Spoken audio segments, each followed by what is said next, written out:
ये आकाशवाणी है। प्रस्तुत है कार्यक्रम सुर्खियों में। इसके अंतर्गत आज सुनिए आगामी बजट से शिक्षा और स्वास्थ्य क्षेत्र की अपेक्षाओं पर चर्चा। इसमें भाग ले रहे हैं शेखर अय्यर, राजनीतिक विश्लेषक और आकाशवाणी संवाददाता वीरेंद्र कौशिक। शेखर अय्यर साहब, जैसे कि कहा जाता है कि पहला सुख निरोगी काया, तो स्वास्थ्य जो क्षेत्र है हमारे पूरे देश में, उसमें पूरी जनता की जो स्वास्थ्य की सेवाएं हैं, मोदी सरकार का शुरू से लक्ष्य रहा है कि हर आदमी का एक साथ विकास होना चाहिए, सबका साथ सबका विकास लक्ष्य लेकर ये सरकार चल रही है। और बजट एक ऐसी महत्वपूर्ण चीज है कि कोई भी चीज, कोई भी नया काम हम करते हैं तो उससे सबसे पहले हमारा ध्यान जाता है कि हमारा बजट क्या है। जितना पैसा हमारे पास होगा, जितनी हमारी हैसियत होगी, उतने ही बेहतर तरीके से हम अपने इरादों को कामयाब करते हैं, उसमें हमें सफलता मिलती है। नया बजट 2021 का 1 फरवरी को पेश किया जाएगा। सर, क्या उम्मीदें हम लगा के रखें? देश की जनता को कितना लाभ मोदी सरकार देगी नए बजट में? वीरेंद्र जी, सबकी हमारी सारे निगाहें इस समय बजट पर है जो फरवरी 1 तारीख को पेश किया जाएगा। उसमें सबसे ज्यादा इम्पोर्टेंस हम जो देख रहे हैं वो है स्वास्थ्य को लेकर। आपने सही कहा कि देश के आर्थिक व्यवस्था भी हमारे स्वास्थ्य पर चलती है, देश के स्वास्थ्य पर। और क्योंकि हमने अभी अभी देखा पिछले साल जो कोविड का संक्रमण, उसने हमें बता दिया कि हमारी जो स्वास्थ्य व्यवस्था है उसमें हमारे क्षमता क्या है, हमारी शक्ति क्या है, हमारे सिस्टम में क्या कमियां हैं और कहाँ का हमें ज्यादा ध्यान देना होगा। ये सारी चीजें हमें एक साल में, पिछले 10-12 महीने में हमें बहुत कुछ सीखने को मिला है। तो मैं आशा करता हूँ कि सरकार इन चीजों को, जो पैंडेमिक एक्सपीरियंस अगर आप कहिए, हमारी एक्सपीरियंस जो रही है, उसमें कई चीजों से अगर देखेंगे तो जो लगता है कि कम से कम 4 चीजों पर ज्यादा फोकस हो रहा है। वो 4 चीजें हैं। एक है प्रिवेंटिव हेल्थ, यानी रोग आने से पहले उसको कैसे रोकें। दूसरा है हेल्थ इंफ्रास्ट्रक्चर, स्वास्थ्य की इंफ्रास्ट्रक्चर। उसमें आपके बड़े बड़े सुपर मल्टी स्पेशलिटी हॉस्पिटल से लेकर हमारी जो प्राइमरी हेल्थ केयर की बात है वहां तक आता है। तीसरा चीज क्या है कि आजकल ज्यादा ध्यान देना पड़ रहा है, क्योंकि हम जो मेंटल हेल्थ है अपने आप एक चुनौती बनती जा रही है, जिससे हम देख रहे हैं कि हमारे डिप्रेशन जैसा एक रोग, जिसको लेकर लगता नहीं है वो रोग है, लेकिन कभी कभी ऐसी परिस्थिति बन जाती है, कुछ लोग आत्महत्या कर लेते हैं या कुछ अपने आप को बड़े विड्रॉ हो जाते हैं, और ये सोसाइटी में बड़ा प्रॉब्लम बन रहा है। ये 4 तो मैं पहले देख रहा हूँ, लेकिन साथ साथ जो बड़ी बात जो है कि हमेशा ये कहा जा रहा है कि जो किसी देश में कम से कम कितनी जीडीपी खर्च की जा रही है, और इसके लिए क्या हुआ है कि पिछले बजट भी अगर आप देखेंगे उसमें भी काफी प्रावधान की गई थी, क्योंकि एक तो बड़ा कार्यक्रम जो आयुष्मान भारत, जो एक प्रकार से बीमा योजना भी है, और साथ में सरकार ने कई घोषणा की थी कि डिस्ट्रिक्ट लेवल से लेकर जो यानी जिला स्तर पर जो हॉस्पिटल सुविधा है से लेकर स्पेशलिटी हॉस्पिटल, और हर जिले में भी सुपर स्पेशलिटी हॉस्पिटल होने की बात भी की गई थी। और इसमें हम देखें कि पिछले साल से अगर आप तुलना करेंगे 2019-20, अगर 2019-20 में अगर आप देखेंगे उसमें जो खर्चा जो किया गया था 62,000 करोड़, यानी 62,000 करोड़ उन्होंने खर्चा किया था। 2020 और 21 के अगर हम देखें जो पिछले लास्ट बजट में, उसमें 5.7% की बढ़ोतरी हुई थी। इसका मतलब 65,000 करोड़ का खर्चा हुआ था, मतलब इसकी एलोकेशन हुई थी। इस साल अभी जो उम्मीद की जा रही है कि अगर आइडियल सिचुएशन देखा जाए, मतलब सरकार के पास कोई धनराशि को मतलब ज्यादा कमी भी ना हो, अगर स्वास्थ्य को अगर प्रायोरिटी देखेंगे, हमेशा कहा जाता है कम से कम 20-25% की बढ़ोतरी होनी चाहिए अगर हमारी नेशनल हेल्थ मिशन की जो भी लक्ष्य है। सरकार कितनी कर पाती है? 10% कर पाती है, 10% कर पाती है, लेकिन ये जरूर है कि हमारे पब्लिक स्वास्थ्य को लेकर कई समस्या हैं। बार बार ये कहा जा रहा है स्वास्थ्य, और दूसरी चीज जो है वेलनेस। इसका मतलब है कि जैसे हमने कहा कि प्रिवेंटिव हेल्थ, मतलब रोग को ना आने देना। रोग को ना आने देने का मतलब है कि आप ऐसी हमारी जो ट्रेडिशनल सिस्टम, मेडिसिन सिस्टम रही है, आयुर्वेद कहिए, यूनानी कहिए या सिद्धा की जो मेडिसिन सिस्टम कहिए, उसमें क्या कि अप्रोच ज्यादातर रोग आने से पहले क्या करना चाहिए उसको रोकने की बात है। तो इस बार वेलनेस एक प्रकार से इंडस्ट्री माना जा रहा है, वहां पे जीएसटी बहुत ज्यादा है। अब बात आ गई स्वास्थ्य प्रॉपर। स्वास्थ्य प्रॉपर पे आगे देखेंगे कि सबसे बड़ी बात होगी अगर सरकार अगर अभी जो 1.2% हम जो खर्च कर रहे हैं अपने जीडीपी से, ये अगर बढ़ाया जाए, कम से कम 2.5% बढ़ाया जाए, मतलब 2.5% हमारी GDP अगर बढ़ गया है अगले 3 साल के, ये भी बहुत फर्क लाएगा हमारे हेल्थ इंफ्रास्ट्रक्चर पे। और साथ में ये भी हमें सोचें ये खर्चे की क्यों जरूरत है, स्वास्थ्य क्षेत्र में इतना खर्चा क्यों करना है। उसमें अगर आप देखेंगे तो 4 कारण है। एक है जो हमारी एग्जिस्टिंग हॉस्पिटल्स है, हमारी एग्जिस्टिंग जो भी सेंटर्स हैं, उसके आपको अपग्रेड करना होगा, उसमें आपको मॉडर्नाइज करना होगा, क्योंकि मेडिकल फील्ड में कई चीजें बदलती जा रही है। दूसरी बात है नया इंफ्रास्ट्रक्चर यानी नए हॉस्पिटल्स खोलनी है। तीसरी क्या है, जहां भी कमी है, खास करके अगर आप देहात इलाका देखेंगे या रूरल इंडिया में देखेंगे, वहां इतनी फैसिलिटीज नहीं है जो आपको शहरों और बड़े बड़े टाउन्स में जो फैसिलिटीज है वो फैसिलिटीज वहां नहीं है।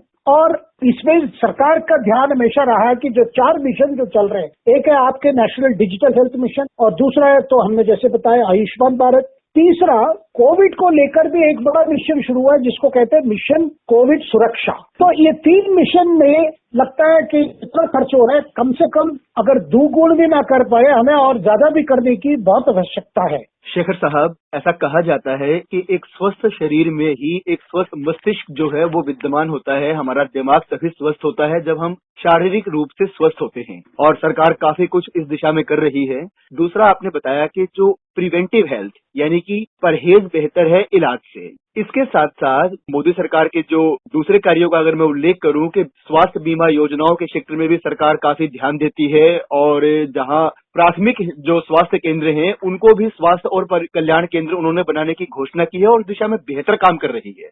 दूसरी एक चीज और होती है जो हमारे देश को आगे लेके जाती है, जिसके बिना हम आगे नहीं बढ़ सकते। शिक्षा के क्षेत्र की अनदेखी कोई भी सरकार नहीं करेगी, लोकतांत्रिक देशों में तो बिल्कुल भी नहीं। तो उम्मीद यही रहेगी, नई शिक्षा नीति सरकार लेके आई है 2020 में, और कैसे इस नीति को सफल बनाया जाए, इसके लिए हम बजट से क्या उम्मीद कर सकते हैं।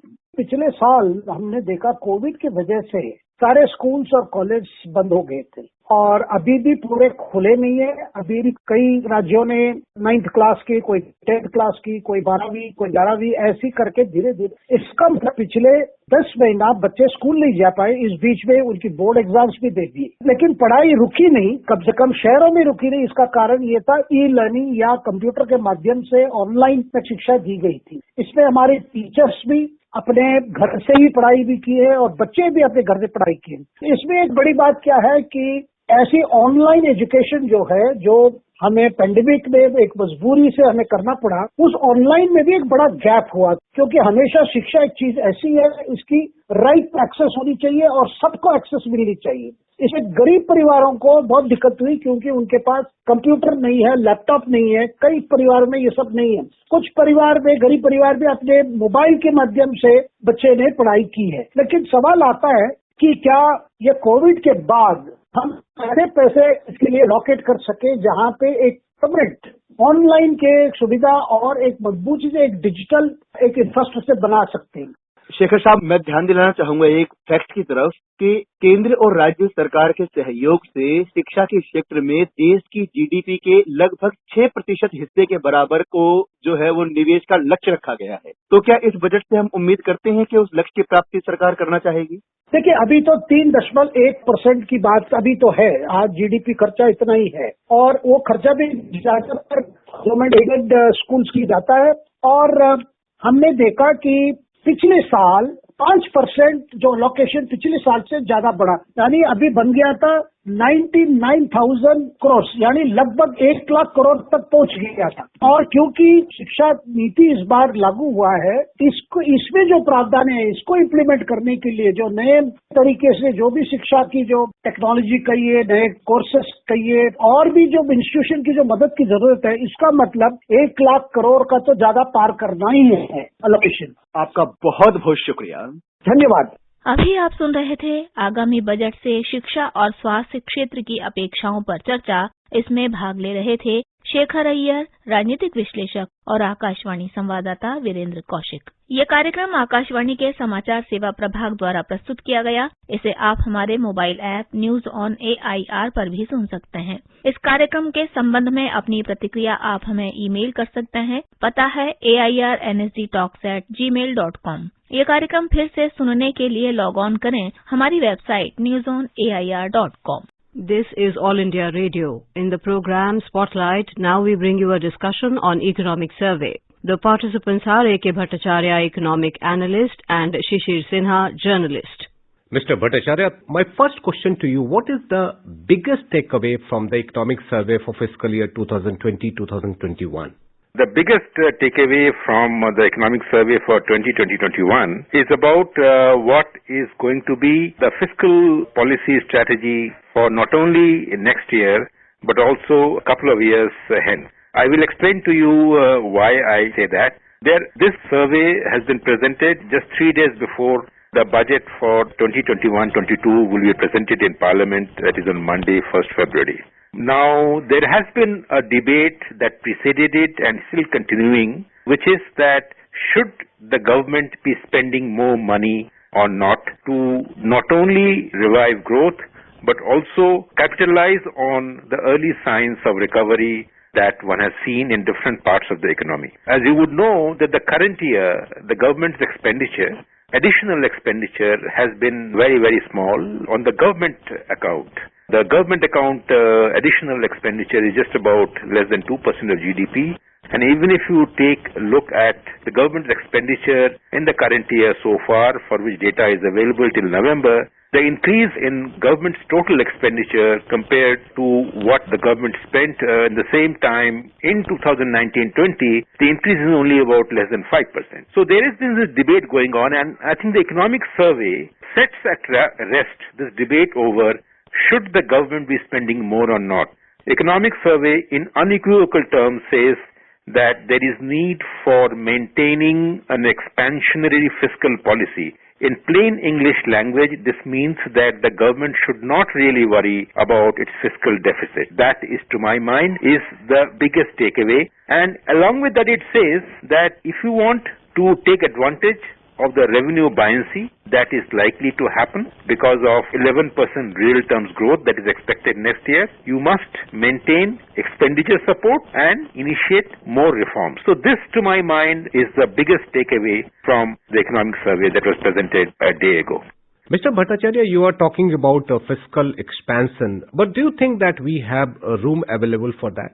The question that we need to address here is that does the government have the wherewithal to finance the higher expenditure that the economic survey recommends that the government must? Two issues there. One is the survey answers because it projects an real terms economic growth of around 11%. And also a nominal growth of a little over 15%. Now, remember that on a nominal growth of around contraction of 4% in the current year, your revenues are falling short of the targets by huge margin. But normally, if given the tax buoyancy rate that we have seen, if the nominal growth is around 15%, I would imagine that there will be some extra revenue buoyancy that you will see in the economy because economy will, after all, will be coming back to its earlier pre-pandemic or the pace of economic activity. So that is one, that you will get some more revenue arising out of higher growth. That is number one. Number two, what the survey will not say but probably will hint at is the possibility or the room for extra mobilization of revenues, not just through tax and non-tax measures, but also through asset sales. Actually, not both. The three areas that I mentioned. One is the tax revenue side. Second is the non-tax revenue side. Third is the asset sales, which is the disinvestment side. Remember that in the current financial year, the disinvestment or the asset sale performance has been very poor for understandable reasons. But given the fact that the LIC IPO, the BP sale, and probably the Air India sale, and along with the government's public sector policy that the government will not allow any non-strategic sector to have more than 2 public sector companies, so which means that a long list of public sector companies probably will have to go for an outright sale, in other words, privatization, in other words, which means more revenue for the government. So asset sales side, you can see some extra revenue. From the non-tax revenue side, whose share in GDP and whose share in the total government revenue has unfortunately been falling, probably needs some sort of support by extra attention so that the non-tax revenues go up. The question of the fees, even as simple as thing like how much do you charge for the UPSC examination system, or how much do you charge for direct-to-home broadcast services. Now, these are all non-tax revenues, and I think the survey has not categorically said this, but there is a clear room for raising more revenues for non-tax revenues. Similarly, the tax revenue, a potentially controversial issue, because the budget is something which is secret, which we'll know on Monday only. But my sense is that, yes, there is room for additional taxation measures in areas which have seen smart recovery and significant capital gains, even at a time when the other parts of the economy have not done too well. And do you think that there is any scope for a new cess or even surcharge? Because people are talking about one of the options for having additional resources is through cess. And we also understand that because of the 15th Finance Commission recommendation, there will be need for permanent fund for defense sector, and for that you also need some additional revenue. So do you support the idea of raising money through cess or surcharge? I think in a post-COVID year, an idea of a COVID cess or surcharge or even a COVID bond are ideas that are definitely worth look. Whether it will be a COVID bond, which would mean that it will give the people an opportunity to invest in those sovereign bonds, and the government will raise some revenues out of that. So it will only mean the government will have to give some interest payments, and a lot of people with so much money sloshing around in the economy will go in for those COVID bonds. So one possibility is to raise revenues through a COVID bond. Second possibility that you mentioned is a COVID cess or a COVID surcharge. I would say if there is a COVID cess and COVID surcharge, it should have an automatic sunset clause of a one-year periodicity. Otherwise, it might create an impression that the government is taking the economy to a direction which is opposite to what it had promised, which is a low-tax economy. But the COVID surcharge and the COVID cess give the government some revenues, and the COVID bond will certainly give the government the benefit of resources which mobilize from surpluses that people, corporate entities, even the banks would like to maybe park their money in COVID bonds because these are sovereign bonds. So I think there are various ways of raising revenues, but an important thing would be not to send out a message or a signal by which the demand recovery or the pace of economic activity, they get dampened. So one has to tread this area with a lot of caution. Coming back to the fiscal expansion, one of the key things is the borrowing. And we all know that during the current fiscal, the domestic borrowing was almost 12 lakh crore. Another area which we saw is the external financing. And this year we have saw a surge of almost 900% during the April-December period. And we are touching almost 40,000 crore rupees. And expectation is that it could touch up to 55,000 crore rupees. Do you think that the time has come to reconsider the proposal of sovereign bond which was proposed some time back? When the sovereign bond idea was mooted about a year and a half ago, I think it kicked up a kind of a controversy.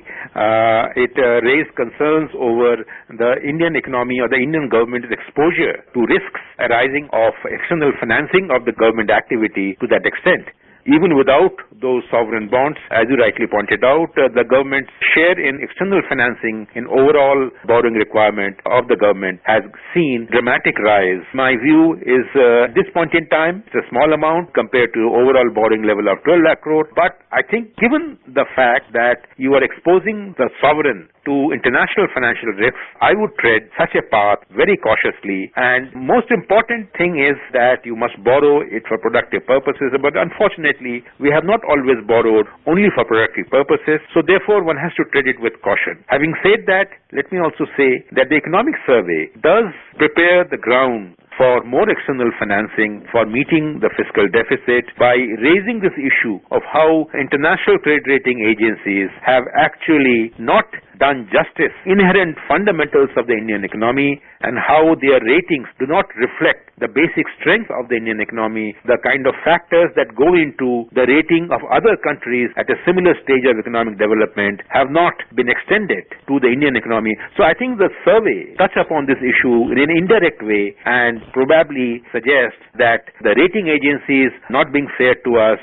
So in such a situation, as long as they are not being fair, India going in for a more external financing to meet its budget deficit probably is slightly prone to risks. Yesterday when Chief Economic Advisor was making a presentation, he said that the real issue is the ability to repay and willingness to repay. And on both the account, we are very good. We are almost following the golden rules. We haven't defaulted once. But the real issue is that when the rating agencies take decision, they also consider, or rather I say, fiscal deficit is one of the parameters for deciding about the rating. And when we are talking about fiscal expansion, are we running towards a kind of risk where the rating agencies will have a much more cautious eye on the sovereign? I couldn't agree with you more, which is I was suggesting that we must tread this path with tremendous caution, because you can probably go in for a higher borrowing within the country and manage that risk internally. But if you allow that borrowing to be diversified and sourced from international, the capital market or the pension funds and all that, then you are exposing the country's domestic financing to risks that you otherwise would not have if you continue to spend more, incur more debt. So on the one hand, you need to spend more, you need to go in for more debt. Remember that the Economic Survey is also saying that the 15th Finance Commission will most probably lay out a new roadmap for the government's fiscal consolidation road plans, and not only for the center but also for the state. That's a very important recommendation that the Finance Commission, the Economic Survey has made, that the fiscal consolidation roadmap is relevant not just for the center but also for the state. Now, this fiscal consolidation roadmap, adhering to them, even if they are relaxed, even if the government of India has debt to GDP ratio of more than 40%, right now it is close to 70% or so after what the borrowing has happened. Now, even when those borrowing excesses happen, my sense is that the country risk is more manageable than if that borrowing takes place to the external financing route, because the international financing bodies can be very punishing. They will be merciless, and true that we have got a wonderful track record of not defaulting ever on meeting our international payment obligation. And one of the suggestions which the Economic Survey has talked about is the more spending on the health. Since we know that health is a state subject, so do you think that it is more of a state responsibility than the center's responsibility of pushing the money or putting the money for the health one? Important question on health, because the survey does talk about the health issues, but remember that even as it is a state issue, the center cannot remain oblivious to the challenges that arise on the health sector, and which is why the Economic Survey has underlined not just the need for raising the health expenditure to GDP ratio from the current level of 1% or so to 2.5% and 3% of GDP over a period of time, and that it is underlined. And then number two, important point the Economic Survey talks about is the need to create sectoral regulators for the healthcare delivery system. Right now, we do not have a proper regulatory system that oversees the manner in which the health infrastructure is rolled out, healthcare services are rolled out. So therefore, the suggestion that we need to have a proper regulatory mechanism, that is very, very important, and that too, I would say, important takeaway from the Economic Survey. Hopefully, the government will respond to these suggestions in a positive way. And along with that the survey also makes two very important suggestions. One is that India should not be over-regulated and under-governed. So it talks about process reforms, it talks about procedure reforms, and the second more important point is that it says that regulatory forbearance cannot be a staple diet. It can only be an emergency medicine. And I think this point is a very, very important point at a time when there is a tendency in the part of many regulators and many bodies, even some people within the government are talking about moratoria to be extended indefinitely, loan adjustments to be extended, NPA norms can be overlooked. At that point in time, the Economic Survey is saying that yes, regulatory forbearance is okay as an emergency medicine, but cannot be a staple diet. It's a very, very important warning, and I sincerely hope that the government adheres to it, listens to it, and only uses regulatory forbearance as emergency medicine and not as a staple diet. Mr. Bhattacharya, thank you very much for talking to us. Thank you. You were listening to a discussion on Economic Survey. The participants were A.K. Bhattacharya, Economic Analyst, and Shishir Sinha, Journalist. This program was produced and presented by the News Services Division of All India Radio. You can listen to it on our mobile app, News on AIR. This program is also available on our website, newsonair.com. You may email your opinion about this program at airnsttalks@gmail.com. ये आकाशवाणी है। प्रस्तुत है कार्यक्रम सुर्खियों में। इसके अंतर्गत आज सुनिए आगामी बजट से कृषि और पशुपालन क्षेत्र की अपेक्षाओं पर चर्चा। इसमें भाग ले रहे हैं कृषि विशेषज्ञ हरवीर सिंह और आकाशवाणी संवाददाता कमल कुमार प्रजापति। बीते सालों में तकनीकी रूप से कृषि और पशुपालन क्षेत्र को उन्नत बनाने के लिए और किसानों की आय में वृद्धि के लिए सरकार द्वारा कई योजनाएं बनाई गई। अगर हम आज का जो इकोनॉमिक सर्वे है उस पर भी हम थोड़ा ध्यान दें तो उसमें हम पाते हैं कि जो बीते सालों में सरकार की योजनाएं हैं उनके फलस्वरूप हम देख रहे हैं कि लाइव स्टॉक और कृषि क्षेत्र में काफी निर्यात में और प्रोडक्शन में लाभ होता हुआ नजर आया है। चाहे वो पीएम किसान योजना हो जिसमें डायरेक्ट बेनिफिट ट्रांसफर से किसानों के खाते में पैसा भेजा गया हो, या फिर पशुपालन के क्षेत्र में पशुधन किसान क्रेडिट कार्ड योजना जैसे कदम हो।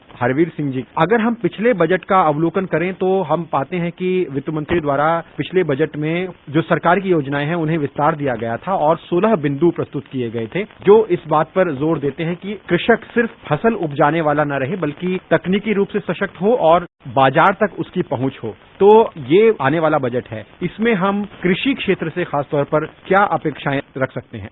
एग्रीकल्चर सरकार की जो सबसे बड़ी प्राथमिकताएं हैं उनमें से शुमार होता है और इसमें क्योंकि देश की इतनी बड़ी आबादी कृषि के ऊपर निर्भर करती है, अभी भी 50% से ज्यादा लोग प्रत्यक्ष रूप से और अप्रत्यक्ष रूप से कहें तो उससे भी काफी ज्यादा आबादी हमारी शामिल है। कृषि में अच्छा होता है तो उन सबका जीवन स्तर सुधरता है और ग्रामीण जो आधारभूत ढांचा है वो भी बेहतर होता है। जैसे पिछले बजट में 16 पॉइंट एजेंडा फाइनेंस मिनिस्टर ने रखा था एग्रीकल्चर सेक्टर के लिए, और अच्छी बात यह है कि ये तमाम इस वक्त जो हमने कोविड महामारी के चलते जो डी ग्रोथ देखी अपनी इकोनॉमी में, उसके मुकाबले एग्रीकल्चर सेक्टर 3.4% की दर से सकारात्मक रहा। तो इसका मतलब ये है कि इस सेक्टर ने बहुत बड़ा योगदान किया अर्थव्यवस्था में इस बार और लोगों को उनका जीवन स्तर बरकरार रखने में मदद की। सरकार ने पशुपालन के क्षेत्र में रोजगार की संभावनाओं को देखते हुए कई लक्ष्य तय किए हैं, जैसे कि अगर हम पिछले बजट से उदाहरण लें तो 2025 तक जो दूध का प्रोसेसिंग प्रोडक्शन है उसकी क्षमता को 53 मिलियन मैट्रिक टन से बढ़ाकर 108 मिलियन मैट्रिक टन यानी लगभग दोगुना करने का लक्ष्य है। इसी तरह आर्टिफिशियल इंसेमिनेशन को बढ़ाने का लक्ष्य तय किया गया है। सरकार द्वारा जो लाइव स्टॉक क्षेत्र को और अधिक रोजगार परख बनाए जाने के ये जो कदम हैं, इनसे हम आगे चलकर आने वाले समय में कैसे आशा रख सकते हैं कि आगे ये क्षेत्र बढ़ेगा और आने वाले बजट में इस क्षेत्र को लेकर क्या कुछ कहा जा सकता है आपकी नजर में? रोजगार के अवसरों की बात देखें तो सिर्फ फसलों के माध्यम से ये नहीं हो सकता। जो नए सेक्टर उभर रहे हैं जैसे डेयरी है, फिशरीज है, उनमें काम करने की जरूरत है और उसी पर फोकस किया है। जैसे डेयरी इंफ्रास्ट्रक्चर डेवलपमेंट के लिए फंड बनाया गया क्योंकि उसी के जरिए जो प्रोसेसिंग कैपेसिटी दोगुना करने का मकसद है वो हासिल होगा। फिर जो पशुपालन करने वाले लोग हैं उनको किसान क्रेडिट कार्ड की तरह से क्रेडिट सस्ता जो कर्ज है वो उपलब्ध कराने की बात है और इसका जो वैल्यू है वो फूड ग्रेन का टोटल वैल्यू से ज्यादा हो गया है। इसका मतलब जो लोगों के हाथ में पैसा आ रहा है डेयरी के जरिए वो फसलों से भी ज्यादा हो गया है, खासतौर से खाद्यान्न फसलों से। तो इसमें संतुलन की जरूरत है, इस क्षेत्र को बढ़ावा देने की जरूरत है और जो लोग उस क्षेत्र में काम कर रहे हैं उनको बराबरी सुविधाएं दें और उनमें हम निवेश बढ़ाएं। तो इसी को फोकस करके ये सब कदम उठाए गए थे और इसके जो रिजल्ट हैं वो बहुत ही पॉजिटिव रहेंगे। और मेरे ख्याल से जब हम कहते हैं वैल्यू एडिशन की बात, वैल्यू एडिशन के जरिए जो ज्यादा पैसा किसानों के हाथ में आ सकता है उसके लिए ये इस तरह के सेक्टर ज्यादा अहम भूमिका निभाने वाले हैं। किसानों के लिए सरकार 2-3 परियोजनाओं पर आने वाले समय के लिए बहुत प्राथमिकता दे रही है। एक तो मैं जिक्र करना चाहूंगा पीएम कुसुम योजना का। इस योजना में किसानों को सोलर पंप सरकार द्वारा वितरित किए जाते हैं, उसमें सब्सिडी दी जाती है, जिससे न सिर्फ किसान को एक सतत सिंचाई की सुविधा मिलती है बल्कि किसान बिजली उत्पादक बनता है और उससे किसान की आय में वृद्धि होती है। तो ऐसी जो ये परियोजनाएं हैं ये किस तरह से आगे चलकर कृषि क्षेत्र को और तरक्की देने में अपना योगदान दे सकती हैं? सिंचाई का क्षेत्र है कृषि का, जो हमारा वेरिएबल लैंड है, जो खेती योग्य भूमि जो है हमारी, उसका 50% से भी कम हिस्सा हमारा सिंचित है। अब हमें इसे बढ़ाना है और इसको बढ़ाने के लिए अलग अलग कदम उठाने हैं। कई वाटरशेड जो मैनेजमेंट है उसके जरिए करना है और कई सोलर पंप के जरिए करना। सोलर पंप में जो यूनिट सेटअप की जाती है उसमें जब आप सिंचाई करते हैं तो उसका इस्तेमाल होता है। बाकी टाइम में जो बिजली जनरेट करता है उसको हम ग्रिड को बेच सकते हैं। तो किसान को वो एक तरफ सिंचाई की सुविधा देता है, दूसरे उसको आय का भी एक विकल्प देता है रेगुलर। और इसके साथ ही जो ये ऊर्जा का वैकल्पिक स्रोत है जो कि ग्रीन एनर्जी का हिस्सा है उसमें बढ़ोतरी करता है। तो ये सारे फैक्टर्स जो है किसान के लिए बेहतर है। और इसमें क्योंकि सब्सिडी काफी मिलती है ये सोलर पंप लगाने में, तो इसका दायरा जितना बढ़ेगा उतना बेहतर होगा। और इसी तरह से एक और परियोजना ई मार्केटिंग कृषि क्षेत्र में संभव हो पाए, इसके लिए सरकार ने ई नाम यानी कृषक अपनी फसल सीधे सही दाम उनको मिले, इसलिए वो अपनी फसल इस इलेक्ट्रॉनिक मार्केट में बेच सकते हैं। न सिर्फ इस परियोजना से सरकार का मानना है कि पारदर्शिता आएगी, बल्कि कृषकों को अपनी फसल का सही दाम मिलेगा। तो ऐसी परियोजनाएं कितनी कारगर साबित हो सकती हैं? बजट में आने वाले समय में इन परियोजनाओं को सरकार और तरक्की देने के लिए कैसे देखेगी? इलेक्ट्रॉनिक नेशनल एग्रीकल्चर मार्केट जिसे ई नाम कहते हैं, उसको अगर हम कामयाब कर लेते हैं तो ये एक बड़ा अचीवमेंट होगा। क्योंकि जैसे आपने कहा भी है कि अगर ई मार्केट के माध्यम से किसान तमाम सारे जो खरीदार हैं उनसे जुड़ जाए और अपनी फसल को वहां बेचे, क्योंकि वहां पे क्वालिटी असेसमेंट होगा, उस ग्रेडिंग और क्वालिटी के हिसाब से उसका दाम तय होगा और जो खरीदार हैं जो देश के अलग अलग हिस्सों में बैठे हैं वो उसके लिए बिड कर सकेंगे। तो जो बेहतर दाम देगा उसको किसान अपनी फसल बेच पाएगा और वो एक इलेक्ट्रॉनिक माध्यम से नए जो तमाम सारे जो ग्राहक हैं उनसे जुड़ पाएगा। तो इसके लिए केंद्र सरकार ने राज्यों को इंफ्रास्ट्रक्चर बनाने के लिए अनुदान दिया है। मेरे ख्याल से इसमें और बढ़ोतरी करना चाहिए और वहां पर क्वालिटी असेसमेंट की जो लैब हैं उनकी क्षमता बढ़ानी चाहिए, जिससे कि किसानों को कम समय में उनका जो उत्पाद है उसकी गुणवत्ता का पता लगे और जो खरीदार है उसको भी पता लगे, जिससे कि दाम का आकलन ठीक हो और ये सौदे तेजी से हो सके और उसमें ज्यादा जो फसलें हैं उनको उस प्लेटफॉर्म पर लाया जाए। ऐसा लगता है कि जरूर इस दिशा में कुछ महत्वपूर्ण कदम इस बजट में उठाए जाएंगे और जो छोटे किसान हैं उनको आय के और कैसे सुनिश्चित किया जाए उस पर कुछ कदम हमें देखने को मिल सकते हैं इस बजट में। डेयरी प्रोडक्ट्स हैं या जो फसलें हैं उनके आवागमन के लिए सरकार द्वारा कुछ पहले कदम उठाए गए हैं, जैसे कि किसान रेल का हम उदाहरण ले सकते हैं। और अंतर्राष्ट्रीय स्तर पर फसलों के या डेयरी प्रोडक्ट्स के आवागमन को सुनिश्चित करने के लिए कृषि उड़ान परियोजना सरकार का एक महत्वपूर्ण कदम रही है। जो आयात निर्यात को और पुख्ता बनाने के लिए ये कदम उठाए जा रहे हैं, ये कितने महत्वपूर्ण हैं? इस बार हमारा कृषि निर्यात काफी बढ़ा है। हमारा जो शुगर का एक्सपोर्ट करीब 6 मिलियन टन हुआ है, इस बार भी इतना ही लक्ष्य रखा है। चावल का निर्यात काफी बढ़ा है। हमारा जो ये मीट प्रोडक्ट्स हैं, जो एनिमल प्रोडक्ट्स हैं, उनका निर्यात काफी अच्छा बढ़ा है। तो इसके लिए एक ऐसा स्टेबल पॉलिसी और इंसेंटिव्स होने चाहिए जिससे कि हम इसको बरकरार रखने के साथ साथ इसमें ग्रोथ ला सकें। उसका ये फायदा होगा कि हमारे पास उत्पादन काफी ज्यादा है और अभी दुनिया में जो कृषि उत्पाद है उनकी कीमतें बढ़ रही हैं। तो इस बढ़ते हुए मार्केट में हम लोग हमारे जो उत्पादक हैं उनको बेहतर दाम दिलाने में कदम उठा सकते हैं, उनकी मदद कर सकते हैं। तो इसलिए इस पर काफी फोकस करने की जरूरत है निर्यात प्रोत्साहन के लिए। आखिरी टिप्पणी आपकी मैं जैविक खेती पर भी चाहूंगा, क्योंकि सरकार का जोर है कि जैविक खेती को प्रोत्साहन मिले और हमने देखा भी है कि पूर्वोत्तर राज्यों में जैविक खेती के मामले में काफी कुछ किया गया है और सरकार का बल ये भी है कि अंतर्राष्ट्रीय बाजारों में जो भारत के ऑर्गेनिक प्रोडक्ट्स हैं वो बिकें और जिससे किसानों को लाभ भी हो। तो जैविक खेती को प्रोत्साहन देने को लेकर जो सरकार की अप्रोच है वो कितनी महत्वपूर्ण होगी आगे आने वाले समय में कृषि क्षेत्र के लिए? हम लोग ज्यादातर उत्पादों में कुछ उत्पादों को छोड़ दें, तिलहन वगैरह को, बाकी में हमारी आत्मनिर्भरता है वो है। अतिरिक्त हमारे पास स्टॉक्स हैं। लोगों में धीरे धीरे रुझान हो रहा है कि उनका जो भोजन है वो ज्यादा पोषक हो, उसकी गुणवत्ता बेहतर हो और उसके लिए ऑर्गेनिक जो उत्पाद है उसके लिए लोग पैसा देने को तैयार हैं। जैसे कुछ राज्य तो पूरी तरह ऑर्गेनिक हो गए, सिक्किम और पूर्वोत्तर के कुछ राज्य, तो उसके लिए बाजार उपलब्ध है और एक अनुमान है कि अगले कुछ वर्षों में जो ओवरऑल हमारा कृषि उत्पादन है उसका एक बड़ा हिस्सा 10-12% तक का हिस्सा ऑर्गेनिक हो जाएगा। उसकी मांग उस अनुपात में बढ़ रही है। ये आमदनी बढ़ाने का एक नया विकल्प है, उसमें और हम लोग इंसेंटिवाइज कर सकते हैं। साथ ही किसानों के लिए जो प्रक्रिया है उसको सर्टिफाई करने की, उस सबको थोड़ा सा और ज्यादा हमें ध्यान देने की जरूरत है, जिससे कि जो लोग इस दिशा में जाना चाहते हैं तो उनके लिए रास्ता आसान हो जाए। जो आगामी बजट है, हम उम्मीद करते हैं कि जो योजनाएं हैं उन्हें विस्तार तो मिलेगा ही। कृषि और पशुपालन क्षेत्र को उन्नत बनाने की दिशा में सरकार द्वारा कुछ महत्वपूर्ण घोषणाएं हों। कार्यक्रम में जुड़ने के लिए आपका बहुत बहुत धन्यवाद। धन्यवाद। अभी आप सुन रहे थे बजट से कृषि और पशुपालन क्षेत्र की अपेक्षाओं पर चर्चा। इसमें भाग ले रहे थे कृषि विशेषज्ञ हरवीर सिंह और आकाशवाणी संवाददाता कमल कुमार प्रजापति। ये कार्यक्रम आकाशवाणी के समाचार सेवा प्रभाग द्वारा प्रस्तुत किया गया। इसे आप हमारे mobile app news on AIR पर भी सुन सकते हैं। इस कार्यक्रम के संबंध में अपनी प्रतिक्रिया आप हमें ईमेल कर सकते हैं। पता है airnsttalks@gmail.com। ये कार्यक्रम फिर से सुनने के लिए लॉग ऑन करें हमारी website newsonair.com। This is All India Radio. In the program Spotlight, now we bring you an interview with Chief Economic Advisor Dr. Krishnamurthy Subramanian on Economic Survey 2020-21. The interviewer is journalist Ruchika Chitravanshi. The Economic Survey 2020-21 was released today, predicting a V-shaped recovery for the next fiscal years and also projecting the economy to grow by 11% in the coming fiscal on the back of massive vaccination exercise and a rebound in consumer demand. Now, like all other surveys, this survey has presented us the state of the economy, the challenges, and the way forward.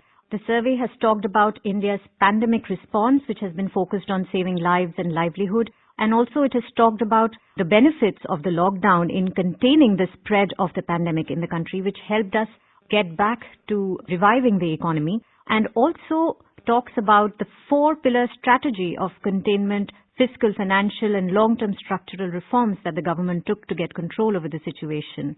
And the survey has noted that a favorable monetary policy ensured abundant liquidity, and it gave immediate relief to debtors through temporary moratorium, and it unclogged policy transmission. All this and more, let's dive into the Economic Survey 2021 with Dr. Krishnamurthy Subramanian. Dr. Subramanian, as the survey says, that this was once-in-a-century crisis that the economy faced in the last year. In this context, what has been the broad theme of this year's Economic Survey?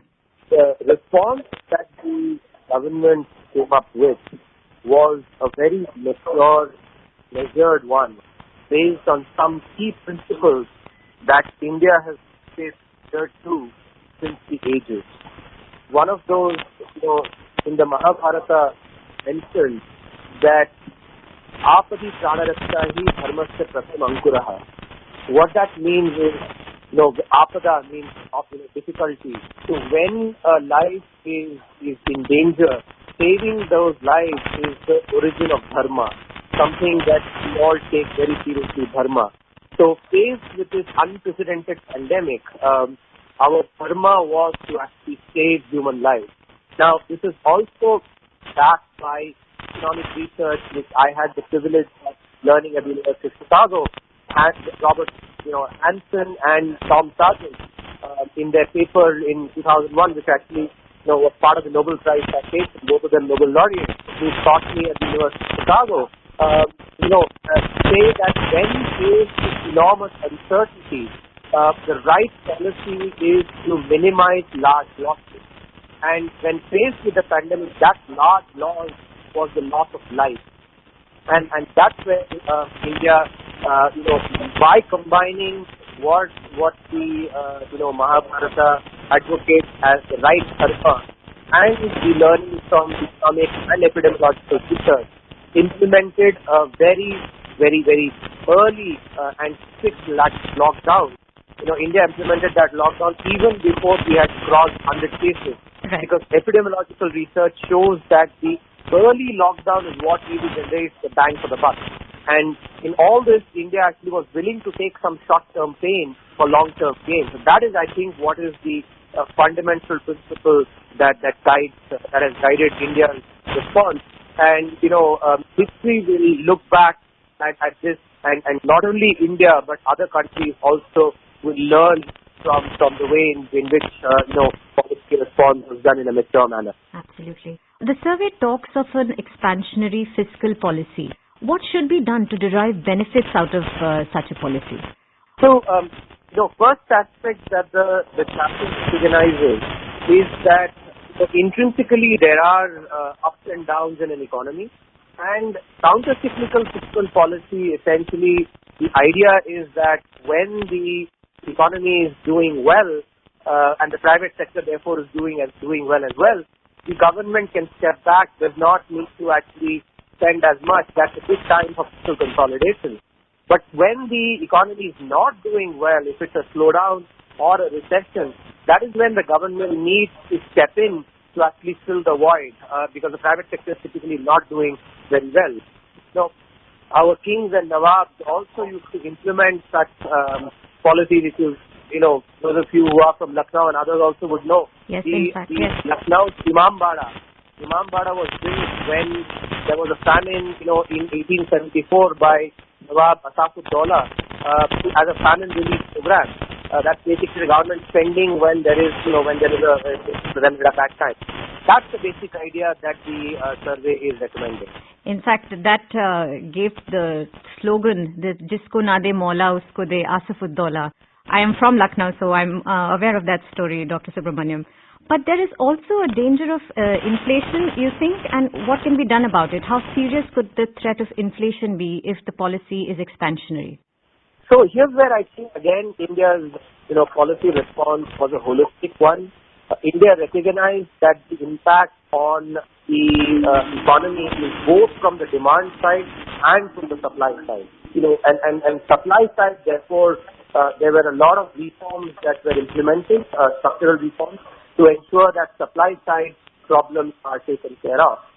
On the demand side, as I mentioned in my presentation as well, while the first few months when uncertainty was very high, India focused on enabling the necessities and has since then focused on enabling discretionary spending. So when demand comes back, because of supply side measures that are taken, inflation should not be that much of a problem. Secondly, if you would have noticed, the inflation in the month of December actually has moderated significantly, and it happened because food inflation moderated.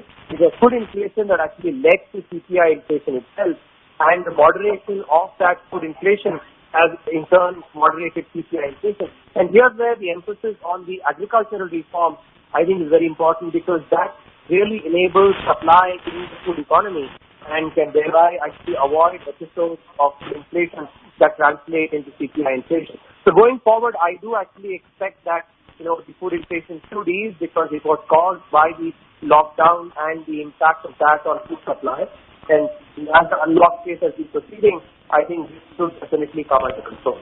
There is another very important point that the survey has made about sovereign credit ratings, and that how we should not be restrained and biased by these subjective ratings.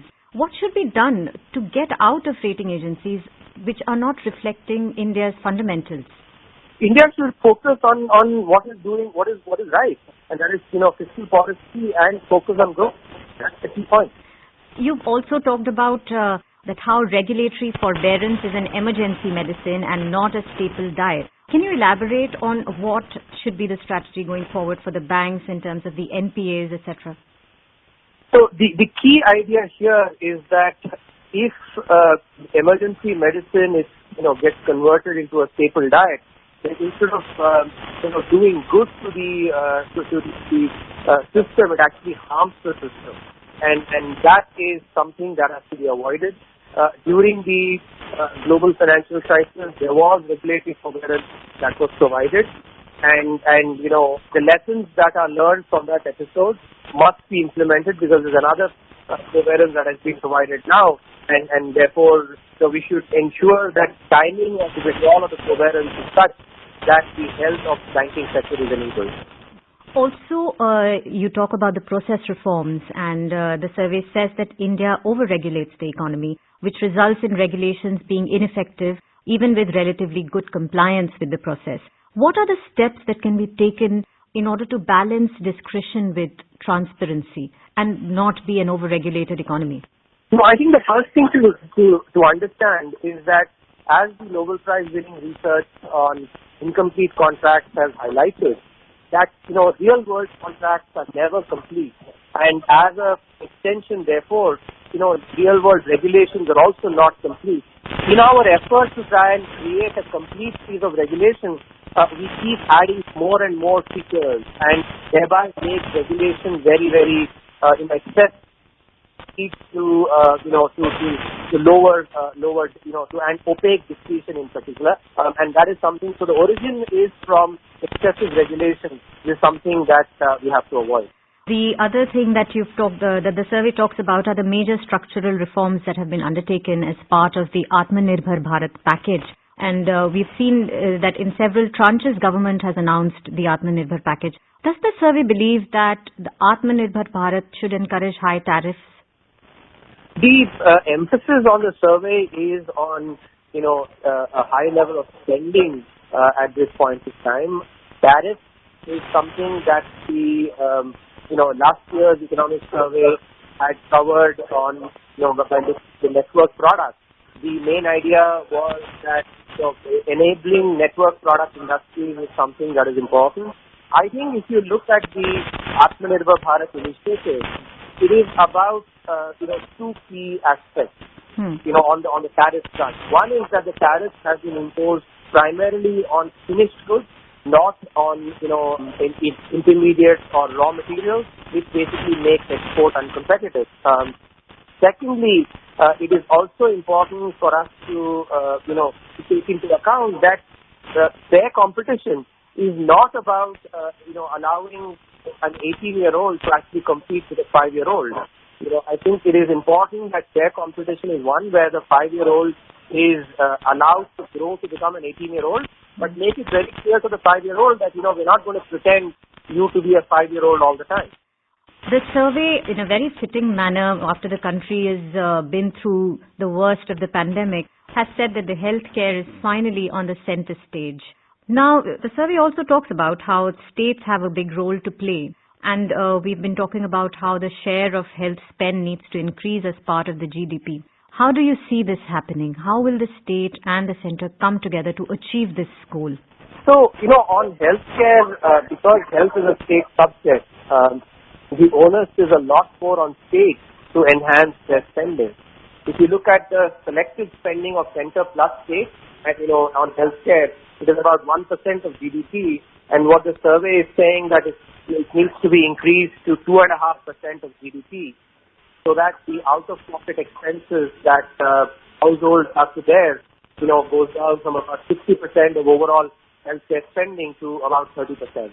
That's one key aspect. Secondly, the emphasis on the Pradhan Mantri Jan Arogya Yojana must be continued, because that has really enabled access to healthcare for those that did not have had access to those. And finally, recognizing that this is one area where there's a lot of asymmetric information, and therefore it must be taken into account, and then regulation needs to be stepped up, because about more than 60% of healthcare activity in India happens in the private sector. Yes. You've also talked about a sectoral regulator for regulation and supervision of the health sector. So what kind of a regulator are you suggesting?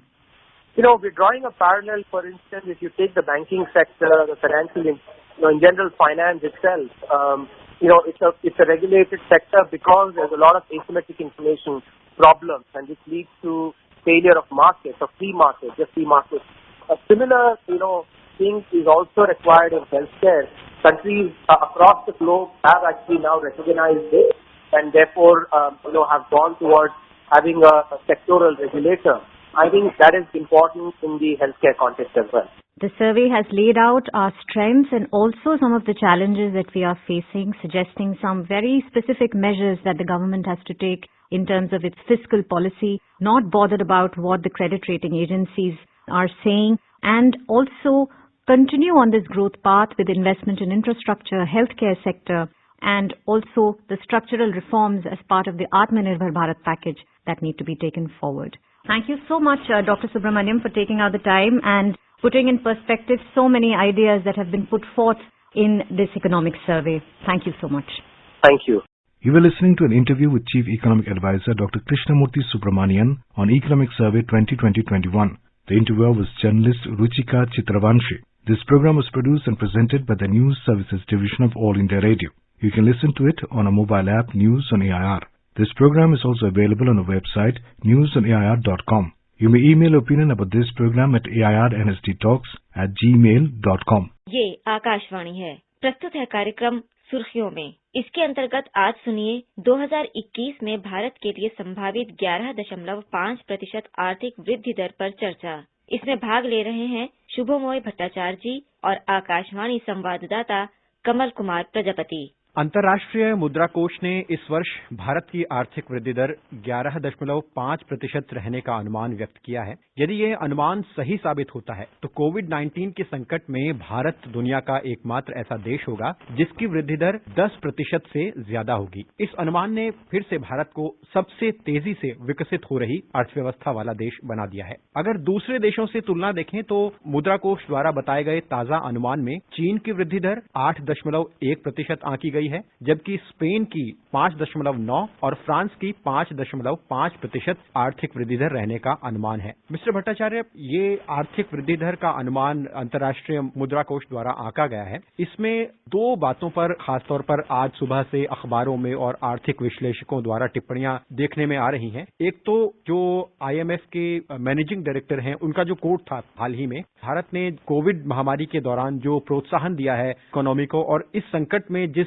तरह से निपटा है भारत, वो एक अहम कारण रहा है कि जो आगे आने वाले समय में आर्थिक वृद्धि दर होगी वो अच्छी खासी होगी। और दूसरी जो मैं बात आपसे करना चाहूंगा, जिस पर मैं पहली टिप्पणी आपकी लेना चाहूंगा, कि जो ये IMF द्वारा वर्ल्ड इकोनॉमिक आउटलुक की रिपोर्ट जारी की जाती है, अक्टूबर 2020 में भी रिपोर्ट में अच्छी खासी आर्थिक वृद्धि दर दिखाई गई थी भारत की, और जो रिवाइज्ड रिपोर्ट आई है उसमें 11.5 आर्थिक वृद्धि दर का अनुमान है। तो आपकी नजर में जो अंतर्राष्ट्रीय मुद्रा कोष है, भारत की किन आर्थिक उपलब्धियों को मद्देनजर रखते हुए उन्होंने इस अनुमान को जारी किया है? IMF का जो रिपोर्ट है वो रिपोर्ट में दो पहलू है। पहला ये कि इस साल यानी कि ये वित्तीय वर्ष में भारत का GDP का दर -8% रहेगा।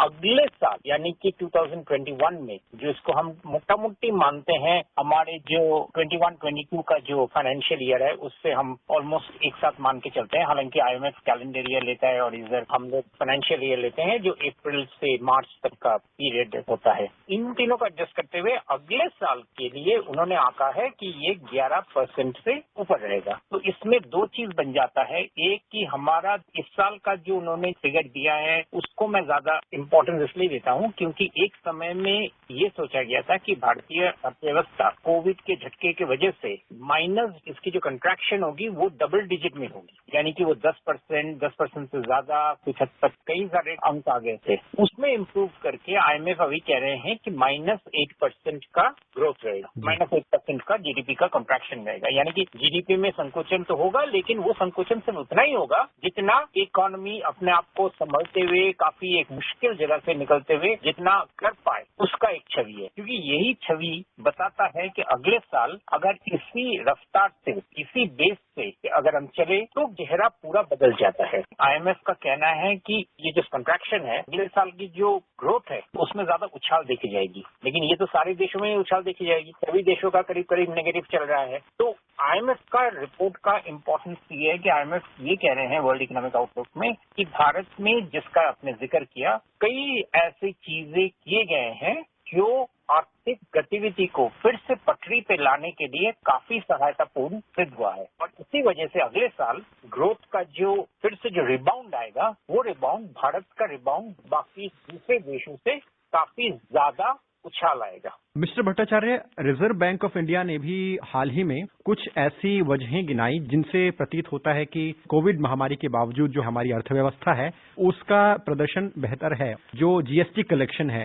वो बेहतर रहा, कंज्यूमर डिमांड भी हमारी बेहतर रही। ऐसा माना जा रहा था कि लॉकडाउन के समय उस वक्त कंज्यूमर डिमांड जो थी वो डाउन चली जाएगी और आगे चलकर इसको उभरने में वक्त लगेगा। और इसी तरह से जो हमारी अर्थव्यवस्था का एक इम्पॉर्टेंट एलिमेंट है कृषि क्षेत्र, उसमें भी हम अच्छी वृद्धि देख रहे हैं। इसके अलावा जो लेबर फोर्स पार्टिसिपेशन है, क्योंकि जो लॉकडाउन हुआ उस वक्त जो माइग्रेंट्स हैं, जो श्रमिक वर्ग है, वो अपने अपने निवास स्थान लौट चुका था, लेकिन वापस जब से उद्योग चलने लगे उसके बाद जो हमारा लेबर फोर्स पार्टिसिपेशन है वो सामान्य होता नजर आया। आपको क्या लगता है कि जो ये कारण है ये हमारी जो इकोनॉमी है इसको एक रफ्तार दे रहे हैं? एक तरफ कंज्यूमर डिमांड, दूसरी तरफ रिवाइवल ऑफ इकोनॉमी के प्रोडक्शन एक्टिविटी और तीसरा एम्प्लॉयमेंट। इन तीनों चीजों को हम अगर अलग अलग से देखें तो ये नजर आ रहा है कि जो 2 महीने का एकदम जिसे कहते हैं एक बंद अवस्था में इकोनॉमी पहुंच गया था अप्रैल और मई के महीने में, उसके बाद वो जो पेंट अप डिमांड है वो जैसे ही इकोनॉमी खुला है वो बाहर सामने आ गया है।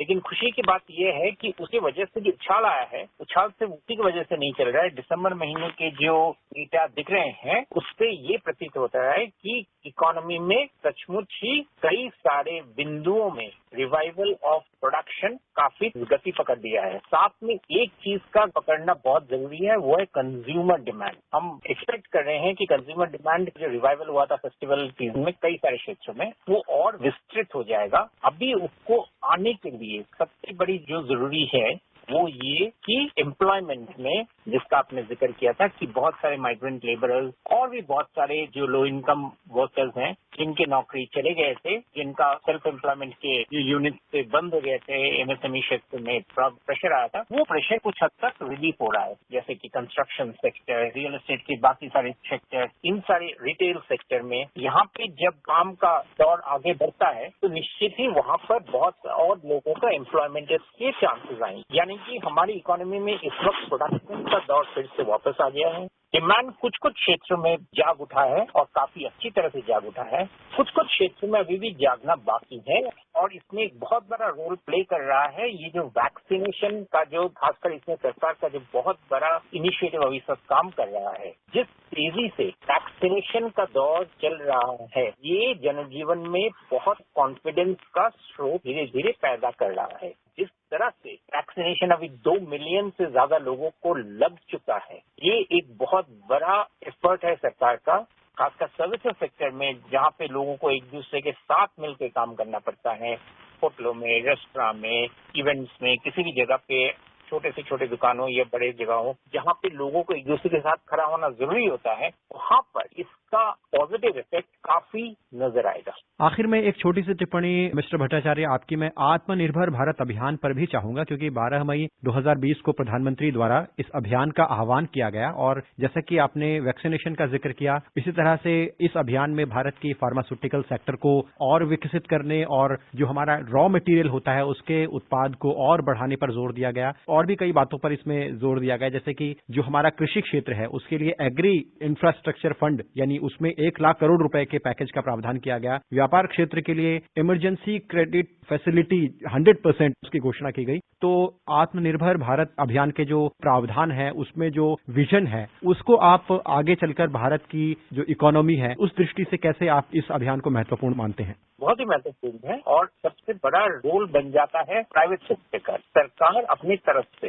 एक माहौल तैयार कर सकते हैं, एक परिवेश तैयार कर सकते हैं जिस पर वो आमंत्रण दे सकते हैं निजी क्षेत्रों को कि आप आइए, अपने अपने इन्वेस्टमेंट्स लगाइए और प्रोडक्शन कैपेसिटी बढ़ाइए। तो सरकार की तरफ से बहुत सारे पॉजिटिव स्टेप लिए गए हैं। कुल मिलाकर इन सारे स्टेप्स का यही दायरा रहेगा कि भाई किसी तरह से भारत सरकार कोशिश कर रहे हैं कि भारत में मैन्युफैक्चरिंग का स्रोत फिर से वापस आए। और मैं इसके साथ मैन्युफैक्चरिंग नहीं, मैं सर्विसेज को भी एक बहुत बड़ा उसमें रोल मानता हूँ, क्योंकि हमारा एक करीब 55% जीडीपी का अंश आता है सर्विसेज सेक्टर से। दोनों मिलाकर उसमें जो पॉजिटिव इनिशिएटिव्स लिए गए हैं आत्मनिर्भर भारत की तरफ से, जो बहुत सारे स्कीम्स का उद्घाटन किया गया है, वो सारे स्टेप्स मैन्युफैक्चरिंग से प्राइवेट निजी क्षेत्र को इनकरेज करता है कि और वो इन्वेस्टमेंट्स करे, प्रोडक्शन बढ़ाए। तो सरकार की तरफ से जितने सारे स्टेप्स हैं वो लिए गए हैं। अभी रिस्पॉन्सिबिलिटी आ जाती है निजी क्षेत्र का कि वो किस तरीके से इन चीजों पर अपना कदम आगे बढ़ाएंगे।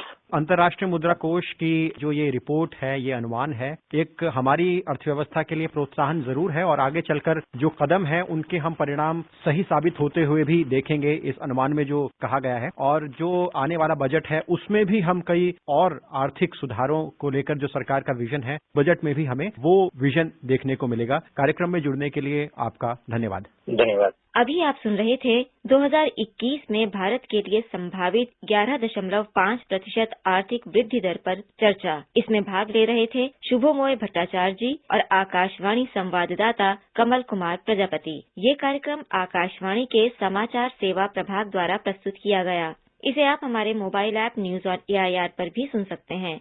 इस कार्यक्रम के संबंध में अपनी प्रतिक्रिया आप हमें ईमेल कर सकते हैं। पता है airnsgtalks@gmail.com। ये कार्यक्रम फिर से सुनने के लिए लॉग ऑन करें हमारी website newsonair.com। This is All India Radio.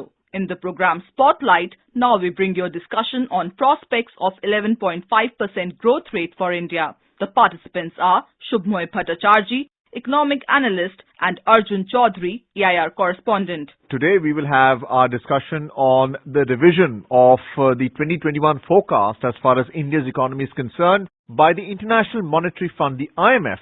They revised the forecast from 6.8% for the 2021 to 11.5% growth. We'll try and understand as to why and how IMF has revised this forecast by almost 5%. So Shubhamai, do tell us for the benefit of our listeners as to how is it that IMF has revised these figures at this stage? Well, Arjun, what's happening is essentially the effect of the pandemic is lessening in some countries. The scope of revival of economic activity is becoming clear. So essentially what's happening is that the data that's getting available with all the agencies is coming up for further and further revision. One might be surprised, after all data is continuous, and then why is it that from one analysis to the next, and in the span of a few months, why are these data getting changed so rapidly? Well, the reason for that is that this is an unusual year. There have been periods when there's been absolutely no data flow, and now there have been indicators coming in from different parts of the economy, in India, abroad, and those data are helping revise the International Monetary Fund estimates, and they are startling revisions, but that's exactly what one could be surprised, but one is not totally flabbergasted because the global shutdown and the revival from that have been so dramatic that these sort of corrections, and in India's case, a very welcome correction, is now getting penned in. So specifically, the growth forecast that has been revised is for the financial year 2021 to 2022, and that is expected to be 11.5% as 6.8% that was estimated or predicted earlier. This was announced by IMF Managing Director Kristalina Georgieva, and her statement is to the effect that decisive action and decisive steps were taken to combat with the COVID-19 pandemic in India, bearing in mind the demographics and how the population is clustered, how difficult it can be for any administration to contain the spread of this virus. So they have actually, in this economic forecast, given credit to the government of India as to how they've handled and managed the pandemic and the after effects of it, which has economic consequences. One major thing that India has been able to achieve is that we have seen that when COVID has been controlled, and after that, when mobility has got again resumed, COVID has come back to hurt several economies. It is to the credit, and the India government and the state governments must be able to take credit that due to a combination of a lot of circumstances, contact tracing, planning, and so on and so forth, the rise of mobility that we are seeing across the economy has not been accompanied by a consequent rise in level of infection. Of course, the nature of the beast is such that you can never say that this is permanent or something. But definitely, there is surely a heartening reason to feel from the numbers that are coming for the last few months that the infection rate in across almost every major state in India has tapered off. And as people have come out to resume their economic activities, and this is especially important because in India, we are largely a service sector economy.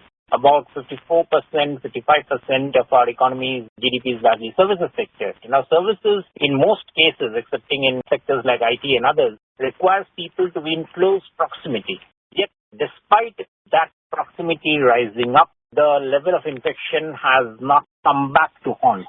And obviously, the government would have the reason to feel that it has been able to flatten the curve, and which is why the IMF feels that the level of rebound in the economy will be almost at full scale, which is why the revision from this year's contraction of -8% to next year's 11.5% positive, it will be a journey of that scale. So we have to factor in the low base effect as well, where the contraction is of -8% for this financial year and before the next financial year actually starts, where the IMF forecast is for 11.5%. Apart from this, the IMF has also spoken about policy support. So despite the lockdowns and the restrictions which have been imposed or even lifted, the policy has continued, and the government has not only provided stimulus to key sectors of the economy, but also ensured that policy reforms have not stalled. They have continued towards infrastructure development, healthcare, dispensation of a vaccine. How do you see India actually competing with China, which is the only nation which has a positive GDP of about 2.6%? Are we in a position right now to compete with China, bearing in mind how the IMF has forecast? That's a major point, that to what extent India is able to sort of, revive its growth potential. As you would know, that from the period 2014 onwards, 14, 15, 16, India had the honor of being the fastest growing economy, and that had slowed down, and this revival is therefore all the more creditable. Essentially, it shows two things. One, that the reforms, as you rightly pointed out, will come in very handy, but I would also say that the reforms that have been started earlier obviously have started sort of getting factored into the economy. And these are the reforms, especially in the field of capital allocation, on insolvency and bankruptcy, the reforms in digitalization of the economy. These reforms are essentially those which have started earlier, and they have now added pace at which the economy opens up. And of course, the reforms that have now been announced since June onwards will also have a sort of, add to them, making it a virtuous cycle which India had been lacking for quite some time. So the key point is that the reforms give a wonderful strength to the economy to expand, to take advantage of all the possibilities that are coming up, and to therefore keep on growing at a healthy pace for quite some years, which is necessary for the economy to really become a competitor in Asia and then globally. So the business cycle for services has not stalled. If you look at the GST collection, which has been more than 1 lakh crore rupees for successive months. But how do you see manufacturing pick up? The index of industrial production, factory output indicators are not very positive at this stage. The budget is going to be announced on the 1st of February, where key announcements will be made as to how the government will carry out its expenditure. So once you look at revenue in terms of GST collection, what is a policy going to be for the government if allocation of revenue towards expenditures and also to earn revenue for the next financial year? In terms of allocation of expenditure, obviously what the economy is looking out for is a huge bump up in capital expenditure. That is very necessary at this stage. Sectors like roads, ports, railways, health, education, all of these sectors, even public investment in agriculture, these are all sectors that can soak in a massive amount of capital, and they are the ones which we would be hoping to get substantial additional allocation, and not only just allocation, but also the speed at which those money are used in those sectors, the government coming up with ideas and thoughts on it, on how to do them. The raising of the money is the big challenge out here, because what has happened is that because of not just COVID, but even otherwise, tax to GDP ratio, which measures how much of the economy's spending is being financed by taxes, that had started declining. And that's not a healthy thing. Now, we would be expecting, as you said, the GST revenues have increased. We should also be hoping that the rate of addition of corporate tax, the government, as you know, had reduced the rates of corporate tax substantially, and of income tax, should grow well. Because without tax revenues, it is impossible for the government to keep on spending at the clip at which it is necessary to do to be able to refinance the economy and in the way it is needed. The other source, of course, is asset sales. And by asset sales, I just don't mean disinvestment in companies, but also monetization of the assets that the government holds. Government holds huge parcels of land, which are often left without any use. The government holds lots of other resources which are underutilized. These resources, all of these, which is basically comes under the rubric of what is called asset monetization, is very necessary. So, at one level, we need higher taxes to GDP ratio, but obviously they cannot come by raising of the taxes. That has to come simply by people paying more taxes at the current rate, and that along with asset monetization would be very important to finance the expenditure at the scale that is necessary to create the virtuous cycle, or rather to sustain the virtuous cycle to which the IMF is talking about. It's a very interesting point you raise, Shubhamoy, with everyone obviously looking at disinvestment policy, whether there would be a public asset sale or not. But here you are referring to rentals, how land and building space can be let out on rent that can also stabilize rentals across the country, especially commercial rentals as a source of income for the government. How do you see wages improve for the average person in the employment sector, and how do you see this in correlation to company profitability? At this stage, companies which are overly obsessed with profit would, I suspect, be doing themselves a disservice, because this is a space which comes very rarely in any country's history, where there's an enormous scope for capacity expansion. And companies which are keen to plow the money, reinvested earnings back into investment would be well recognized by the share markets. And by doing that, automatically, the companies create more room for employment. Obviously, what happens is in the high-end manufacturing, you don't get much of employment. But what happens is when big companies start spending on stuff, then they create a circular economy of demand for other, right down to the very small units, where the employment strength actually resides. So essentially, now the trick is to ensure that companies start investing.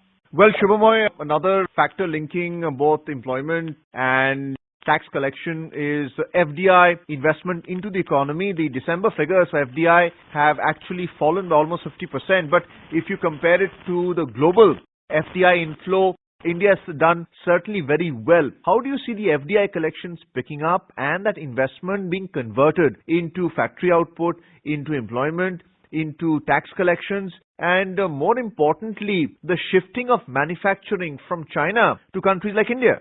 FDI flows do not follow a monthly pattern. So their flows, unlike the tax flows, which have a monthly steadiness to them, FDI flows can be quite erratic. So I wouldn't read much into the December dip, because these can change just with one deal and so on.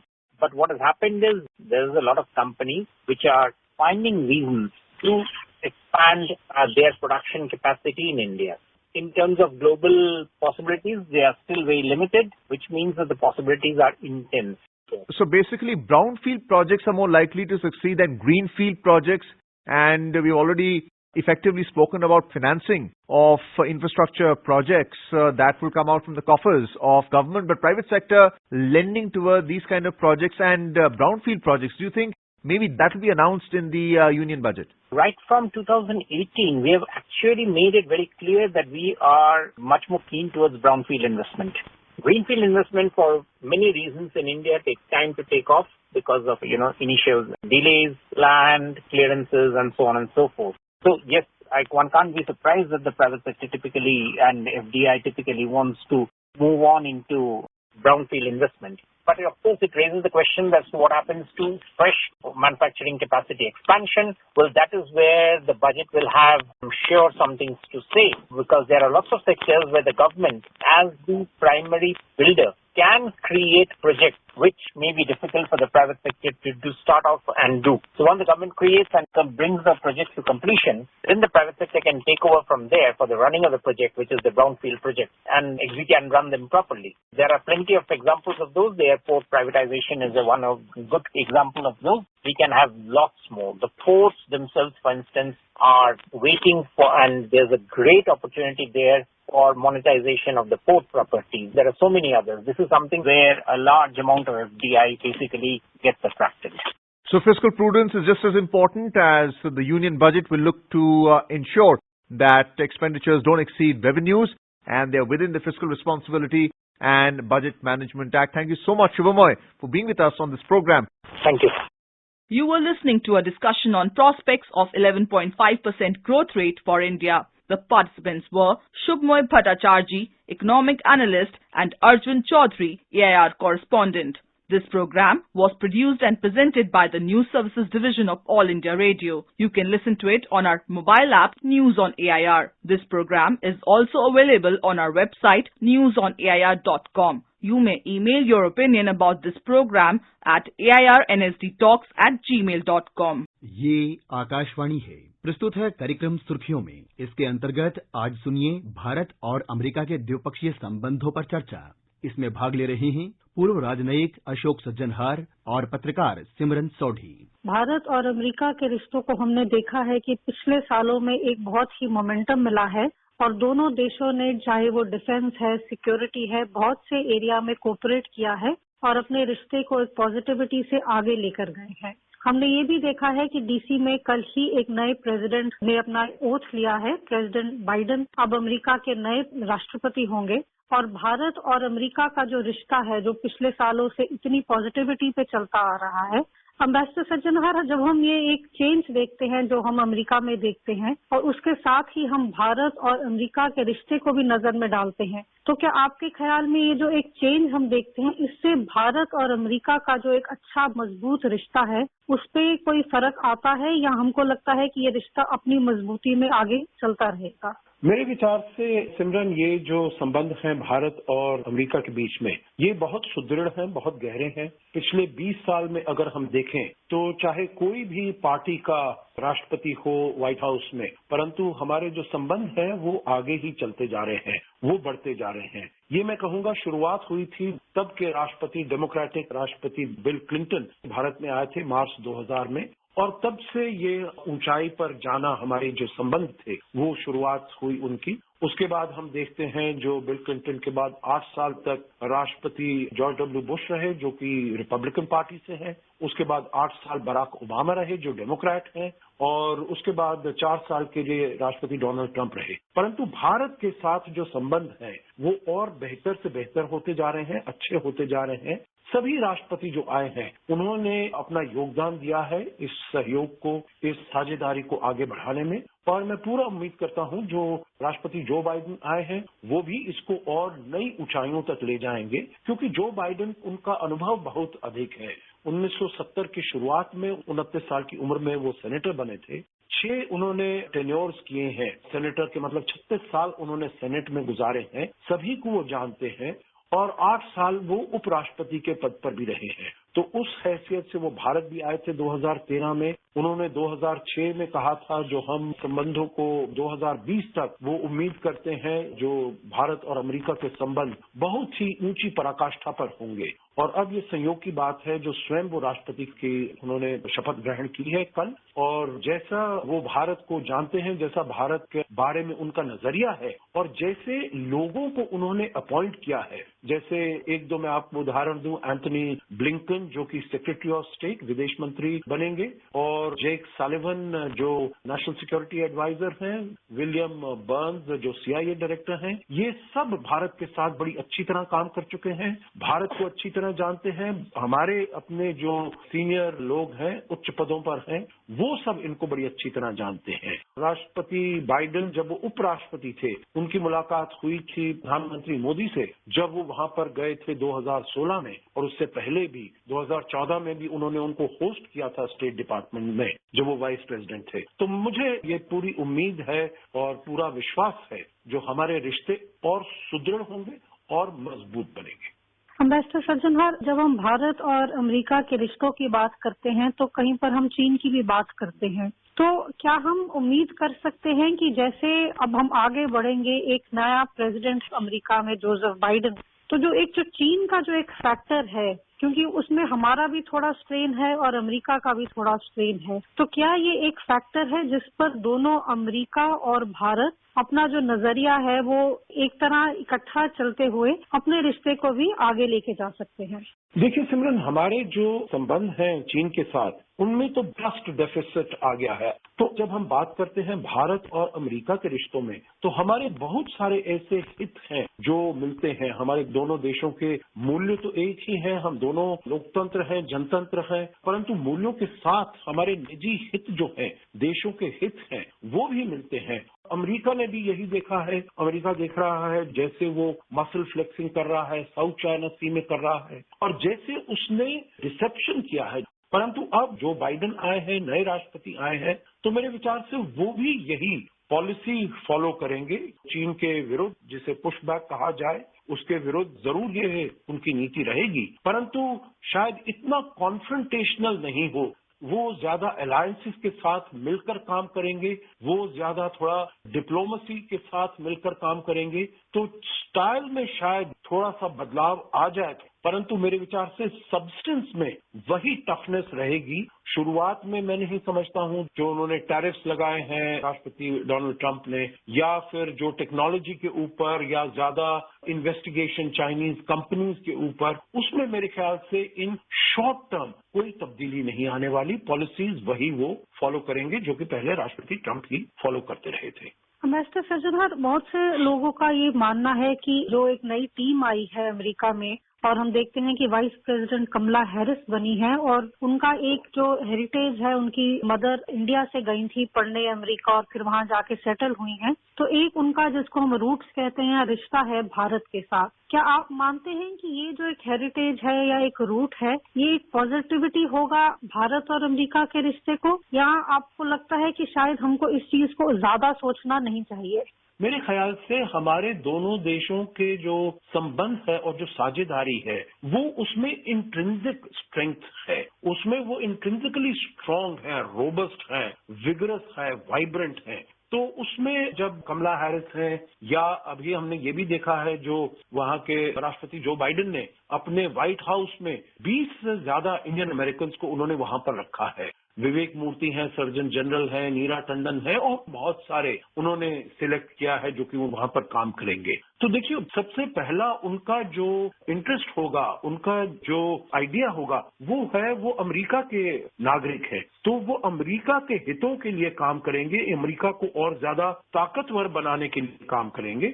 और हमारे और America के जो ऐसे विचार हैं, जो ideas हैं, हित हैं, उसमें बहुत ज्यादा ओवरलैप है। तो इसलिए मेरे विचार से वैसा ही बर्ताव करना चाहिए जैसे कि सीनियर ऑफिशियल हो अमेरिका के, और उनके साथ मिलकर हम कैसे दोनों देशों में साझेदारी है उसको और गहरा और उसको और ऊंचे स्तर पर हम ले जा सकते हैं।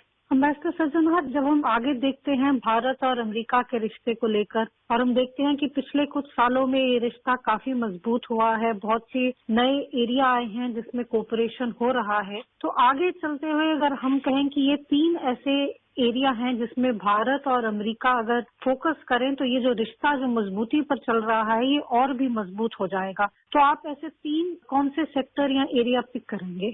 देखिए, मैं आपको याद दिलाऊंगा जो प्रधानमंत्री मोदी ने ट्वीट किया था जब उनकी पहली बातचीत हुई थी इनके निर्वाचित होने के बाद। 7 नवंबर को निर्वाचित हुए, 8 नवंबर को प्रधानमंत्री मोदी ने उनको बधाई का संदेश भेजा, और फिर 17 नवंबर को दोनों नेताओं के बीच में बातचीत हुई, और उसमें प्रधानमंत्री मोदी ने कहा जो हम दोनों ने मिलकर ये निर्णय लिया है, ये अग्रीमेंट है, जो एक कोविड-19 से मिलकर हम जूझेंगे, दूसरा क्लाइमेट चेंज से हम मिलकर जूझेंगे। क्लाइमेट चेंज का आपको मालूम है जो पहले हम बहुत डिफेंसिव पर हुआ करते थे, परंतु अब हमने बहुत से ऐसे कदम उठाए हैं जिससे कि हम जैसे इंटरनेशनल सोलर अलायंस हो, रिन्यूएबल एनर्जी अपने यहाँ करना हो, तो हम बहुत ही लीडरशिप पोजीशन में आ गए हैं पर्यावरण के बदलाव में भी। और तीसरा इंडो पैसिफिक पर हम बातचीत करेंगे, तो ये बड़ी अच्छी बात है क्योंकि इंडो पैसिफिक का मतलब है जो पुशबैक अगेंस्ट चाइना। बहुत सारे ऐसे प्रश्न उठ रहे थे सिमरन, जो क्या ये भी राष्ट्रपति जो बाइडेन भी Indo Pacific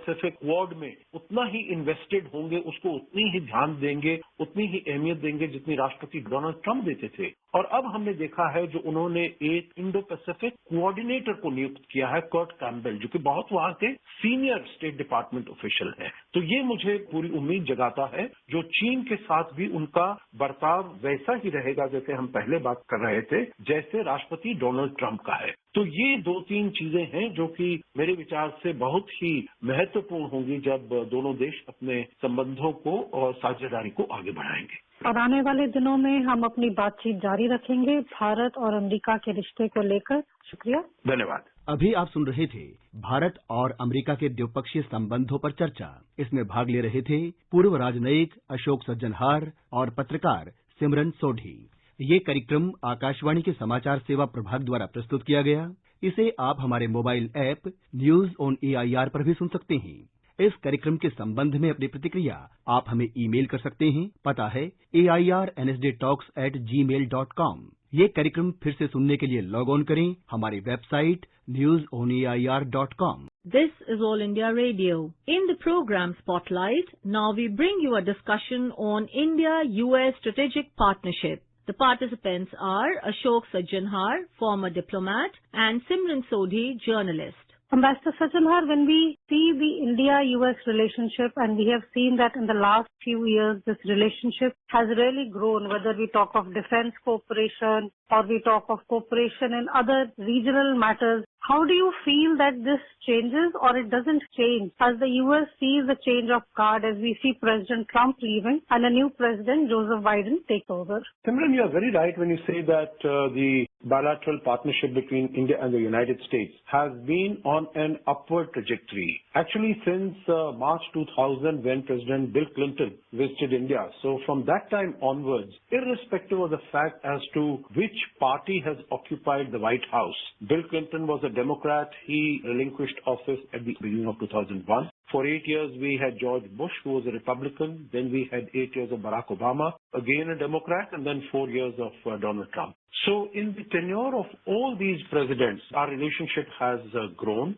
So I would say that our bilateral partnership between India and the United States is sanitized and removed from any change in the White House. So I'm very sanguine and confident that under Biden charge also the bilateral partnership will increase. And of course, Biden has dealt with India. Biden knows India. He has 8 years of experience as the vice president when again our relations improved very significantly. In 2006, he had made the comment that he expected the relationship between India and the United States to be the strongest in 2020, and it is a coincidence that in 2021 January he has taken over the president of the United States. So I think all things considered, there is not only a convergence of values. Both the countries are democracies. They are open. There is freedom of expression, freedom of religion, transparency. So the value systems are the same. And now increasingly, the interests between the two countries, they are also the same. So taking all this into account, I think the relations are bound to move in the upward trajectory as they have done for the last 20 years.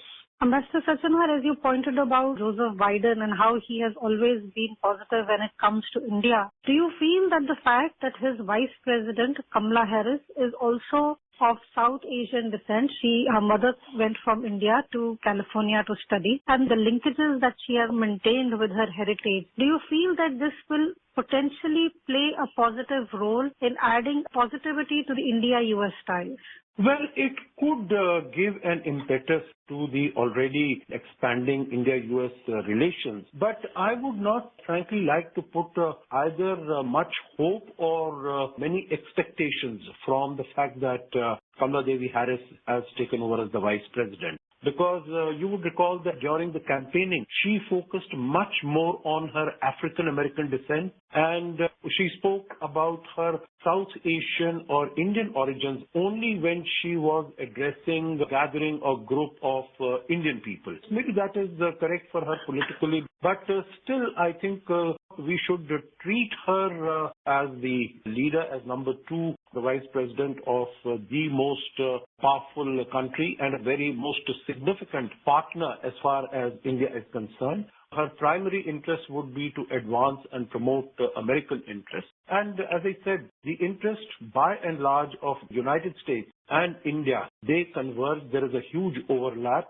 So I think with her also, we will be able to work very productively. Prime Minister Modi had sent her a message of congratulations, you would recall, even on 8th November, just after the results were unofficially, informally declared. And last evening also, after both President Joe Biden and Vice President Kamala Harris took their oath of allegiance, after that he sent separate messages of congratulations to both of them and said that a stronger relationship and partnership between India and the United States is not only good for these two countries, but good for the world. And that India looks forward to collaborating with both of them to take our relationship to newer heights.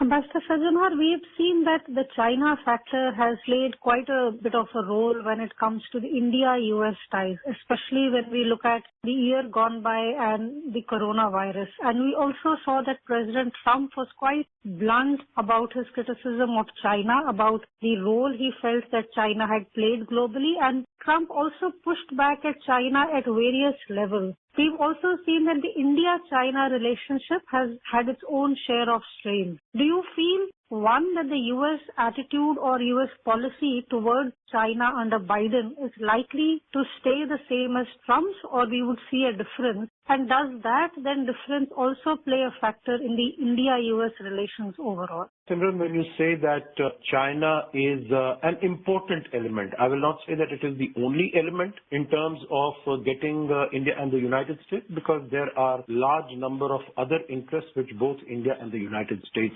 share. But China is an important element in bringing the two countries together, both because of the fact that the coronavirus came from China, from Wuhan, and also because China has started flexing its muscles. It has become extremely aggressive. And as far as India is concerned, we have seen it in Ladakh now. So China has become very aggressive as far as we are concerned, but also in terms of human rights violations in East Turkestan, which it calls Xinjiang. Also Hong Kong, its flexing of muscles in the South China Sea, even against Japan in the Senkaku Islands, against Taiwan.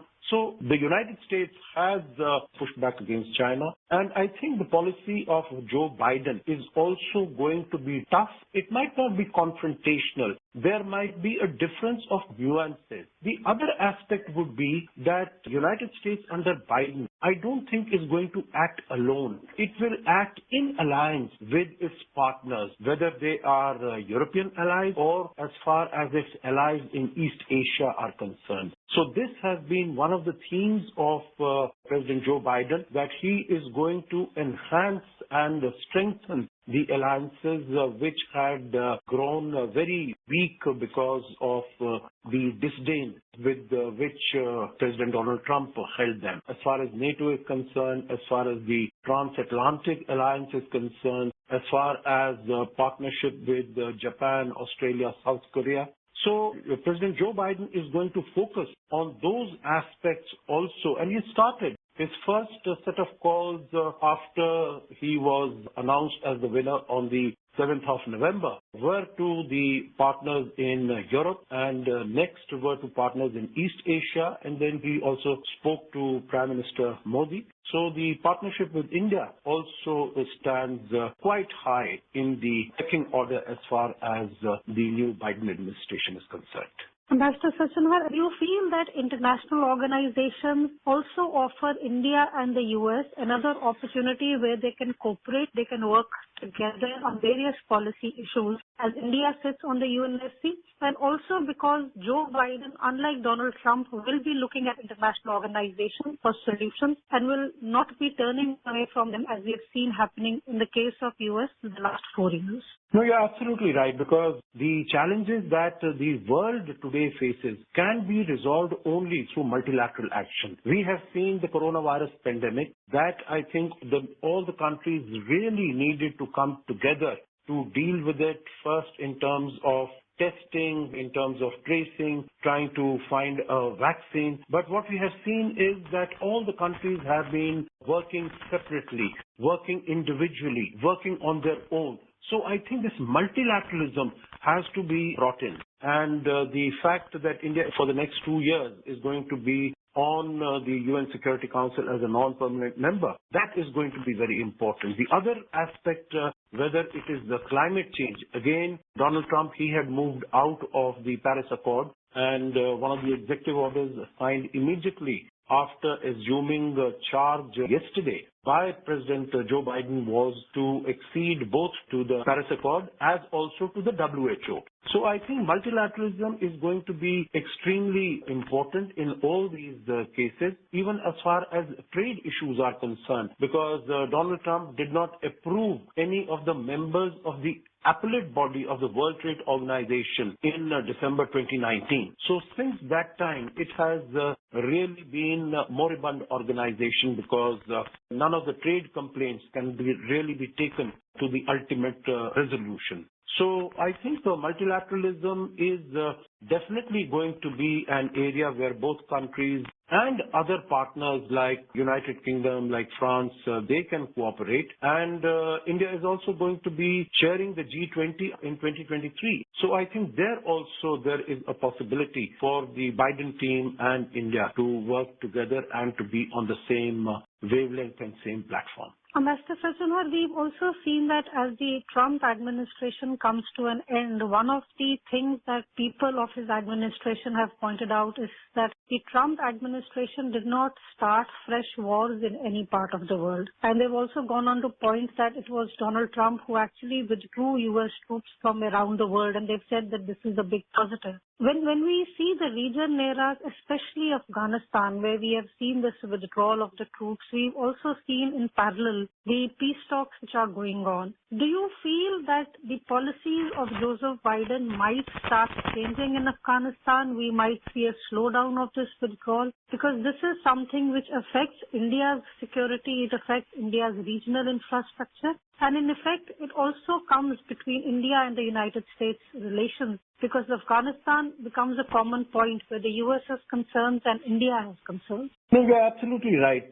But I think we need to be very clear. Number one, that Joe Biden also, his policy has been of withdrawal from Afghanistan. So I don't think there is going to be much of a change as far as the withdrawal of the US and NATO forces from Afghanistan is concerned. I think the difference can be that the very rapid pace at which the withdrawal was to take place. You would recall that President Donald Trump had said that by 15th January, there would be just about 2,500 US troops that would be stationed in Afghanistan, and all of them will be moved out by April of this year. Now, that timetable could undergo a change, and Joe Biden and his Defense Secretary, General Lloyd Austin, they might not be in such a tearing hurry. I think they would like to see that, some contingent of the U.S. Special Forces for training and undertaking some such special operations will be left in Afghanistan. And of course, the withdrawal of the other troops, it also might be extended and might be prolonged beyond the April deadline that President Trump had agreed to, had signed on when this Doha Accord was signed on February 29th last year. Ambassador Sajjanwar, as the India-US ties move forward and we have a change of guard in DC, what is the focus areas that you think both India and the US could focus on, that one sees changes domestically, one sees a few of changes which are happening globally, but despite that fact, if these are the focus areas both nations focus on, we will find that the India-US ties will continue to move forward in a positive fashion. When President-elect Joe Biden at that time had called Prime Minister Modi on the 17th of November, and then the tweet that Prime Minister Modi had put out, he had mentioned three items, and I could mention those to you. One is he'd mentioned COVID-19, where both the countries are going to cooperate, and that I think is a very important issue, because as we see, yesterday there were more than 400,000 people affected with coronavirus in the United States. So that is the priority number one for the Biden administration. And of course, we are in a reasonably decent place at this moment. So I think we will also like to work with them. We have 2 vaccines in the market and more are coming. So that is one area. The second was climate change. And the third was Indo-Pacific. Indo-Pacific really means a pushback against China, trying to constrain China. In addition to that, I think India would also be interested, if possible, to strike a mini trade deal with the United States. The United States is our major trading partner. And since we have moved out of RCEP, I think we should try to strengthen our access to the U.S. market going forward. And in the coming days, we will continue our discussions on the India-US ties, especially with an eye on the transition which has happened in DC. With this, we bring today's discussion to an end. Thank you. Thank you. You were listening to a discussion on India-US Strategic Partnership. The participants were Ashok Sajjanwar, former diplomat, and Simran Sodhi, journalist. This program was produced and presented by the News Services Division of All India Radio. You can listen to it on our mobile app News on AIR. This program is also available on our website newsonair.com. You may email your opinion about this program at airnsdtalks@gmail.com. This is All India Radio. In the program Spotlight, now we bring you a discussion on India Innovation Index 2020. The participants are Shekhar Iyer, political analyst, and Neelab Srivastav, journalist. The Niti Aayog on Wednesday released the second innovation index of states. This was released by the Aayog's vice chairman, Mr. Rajiv Kumar, and CEO, Mr. Amitabh Kant. And this has been developed on the lines of the Global Innovation Index. The last or the first edition of this innovation index was released in October 2019. And this was a maiden exercise to bring together the metrics of assessing the innovation capabilities of various states in the country and also the union territories. According to the data that has been released today on Wednesday, Karnataka has topped the chart straight second time in a row. And this is followed by states like Maharashtra, Tamil Nadu, Telangana, Kerala and so on. The index basically aims to analyze and assimilate a number of development-related indices under the larger umbrella of innovation. Will that be correct to say, Mr. Iyer?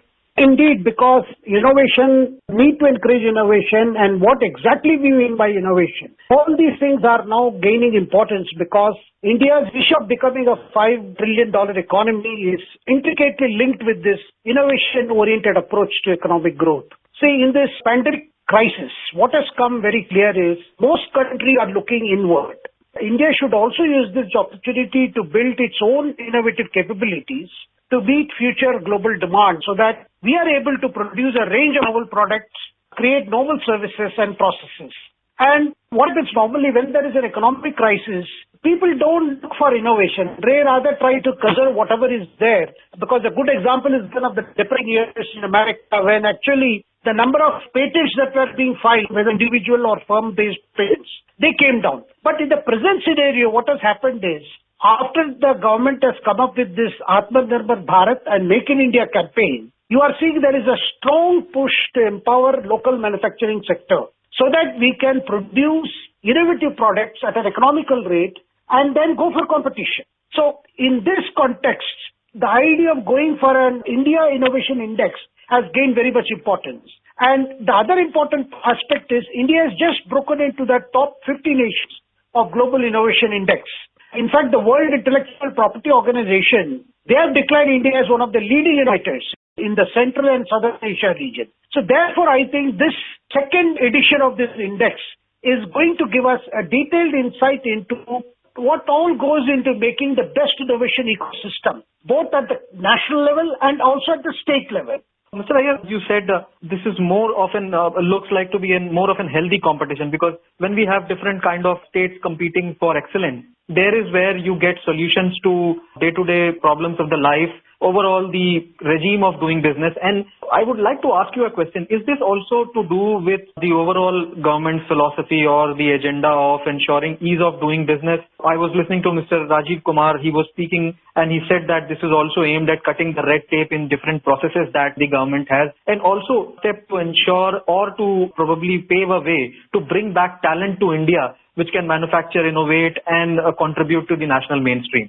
Indeed, see, the present edition, the second edition of India Innovation Index has been compiled keeping some realities in mind. And the idea is when you identify the difficulties, when you identify the hurdles, which is preventing good ecosystem that encourages innovation, the state governments can actually get down into removing these hurdles so that the policymakers and other stakeholders can get a comprehensive assessment. Because what they have done is they have divided innovation system into two groups. One is the enablers, other is the performers. And by bringing these two ways of looking at the innovation system and grading the states accordingly, what they are doing is, like for instance, enablers. What enables the creation of an innovation system? Where they have identified human capital in terms of identifying number of people who are working on PhDs, people who are filing for patents, people who are filing for processes, and then on the basis of these patents, what kind of investment are being attracted. Then, in order to enable a conducive environment, what is the safety environment, what is the legal environment? and followed by what is the business environment that is created. So these are the 5 things way of looking at what is enabling innovation or the enablers. Now the other side is what is called the performers. On the basis of enablers, you can see how the knowledge output is taking place. First at the grassroots level, innovation, then as I mentioned, patent application and innovation application, trademark application. Then from that comes what is called the startups.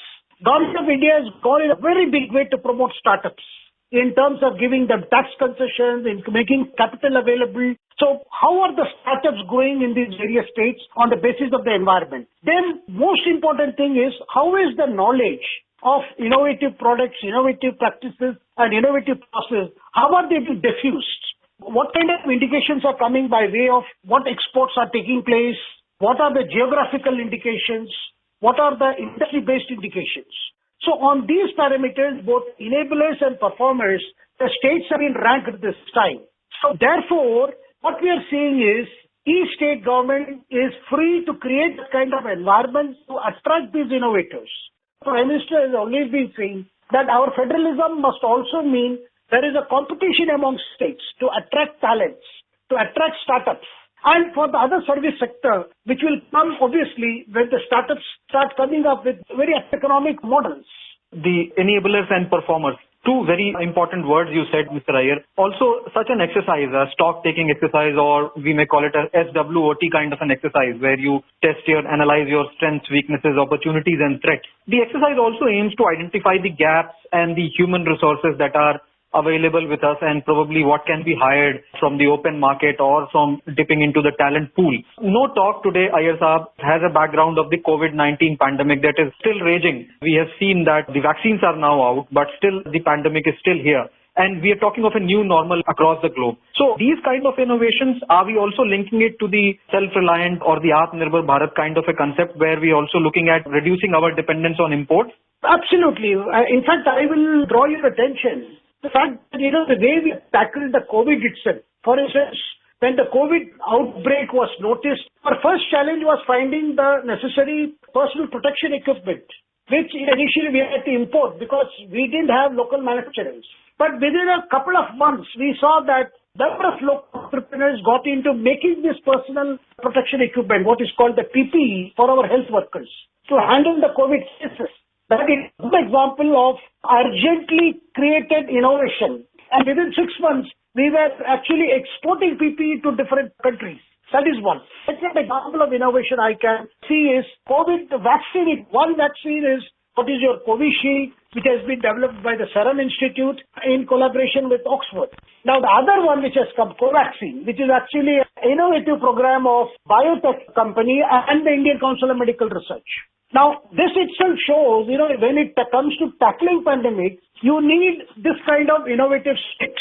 And that itself shows, not just in the case of emergencies like the pandemic, even in other areas, more and more innovation means less dependence on outside, dependent on factors which are not in your control. Because at least within the country, you have sufficient human talent pool.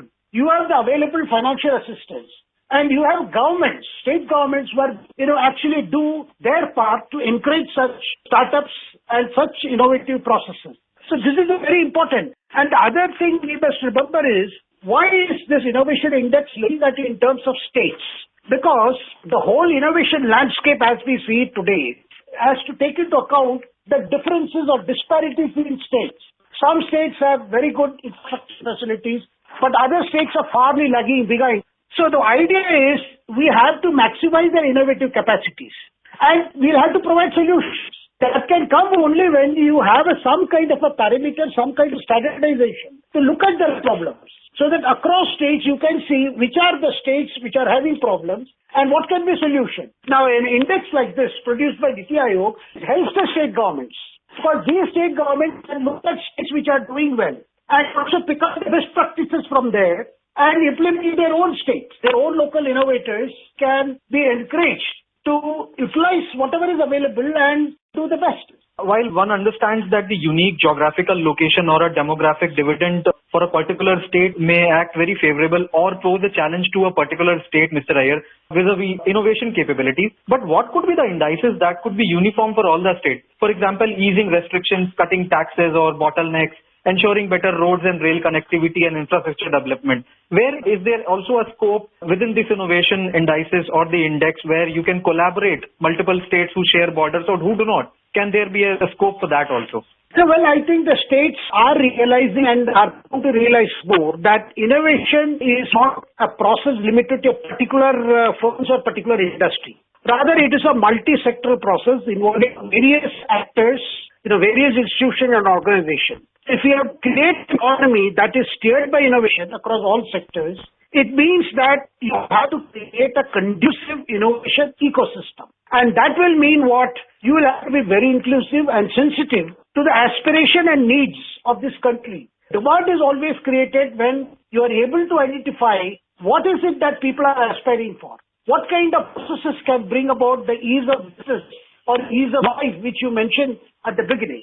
Also talking about post-pandemic scenario when we had lockdown and then the economy went into revival mode and then we had simultaneous unlocks and also different steps taken by the governments even in the private sector to get back into the original mode, spin the wheels of the economy as fast as it could. But when it comes to job creation and also one specific subject of special incentives given to certain states, maybe northeastern states, there has been a special thrust on the northeast region of the country by various ministries of the government and also incentivizing maybe hill states because they have a very peculiar kind of a location. So are these indices also taken into consideration when we talk about the innovation index? I think so, because they have actually divided in this groupings that they have made. This particular index, what they have done is they have divided the states and territories into 17 major states.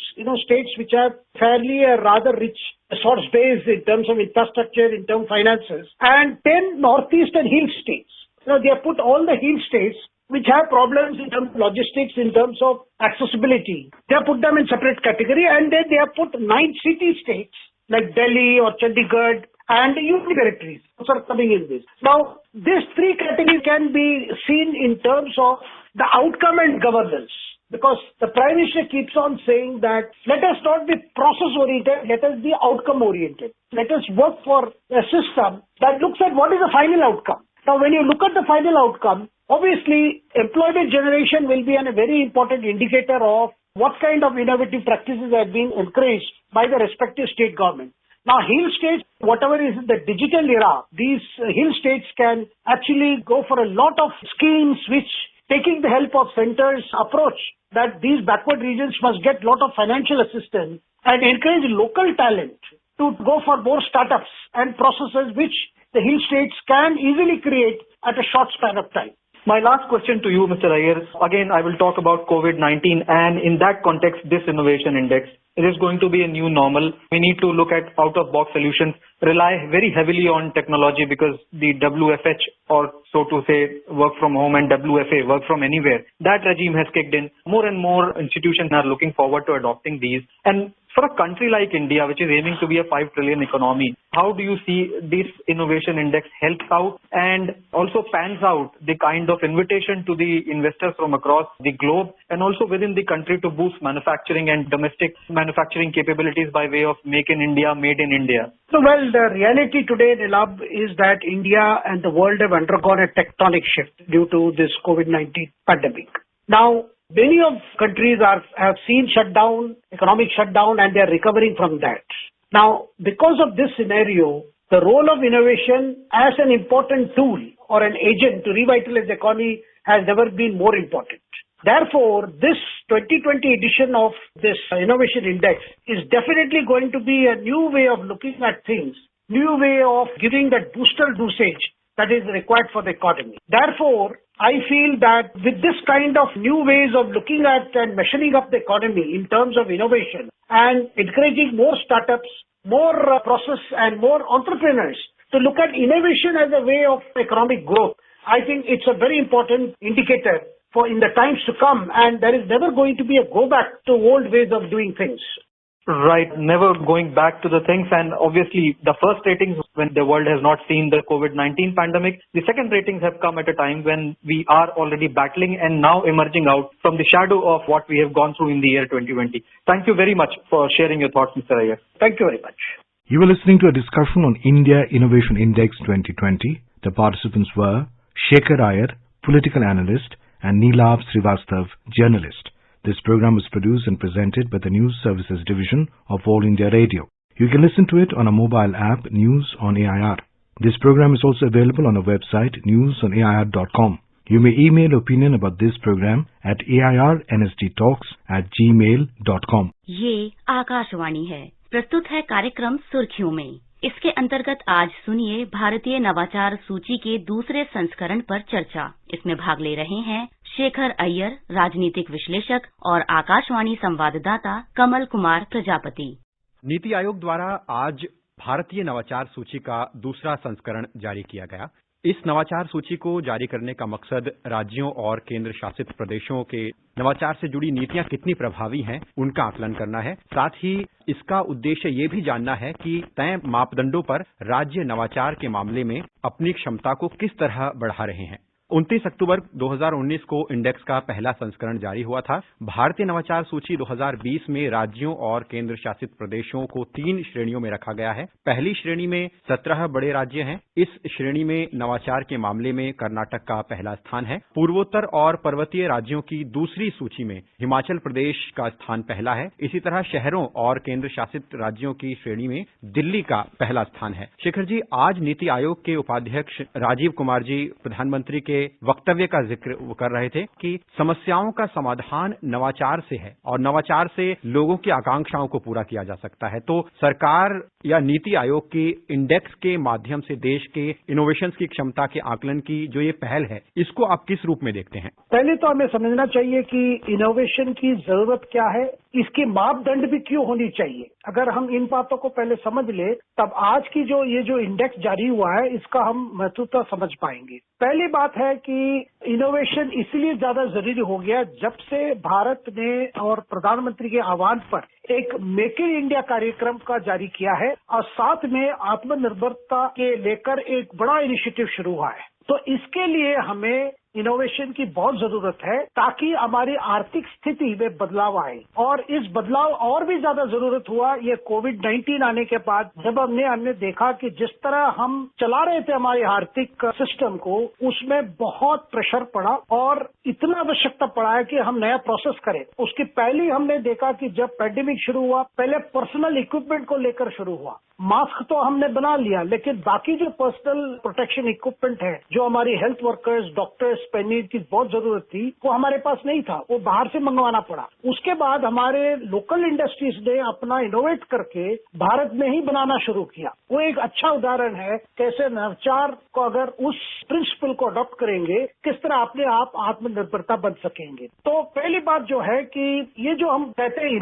Innovation का मतलब केवल एक क्षेत्र की नहीं है या एक इंडस्ट्री की नहीं है। इनोवेशन का मतलब है आप किस तरह जो ह्यूमन कैपिटल है उसको कैसे यूटिलाइज करते हैं और साथ में इसको लेकर इन्वेस्टमेंट हो रहा है इस नए चीजों को लेकर, और ये कैसा वातावरण में बन रहा है, उसमें सेफ्टी की बात आती है, लीगल बात आती है, और इससे जो बिजनेस एनवायरनमेंट बनता है वो कैसा है। और सबसे बड़ी इंपॉर्टेंट बात है कि इसमें नॉलेज आउटपुट क्या है और उस नॉलेज आउटपुट से लेकर नॉलेज किस तरह डिफ्यूज होता है, जो नया पैटर्न हो वो किस तरह डेवलप हुआ और किस तरह वो वितरण किया गया। तो ये सारी चीजों को लेकर ये इस तरह की इंडेक्स की गई है ताकि राज्य सरकार भी समझे कि कैसी कार्यक्रम, किस तरह की पॉलिसीज होनी चाहिए ताकि इनोवेशन एनकरेज किया जाए। बिल्कुल आपने सही कहा। और आज कार्यक्रम में नीति आयोग के सीईओ अमिताभ कांत ने भी इस अवसर पर कहा कि नवाचार से देश आत्मनिर्भर होगा और जो $5 ट्रिलियन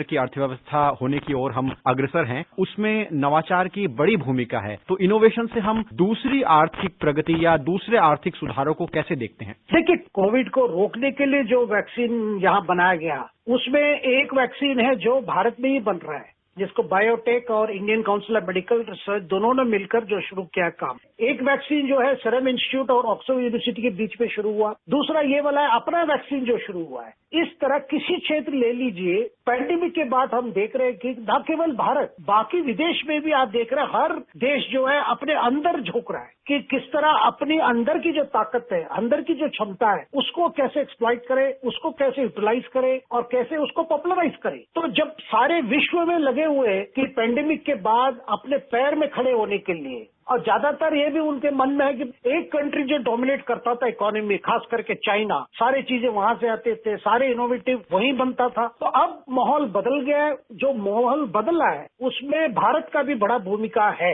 इसीलिए नीति आयोग ने तय किया कि पिछले 2019 में उन्होंने, पिछले अक्टूबर में उन्होंने किया था, फिर एक साल के बाद इस बार उन्होंने जारी करके उन्होंने पूरा उसको एक मापदंड रखा है कि नॉलेज आउटपुट क्या है, जमीन पर ये कैसे इनोवेशन है। वो छोटे इनोवेशन हो न सही, लेकिन छोटे छोटे, वो कृषि क्षेत्र हो या ट्रांसपोर्ट क्षेत्र के हो या और कोई इंफ्रास्ट्रक्चर क्षेत्र के हो। और दूसरी बात हमें समझना चाहिए, सरकार इस बार बहुत एनकरेज कर रही है, बहुत इन्वेस्टमेंट के लिए बहुत मदद कर रही है, वो है स्टार्टअप्स के लिए। जब हम इनोवेशन की बात कर रहे हैं, नवाचार की बात कर रहे हैं, तब स्टार्टअप्स की बहुत भूमिका है। तो एक मापदंड वो भी है कि किन राज्यों में स्टार्टअप्स कितनी स्टार्ट हुई है, उनकी प्रेजेंस क्या है, वो किस तरह अपने प्रोडक्ट्स को लेकर आगे बढ़ रहे हैं, वो इम्पोर्टेंट है। बार बार ये इंडेक्स की जो अपेक्षा है कि R&D, रिसर्च और डेवलपमेंट, इसके लिए सरकारें कितने खर्च कर रहे हैं, और बार बार जो प्रधानमंत्री कहते हैं कि आप हमेशा देखिए आउटकम क्या है।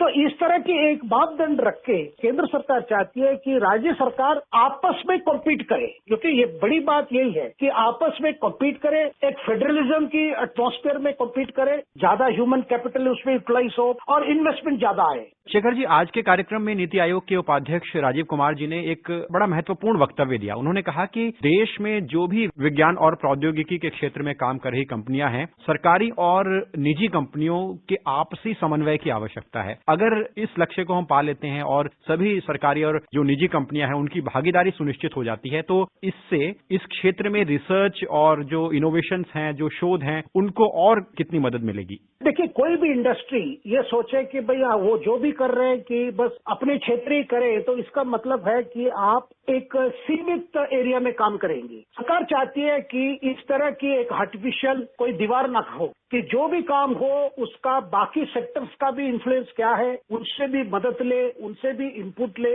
ताकि जो भी आउटपुट होगा वो आउटपुट केवल एक क्षेत्र के लिए नहीं है, सारी क्षेत्र के लिए वो अवेलेबल हो। क्योंकि अलग अलग संस्थाएं जो हमारी हैं, वो अगर अपने क्षमता के साथ कोऑर्डिनेट करके काम करे, तो इससे ज्यादा ये होगा कि डुप्लीकेशन नहीं होगा कि एक ही काम 4 लोग कर रहे हैं, अलग अलग से कर रहे हैं, अपने तरीके से कर रहे हैं। ऐसा ना करके वो पूल करें अपने रिसोर्सेस को और आइडेंटिफाई करें जो प्रोजेक्ट जो एकदम नेशनल इंपॉर्टेंस की जो प्रोजेक्ट है, जो देश के लिए अति आवश्यक है। ऐसे कोऑर्डिनेट करके करने का भी एक प्रकार से सरकार की एक इच्छा भी है और एक लक्ष्य भी है। बिल्कुल, और कई राज्य अब इस क्षेत्र में आगे आ रहे हैं और जो अपनी रकम है उसका अच्छा खासा इनोवेशंस पर खर्च कर रहे हैं। यही मकसद भी है इस इंडेक्स को जारी करने का कि राज्य अपनी जो इकोनॉमी है उसमें इनोवेटर्स को प्रोत्साहन दें। तो ऐसे में राज्यों की और जो केंद्र शासित प्रदेश हैं, उन सरकारों की कितनी भूमिका है, और जैसा कि आपने कहा भी कि जो प्रतिस्पर्धा का माहौल है इस इंडेक्स को जारी करने के बाद, इससे कितना लाभ मिलने वाला है आगे? ग्लोबल इनोवेशन इंडेक्स में पहली 50 में भारत आता है। तो सरकार चाहती है कि अगर सब राज्य सरकार इसी कमिटमेंट के साथ अगर और भी वो एनकरेज करे और जितनी इन्वेस्टमेंट की सुविधा हो सकती है करे और वातावरण बनाए। आज अगर हम वो लिस्ट में देखें जो राज्य आगे हैं, मान लीजिए कर्नाटक हो या महाराष्ट्र हो या तमिलनाडु हो, तेलंगाना हो और केरल भी, ये जो पहली 5 स्टेट आप ले लीजिए, इन राज्य सरकारों ने ऐसी माहौल बनाया जिससे वहां पे स्टार्टअप शुरू हो रही है और जो स्टेट की तरफ से जो दिया जा सकता है उनके लिए लैंड अवेलेबल हो, उनके लिए बाकी जो भी जो सरकारी क्लियरेंस है राज्य सरकार की वो जल्दी से जल्दी हो, और रेड टेप जो कहा जाता है कि जो व्यवस्था की वजह से कई जगह समय पर डिले हो जाता है उसको भी रोके, ताकि ऐसा वातावरण बनाए जहां पे जो बेस्ट प्रैक्टिसेस जो उसको हम अमल कर सके। तो राज्य सरकार आपस में अगर एक प्रकार से एक अच्छी स्पिरिट पे कॉम्पीट करेंगे कि हम ज्यादा दे सकते हैं दूसरे राज्य से, तो इसका मतलब है कि हर राज्य सरकार और हर राज्य अपने आप एक डेस्टिनेशन बन जाएंगे इस तरह नए स्टार्टअप्स के लिए और इस तरह की इनोवेशन के लिए। पिछले कुछ सालों में तकनीकी शोध और अनुसंधान और इनोवेशंस पर सरकार द्वारा काफी ध्यान दिया गया है। इसके पीछे मकसद भी है कि देश की अर्थव्यवस्था नवाचार आधारित हो, इनोवेशन ड्रिवन इकोनॉमी हो, और इस दिशा में जो इंडेक्स की जो पहल है, राज्य अपनी इनोवेशंस की पहल को आगे बढ़ाने में और आगे आएंगे। शेखर जी, कार्यक्रम में जुड़ने के लिए आपका धन्यवाद। धन्यवाद। अभी आप सुन रहे थे भारतीय नवाचार सूची के दूसरे संस्करण पर चर्चा। इसमें भाग ले रहे थे शेखर अय्यर, राजनीतिक विश्लेषक और आकाशवाणी संवाददाता कमल कुमार प्रजापति। ये कार्यक्रम आकाशवाणी के समाचार सेवा प्रभाग द्वारा प्रस्तुत किया गया। इसे आप हमारे mobile app news on AIR पर भी सुन सकते हैं। इस कार्यक्रम के संबंध में अपनी प्रतिक्रिया आप हमें ईमेल कर सकते हैं। पता है airnsgtalks@gmail.com। ये कार्यक्रम फिर से सुनने के लिए लॉग ऑन करें हमारी वेबसाइट newsonair.com। ये आकाशवाणी है। प्रस्तुत है कार्यक्रम सुर्खियों में। इसके अंतर्गत आज सुनिए हरित एवं स्वच्छ ऊर्जा की दिशा में जागरूकता की एक पहल सक्षम पर एक चर्चा, जिसमें भाग ले रहे हैं ऊर्जा विशेषज्ञ नरेंद्र तनेजा और आकाशवाणी संवाददाता कमल कुमार प्रजापति। हाल ही में पेट्रोलियम और प्राकृतिक गैस मंत्रालय ने सक्षम जागरूकता अभियान की शुरुआत की। इस अभियान में जीवाश्म या पेट्रोलियम ऊर्जा के इस्तेमाल से बढ़ने वाले कार्बन उत्सर्जन के चलते पर्यावरण और स्वास्थ्य पर पड़ने वाले प्रतिकूल प्रभाव को कम करने, स्वच्छ ऊर्जा के इस्तेमाल को प्रोत्साहन देने के लिए और सीमित पेट्रोलियम ऊर्जा के संसाधनों के विवेकपूर्ण इस्तेमाल को लेकर कई बातों पर इस जागरूकता अभियान में बात की गई है। इस विषय पर चर्चा के लिए ऊर्जा विशेषज्ञ नरेंद्र तनेजा जी हैं। नरेंद्र जी, पिछले साल की तरह महीने भर चलने वाले इस अभियान में देश भर में कई प्रतियोगिताओं, कार्यशालाओं, गतिविधियों का आयोजन होगा, जिससे ऊर्जा के इस्तेमाल को लेकर लोगों के व्यवहार में बदलाव हो सके और लोग पेट्रोलियम ऊर्जा की बजाय बिजली आधारित ऊर्जा, जैव ईंधन या नवीनीकृत ऊर्जा के स्रोतों के प्रति जागरूक हो सकें। तो सरकार की बिहेवियरल चेंज या व्यवहार परिवर्तन की जो इस अभियान की सोच है, इस पर मैं आपकी टिप्पणी चाहूंगा। देखिए, आपने जैसा देखा होगा कि पिछले लगभग 6 साल से, अगर मैं कहूं तो 2014 हमने देखा है कि जब से नई सरकार सत्ता में आई तो उसने सबसे ज्यादा जोर इस बात पे दिया कि जो हमारी ऊर्जा की आवश्यकता है उसमें अधिक से अधिक रिन्यूएबल एनर्जी, या जिसको आम भाषा में जो है ग्रीन एनर्जी कहा जाता है, उसका प्रयोग किया जाए, जिसमें प्राथमिकता जो है सौर ऊर्जा की रही, जिसमें प्राथमिकता जो है वो पवन ऊर्जा की रही, जिसमें प्राथमिकता जो है वो जल ऊर्जा की रही, जिसको हाइड्रो इलेक्ट्रिक बोलते हैं। तो उसमें हमने देखा कि उसकी शुरुआत हुई और उसके बाद भारत ने जो पेरिस में क्लाइमेट डील एग्रीमेंट हुआ उसमें दस्तखत भी करे और साथ में एक कमिटमेंट भी किया। जैसा आपने बिल्कुल सही कहा कि कुल मिला के हमारे देश में सोच के स्तर पे और दिशा के स्तर पे वो एक बहुत बड़ा मील का पत्थर था, जहां पे भारत जैसे बड़े विशाल देश में जहां इतनी आबादी और जहां पे 91% जो ऊर्जा है वो फॉसिल फ्यूल है, अर्थात कोयला है, तेल है, गैस है, उस तरह की जिससे प्रदूषण होता है। उस देश का जब भारत ने जाकर के जो है प्राइम मिनिस्टर के नेतृत्व में इस तरह का कमिटमेंट किया तो पूरी दुनिया ने उसको नोटिस किया। हालांकि कुछ लोगों ने ये भी कहा ये संभव नहीं है भारत इसको पूरा कर पाए, लेकिन आज अगर आप देखते हैं तो उसमें जो है भारत ने, जिसको अंग्रेजी में कहते हैं वॉक द टॉक, करी है और पूरी दुनिया में आज बात की चर्चा हो रही है किस हिसाब से भारत ने जो है LED रिवॉल्यूशन देश में किया, किस हिसाब से सौर ऊर्जा का जो क्रांति अब हो रही है। तो खाली एक सोच के स्तर पे बहुत बड़ा कदम था और अब हम 6 साल के बाद जब हम उसको देख रहे हैं तो उसमें बहुत भारी सफलता हमको मिली है एक राष्ट्र के नाते। और दूसरी तरफ ये भी है कि कुल मिला के सफलता ही नहीं मिली है, पूरे दुनिया के तमाम देशों से हमको सराहना भी मिल रही है और LED को लेकर के, सौर ऊर्जा को लेकर के, वैकल्पिक ऊर्जा को लेकर के, खासतौर से जो विकासशील देश है वो आज भारत की तरफ देख रहे हैं और भारत के साथ कोलैबोरेट करना चाहते हैं, सीखना चाहते हैं। तो आपकी बात बिल्कुल सही है, सोच के स्तर पे, दिशा के स्तर पे जो भारत ने उपलब्धि हासिल करी है, हर भारतीय उसको लेकर के फक्र है।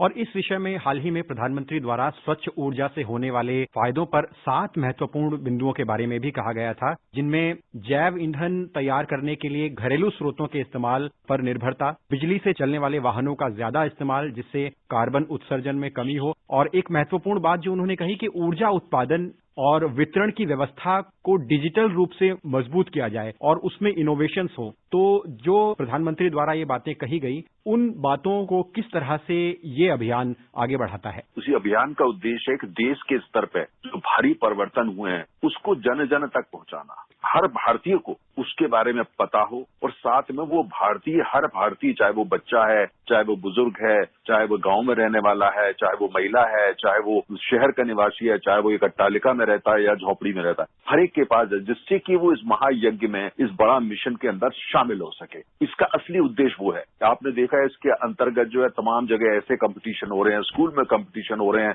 युवा और बच्चे कुल मिलाकर के लगभग जो है वो 2 करोड़ से ज्यादा लोग इसमें शामिल हो रहे हैं। और 2 करोड़ का मतलब ये है कि अगर एक बच्चा जो है किसी बात को सीखता है और उस परिवार में अगर 5 जने हैं तो वो मिलाकर के उनके पास वो मैसेज लेके जाता है। अगर एक साल में आप जो है बच्चों के माध्यम से 10 करोड़ लोगों के पास पहुंच जाते हैं, ये संदेश लेकर के आप अंदाज लगा सकते हैं कितना बड़ा परिवर्तन होता है। और ये भारत में आवश्यक है क्योंकि हम एक घनी आबादी वाले देश हैं, हमारी ऊर्जा की आवश्यकता जो है बहुत ज्यादा है। तो कुल मिला के जो आपने प्रधानमंत्री का जिक्र किया, चर्चा की, जो बिंदु उन्होंने दिए वो इसी बात को ले। अगर आप दूर दराज के गाँव में रहते हैं और अगर आप कुल मिलाकर के वहां पे लोकल एनर्जी का प्रयोग कर सकते हैं, चाहे वो बायोमास हो, चाहे वो कुल मिलाकर के छत पे लगा करके या खेत के ऊपर पैनल लगा करके सौर ऊर्जा का प्रयोग हो, जिससे आप अपना पंप भी चला सकें, छोटा मोटा उद्योग धंधा भी कर सकें, जिससे आपकी निर्भरता इस बात पे ना रहे कि कोई आपके जो ग्रिड से इलेक्ट्रिसिटी आएगी या बिजली आएगी। तो कुल मिलाकर के सोच से लेकर के और खेत तक, राष्ट्रीय सोच से लेकर के झोंपड़ी तक इसको कैसे पहुंचाया जा रहा है, ये कुल मिलाकर जो पूरा अभियान है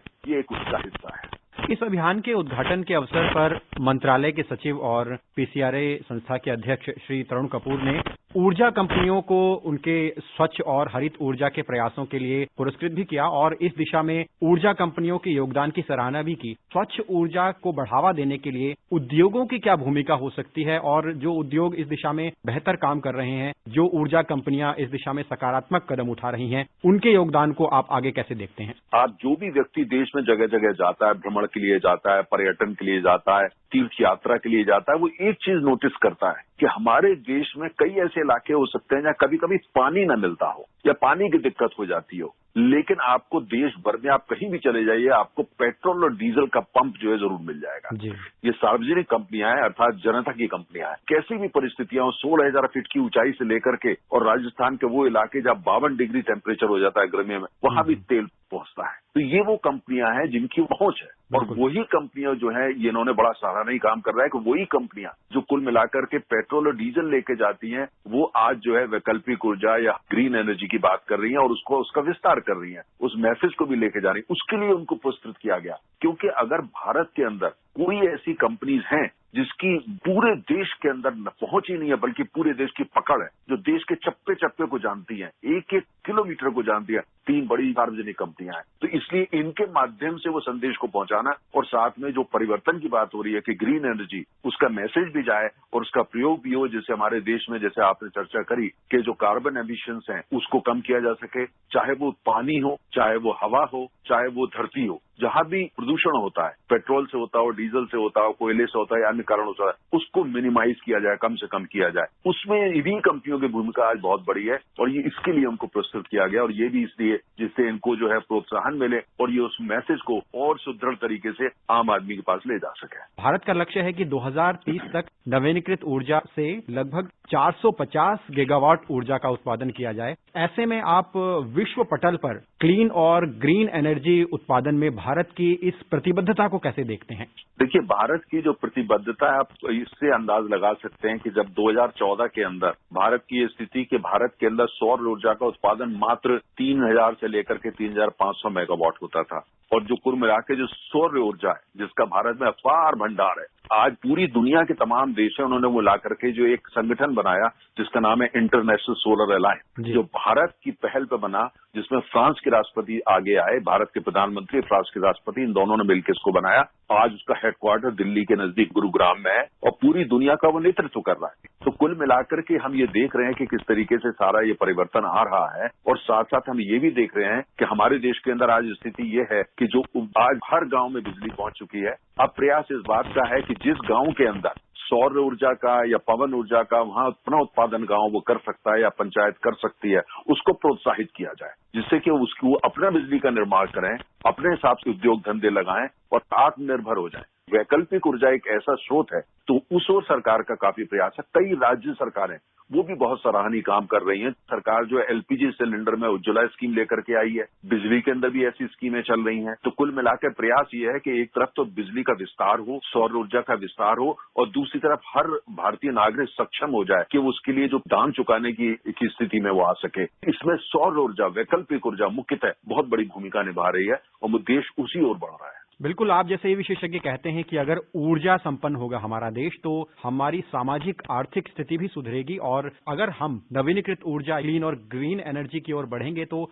हम आगे चलकर अपनी अर्थव्यवस्था को और मजबूत देख पाएंगे। कार्यक्रम में जुड़ने के लिए आपका बहुत बहुत धन्यवाद। धन्यवाद। अभी आप सुन रहे थे हरित एवं स्वच्छ ऊर्जा की दिशा में जागरूकता की एक पहल सक्षम पर चर्चा। इसमें भाग ले रहे थे ऊर्जा विशेषज्ञ नरेंद्र तनेजा और आकाशवाणी संवाददाता कमल कुमार प्रजापति। ये कार्यक्रम आकाशवाणी के समाचार सेवा प्रभाग द्वारा प्रस्तुत किया गया। इसे आप हमारे mobile app news on AIR पर भी सुन सकते हैं। इस कार्यक्रम के संबंध में अपनी प्रतिक्रिया आप हमें ईमेल कर सकते हैं। पता है airnsttalks@gmail.com। ये कार्यक्रम फिर से सुनने के लिए लॉग ऑन करें हमारी website newsonair.com। This is All India Radio. In the program Spotlight, now we bring you a discussion on Saksham, Awareness for Green and Clean Energy. The participants are Narendra Taneja, Energy Expert, and Shreya Jay, Journalist. So today we are going to discuss the Saksham program, which was launched by the Ministry of Petroleum and Natural Gas. So the Saksham program aims at sensitizing the public, especially young generation, about clean fuel choices and increase awareness on fuel conservation. So I would like you to elaborate on the importance of fuel conservation and adoption of clean green fuels. You know, in our country, we have always been heavily dependent on fossil fuels. Roughly 90% of the total energy that we consume comes from fossil fuels. Roughly. It used to be higher, but still it's in the region of about 90%. It's rapidly coming down our dependence on fossil fuels, which means coal, petrol, diesel, natural gas, and so on and so forth. Now, since we are a very densely populated country and we have also signed the Paris deal, but more than that, we have seen that, you know, air contamination, water contamination, soil contamination has become a serious national issue. So the government is very aggressively, you know, moving in the direction of renewable energy and basically replacing fossil fuels with renewable energy such as solar and wind and other sources of renewable energy. As part of this effort, in order to reach out and convey this decision which the government has taken, at the national level we have taken that decision. We are moving in that direction as a country, and that is also a commitment made to the international community in terms of, you know, Paris Climate Deal and some other similar contracts. But it is important as part of this that government reach out to every single citizen across the country. So as part of the Saksham 2021, the whole idea is basically to engage with the people in schools, in other communities, and reach out to them and engage them in order to communicate to them and educate them the kind of benefits that green energy, in particular renewable energy as it is known, the benefits that it brings to the society, to them as individuals, to them as a family, to them as a community, to them as a village, and to them as a whole. So the whole idea is to engage and pass on this information, you know, sensitize them, and at the same time make them a stakeholder. Because you see, energy is something that every single citizen needs. And the country's prosperity is always known how much energy as an individual or as a citizen you consume. And at the same time, when it comes to energy consumption per capita, we are still among the lowest in the world. So idea is on the one hand to take energy to the people, to make energy available to them so that they have energy empowered, and at the same time they can grow more prosperous. But at the same time, as the transition is taking place from fossil fuels to renewable energy, that they become a stakeholder, they become a part of it, and they also facilitate and move with the country in that direction. It is interesting that you mentioned energy transition and renewable energy. The Indian government has an ambitious target of adding solar and wind power, and also there have been flagship programs to shift to LPG in cooking and CNG in automobiles. It is definitely good for the environment, but can you explain its impact on the Indian economy? See, when it comes to energy transition, the entire world is going through energy transition because, you know, we have realized our planet needs clean air. Our planet as a whole is finding difficult to breathe. So planet can breathe breathe a little easy, we need to move from fossil fuels to renewable energy. So the entire world is doing that. In some countries, they're moving faster, like Germany and Sweden and Norway and a few other economies. But when it comes to India, since we are so heavily dependent on the fossil fuels for our economy, the transition is going to take a longer time. But when you look at the pace of transition, the focus on renewable energy and what we have been able to achieve in the last 5-6 years, I think is tremendous, especially when it comes to solar power and wind power also. So the overall impact of that is that, if people are healthy, if your air is healthy, soil is healthy, your lakes and your water, your oceans are healthy, that of course a major contribution in terms of expanding the economy and making your economy not only strong but healthier. But at this stage, though, at the same time, we find that, we need to invest more in order to reap the benefits in time to come. But when you look at solar power, the advantage of solar power is that even where you don't have grid connectivity, where you don't have plenty of power available, but using solar power, setting up solar power farms, or even setting up small solar mini power plants of 1 megawatt, 2 megawatt, 3 megawatt, which can be owned and run by communities, you can set up a small industry. You can set up micro industries there, which means that they can be economically also, they become the contributor to the overall transformation towards greener economy. So green energy is playing a very, very important role in terms of A, economic prosperity, B, economic security, and C, making our economy greener. We are among the most densely populated countries in the world. We also have a large number of people living below energy poverty line. We still have large number of people dependent on coal and fossil fuels. So the transformation would become easy if we are able to take every single citizen along with us. Wherever you may be living, you may be young or old, but you're part of it. You're part of the whole mission. So the country basically has to be on a mission. And I think India is on this mission when it comes to the faster energy transition from fossil fuels or fuels that contaminate to fuels that basically help you breathe easy. The central government has launched an ambitious program of Atmanirbhar Bharat, in which energy security has a prominent role in. What do you think Indian policy makers should do so as to achieve energy security and self-reliant economy go hand in hand? You see, right now when you look at overall picture in terms of energy security, we roughly import 86% of our total requirement of oil and roughly 54% of total requirement of natural gas. And when it comes to atomic power, we also import a very significant percentage of uranium. And when it comes to solar power, right now, we import roughly 90% of our total requirement of equipment for solar power generation. So which means that overall dependence on import is pretty high. So when you look at the large economy in the world, we are amongst probably the most vulnerable. And this is precisely what Atmanirbhar Bharat is trying to change. So that when it comes to solar power in 5 to 6 years from now, our dependence on imported equipment is down to more comfortable level, like 30 to 35%, not more than that. But the real challenge is going to be in oil and natural gas. Our dependence on natural gas is only going to grow. Our dependence on oil is only going to grow despite the transition, despite that we are moving in the renewable energy direction. But if we have to sustain 8% growth rate, which is important for us in order to eradicate poverty completely, we need to grow a minimum 8%, which means we're going to consume more energy per capita. And which means that our dependence on oil, imported oil is only going to grow. Imported natural gas is only going to grow. But areas where we can, for instance, manufacturing solar power equipment in India, I think that's something which the country is moving very fast. And at the same time, to reduce dependence on imported turbines for power generation, so and so forth. So there again, the government is actually moving very, very rapidly. But all that said, it still is going to be a challenge because we are not so blessed when it comes to oil, and there's nothing we can do about it. We are not much blessed in terms of natural gas. There's nothing we can do about it. But then what we can do is, as part of energy security, that we buy oil fields overseas more. We have already bought, we should be buying more, buy natural gas fields overseas more. They may be located in a geography, but they belong to the people of India, and bring that oil and gas to India as part of the energy security. So the country is working on that. But as I said, the challenges are huge when it comes to making India's energy security absolutely secure. Do you think electric mobility and gradual shift to electric cooking will also have an impact on the fossil fuel economy of the country? Well, answer is both yes and no, in the sense that when we talk of electric mobility, I think we have no alternative but to move in the direction of electric mobility, simply because our cities are densely populated.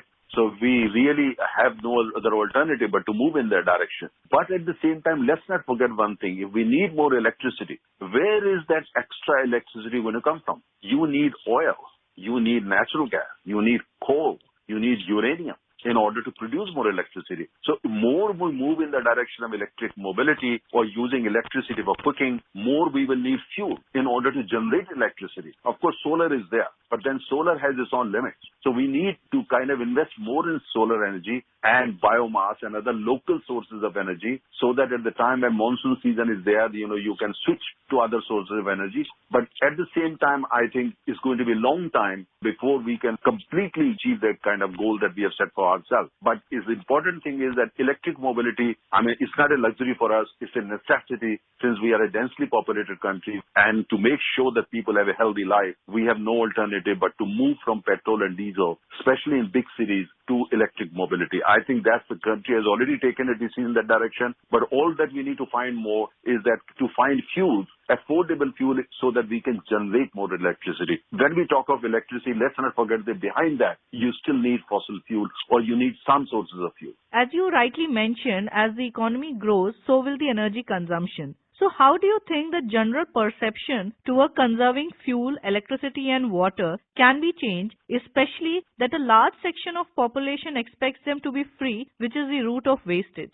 Well, that is true. I personally think the time has come when as part of our awareness, we also educate that don't waste energy, don't waste petrol, diesel, electricity, conserve it. Conservation has to become part of our national habit. And whether you are in household, you are a factory, you are an office, and so on and so forth. A country like us, where per capita energy consumption is among the lowest in the world, and at the same time, energy is rather expensive, we can't afford to waste at all. So, which means that one hand we conserve, but at the same time we make more energy available to the people. So overall, when you look at this issue, I think, this free electricity or people expecting free electricity or people using electricity for votes, I think that culture needs to be basically put to rest, because it is important for us, each one of us, including me and you, to realize and understand and appreciate that when you produce electricity, it costs money. And very often, actually, it costs money in terms of hard currency, because we have to pay to import oil, we have to pay to import natural gas or even uranium, which means that when we talk of free electricity, we are basically talking of a heavy subsidy, and subsidy paid in dollars or in pounds or in euro. I think we need to put this thing to rest, and there should be some kind of consideration, a kind of consensus that energy will not be used for buying votes. Energy is very precious, very expensive for a country like us. We need this transformation. We need this change in our thinking. We need this kind of cultural change. As a sector veteran, can you tell some easy ways to our listeners on how they can conserve electricity and other fuel sources?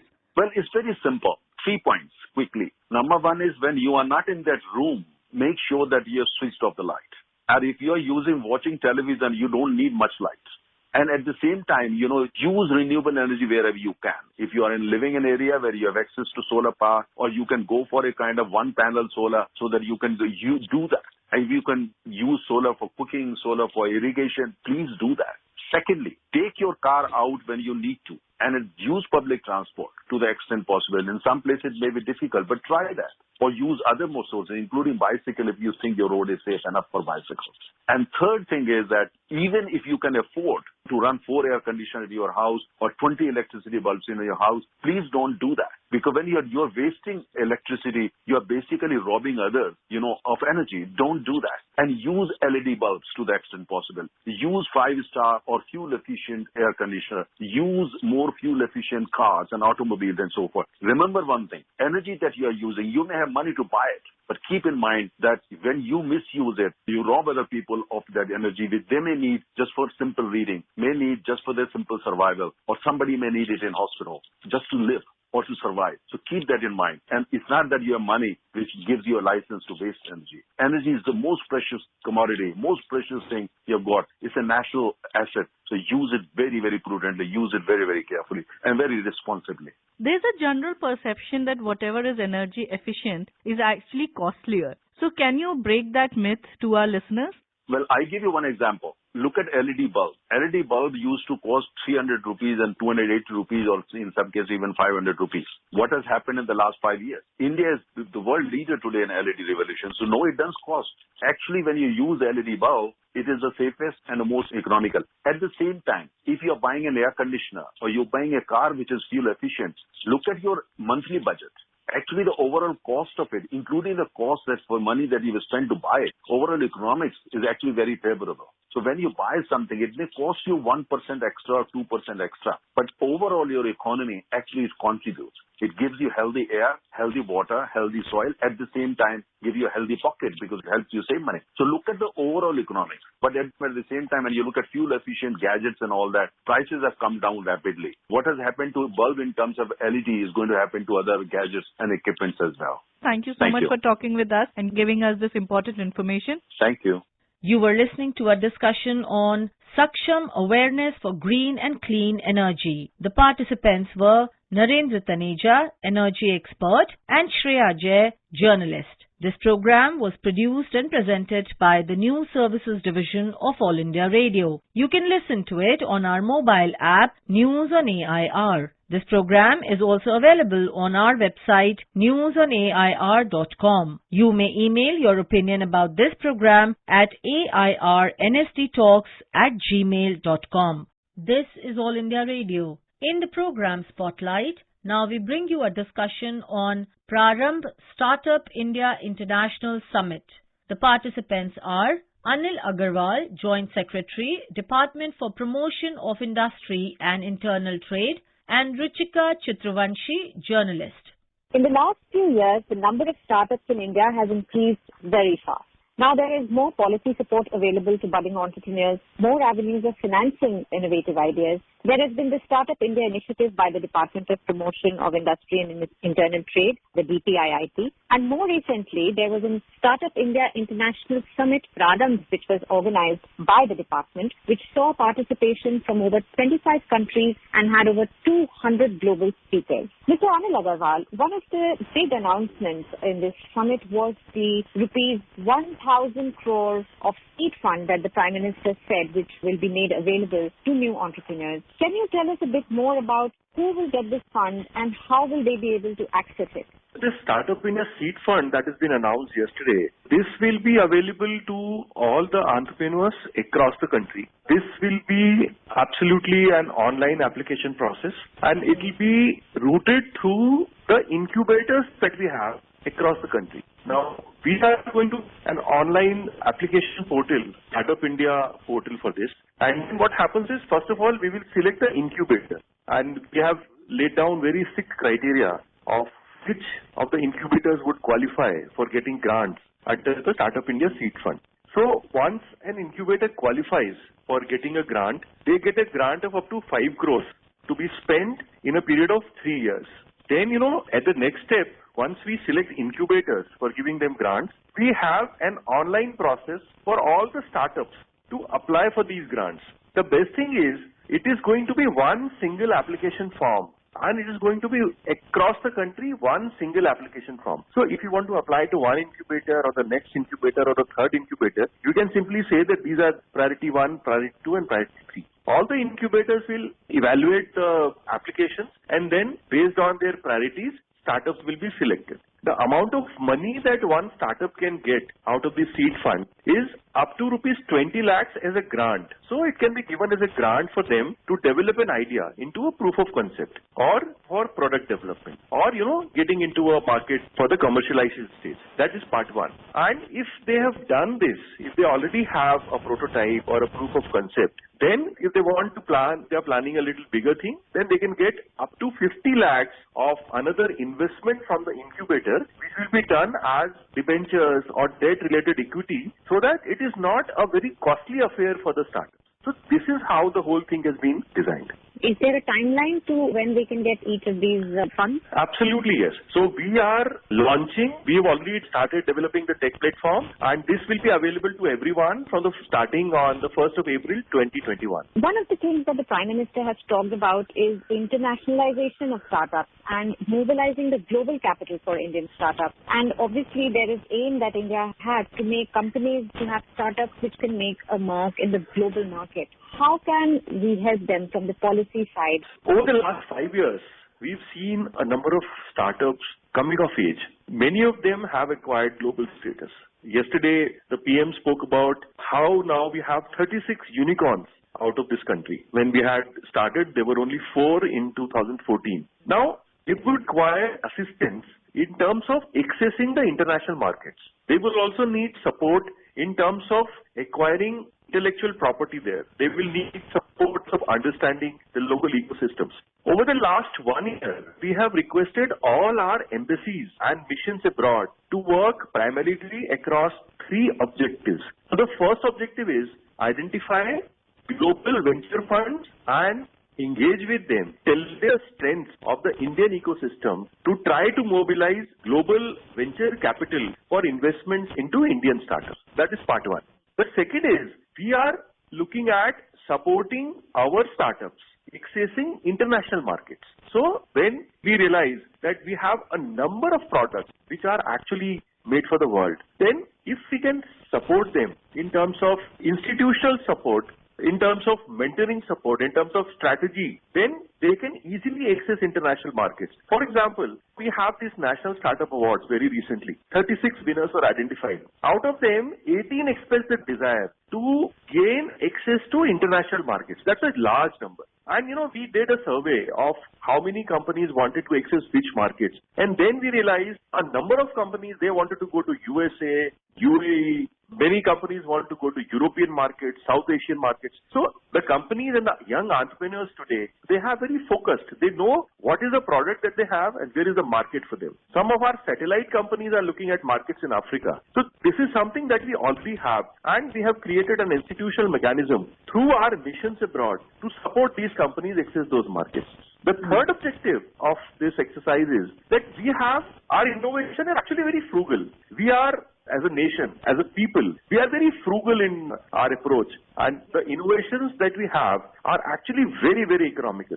So if these frugal innovations can be incorporated by global companies, everybody stands to gain.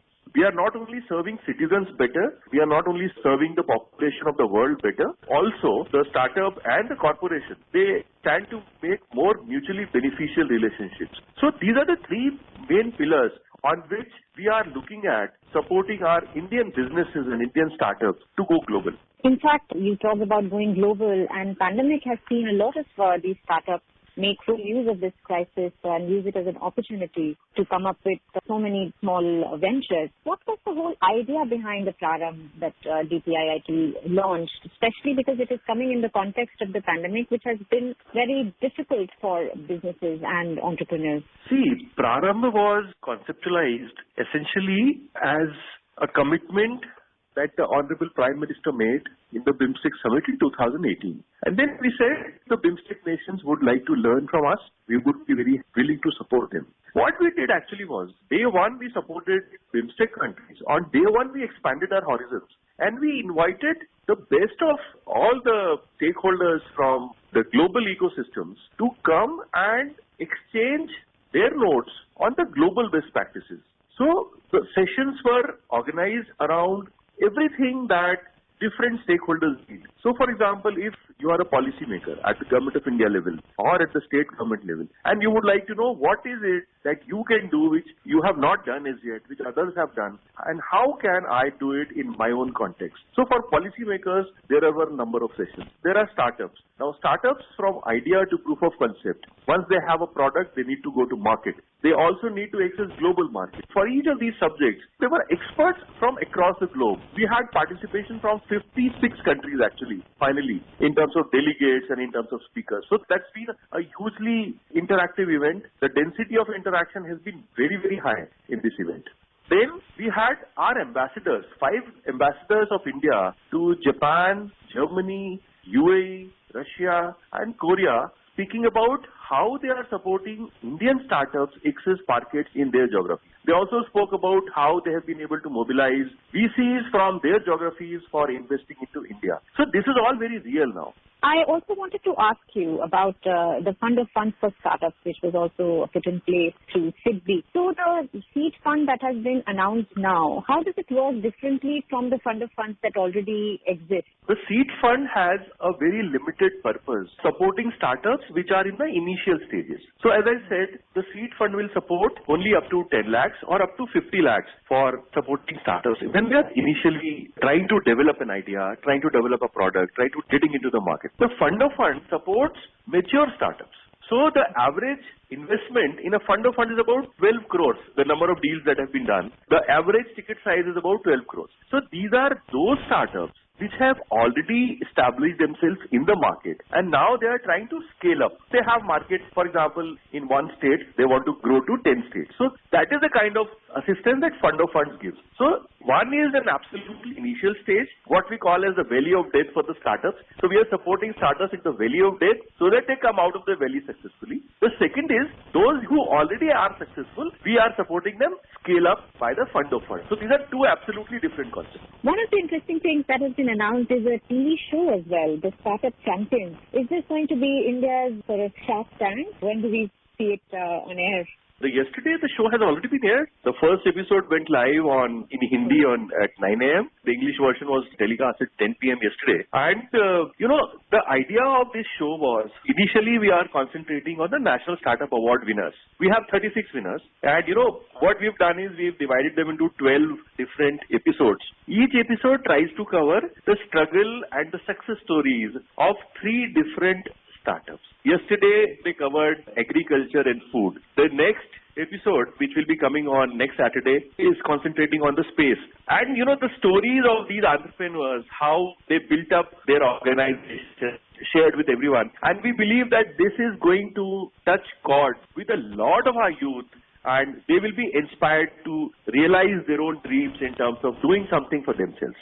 I may have missed the first episode, but we'll definitely catch up, and I believe our listeners too might want to tune in to do darshan to catch the next episode. One of the other things that the department has done is lay out a way forward. And I know when the Startup India was launched, there was a big document that was released with the objectives. So what is it that you have decided to do now as we go forward with this initiative? See, the way ahead document is a little ambitious document where we are trying to consolidate the gains that we have made till now. And we're trying to make that, we create a culture of entrepreneurship across the country and help our entrepreneurs go global, if I put it very simply. And if I get into a little more details about the specific objectives that we are looking at, so they are about, fostering a culture of innovation among citizens and students in particular. We are looking at promoting innovation in all sectors of economy across the country.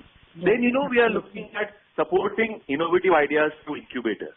We are looking at creating an environment of absorption of innovation in the country. Now, one of the things that we have seen is the Indian corporates and the Indian industry needs to interact a little more with our startups. We've seen, the global corporates. We could help startups ease to start, to operate, to grow, and how we could help them exit businesses very fast. Then there is a very, very broad objective of mobilizing domestic capital for startups in the country. For example, we look at insurance companies from Canada and pension funds from Australia spending huge amount of money into the startups in India. Similar thing from Indian companies are not happening. We are not looking at Indian insurance companies and Indian pension funds investing into startups. There is a huge capacity building that is required for enabling this.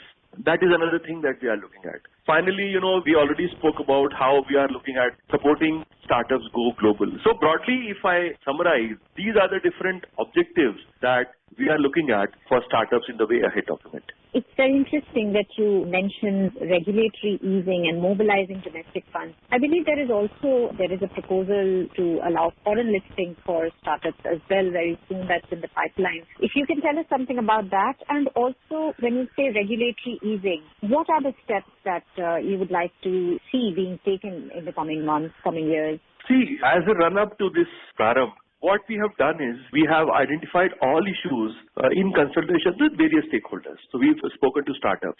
We have spoken to international investors. We have spoken to domestic investors. We have spoken to high net worth individuals, family offices, and tried to list all the issues which are hindering investment of domestic capital, how we could further ease regulatory compliances, how we could make them easy to operate and grow, and why should investments in India be routed through some of the tax haven countries. A whole lot of issues relate to different government departments. And what we've done is we have listed all these issues, shared with all the regulatory authorities. We are actually looking at, as a government, all regulators are looking at all those issues very seriously. And I would not like to comment on any specific issue here because everything is in the works and all the regulators will, over a period of time, look at resolving those issues which have been specifically identified by all the stakeholders. So I think there is a lot in store for the startups, and I'm sure BPIIT has set the agenda right. And so many challenges that have been identified, we hope that they'll be sorted during this year. Thank you so much, Mr. Agarwal, for joining us today. Thank you so much. You were listening to a discussion on Prarambh Startup India International Summit. The participants were Anil Agarwal, Joint Secretary, Department for Promotion of Industry and Internal Trade, and Richika Chitravanshi, journalist. This program was produced and presented by the News Services Division of All India Radio. You can listen to it on our mobile app News on AIR. This program is also available on our website newsonair.com.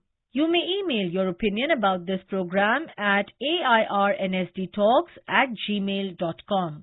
ये आकाशवाणी है। कार्यक्रम spotlight में प्रस्तुत है कोविड-19 टीकाकरण अभियान से संबंधित महत्वपूर्ण प्रश्नों के उत्तर।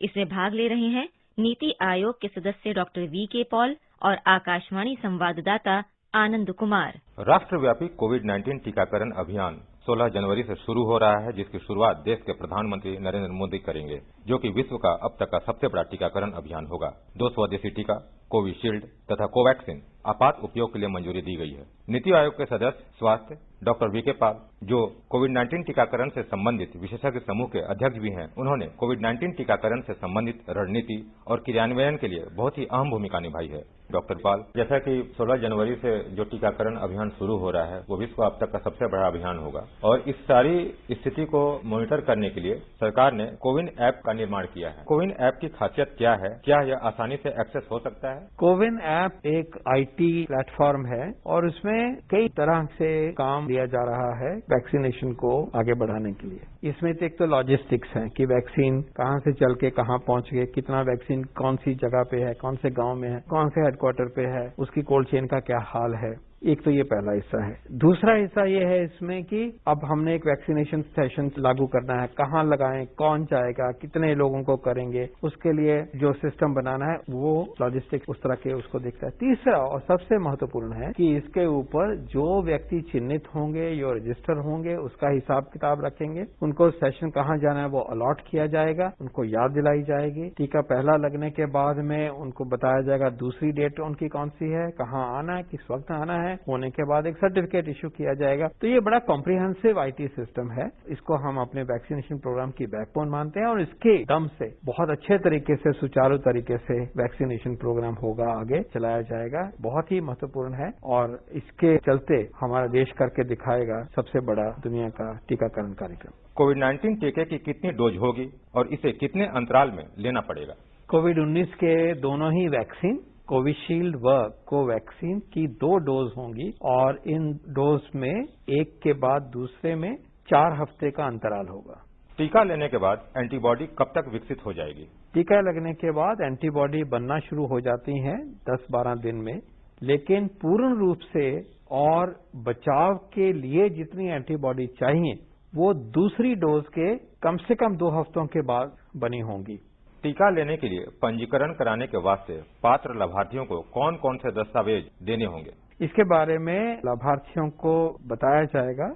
बड़े तौर पे कोई भी डॉक्यूमेंट जिसमें आपका नाम हो, आपकी उम्र हो और आप कहाँ रह रहे हैं, ऐसा डॉक्यूमेंट जो है उसकी जरूरत पड़ेगी। क्या कोई व्यक्ति बिना पंजीकरण कराए टीका ले सकता है? नहीं, ऐसा नहीं होगा, लेकिन ये याद रहे कि व्यक्तियों को का जो पंजीकरण है, हमारे पास जो लिस्ट पड़ी होती है, जैसे कि राशन कार्ड की लिस्ट है मान लीजिए, ऐसी लिस्ट में बहुत सारे लोग चिन्हित होते हैं, उसको भी इस्तेमाल किया जाएगा। लेकिन आपको एक बारी जरूर उस सिस्टम से जुड़ के अपने आप को चिन्हित करना पड़ेगा, आइडेंटिफाई करना पड़ेगा, उसका आप रजिस्ट्रेशन भी कह सकते हो। और ये याद रहे कि इस फेज में 26 करोड़ वो व्यक्ति हैं और वही खास समूह है, वही फोकस है जिनकी उम्र जो है 50 साल से ऊपर है और उनकी तरफ ये टीकाकरण का कार्यक्रम पहुंचाना है। शुरुआत करी जा रही है स्वास्थ्य कर्मियों से जो 1 करोड़ के लगभग हैं और फिर उसके बाद में जो फ्रंटलाइन वर्कर्स हैं लगभग 2 करोड़। लाभार्थी को टीकाकरण के दिन की जानकारी कैसे मिलेगी? लाभार्थी को टीकाकरण की जानकारी जो है उनके टेलीफोन के ऊपर एसएमएस संदेश के द्वारा एक बारी नहीं कई बार दी जाएगी। उसके अलावा जो हमारे ग्रास रूट वर्कर्स हैं, हमारी टीम्स हैं, वो भी आपको पता बताएंगी। कोई व्यक्ति कोविड का टीका कहाँ लगवा सकता है? ये हम एसएमएस के द्वारा बताए जाएंगे। ये टीकाकरण हमारे अस्पतालों में, हमारे प्राइमरी हेल्थ सेंटर में और किसी हद तक प्राइवेट साइड में भी, लेकिन सबसे महत्वपूर्ण है कि जब हम गांव-गांव में और बस्ती-बस्ती में आएंगे तो जैसे चुनाव के लिए बूथ लगते हैं, ऐसे ही टीकाकरण करने के लिए बूथ लगेंगे, चाहे वो सब सेंटर में लगे या स्कूल में लगे या किसी कम्युनिटी हॉल में लगे।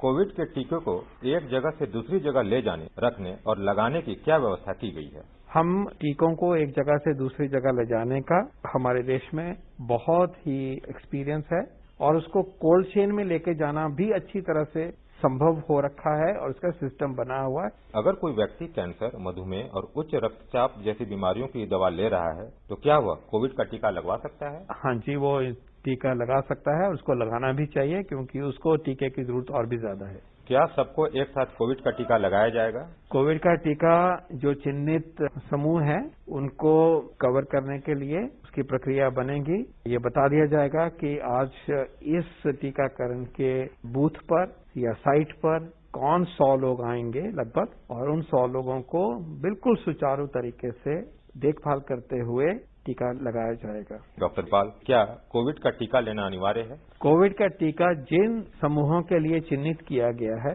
उनको लेना चाहिए, तो ये वॉलंटरी है कि आप लीजिए। जो 2 टीके आए हैं, कोविशील्ड और कोवैक्सीन, इन दोनों को लेकर लोगों में एक उत्सुकता भी है और लोग ये जानना चाहते हैं कि यह टीका कितना प्रभावी और सुरक्षित है।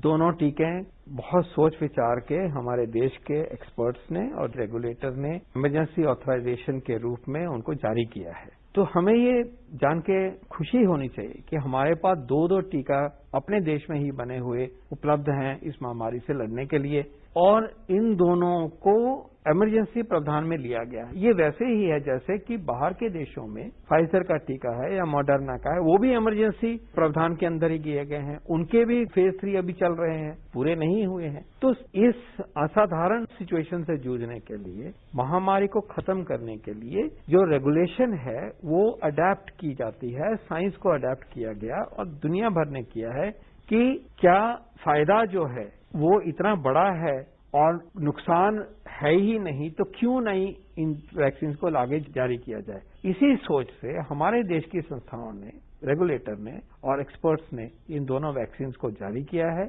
हमें फेथ होनी चाहिए कि ये सेफ हैं वैक्सीन, हजारों व्यक्तियों पे लग चुके हैं। हमें पता होना चाहिए कि इसकी वजह से इम्यूनोजेनिसिटी या प्रतिरक्षणात्मक जो गुण बनते हैं आपके शरीर में, आपके ब्लड में, वो सब अच्छी तरह से बनते हैं और ये हमारी पेंडेमिक को रोकने के लिए और अपना बचाव करने के लिए कारगर सिद्ध होंगे। क्या कोविड का टीका पहले से कोविड संक्रमित रोगियों को दिया जा सकता है? जिस व्यक्ति को पहले कोविड हो भी चुका है उस व्यक्ति को भी कोविशील्ड, कोवैक्सीन ये टीके लगाए जाने हैं अगर आपको चिन्हित किया गया है। इससे फर्क नहीं पड़ता कि आपको पहले कोविड हुआ था या नहीं, टीका फिर भी आपने लगाना है। इसी क्रम में एक और प्रश्न है सर कि क्या संक्रमण की संभावना वाले रोगियों को भी यह टीका दिया जा सकता है? अगर किसी व्यक्ति को आज की तारीख में कोरोना का संक्रमण के लक्षण दिखाई दे रहे हैं या वो डायग्नोज हो गया है आरटी-पीसीआर पे और उसका आइसोलेशन में है या इलाज हो रहा है, तो क्या उसको टीकाकरण होना है चाहे उसकी बारी आ गई हो? उसका जवाब है कि आज उसका टीकाकरण नहीं होगा, उसको ठीक होने दीजिए। अब से 4 से 8 हफ्ते बाद उस व्यक्ति का टीकाकरण किया जाएगा। क्या देश के पास कोविड के टीकों का 2 से 8 डिग्री सेल्सियस के तापमान पर भंडारण करने और एक जगह से दूसरी जगह पहुंचाने की क्षमता है? बहुत अच्छी क्षमता है। हमारे देश में पहले से ही जो बच्चों को और गर्भवती महिलाओं को टीके लगते हैं उसके लिए 2 से 8 डिग्री की कोल्ड चेन बहुत सक्षम मात्रा में और सिस्टम में रही है। अब क्योंकि ये नया कार्यक्रम है और बहुत सारे लोगों में और टीके लगने हैं तो उस क्षमता को बहुत बड़े तरीके से बढ़ाया गया है और बढ़ाई जा रही है और जितनी भी बढ़ाने की जरूरत होगी वो हमारे हाथ में है, हमारे कंट्रोल में है, उसको एक्वायर किया जा रहा है। इसके बारे में कोई भी चिंता की बात नहीं है। यह कैसे पता चलेगा कि मुझे टीका लगवाना है? जो कोविड-19 के जो टीके की मात्रा है वो इतनी नहीं है कि सबको एकदम से लग जाए, तो प्राथमिकता दी जा रही है कि किन समूहों को पहले लगना चाहिए। तो वो समूह है जो हेल्थ केयर वर्कर्स हैं, स्वास्थ्य कर्मी हैं, फ्रंटलाइन वर्कर हैं, जो सबसे आगे खड़े होकर इस महामारी से हम सबको बचा रहे थे, जैसे म्युनिसिपल वर्कर हैं, पुलिस के लोग हैं, वगैरह वगैरह। तो उनको बता दिया गया है सरकारों के द्वारा, उन व्यक्तियों की लिस्टें चिन्हित होकर कोविन ऐप पे लोड हो गई हैं। और डॉक्टर और स्वास्थ्य कर्मी सिर्फ सरकारी ही नहीं, प्राइवेट के भी हैं, उन सबको भी लिया गया, मेडिकल स्टूडेंट्स को भी लिया गया, डेंटल सर्जन्स को भी लिया गया। तो ये चिन्हित हो गए। जब बारी आएगी कि 50 साल के उम्र आम व्यक्ति को लेना है, तो फिर ये जानकारी जब बता दी जाएगी कि अब आप आ जाइए और आपकी सूचियां बननी शुरू हो गई हैं, तो उस वक्त इस प्रक्रिया को कैसे करना है अच्छी तरह से समझाया जाएगा। कुछ दिनों का इंतजार करिए। आपको चिन्हित करना सरकार की जिम्मेवारी है और इसके लिए केंद्रीय सरकार और खासकर प्रदेशों की सरकार और जिले की एडमिनिस्ट्रेशन आपके साथ मिलकर आपको चिन्हित करेंगे। टीकाकरण स्थल पर लोगों के लिए किस तरह की सावधानी बरतना जरूरी है? एक तो आपको जो वक्त दिया जाएगा आने का, उसी टाइम पे आप आइए, थोड़ा पहले आइए, लेकिन वहाँ इतना पहले भी नहीं आइए कि वहाँ एक भीड़ इकट्ठी हो। जब आप आएंगे तो आप मास्क पहन के आइए और अपनी दूरी बना के रखेंगे आप 6 फुट की। सुचारू तरीके से आइए और आने के बाद में आपको आइडेंटिफाई कर लिया जाएगा, आपको चेक किया जाएगा, आपके लिस्ट में नाम है, वो सब साधारण सी प्रक्रिया आपकी मदद के साथ में फटाफट कर ली जाएगी। टीका लगेगा और थोड़ी देर के लिए आप बैठेंगे। कोई मामूली रिएक्शन अगर है, कोई ऐसा है जो कि नहीं होगा, फिर भी आपके ऊपर एक नजर रखी जाएगी आधा घंटा और सब ठीक होगा। फिर आप घर जाएंगे और आपको चिन्हित कर दिया जाएगा कि अगली बारी आपने कब आना है और ये सब प्रक्रिया फिर आप दोबारा आके फिर 4 हफ्ते के बाद पूरी करोगे। लोगों के मन में यह सवाल आ रहा है सर कि कोविड के टीके के दुष्प्रभाव की कितनी संभावना है? बहुत ही कम।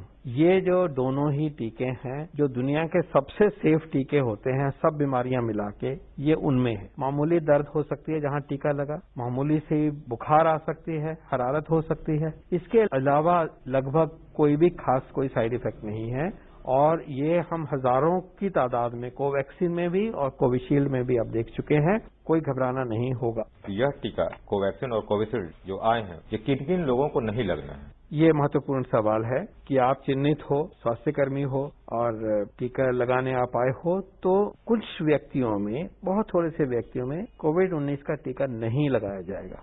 एक्चुअली हर किसी टीकाकरण में कुछ कैटेगरीज के लोग होते हैं जिनको कि टीका नहीं लगाया जाता। उनको मैं अच्छी तरह से समझाता हूँ। सबसे पहले वो महिलाएं जो कि गर्भवती हैं या उनको गर्भवती होने का पता नहीं है, अनसर्टन है, संशय है, या कि अपने बच्चे को दूध पिला रही है। इसकी वजह यह है कि ये वैक्सीन और दुनिया के सारे ही वैक्सीन अभी पूरी तरह से इस समुदाय में टेस्ट हुए नहीं है, तो डेटा नहीं है। दूसरा समूह जिसमें कि कोविड-19 का वैक्सीन नहीं लगेगा, वो व्यक्ति हैं जिनमें कोरोना आजकल हुआ हो, कोरोना चल रहा है, उसके सिम्टम है या उसका शक है, उनमें लगेगा टीका, लेकिन 4 से 8 हफ्तों के बाद। इसी प्रकार से याद रहे जिनमें प्लाज्मा इस्तेमाल कर लिया गया, वो भी 4 से 8 हफ्तों के बाद आएंगे। इसका मतलब कि संक्रमण जिनको हो गया है, हो रहा है, उनमें हम 4 से 8 हफ्ते का इंतजार करेंगे, तब लगा।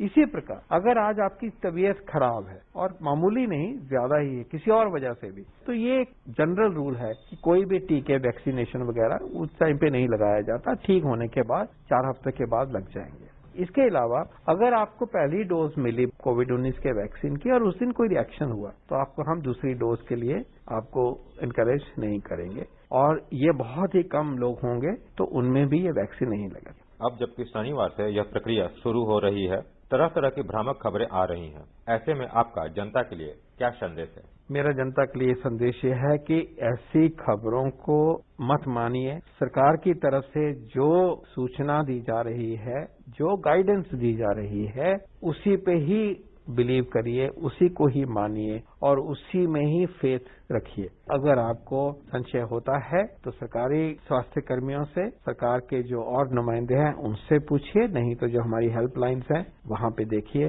डॉक्टर पाल, आप स्वयं इस क्षेत्र के विशेषज्ञ हैं, तो इस प्रक्रिया की सफलता के लिए आप कितने आश्वस्त हैं? कोविड-19 के वैक्सीनेशन के प्रोग्राम को हमारा देश बहुत ही सुचारू तरीके से करके दुनिया को दिखाएगा। हमारा इस काम करने का बहुत एक्सपीरियंस है। हमारा चुनावों को अच्छी तरह से करने का, करोड़ों लोगों को वोटिंग राइट देते हैं हम इतनी जगहों पे जाके, उसका बहुत ही हमारा एक्सपीरियंस है और हमारी व्यवस्था पूरी तरह से बन गई है। हमारे देश के ही 2 अच्छे वैक्सीन हमें उपलब्ध हैं और भी आ जाएंगे। कोई डाउट नहीं है कि हम इसको बहुत अच्छी तरह से करके सबके सामने एक मिसाल भी पैदा करेंगे और इस बीमारी को अपने देश से बाहर निकाल के अपनी जिंदगी अच्छी नॉर्मल करेंगे, अपने सोसाइटी को सुचारू रूप से फिर आगे पूरे पटड़ी पे लाके देश की सेवा करेंगे। ये थे डॉक्टर वीके पॉल, जिन्होंने विस्तार से कोविड टीकाकरण से संबंधित सारी जानकारियों को विस्तार से बताया।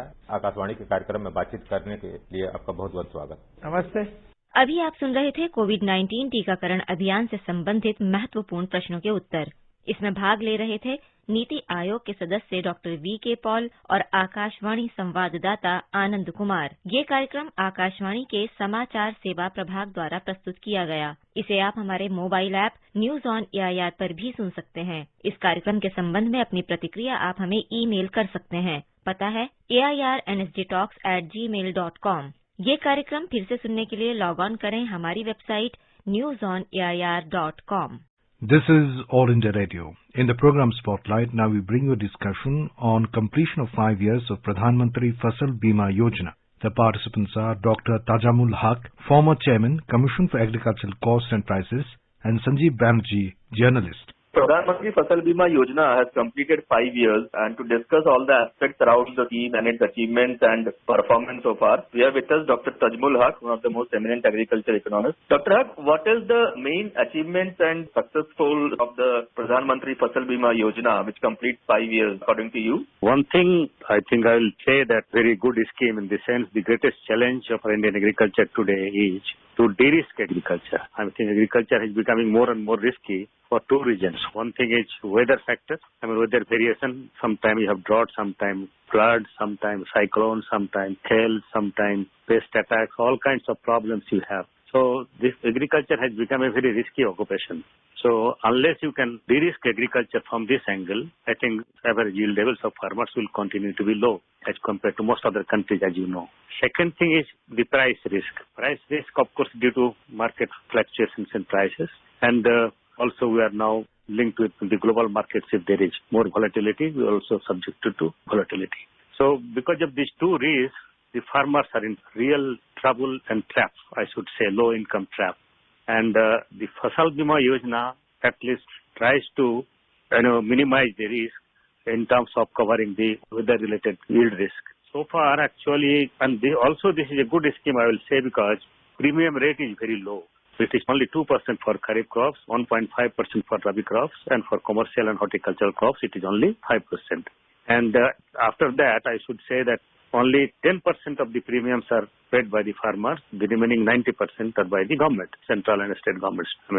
Share that. So that way, this is a very farmer-friendly, very good insurance scheme, I should say. But unfortunately, what has happened is that the progress, I think, still, I will say, not as satisfactory as it should be. Why I am saying this? Because more than 50% area is rain-fed, whether it is low rainfall areas or very high rainfall areas leading to floods and all that. So at least in the rain-fed areas, we thought this will be 100% covered.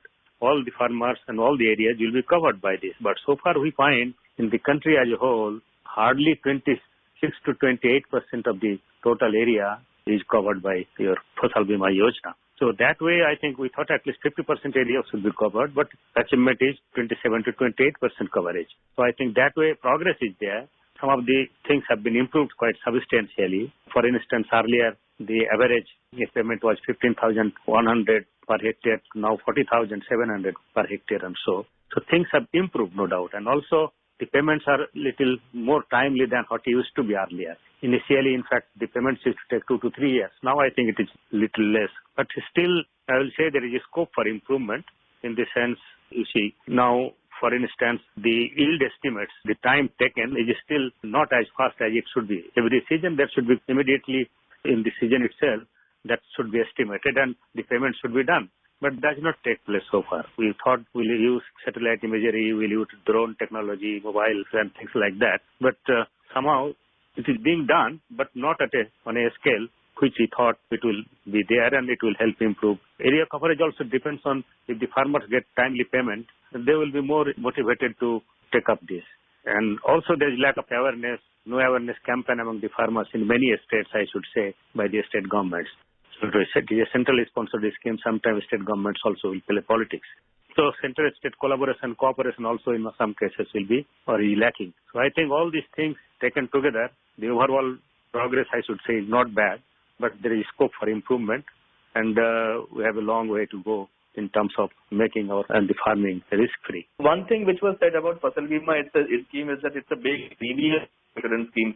The NICE, the modified NICE and other schemes which are applicable in the country. Pradhan Mantri Fasal Bima is different from the previous crop insurance schemes that were applicable in the country. That is true. I think we started this kind of a scheme, in fact, crop insurance scheme as such, I should say. We had a national agriculture insurance scheme. So we tried several things at several points of time. But I think this is certainly an improvement over the previous ones, both in terms of area coverage, in terms of the payments that have been made to the farmers, also in terms of the premiums that are paid now, the premiums are much lower. And also the risk coverage. Risk coverage, it is not merely for floods or droughts, but it covers all other risks, even pest-related risks, pre-sowing risks, post-harvest losses risk. All these things are being covered now. Earlier, these things were not there. So I think this is certainly an improvement over all the earlier schemes. But I think our next goal should be to achieve at least 50% of the area coverage. And for that, there are two things that had happened. Recently, as you know, the government also had made it voluntary. Earlier, it was compulsory, at least for the loany farmers.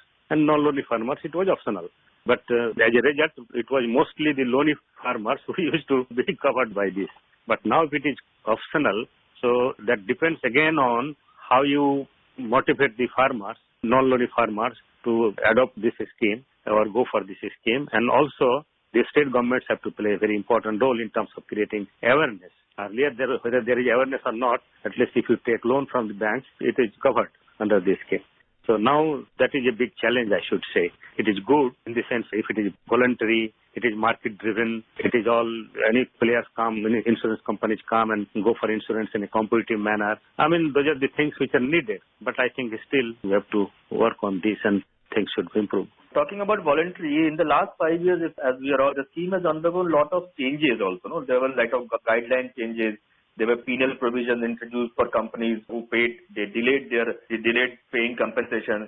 There were penalty, then the scheme was made voluntary. Then the latest changes, a lot of things have been, the share of central government in the country has also a certain level of 30% or 25%. Things happening means, do you think making the scheme voluntary or making so many changes has actually killed the soul of the scheme in that sense?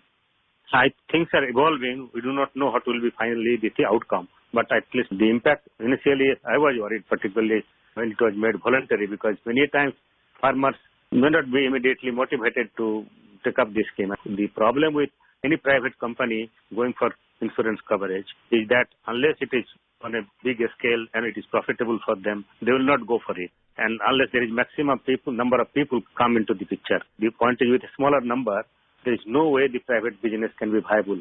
So I think you will need to have more and more coverage, not only in terms of area, but more and more people, those who are not in the compulsory kind of scheme. It is voluntary for all. But I think immediately it is not going to increase unless you have a campaign and motivate the farmers in a big way. A lot of people have said one consistent problem with Fasal Bima has been there has been a delay in claim settlement. Because though the center releases its share of premium subsidy, the states don't come forward and give their subsidy on time, which is why the farmer ultimately does not get this thing. Do you think there is some needed to be reworking needs to be done in that part? I don't blame either the central government or the state governments. Both have to work together, and that is the key actually in a federal system.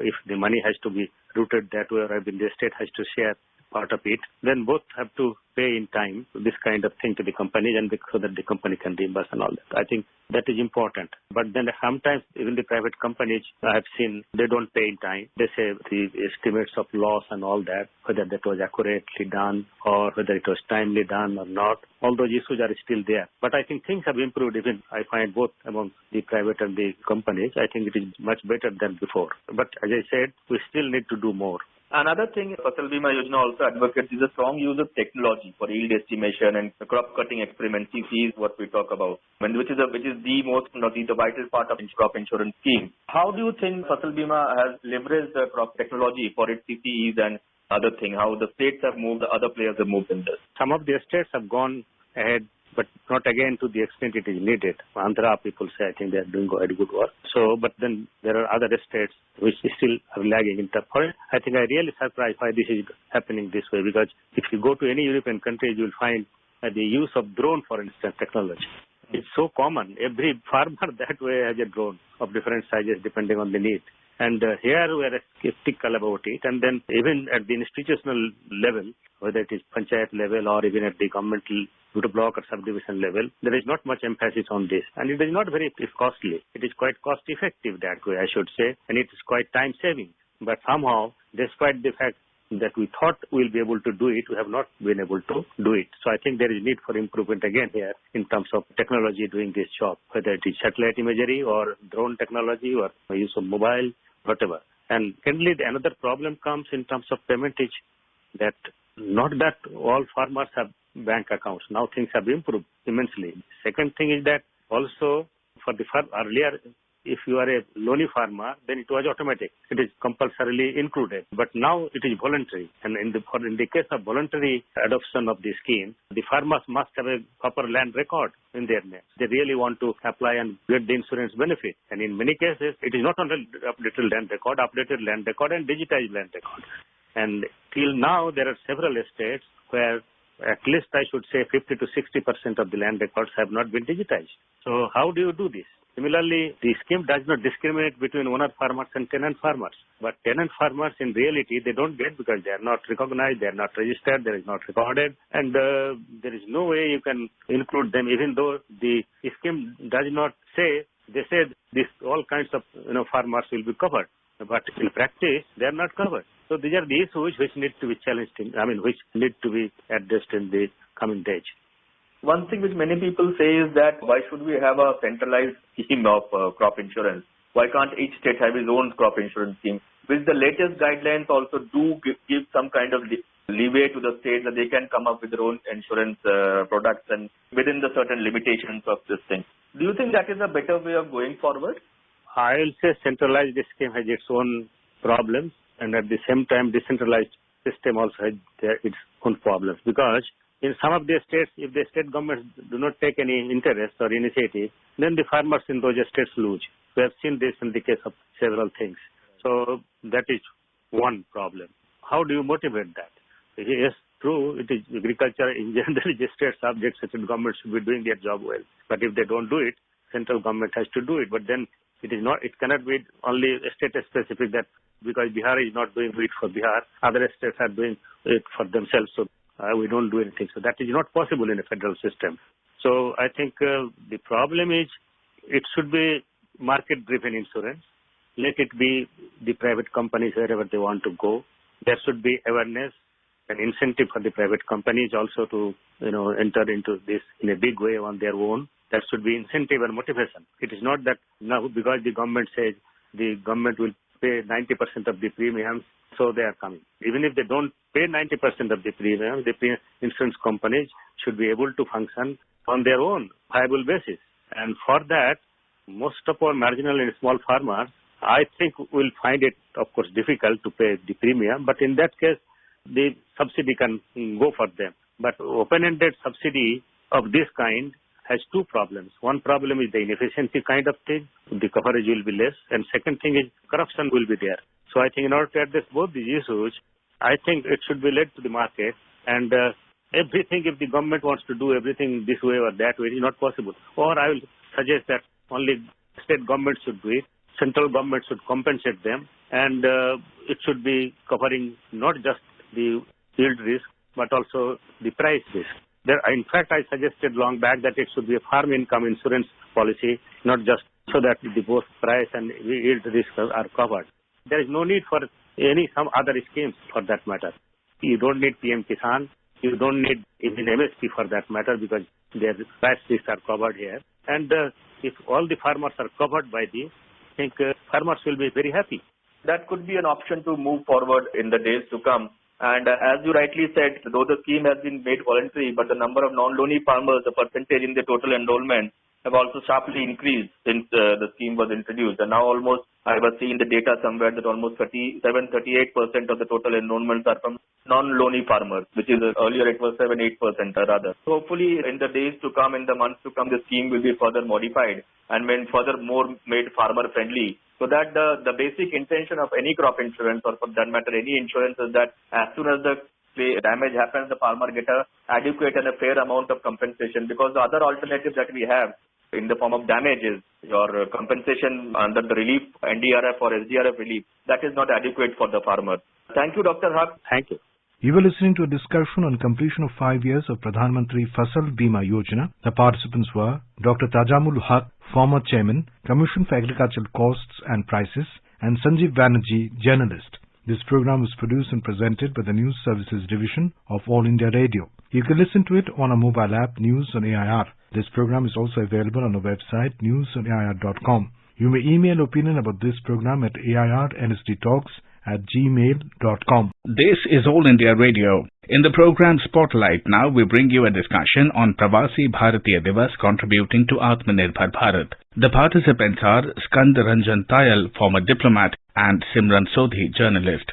Prime Minister Narendra Modi today addressed the 16th Pravasi Bharatiya Divas convention, and the Prime Minister also made a number of important points, among which he pointed out that India is ready to roll out 2 Made in India COVID-19 vaccines, and the Prime Minister touched on a number of issues which have been very important in India's outreach to non-resident Indians and the Indian diaspora in the world.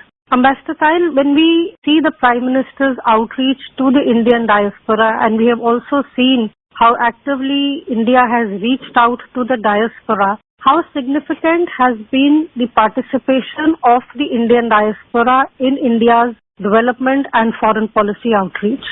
The Indian diaspora is now estimated to be almost of about 40 million abroad, of which about 17.5 million are Indian passport holders. And these people who are abroad, whether in first generation or from many generations, they are very well connected with India. And what I have seen in my postings abroad is that their heart beats for India. Sincerely, they are very patriotic if they are a national of another country, but they want India to prosper and they want to contribute to India's prosperity. And our non-resident Indians or people of Indian origin are doing it in many, many ways. One, of course, all of us know that the remittances which come to India every year are almost $80 billion per year. And that helps a lot in our foreign exchange management. Then, very directly, as what Prime Minister was referring to for development of India, the NRIs or people of Indian origin, particularly who are in the United States and West Europe, they have acted as a bridge for transfer of technology to India, transfer of knowledge to India, and often to invite investments into India. The information technology revolution in India from the late 1990s because of the Y2K problem and earlier in this century was really fueled by people of Indian origin who worked in the west coast of the United States. So now if we look at the future, then the diaspora can help in innovation and R&D in India, because Prime Minister has also said earlier, and the Niti Aayog, etc. have all said that in India there is some deficiency in the area of innovation. And Indian scientists and Indian IT experts, software experts, they are doing very well when they are abroad. So how they can work to make innovation possible in India? And for that, very recently a facility had been started called Vajra, visiting advanced joint research faculty. So there are many ways in which diaspora is participating, and indirectly also we know that many NGOs are being supported very big financially by our Indian people abroad, particularly in the area of primary education and health in NGOs like Pratham, Ekal Vidyalaya is doing a huge work in tribal areas of India, and much of financial support is coming from people of Indian origin abroad. Mr. Tayal, when we see what the Prime Minister said today about Indian democracy, and the PM very clearly stated that if democracy is most strong, vibrant and lively anywhere in the world, it is in India. Do you feel that when you look around the world today and we see some democracies in the world which are not doing too well, and we look at India where we have a very strong, vibrant democracy, it is a compliment not just to the country but to the diaspora and to the way India has come up in the world today? Very much so. In the last 70 years, by repeated elections, peaceful transfer of power, and different parties have been in power both at the center and in our states, India has proved that the people of India believe in democracy, they practice democracy, and they accept the results of democracy. Unfortunately, what the world saw in the last 2-3 days in the United States, which is really the cradle of democracy in the sense that it is the oldest democracy, almost 250 years old, but there the incumbent president refused to accept the verdict of the ballot, and it created very unpleasant scenes. So Prime Minister is right that India has come across as a very strong champion of democracy all over the world, and also a practitioner of democracy, where the institutions are strong and people's will expressed through the ballot is accepted by all the political parties as well as leaders. And in this process, now the people of Indian origin, well, NRIs are those who hold Indian passports but are abroad. They have a demand that they should be allowed to vote in India, and Prime Minister as well as our Electoral Commission is sympathetic to this demand, and some process are being worked out. There are about 17 million people of Indian passport holders abroad, of which more than 10 million may be voters. The rest may be children under 18 years of age. But how they can participate fully in India's democratic process by voting, that is being worked out. And it is a quite normal practice in many other democracies like US, UK, etc., where even when their national is outside the country, he or she can vote. So this is a work in progress, and there will be more direct participation of NRIs in India's democratic process in the years to come. Mr. Tayal, we see that the theme of the 16th PBD convention has been contributing to Atmanirbhar Bharat, and we also see this reflected in the fact, and this is something the Prime Minister also emphasized, and that is the fact that India today has 2 vaccines which have been produced in India, and this is going to assist not only Indians in the recovery from the corona pandemic, it's also going to assist humanity as a whole. How do you feel that the Indian diaspora, which has spread all over the globe today and stands in assistance in this battle against corona, how significant is this development?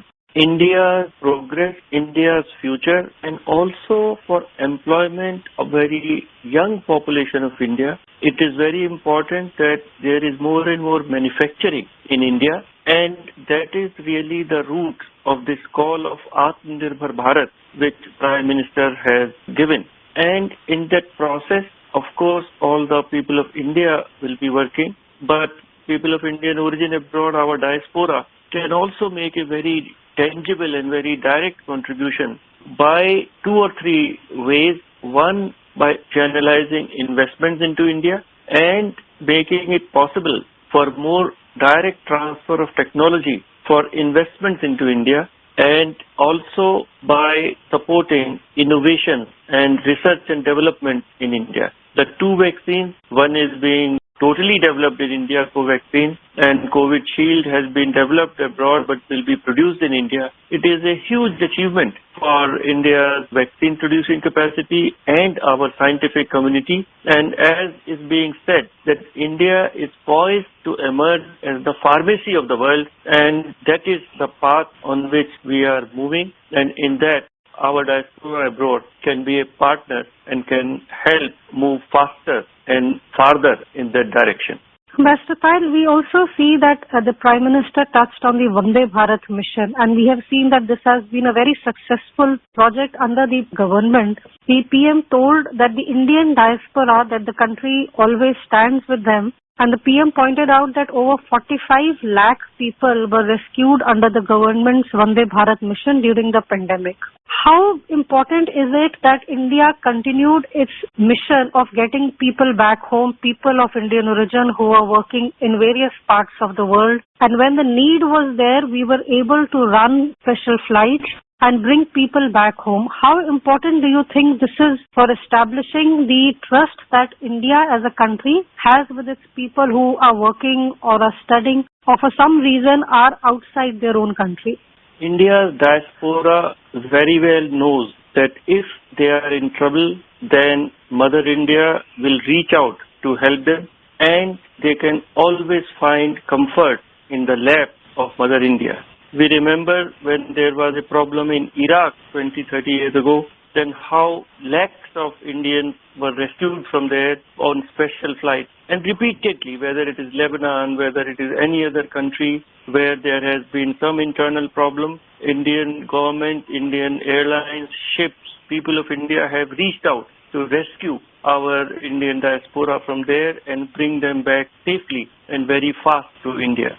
And same principle was applied at a much larger scale this time under the Vande Bharat scheme, when millions of people of Indian origin and Indian nationals also were stranded in different countries because of the COVID restrictions on flights. And under Vande Bharat scheme, it was a very well coordinated scheme, masterminded by the government of India and implemented by Air India and other airlines with full support of officers, workers, staff at every level. And as you say, about 45 lakh people were brought back to India from on these flights. So that is a huge achievement. Ambassador Payal, we also saw that the PM today said that today we have connected with the internet from various corners of the world, but our minds are always connected with Ma Bharti. And in the midst of these challenges, the way Indian origin colleagues across the world have worked, have done their duty, it is a matter of pride for all of us. When we talk of the Indian diaspora, and as PM has pointed out, that we have seen how Indians in various countries, whether it is the US, it is UK, we have seen people of Indian origin occupying positions of power. They are now CEOs and head of state and have contributed to the development of the world generally. How do you think then makes for the image of India globally? How is the Indian diaspora very significant as acting as ambassadors and projecting a global image of India which is positive? You are absolutely right that the success of the people of Indian origin abroad brings a lot of glory back to Mother India, to India as a country, and Indians as a people. Now, Kamala Harris, which is of Indian origin, will be Vice President of United States. We have Nikki Haley, we have Bobby Jindal, and if you look at the corporate world, whether it is Sundar Pichai, head of Google, Satya Nadella, who is heading Microsoft, and Abhijit Banerjee, who got a Nobel Prize in Economics a few months back, Indra Nooyi, who was the CEO of Pepsi. So India as a country and Indians as a people are very, very well accepted in any society abroad, whether it is America, whether it is Europe, with other parts of the world, whether it is Australia, and that brings a lot of good image for India as a country. Ambassador Payal, when we look at India and we also see the development of what we have called soft power in the world, and we have seen how India's dance, for example, yoga, Ayurveda, and other aspects of soft power, including Bollywood, for example. This is something which has spread in the world as the Indian diaspora has spread across the globe. How important is the growth of this soft power also in making our diaspora and eventually India a stronger nation? That is very correct. For instance, yoga has been popularized all over the world by people of Indian origin who have gone there, have practiced it, and have taught it to their students. Indian food, Indian cuisine has been brought by the Indian diaspora. You go to any city in any Western country, and even in China, there are Indian restaurants in Korea, and they are all run by Indian diaspora. And people are so fond of chicken curry and naan, etc. And of course, films are there, but they also are a part of our soft power, and doctors and nurses. When I was in the United States, a lot of goodwill was created. Indian doctors and Indian nurses who worked tirelessly to serve their patients and earned a good name for themselves. And India also basked in that reflected glory because the patient and always said that this great doctor, this very specialist doctor came from India. And in the coming days, we will continue our discussions on the Pravasi Bharati Divas and the significance of the Indian diaspora globally. With this, we bring today's discussion to an end. Thank you. Thank you. You were listening to a discussion on Pravasi Bharatiya Divas contributing to Atmanirbhar Bharat. The participants were Skand Ranjan Tayal, former diplomat, and Simran Sodhi, journalist. This program was produced and presented by the News Services Division of All India Radio. You can listen to it on our mobile app News on AIR. This program is also available on our website newsonair.com. You may email your opinion about this program at airnsttalks@gmail.com. This is All India Radio. In the program Spotlight, now we bring you a discussion on liberalized MSME Authorized Economic Operators Package. The participants are Shubhomoy Bhattacharjee, Economic Analyst, and AIR Correspondent Sonu Sood. Yesterday, Central Board of Indirect Taxes and Customs, CBIC, announced its new initiative introducing its flagship scheme, Liberalized Authorized Economic Operator Package for Micro, Small and Medium Enterprises, MSMEs. Shubhamoy, can you tell us what is the significance of bringing this initiative for MSMEs to grant them this Authorized Economic Operator AEO status? Basically, what it does is MSMEs have what the government has done, the tax department has done, is that they have relaxed the compliance criteria for the MSMEs. So what it means is that lots of MSMEs have problems in terms of importing and exporting their stuff. So there is a lot of documentation that they have to do. Those documentation requirements have been lowered. One example they've given is that you have to file about 10 customs clearance documents in 1 year and others. Those sort of things have been highly simplified to make it easy for MSMEs to be able to do their business without getting into the problems of adding on to their documentation requirements. So this relaxed eligibility requirement which has been introduced, they have said that there is the provision that the MSME should have a valid certificate from their line ministry. Can you tell us something about this? What does that entail? Supposing it's a textile sector MSME. Now that would need, it might be having a regular line of export or it might be putting in some of the items that it needs as an import at times. Now it is actually involved in that sort of an export and import business is something that the concerned line ministry, in this case the textile ministry, will give them sort of a clearance that will allow them to jump the hoop on several more clearances that was being necessary. So there'll be, for instance, and what does it mean? What are the benefits they'll get? They'll get a further reduction in bank guarantee requirements. They will be able to get a swifter customs clearance. They will get what is called the direct port delivery, which means that their consignments come. They don't need to wait to go through what is called the customs cargo clearance areas and can take the delivery on the same day. And those sort of things makes life easier for them. So they also get priority in refunds, in duty drawback rebate.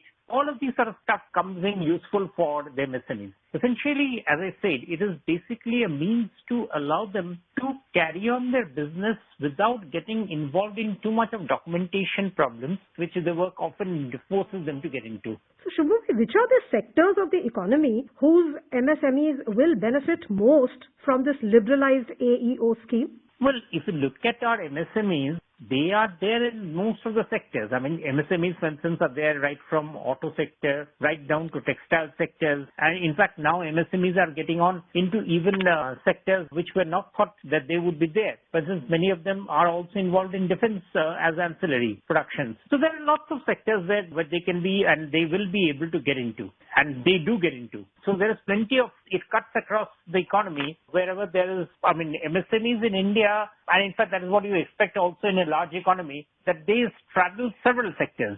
So So this liberalized MSME AEO package scheme, it's a voluntary compliance program which enables swifter customs clearance, as you said, for accredited stakeholders in the global supply chain. There's importers, exporters, logistics service providers. So what are the implications for consolidating our position in global supply chain? Any process which leads to reduction in compliances helps industry. The moment the paperwork becomes intimidating for a sector, that acts as a deterrent for companies to grow up. For instance, you would find that many of the companies, the smaller units, have to do huge number of compliances in, for instance, on labor, which has been right now been reduced. There were compliances on many other sectors, like for instance, even fire protocol. All of these does create a lot of bandwidth problem for MSMEs. And that is what is very important for the government to recognize, for the state governments to recognize, because the share of the MSMEs in the gross value added in the entire economy is almost like 32 to 34%. Now, that is a significant part of the economy that we are talking about. So if we are, by doing this step, we are actually allowing more than almost a third of our economy gets freed from requirements of additional documentation, and to that extent allows them to show more production. So the productivity will go up, the efficiency will go up. You mentioned states. What is the role of the states in enabling this initiative to really become effective? We have seen this was basically done by the Department of Indirect Taxes, which is the Customs and Central Excise. So the states really are not involved in this particular issue. But overall, when the message is well taken, that not to create hassles and to try to make efforts to ensure that the MSMEs are able to basically get on with their life. So wherever it's possible, little by little, if states can try to create simplified clearances for companies, for units, that's always something that attracts more companies, more units to set up base in that place. Shubhabu, in fact, since this COVID started, that has been the sector of the economy which has been hit the maximum. So how far do you think this step will go in encouraging MSMEs and boosting growth of this employment generating sector? MSME sector is significant, as I not only said, employment generated, but the other thing is that MSME sector has got very strong linkage with the import and export business. In fact, more than the large-scale units, it's the MSME sector which has got stronger involvement in the trade of that India has with the rest of the world. Let's take an example. We are trying to promote farm exports, now wood processing, and so many other things. Those sort of units, you can expect that they will be rather hamstrung if they are forced to work on these sort of documentation. So that is where the thrust of this entire process of simplification comes along. Now, there is a commitment by Central Board of Indirect Taxes and Customs. They have committed that they will take a quick decision regarding a grant of AEO status. In fact, they have committed that within only 15 days from electronic submission of complete documents, the decision will be taken. How important is this speed for ease of doing business? It is. These are useful things. What it does is that MSMEs have, it's very difficult to say there's a one-size-fits-all, but MSMEs have, considering the number of units they are there. Let's look at, for instance, the number of MSMEs they are there. Under the Ministry of Statistics and Program Implementation Scheme says that the estimated employment generated by MSMEs is close to about 5 lakhs. And if you look at in terms of credit facilities that they take, it has been about 4.36 lakh in the 2018-19. Now, if you look at it, even in terms of guarantees, the Credit Guarantee Fund for micro and small enterprises, which makes available collateral-free credit to micro and small enterprise sector, you would see the number of guarantees approved is about 30,000 crore. Now, those are fabulously big numbers, and it does show the deep contribution to the economy by the MSMEs. So, it is very useful that whenever these MSMEs are given benefits, it actually has a very strong multiplier effect to the rest of the economy. Especially, you must remember that the MSME sector is dominated not by the medium enterprises, but by the micro enterprises. In fact, there is a data with the Ministry of Micro, Small and Medium Enterprises, which says that India has about 6.33 crore MSMEs, of which 6.30, which means 99.4%, are micro enterprises, and only about 5,000 odd are medium enterprises. So this means that the number of enterprises are very small and yet they are huge. And if these enterprises are given benefits, then that makes for a tremendous difference in their ability to function. In fact, there's a lot of stress which is being laid on being a job creator rather than being a job seeker. So you feel that these kind of benefits which are coming out for MSMEs, be it the emergency credit line guarantee scheme or many other schemes, many reforms which government has been bringing out for this sector, this reform which has come from the indirect taxes and customs department, do you feel that this will encourage more and more people to start small businesses which can generate employment and generate income for the country? There is a lot of discussion that would happen. Supposing there's a micro enterprise or even a small enterprise, and it finds that it is not too difficult to do business. The documentation problems are taken care of. Not too many hassles happen in terms of even doing export and imports. Now, obviously, that sort of a discussion, that sort of a impression, they would be carrying on to others. And people would be listening to those and would find that, yes, fine, I mean, why not? If it is relatively easy, then instead of trying to figure out if there's an employment possibility somewhere else, why shouldn't I try to create an enterprise? If I have ideas, if I can create new avenues, then, I mean, I'm sure. And one of the reasons why lots of people do not feel the confidence to start doing something, they get scared because of the fact that it is the documentation, which is what often deters them. So if the documentation is actually lowered at every stage, then that definitely gives much more comfort to people to start setting up their own units, whether in the service sector or manufacturing something or the other. You just now mentioned among the facilities that are being offered under this authorized economic operator package, the direct port delivery of imported containers, direct port entry of export containers, exemption from bank guarantees, high facilitation in custom clearance, that is shorter cargo release time, priority for, as you mentioned, refund, rebate, duty drawback. Now, you feel that all these steps that are being taken, they will reduce both the time and the cost, and hence the efficiency and attractiveness of doing business for small enterprises? Certainly. I mean, you have the advantage that typically ports and other places are huge enterprises by themselves.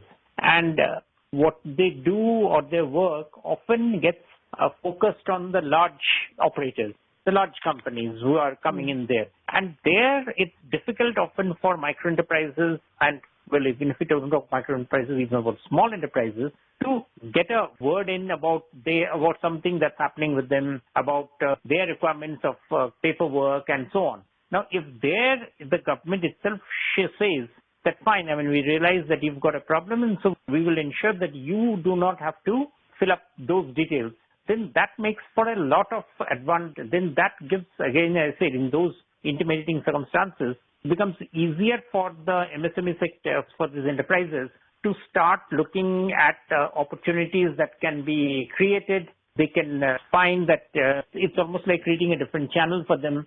So they get more benefits, more confidence that yes, that this is something that where they can have somebody to listen to their problems and their challenges, and the fact that they don't have too much of time within which they can clear those, so they don't have to wait too much. So all of these little things, again, as I said, gives them the confidence to carry on with their business. In fact, there is also the concept that has been introduced of a client relation manager at the customs port as a single point of interaction. Do you think that is also a very thoughtful concept? Because with digitization, sometimes the business people face this problem of not having somebody to talk to, get their doubts clarified, which may not be possible to put in the digital medium. That's right. And in fact, just like reduction in bank guarantee requirements, which actually reduces the cost of work for the MSMEs, similarly, these sort of handholding reduces the level of investments that these units need to put on from their own side to be able to negotiate through the process of either sending the consignments out or receiving the consignments. And remember, their consignments that they'll be getting will be very small and pretty much not even one entire container, just a portion of a container. So it's essentially, as I said, that their voices and their demands often get totally subsumed within the larger guys. And that is where the hassles actually become rather too daunting for the companies, for these units to be able to handle. So yes, these sort of steps reduce their cost of doing business. And each rupee of cost that it reduces makes it that much more easy for them to produce goods at more competitive rates. So when we say that whether these guys can, approach business outside, whether they'll be able to source new markets, that the answer is that yes, if we can do these sort of stuff, then certainly they can do all those. Thank you so much, Shubhamoy, for this in-depth discussion. Thanks a lot. You were listening to a discussion on liberalized MSME authorized economic operators package. The participants were Shubhamoy Bhattacharjee, economic analyst, and AIR correspondent Sonu Sood. This program was produced and presented by the News Services Division of All India Radio. You can listen to it on our mobile app, News on AIR. This program is also available on our website, newsonair.com. You may email your opinion about this program at airnsttalks@gmail.com. This is All India Radio. In the program Spotlight, now we bring you a discussion on importance of dedicated freight corridors and other infrastructure developments. The participants are Shishir Sinha, economic analyst, and AIR correspondent Arjun J. Chaudhary. Prime Minister Narendra Modi, via video conferencing at 11 o'clock in the morning today, inaugurated the western part of the DFC, the dedicated freight corridor. And the news that's come out from this inauguration ceremony is the level of development in this section of the western DFC from Rewari in Haryana to Madar in Rajasthan, which is 306 kilometers long. So apart from the laying of rail tracks, there is also the speed at which the containers will move from point to point and the stations in between, which will benefit. Also, there's connectivity with the multimodal logistic hubs and the Western Delhi-Mumbai industrial corridor. So the transportation and logistics in the country, which is seeing a major upgrade right now. What are your views on this specific project and how soon are we going to see the demographic dividends? When we talk about transportation, we all know that we have four types of transportation. One is the railway, then the roadways, then the airways, and of course, finally, seaways or the waterways. And when we talk about development of a country, role of all these four are very, very critical. We have seen a lot of development on the road. We have seen a lot of development on waterways. And now we are seeing a lot of development on the rail. Let me just give you one perspective. When we talk about railroad competition, it is the railway who is losing a lot of business to the road because road has a number of advantages. When we talk about road, it is a point-to-point connectivity. The cost is much lesser. The time taken is much lesser because of the improved road quality. And railway was lagging into that particular area. So now with the help of Eastern Freight Corridor and Western Freight Corridor, railway aims to pick up that market share. And when we talk about the specific section which was inaugurated today, there are two developments in that. One is of course, the section, and the second one is the double stack container.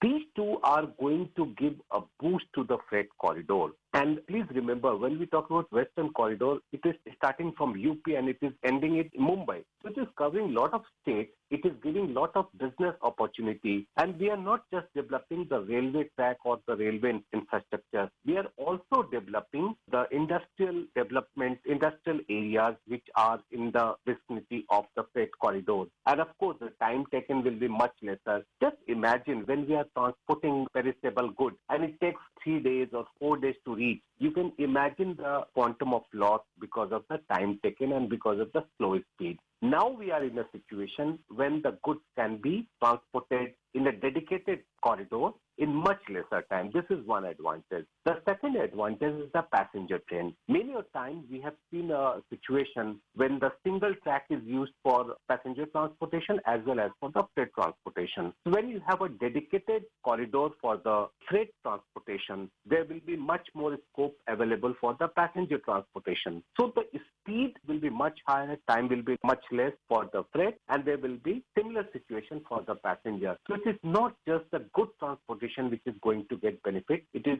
also the passenger transportation through the railway which will get the benefit. So when the Eastern DFC was inaugurated by Prime Minister Modi earlier, the Bhopur-Khurja line in Uttar Pradesh, then also the Kanpur main line was being decongested. So right now talking about the Western DFC, which is 1,504 kilometers long, northwest from Dadri, UP to Mumbai in southwest, we are looking at the promise being implemented by Prime Minister Narendra Modi in the manifesto when they came to power. But really the implementation not only goes to the Prime Minister's office but always to the Railways Ministry as well. So how do you see Piyush Goyal's role here? Railway has a much bigger role to play. I mean, Prime Minister's office can provide a kind of layout that you have to work on that. It is ultimately the ministry how it executes that. Fortunately, we have good funding from Japan, which is really, really helping, and that funding is available at a very low cost and for a very long period of time. So there will not be much burden on our exchequer because we are getting the money and there is no problem on the money part.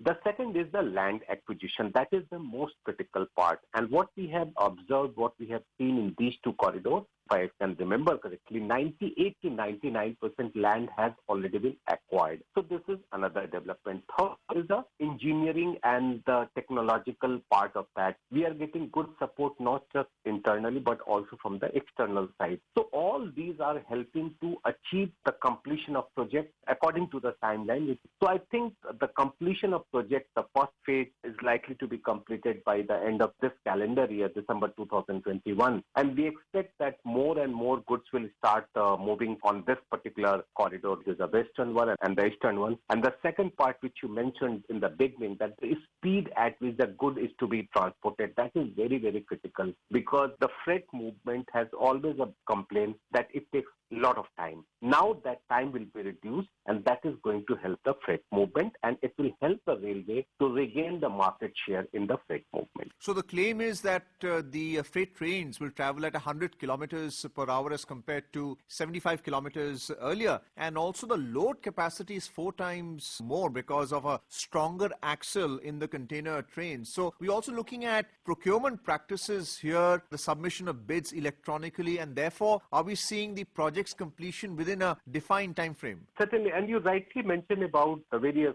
characteristics. One is when we are talking about length of train.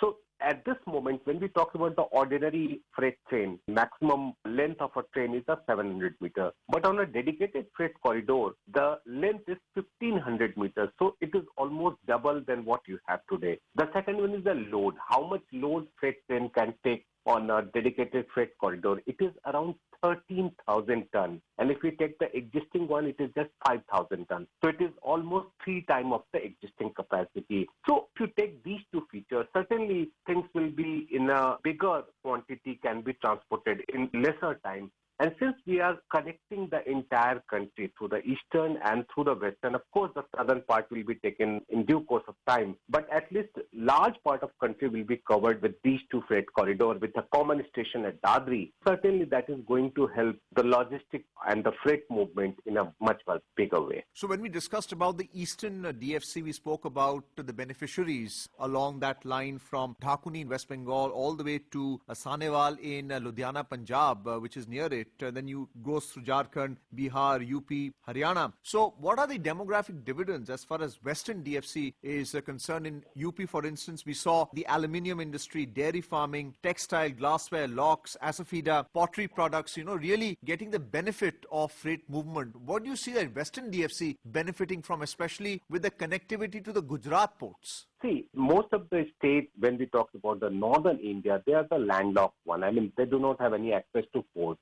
And many of the industries are set up in the, like, take the example of Haryana. We are seeing a lot of automobile companies there. Or take the example of, say, Uttar Pradesh. We have a number of other manufacturing segments are there. So raw material coming from various parts of world, how those are transported to plants in, say, state like Haryana or state like Rajasthan or state like Uttar Pradesh, which do not have direct access to ports. So that dedicated freight corridor, which is starting from, say, Jawaharlal Port Trust, that's in Mumbai, from Mumbai and Gujarat, if they are providing direct access from port to a plant plant in Haryana or Uttar Pradesh, that is certainly going to help the industrial activities in these two states. We're also going to see a future inauguration of a 15-kilometer long line between Kishangarh in Rajasthan and Ateli in Haryana. And this is a double-stack long haul. How is this any different from a longer line like we discussed for today that was inaugurated between Madar and Rewari in Haryana?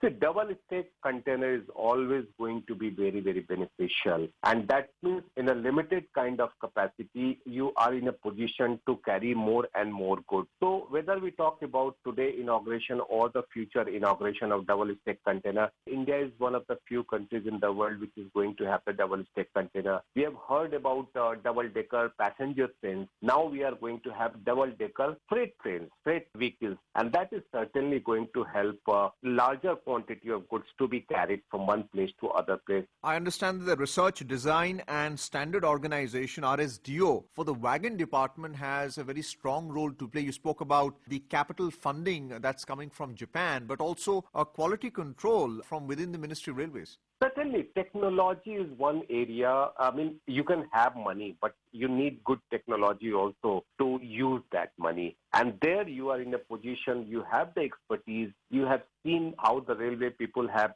built a railway line, not just for the passenger transportation, but also for the goods transportation in remote area of the country. So we have the expertise. The only thing we need some resources, we need some kind of support. So I think railway will not have any problem in providing any kind of technical support to development or more and more innovation on the freight corridor. You spoke about Japanese funding. What about World Bank funding, for instance, at the Kanpur-Dehad district when we discussed earlier about the Eastern DFC, where the Bhopur industrial sector is being funded by the World Bank? The basic advantage of any multilateral agency funding is, one is the lower cost of interest, and the second advantage is a longer duration of repayment. So whether you get from JICA, whether you get from ADB, whether you get from World Bank or any other multilateral agency, these two advantages to help you to focus on the project rather than on the future course of action. I mean, since it's a very long period, say 30 years or 40 years of repayment, and with a much lesser interest, you will be able to focus on the project, and certainly you are going to get resources at a much cheaper cost, which will help you to bring down the cost of project and to make it more efficient. Well, let's now move on to the other infrastructure project which has caught everyone's imagination, which is the natural gas pipeline from Kochi in Kerala all the way up to Mangalore in Karnataka. It's 450 kilometers long and it has been built at a cost of 3,000 crore rupees. Do tell us something about that. It's been inaugurated as well. We had the Petroleum and Natural Gas Minister attended along with the Chief Ministers of both the states. How important is natural gas to the development process as well? So we are talking about 450-kilometer pipeline which is joining Kochi in Kerala and Mangalore in Karnataka. So basically what we are talking about the national gas grid, one nation, one grid kind of system. And this particular pipeline is bringing gas from, say, port in Kochi to various locations in Karnataka, and which is terminating at Mangalore. And if you see the places which are going to be covered through this gas pipeline is, I believe, it's Ernakulam, Palakkad, Malappuram, and of course Kannur and Kasaragod district of Kerala. So this is very, very important from when we are talking about the one nation, one grid kind of thing. The second advantage is that it is going to provide a gas which is also going to help in curbing the pollution, because it is a clean gas and that can be used for domestic cooking, that can be used for the transportation, that can be used for the industrial uses. So this gas pipeline is going to help industrial activities and also help in providing piped gas lines to households in cities which I mentioned. Shishir, finally, I would like to ask you about road development in the country, the 7-phase NHDP, which is being implemented by the National Highways Authority of India. And there is an estimated expenditure of $92 billion US, where about 50,000 kilometers of roads are being upgraded to match international standards. Road is the vein in any country. Fortunately, since 1999-2000, when the Golden Quadrilateral concept was implemented, and since then we have seen a lot of development on road infrastructure. Today, when we are talking about 6% GDP growth rate or 7% GDP growth rate, we need a good infrastructure facility in terms of road.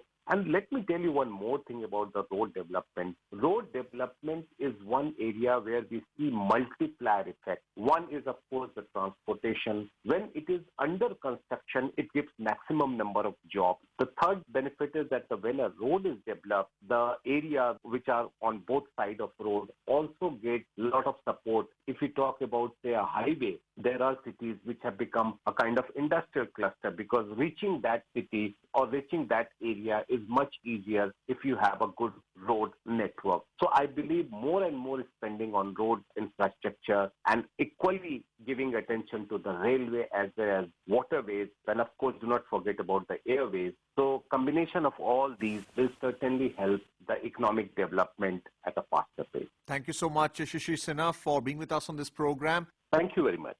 You were listening to a discussion on importance of dedicated freight corridors and other infrastructure developments. The participants were Shishir Sinha, economic analyst, and AIR correspondent Arjun Che Chaudhary. This program was produced and presented by the News Services Division of All India Radio. You can listen to it on our mobile app News on AIR. This program is also available on our website newsonair.com. You may email your opinion about this program at airnsdtalks@gmail.com. This is All India Radio. In the program Spotlight now, we bring you a discussion on press conference of Drugs Controller General of India. The participants are Dr. Lieutenant General Ved Chaturvedi, health expert, and AIR correspondent Renu Kataria. Drugs Controller General of India has given approval of emergency use of 2 vaccines. Let's hear the press conference that was held today and then discuss the subject with our health expert, Dr. Lieutenant General Ved Chaturvedi. The Subject Expert Committee of Central Drug Standard Control Organization met on 1st and 2nd January 2021 and made recommendations in respect of proposal for restricted emergency approval of COVID-19 virus vaccine of Serum Institute of India and Messrs. Bharat Biotech as well as Phase 3 clinical trial of Messrs. Cadila Healthcare Limited. The Subject Expert Committee consists of domain knowledge experts from the field of pulmonology, immunology, microbiology, pharmacology, pediatrics, internal medicine, etc. Messrs. Serum Institute of India, Pune has presented a recombinant chimpanzee adenovirus vector Covishield encoding the SARS-CoV-2 spike S glycoprotein with technology transfer from AstraZeneca, Oxford University. The firm submitted safety, immunogenicity and efficacy data generated on 23,745 participants aged more than or equal to 18 years or older from overseas clinical studies. The overall vaccine efficacy was found to be 70.42%. Further, Messrs. Serum was granted permission to conduct Phase 2/Phase 3 clinical trial on 1,600 participants within the country. The firm also submitted the interim safety and immunogenicity data generated from this trial, and the data was found comparable with the data from overseas clinical studies. After detailed deliberations, Subject Expert Committee has recommended for the grant of permission for restricted use in emergency situation subject to certain regulatory conditions. The clinical trial ongoing within the country by the firm will continue. Messrs. Bharat Biotech has developed a whole virion inactivated coronavirus vaccine named Covaxin in collaboration with ICMR and National Institute of Virology, Pune, from where they received the virus seed strains. This vaccine is developed on ViroCell platform, which has well-established track record of safety and efficacy in the country and globally. The firm has generated safety and immunogenicity data in various animal species such as mice, rats, rabbits, Syrian hamster, and also conducted challenge studies on non-human primates, rhesus macaques, and hamsters. All this data has been shared by the firm with CDSCO. Phase 1 and Phase 2 clinical trials were conducted in approximately 800 subjects, and results have demonstrated that the vaccine is safe and provides a robust immune response.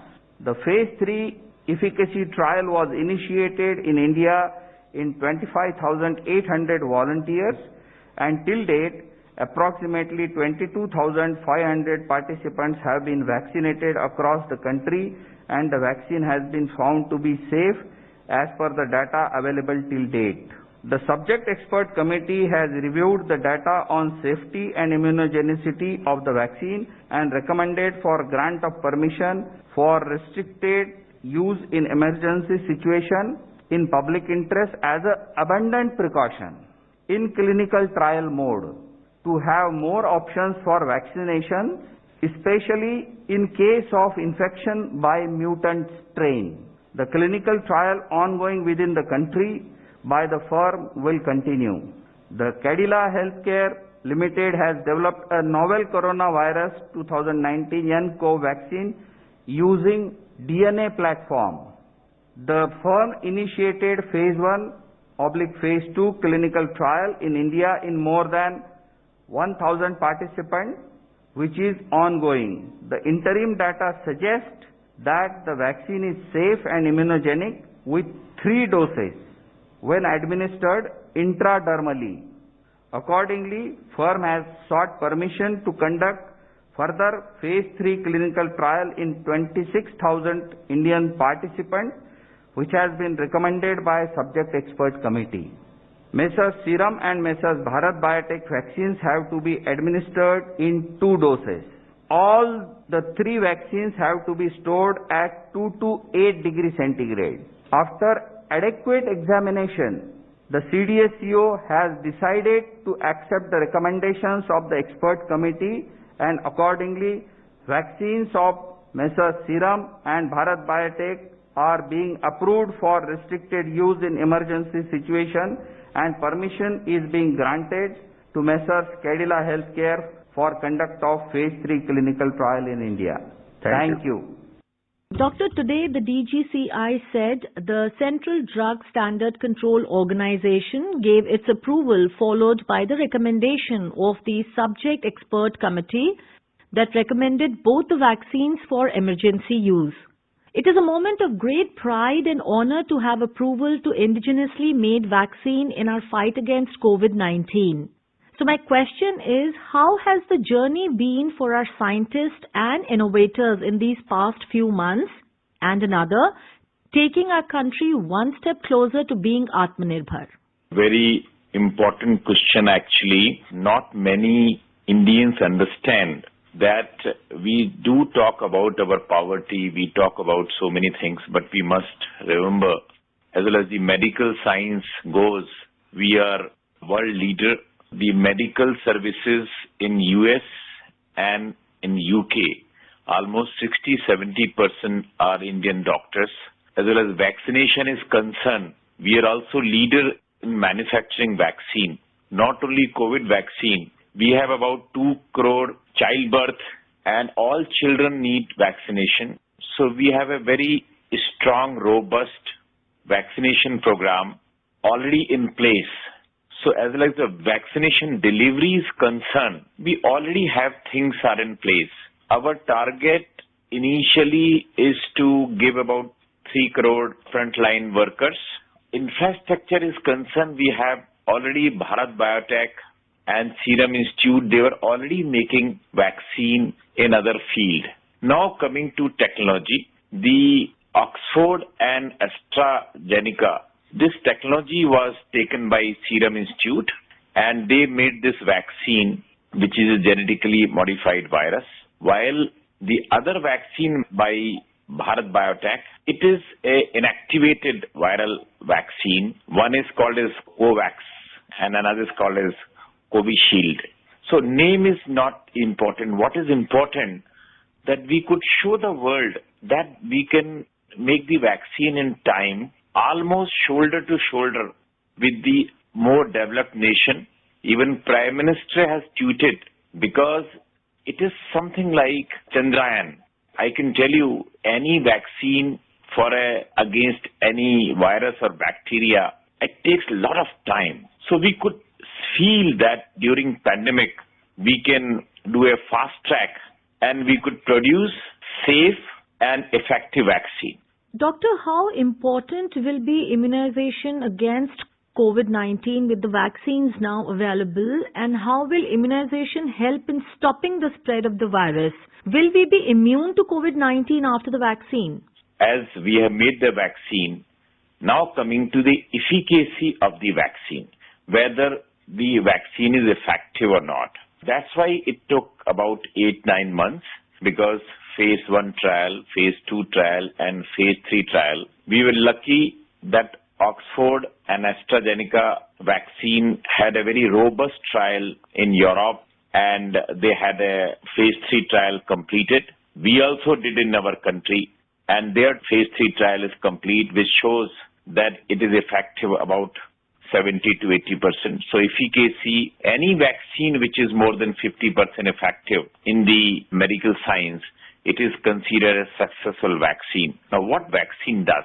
While the other vaccine, Bharat Biotech, Covaxin, it is still to complete the phase 3 trial, though phase 3 trial is being done, but it is not completed. But both got the approval of DGCI.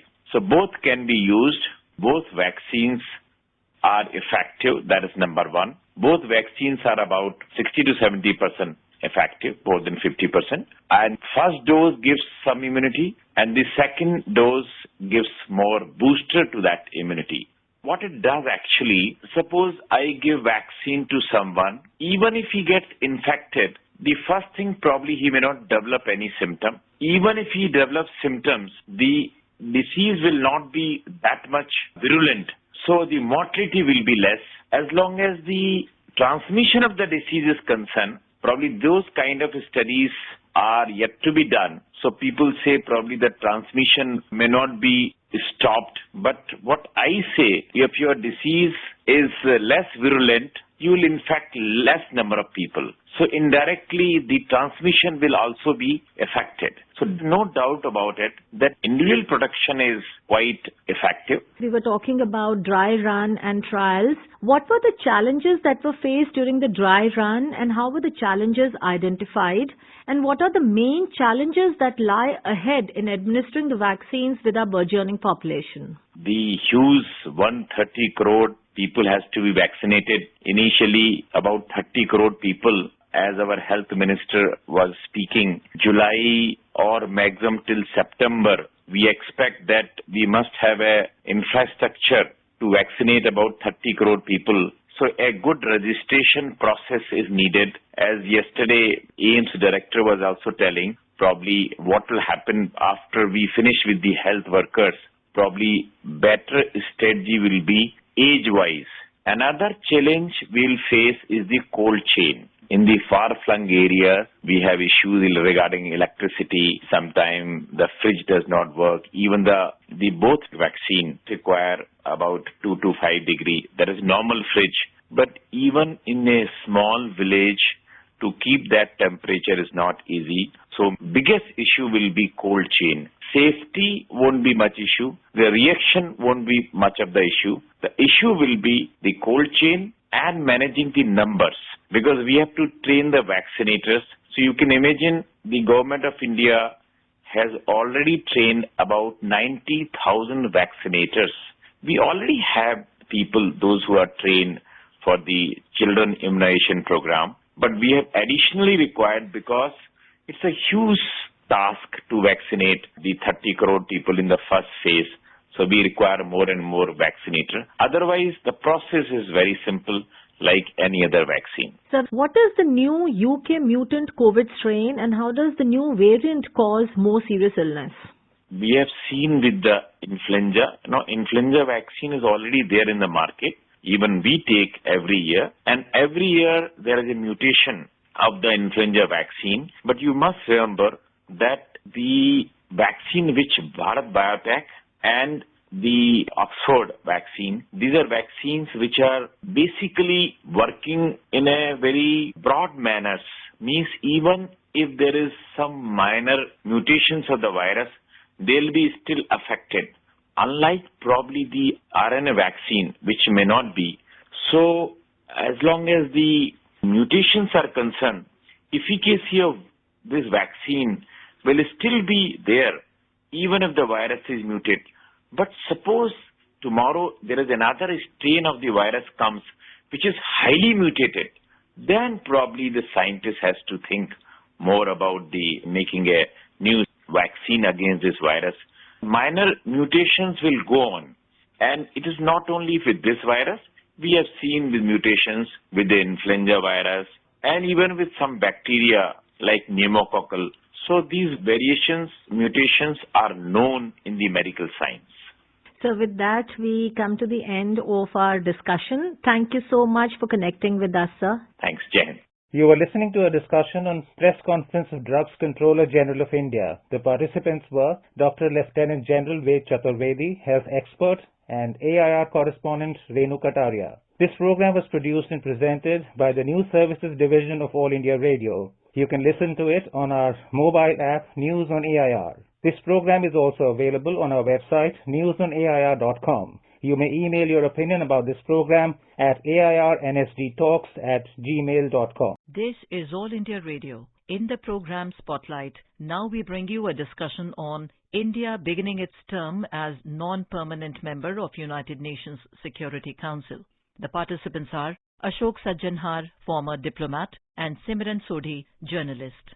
India has begun its 2-year tenure as a non-permanent member of the United Nations Security Council starting 1st of January. India will sit in the 15th nation UNSC for the 2021-22 term as a non-permanent member, and this is the 8th time that India has had a seat on this powerful table. Ambassador Sajjanhar, how significant do you think is this tenure that India has as a non-permanent member? And what are the things that India can hope to achieve during its tenure?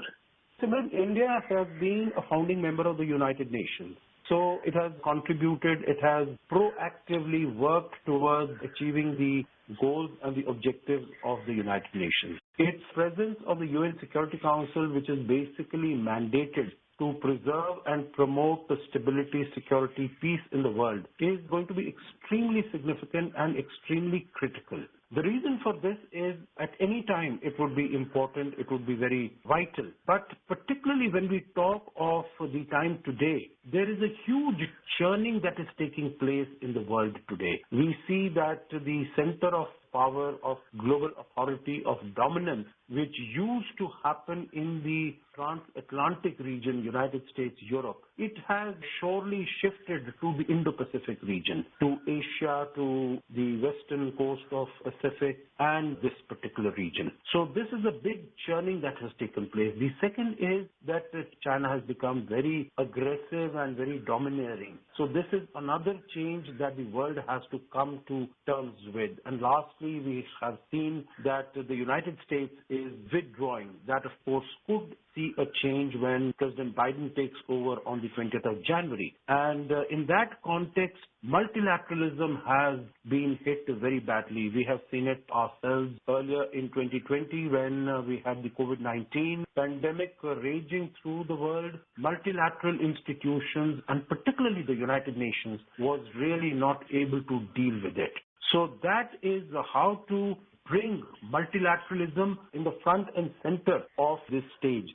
That is going to be very important, and India is going to be working towards that. In addition to this reformed multilateralism, as it is called, and the primary objective of India during this tenure would be the achievement of what is called norms, which is a new orientation for a reformed multilateral system. So the reform of the multilateral system is extremely important, whether it is the UN Security Council, or it is WHO, or it is WTO, or the other agencies. You would recall that when Prime Minister Modi was addressing the 75th anniversary of the establishment of the United Nations, and in other fora also, he had mentioned that the United Nations today is in grave crisis. It is in danger, and because it is really not able to deal with the challenges of today, since it is working on the basis of structures that were established 75 years ago.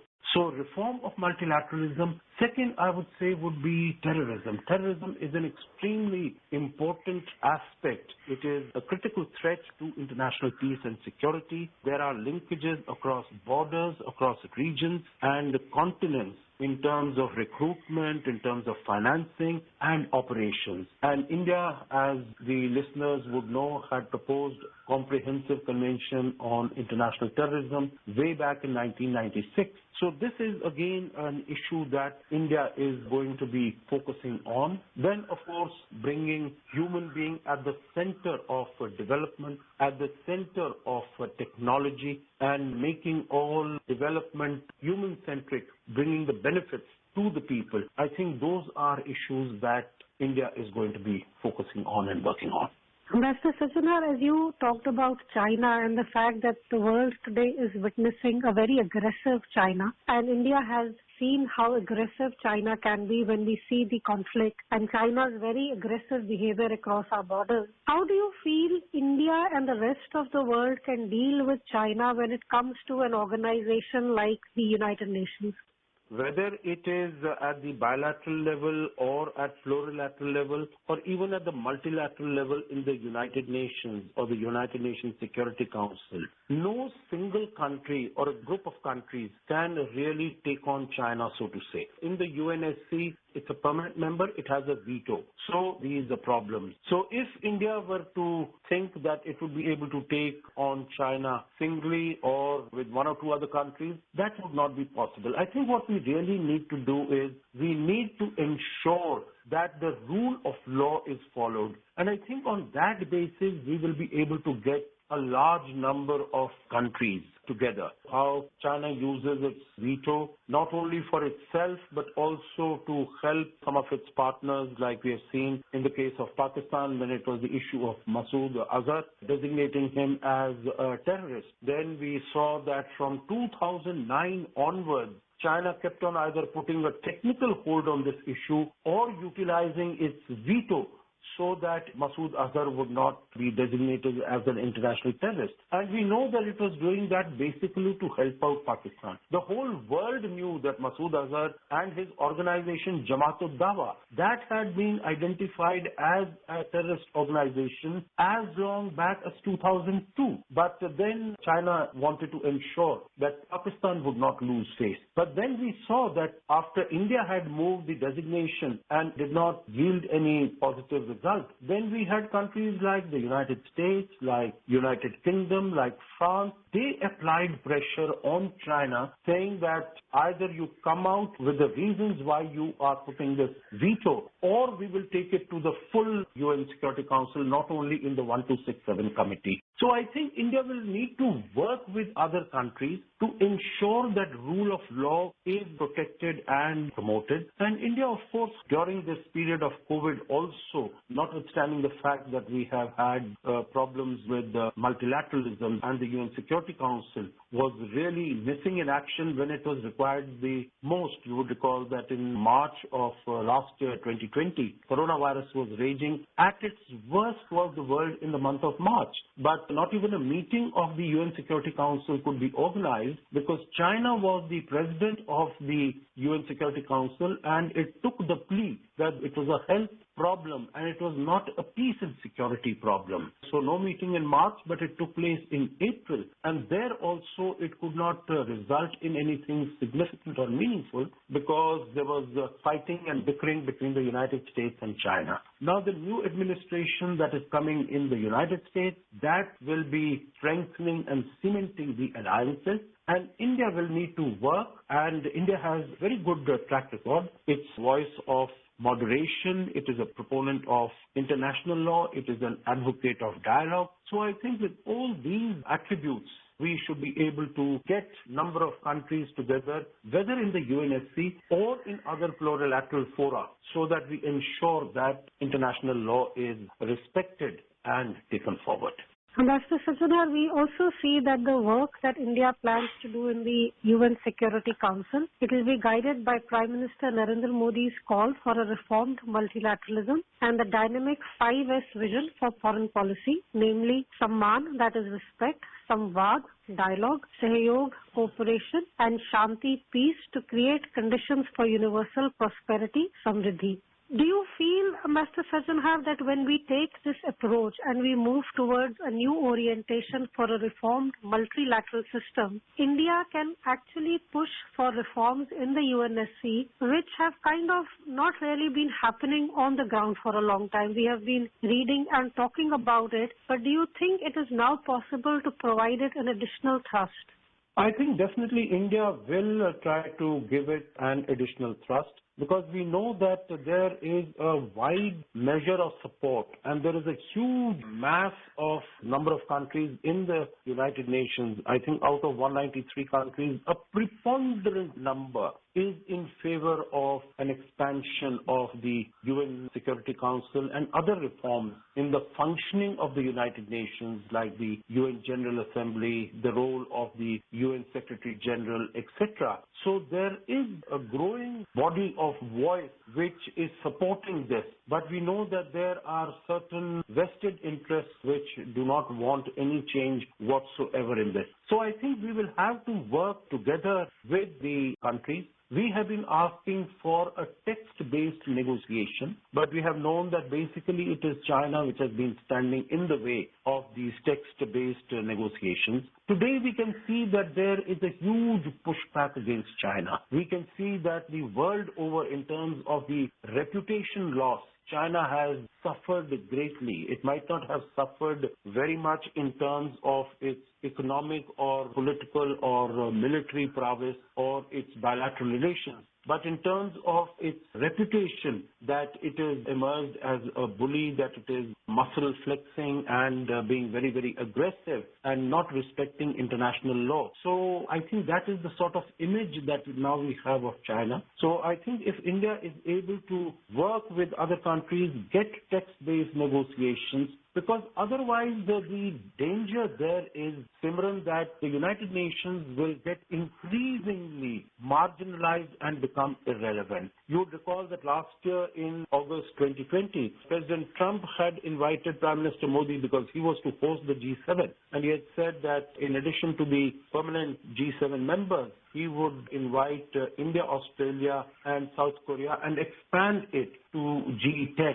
This time, Prime Minister Boris Johnson has invited the leaders of these three countries. So I think there are going to be other plurilateral bodies which will come and which will start playing very important role of ensuring peace and security in the world if the United Nations is not able to fulfill its responsibilities. So if we have a G10 emerging, which is invested with this idea of ensuring peace and security, or that gets transformed into a D10, 10 major democracies of the world. So I think that will be further lessening the significance of the United Nations. So if the United Nations has to continue to be relevant and significant and fulfill its mandate and its objective, it will really have to come to terms with the realities of today and change itself, transform itself accordingly.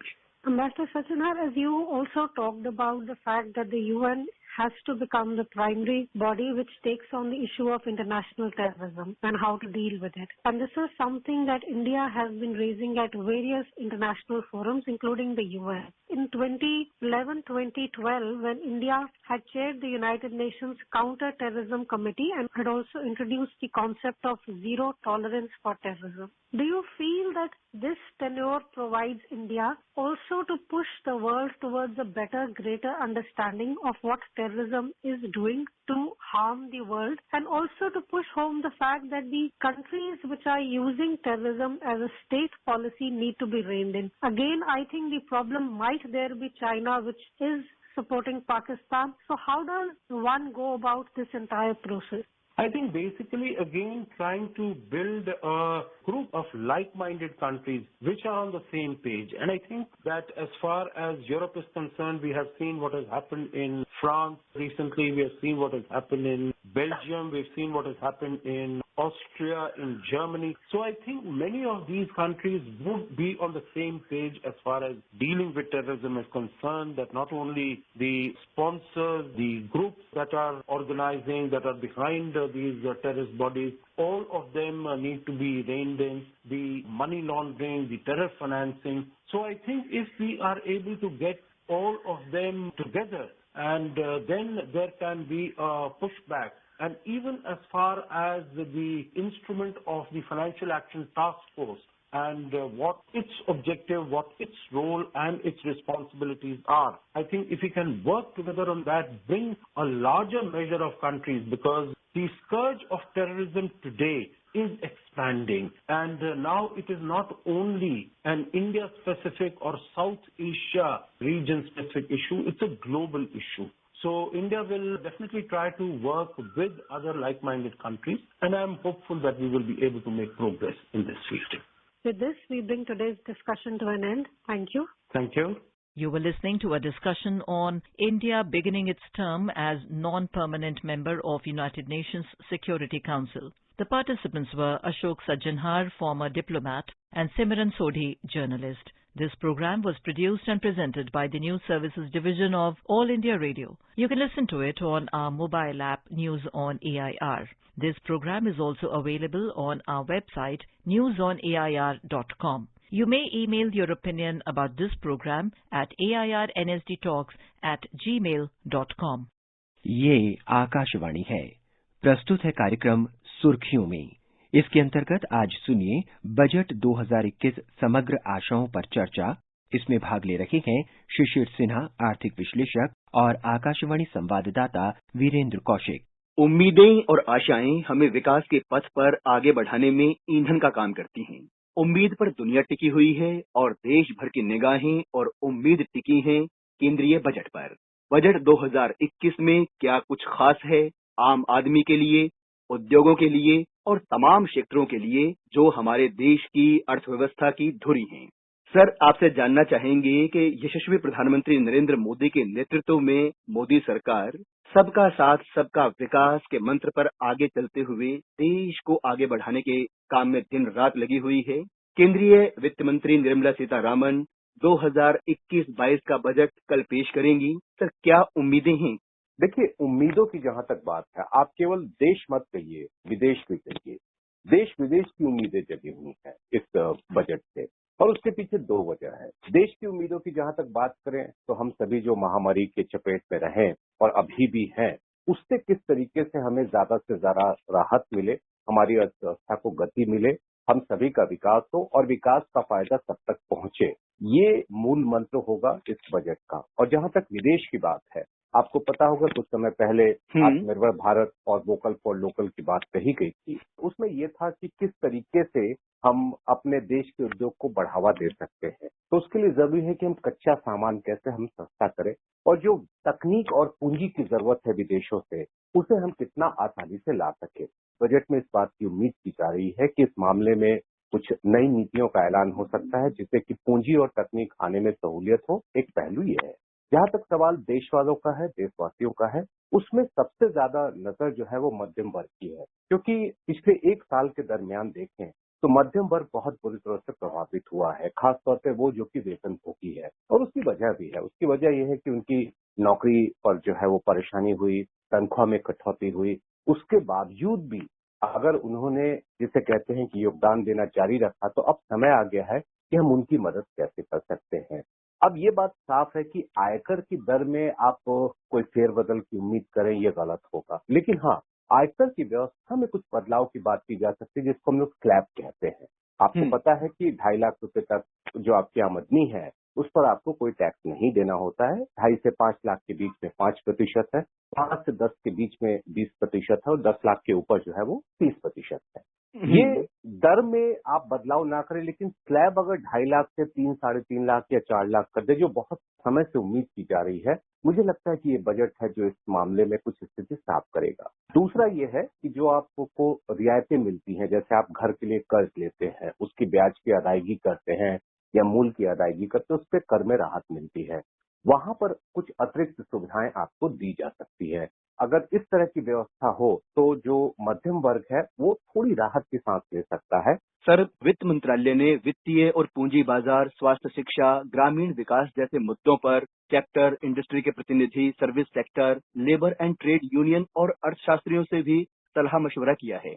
कितना positive देखते हैं आप इस तैयारी को? देखिए, राय मशविरा करना, विचार विमर्श करना वो बहुत जरूरी होता है, क्योंकि आप जितना ज्यादा से ज्यादा लोगों के सुझाव लेंगे तो आपको अपनी तैयारी में उतनी ही मदद मिलती है। देखिए, हर व्यक्ति जो है वो अपने आप में पूर्ण नहीं होता, उसे किसी न किसी की मदद की जरूरत होती है, सहायता की जरूरत होती है। और बजट पूर्व तैयारियों के सिलसिले में अलग अलग जो तबके होते हैं समाज के, चाहे वो उद्योग हो, श्रम संगठन हो, ट्रेड यूनियन हो, कृषक समाज से जुड़े हुए लोग हों, तो यहाँ तक कि सामाजिक क्षेत्र से जो जुड़े हुए लोग होते हैं उनसे बात की जाती है। और पिछले कुछ वर्षों से हमने एक और परंपरा देखी जो काफी मजबूत हुई है, वो है कि राज्यों के वित्त मंत्रियों के साथ व्यापक चर्चा की जाती है।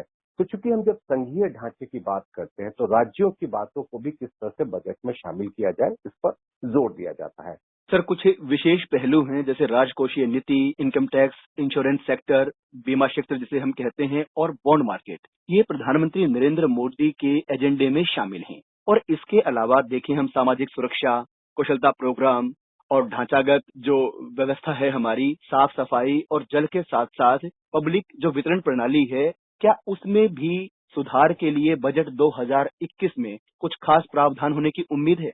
बिल्कुल, देखिए, आपने तकरीबन 8 विषय चुने हैं और अगर मैं सही तरीके से गिनती कर पाया, और उसमें जो महत्वपूर्ण मुद्दा आपने उठाया राजकोषीय घाटे की, राजकोषीय प्रबंधन का। बिल्कुल, वो राजकोषीय प्रबंधन के लिए राजकोषीय नीति क्या है, फिस्कल पॉलिसी क्या है, ये बहुत ही अहम इसलिए बन जाता है क्योंकि हमारे लिए वित्त वर्ष 2020-21 काफी चुनौतियों भरा साल रहा है। कमाई हमारी बहुत कम रही, खर्चा हमारे बहुत ज्यादा हुए, हमें बाजार से ज्यादा उधार लेना पड़ा, और साथ ही साथ हमें विदेशी संस्थाओं से भी जो है वो कर्ज लेने पड़े ताकि हम अपने जो बुनियादी क्षेत्र की परियोजनाएं हैं उनको हम जारी रखें।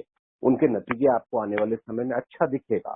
अब इस वर्ष जो है, वित्त वर्ष 2021-22 की, इसमें राजकोषीय नीति जो है वो होगी कि खर्च और कैसे बढ़ाएं।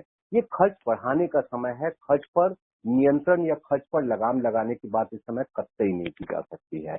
अगर आप याद करें तो 29 जनवरी को बजट सत्र की शुरुआत में उन्होंने एक महत्वपूर्ण बात कही। उन्होंने कहा कि वर्ष 2020 में 4 से 5 मिनी बजट पेश किए गए और 2021-22 का बजट उसी श्रृंखला का हिस्सा माना जाता है। और अगर आप उन 4-5 बजट को देखें तो उसमें राजकोषीय नीति क्या थी? खर्चा बढ़ाने की। तो इसीलिए मुझे लगता है कि ये बजट भी खर्चा बढ़ाने के मामले में उस 4-5 बजट को आगे बढ़ाएगा और ये राजकोषीय नीति का एक प्रमुख आधार। आयकर में मुझे जहां तक उम्मीद है और जहां तक एक धारणा इस समय बन रही है कि कोई नए कर की आप बात नहीं सोच सकते हैं। इस समय में ये स्थिति परिस्थितियां नहीं है। तीसरी बात जो है कि अलग अलग क्षेत्र की बात करें, चाहे आपने जैसे जल की बात की, आपने स्वच्छता की बात की।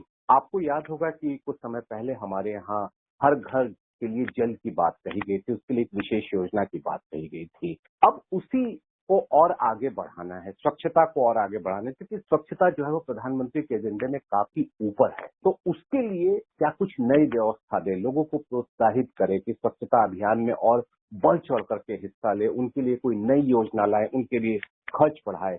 ये सारी चीजें जो है वो हम उम्मीद कर रहे हैं कि इस बजट में उस पर जोर होगा।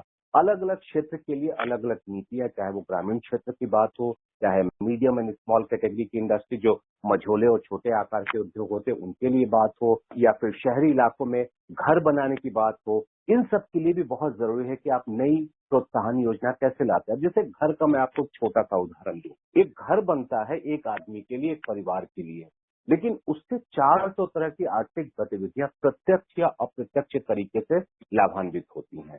सर, पिछले साल नवंबर के महीने में मंत्रालय ने ऑनलाइन पोर्टल के जरिए आम जनता से बजट बनाने के लिए सुझाव मांगे थे। और कोरोना के इस संकट के दौर में जो आपने कहा कि लोगों के हाथ में पैसा होना चाहिए, तो क्या स्वास्थ्य बीमा के प्रीमियम भरने में मिलने वाली छूट की सीमा बढ़ने की उम्मीद कर सकते हैं? बहुत जरूरी है और बहुत अहम सवाल आपने उठाया है, क्योंकि देखिए हम सभी जानते हैं और अभी आर्थिक सर्वेक्षण जब आया था उसमें भी ये बात कही गई थी कि स्वास्थ्य पर हम खर्च कैसे बढ़ाएं, और साथ ही साथ उन्होंने पहली बार आर्थिक सर्वेक्षण में अगर आपने देखा होगा तो बेसिक नेसेसिटी इंडेक्स की बात उन्होंने कही कि किस तरीके से आप स्वास्थ्य के लिए बेहतर सुविधा बना करके लोगों के खर्च को कम कर सकते हैं। लोगों के खर्च में अगर स्वास्थ्य सुविधा पे स्वास्थ्य पर खर्च जो है वो बढ़ता है, जैसे सरकार की ओर से खर्च बढ़ता है, तो उससे लोगों की जेब से जाने वाला खर्च 30 से लेकर के 65% तक कम हो सकता है। आपने इनकम टैक्स स्लैब में बदलाव की बात की, क्या इसके साथ जो स्टैंडर्ड डिडक्शन है हमारा, उसकी सीमा 50,000 रुपए है, तो क्या उसको भी बढ़ाया जा सकता है? स्टैंडर्ड डिडक्शन में बहुत ज्यादा हम कटौती की उम्मीद हम और नहीं कर रहे हैं कि उसे और बढ़ा दिया जाए, लेकिन हाँ, अगर आप स्लैब में चेंज करते हैं तो ये बड़े तबके को प्रभावित करता है। देखिए, स्टैंडर्ड डिडक्शन का फायदा आमतौर पर सैलरीड क्लास को मिलता है, लेकिन अगर आप स्लैब में चेंज करते हैं तो उसका फायदा ज्यादा से ज्यादा लोगों को मिलेगा। तो अगर वो बदलाव अगर आप कर देते हैं तो मुझे लगता है कि वो ज्यादा बेहतर होगा। स्लैब 2.5 से 3 लाख करते हैं, और वैसे भी आपको पता है कि 5 लाख रुपए तक अगर आपकी कर योग्य आमदनी है तो आपको एक पैसा टैक्स नहीं देना है। बजट 2021 समग्र आशाएं, इस विषय पर हमसे बात करी आपने। बात करने के लिए आपका बहुत बहुत शुक्रिया शिशिर साहब। धन्यवाद। अभी आप सुन रहे थे बजट 2021 समग्र आशाओं पर चर्चा। इसमें भाग ले रहे थे शिशिर सिन्हा, आर्थिक विश्लेषक और आकाशवाणी संवाददाता वीरेंद्र कौशिक। यह कार्यक्रम आकाशवाणी के समाचार सेवा प्रभाग द्वारा प्रस्तुत किया गया। इसे आप हमारे mobile app news on AIR पर भी सुन सकते हैं। इस कार्यक्रम के संबंध में अपनी प्रतिक्रिया आप हमें ईमेल कर सकते हैं। पता है airnsdtalks@gmail.com। ये कार्यक्रम फिर से सुनने के लिए लॉग ऑन करें हमारी वेबसाइट newsonair.com। ये आकाशवाणी है। प्रस्तुत है कार्यक्रम सुर्खियों में। इसके अंतर्गत आज सुनिए रेल और परिवहन क्षेत्र में बजट से अपेक्षाओं पर चर्चा। इसमें भाग ले रहे हैं शेखर अय्यर, राजनीतिक विश्लेषक, और आकाशवाणी संवाददाता कमल कुमार प्रजापति। एक बेहतर अर्थव्यवस्था के लिए एक पुख्ता परिवहन व्यवस्था होना जरूरी है। वित्तीय बजट में रेल और ट्रांसपोर्ट क्षेत्र को लेकर किए गए प्रावधानों पर इसीलिए भी हमारी नजर रहती है क्योंकि इससे एक आम नागरिक की मोबिलिटी निर्भर करती है। दूसरे, आर्थिक विनिमय का दारोमदार रेल और परिवहन क्षेत्र पर होता है। हमने ये देखा है कि सरकार द्वारा इस क्षेत्र को मजबूती देने के लिए हर बजट में पब्लिक स्पेंडिंग को बढ़ाया गया है। तो इस क्षेत्र को और मजबूती देने के लिए आने वाले बजट में मुख्य तौर पर पब्लिक स्पेंडिंग के मामले में सरकार से हम क्या-क्या अपेक्षाएं रख सकते हैं? इस बार जो विशेषज्ञों का कहना है कि सरकार की ज्यादा ध्यान होगी कि रेलवे क्षेत्र को काफी स्ट्रेंथन करने की बात होगी, और रेलवे के माध्यम से जो हमारी जो आर्थिक विस्तार अभी हो रही है उसको कैसे रेल के माध्यम से हो सकता है। हमने देखा है कि पिछले साल कोविड के बावजूद रेलवे का भूमिका बहुत रही। जिस तरह गेहूं और चावल और दाल जितने जो पीड़ित हुए थे, जो कोविड से अफेक्टेड, जो माइग्रेंट वर्कर्स की जब हम बात कर रहे हैं, तो रेलवे का बहुत भूमिका रहा। सब जगह उन्होंने आपके फूड ग्रेन्स लेकर ट्रांसपोर्ट किए, और साथ साथ सरकार ने ये जो इस साल में कम से कम 100 किसान ट्रेन चलाए। जब ये 3 कानून पास किया गया कि किसानों को एक प्रकार से मौका देने के लिए अपने लोकल मंडी के अलावा बाहर भी भेजने की जो बात की गई है, साथ में ई प्लेटफॉर्म से अपने पैदावार को वो मार्केट कर सके, तो बहुत जरूरी है कि रेलवे की ऐसी सिस्टम, क्योंकि रेलवे सबसे बड़ा नेटवर्क है, और उस नेटवर्क को कैसे हमारे किसान भाई उसको इस्तेमाल करें। वैसे कई जो एक्सपर्ट्स की रिपोर्ट आई है कि जो आने वाले साल होगा उसमें कम से कम अलोकेशन रेलवे के केवल 1,80,000 करोड़ से कम नहीं होगा जी। और साथ साथ किसान रेल पे ज्यादा फोकस होगा, और सुरक्षा को लेकर सिक्योरिटी और सेफ्टी दोनों, तो उस पर भी ज्यादा होगा ताकि इंफ्रास्ट्रक्चर ये बढ़ाने के लिए। और नई तेजस ट्रेन जो नया शुरू हुआ है कि जो बनारस और दिल्ली चल रही थी, फिर बाद में जम्मू, वैष्णो देवी और दिल्ली चल रही है, इस ट्रेन को सरकार सोच है कि और भी रूट्स पे इसको इंट्रोड्यूस किया जाए। इसको लेकर भी हो सकता है कई अनाउंसमेंट्स हो।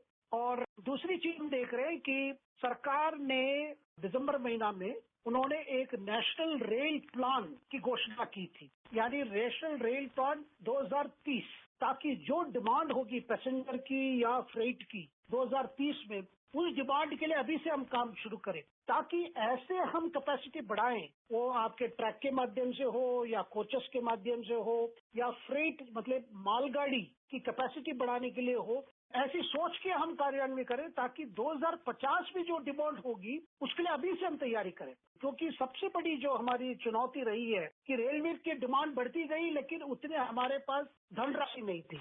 और दूसरी चीज मैं एक्सपेक्ट कर रहा हूँ इस बार सरकार जो बार बार कही जा रही कि डेडिकेटेड माल गाड़ियों के लिए एक अलग से लाइन बनाया जाए, उसमें कम से कम सरकार की सोच में तो है कि एक ईस्ट कोस्ट बना जाए, ईस्ट वेस्ट बनाया जाए और नॉर्थ साउथ, उसके लिए भी कुछ मुझे एक्सपेक्टेशन है कि फाइनेंस मिनिस्टर अपने बजट में इसका भी कुछ उल्लेख करेंगे। रेलवे का आपने जिक्र किया, जैसे कि डेडिकेटेड आपने कॉरिडोर का जिक्र किया।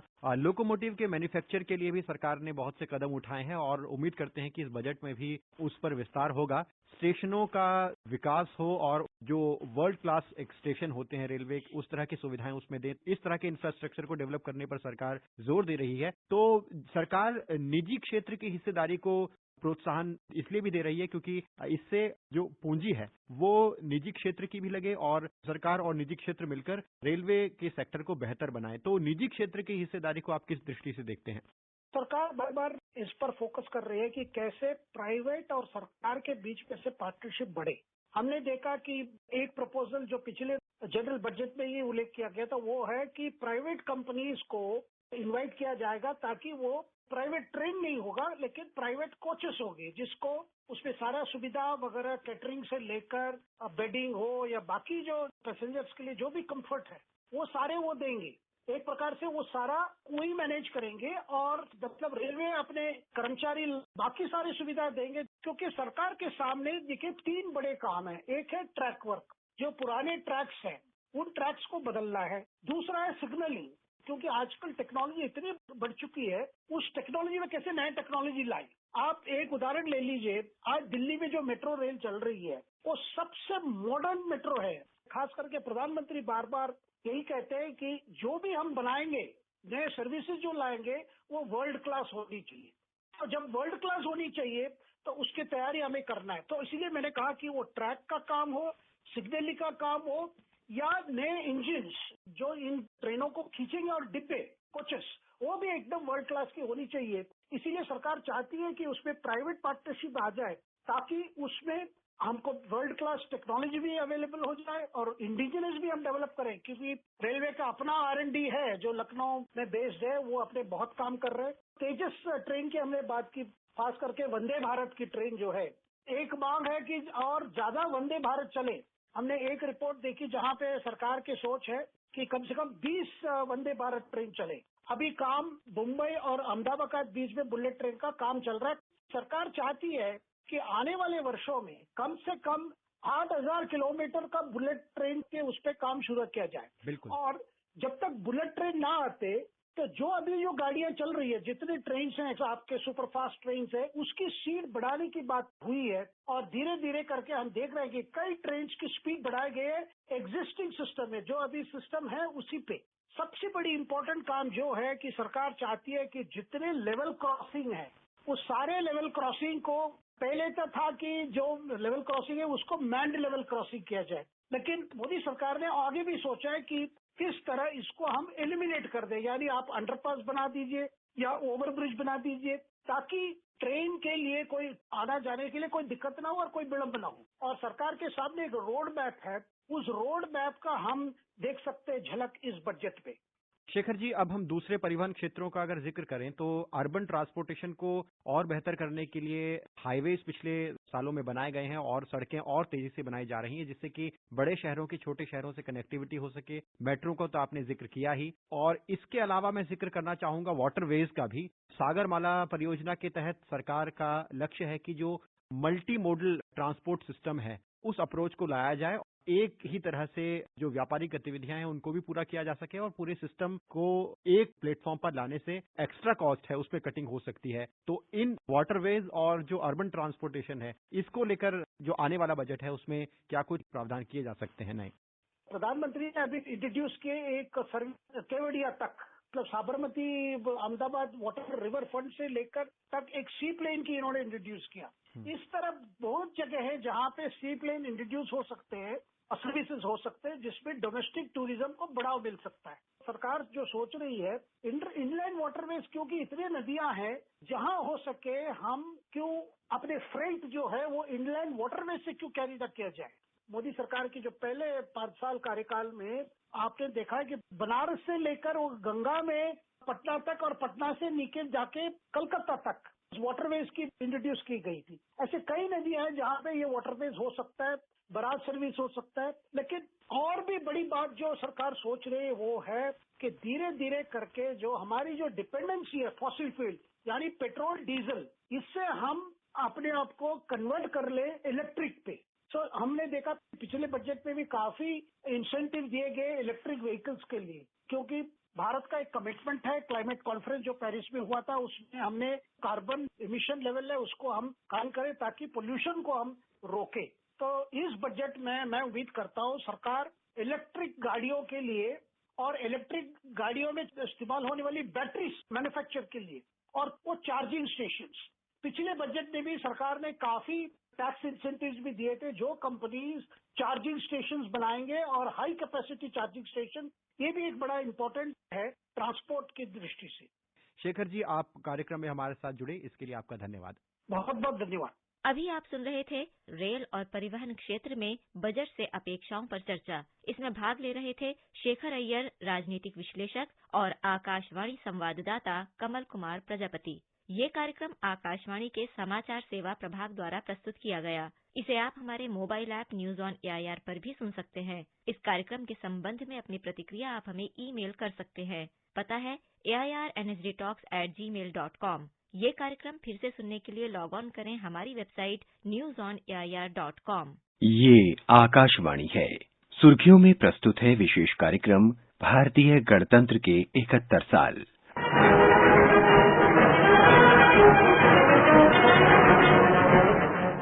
गणतंत्र दिवस यानी स्वाधीन भारत की अपनी शासन प्रणाली लागू करने का गर्वीला दिन। 71 साल पहले इसी तारीख को हमने अपना संविधान अपनाया था और अपने प्रजातांत्रिक मूल्यों, अपनी संस्कृति और अपने हिसाब से बनाई राह पर चलने का फैसला किया था। संविधान हमारे लिए महज किताब नहीं बल्कि महान भारतीय गणतंत्र का पवित्र ग्रंथ है, जिसने हमें हर मुश्किल वक्त में राह दिखाई है, जिसके बताए रास्ते पर चलते हुए हमने अपनी आजादी की गौरवमय यात्रा पूरी की। स्वाधीन भारत में जब भी हमारे सामने कोई दो राह दिखा, जब भी असमंजस की स्थिति बनी, तब हमें इसी पवित्र ग्रंथ ने राह दिखाई। उसी संविधान ने, जिसके बारे में बाबा साहब भीमराव अंबेडकर ने संविधान सभा में कहा था, Our difficulty is how to make the heterogeneous mass that we have today take a decision in common and march in a cooperative way on that road which is bound to lead us to unity. Our difficulty is not with regard to the ultimate. Our difficulty is with regard to the beginning. I should have thought that in order to make a start, in order to induce every party, every section in this country, it would be the act of greatest statesmanship for the majority party, even to make a concession to the prejudices of people who are not prepared to march together. हमारी अपनी व्यवस्था की राह 15 अगस्त 1947 की आधी रात को ही तय हो गई थी। जब दुनिया सो रही थी, उसी वक्त भारत अपनी नियति की कहानी लिख रहा था। इस मौके पर देश के पहले प्रधानमंत्री ने जो कहा था, वह आज भी बेहद प्रासंगिक है। पंडित नेहरू ने कहा था, बरसों पहले हमने नियति के साथ वादा किया था और अब समय आ गया है कि हम अपना वो वादा निभाएं। पूरी तरह न सही, पर बहुत हद तक तो निभाएं। आधी रात के समय जब दुनिया सो रही होगी, भारत जीवन और स्वतंत्रता के लिए जाग जाएगा। जब तक कि एक एक इंसान हिंदुस्तान का आजादी की हवा में न रह सके और उसकी तकलीफें दूर न हो और जो मुसीबतें हैं वो हटाई न जाएं। चुनाचे एक बहुत बड़ा हिस्सा हमारे काम का बाकी है। बड़े बड़े सवाल हमारे सामने हैं और उनके तरफ देख के कुछ दिल दहल सा जाता है, लेकिन फिर हिम्मत आती है सोच के कितने बड़े सवाल पुराने जमाने में हमने हल किए, तो क्या हम इन और सवालों से दब जाएंगे? ताकत और गुरूर कुछ हमारा अपना शख्सी और व्यक्तिगत नहीं है, लेकिन कुछ गुरूर है अपने मुल्क में, कुछ इत्मीनान है अपनी कौम की ताकत में। ब्रिटेन से भारत को भले ही आजादी मिल गई, लेकिन कई अंग्रेज ऐसे भी थे जिनकी निगाह भारत की नाकामी के इंतजार में थी। पूर्व ब्रिटिश प्रधानमंत्री विंस्टन चर्चिल तो मानकर चल रहे थे कि भूखे और निरक्षरों का देश एक दिन फिर उनकी झोली में आ गिरेगा। आजादी के साथ बंटवारे और खून खराबे का जो दंश मिला, उससे एक बार की आशंका भी होने लगी थी कि अंग्रेजी सोच कहीं सही न हो जाए। लेकिन ऐसे मौके पर हमारे नेताओं ने कमान संभाली। इस मोर्चे पर सबसे अहम योगदान रहा देश के पहले उप प्रधानमंत्री सरदार पटेल का। पटेल ने आजादी के बाद लोगों को शांति का संदेश देते हुए आकाशवाणी के माध्यम से कहा था, हर हिंदुस्तानी का धर्म है कि भारत की प्रगति में अपना जो कुछ हिस्सा देना हो वो देना चाहिए। मुल्क में शांति है, बहुत बड़ा मुल्क है, हर जगह पर लोग अपने अपने कर्तव्य कर रहे हैं, काम कर रहे हैं, रोजगार कर रहे हैं। तो मुल्क में तो चारों तरफ शांति है। शांति बिना तो काम चलता नहीं। पूरी शांति इतनी है, बाहर का कोई खतरा नहीं है। तो यदि हम भीतर का काम हमारा पूरा करें तो हमें कोई मायूसी का कारण नहीं है। 15 अगस्त 1947 को भारत भले ही आजाद हो गया, लेकिन वो आजादी तब तक अधूरी ही रही जब तक भारत ने अपनी व्यवस्था और परंपरा पर आधारित अपने संविधान को अपना नहीं लिया। अपने हिसाब से देश को चलाने के लिए संविधान सभा का गठन हुआ। इसी संविधान सभा ने भारत को वह पवित्र ग्रंथ दिया जिसके जरिए हम अपने बीच की कई विरोधाभासों को पार करते हुए लगातार समानता और बंधुत्व आधारित व्यवस्था पर सफलतापूर्वक चल रहे हैं। इसकी कल्पना संविधान सभा के अध्यक्ष डॉक्टर राजेंद्र प्रसाद ने भी की थी। We can take comfort in the fact that in spite of those difficulties, in spite of the differences in viewpoints which exhibited themselves with vigor, sometimes with trouble and turmoil, these difficulties were conquered by those assemblies, and the assemblies were able, in spite of them, to frame constitutions which were acceptable to the people at large, which have become, in course of time, an invaluable heritage for the people of those lands. There is no reason why we should not succeed also similarly. All that we need, all that we require is honesty of purpose, firmness of determination, a desire to understand each other's viewpoint, a resolve that we shall do justice, that we shall behave as fairly, as squarely as possible towards everyone else. हमारे संविधान में सबसे महत्वपूर्ण है उसकी प्रस्तावना। जाने माने संविधान विशेषज्ञ नाना पालकीवाला इसे संविधान का परिचय पत्र कहते हैं। अमेरिकी संविधान की तर्ज पर बनाई गई ये प्रस्तावना उस उद्देश्य प्रस्ताव पर आधारित है जिसे पंडित नेहरू ने संविधान सभा में पेश किया था। इसमें कहा गया है, हम भारत के लोग भारत को एक संपूर्ण प्रभुत्व संपन्न समाजवादी पंथ निरपेक्ष लोकतंत्रात्मक गणराज्य बनाने के लिए तथा उसके समस्त नागरिकों को न्याय, सामाजिक, आर्थिक और राजनीतिक विचार, अभिव्यक्ति, विश्वास, धर्म और उपासना की स्वतंत्रता, प्रतिष्ठा और अवसर की समता प्राप्त करने के लिए तथा उन सब में व्यक्ति की गरिमा और राष्ट्र की एकता और अखंडता सुनिश्चित करने वाली बंधुता बढ़ाने के लिए दृढ़ संकल्प होकर अपने संविधान सभा में आज तारीख 26 नवंबर 1949 ईस्वी को एतद द्वारा इस संविधान को अंगीकृत, अधिनियमित और आत्मार्पित करते हैं। देश की चाहे जो भी समस्या हो, हमारे संविधान में उसको सुलझाने के विधान दिए हैं। हमारे संविधान की यही ताकत है कि दुनिया में हमारा आज एक खास मुकाम है। ये हमारे संविधान से हासिल ताकत ही है कि हम कोरोना जैसे कठिन समय को पार करने में कामयाब रहे। संविधान की ये ताकत ही हर भारतीय नागरिक के मन में उसके प्रति श्रद्धा पैदा करती है। संविधान की इस विशेषता को प्रधानमंत्री नरेंद्र मोदी ने भी समझा। गत वर्ष संविधान दिवस के मौके पर उन्होंने कहा, Our Constitution has many special features, but one very special feature is the importance given to duties. Mahatma Gandhi himself was very keen about this. He saw a close link between rights and duties. He felt that once we perform our duties, rights will be safeguarded. हमारे प्रयास ये होने चाहिए कि संविधान के प्रति सामान्य नागरिक की समझ और ज्यादा व्यापक हो। इसके लिए संविधान को जानना, समझना भी बहुत जरूरी है। केवाईसी एक नए रूप में, केवाईसी यानी नो योर कॉन्स्टिट्यूशन, हमारे संविधान सुरक्षा कवच को भी मजबूत कर सकता है। इसलिए मैं संविधान के प्रति जागरूकता के लिए निरंतर अभियान चलाते रहना ये देश की आने वाली पीढ़ियों के लिए आवश्यक मानता हूं। आइए गणतंत्र दिवस पर हम संकल्प लें कि आजादी के बाद हमारे लिए रोशनी की किरण बने।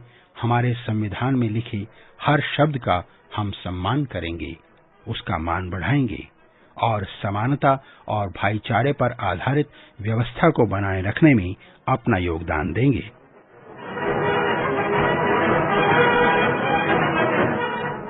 अभी आप सुन रहे थे भारतीय गणतंत्र के 71 साल। ये कार्यक्रम आकाशवाणी के समाचार सेवा प्रभाग द्वारा प्रस्तुत किया गया। इसे आप हमारे mobile app news on AIR पर भी सुन सकते हैं। इस कार्यक्रम के संबंध में अपनी प्रतिक्रिया आप हमें ईमेल कर सकते हैं। पता है airnsttalks@gmail.com। ये कार्यक्रम फिर से सुनने के लिए लॉग ऑन करें हमारी वेबसाइट newsonair.com। ये आकाशवाणी है। स्पॉटलाइट में प्रस्तुत है विशेष कार्यक्रम भारतीय गणतंत्र के 71 साल।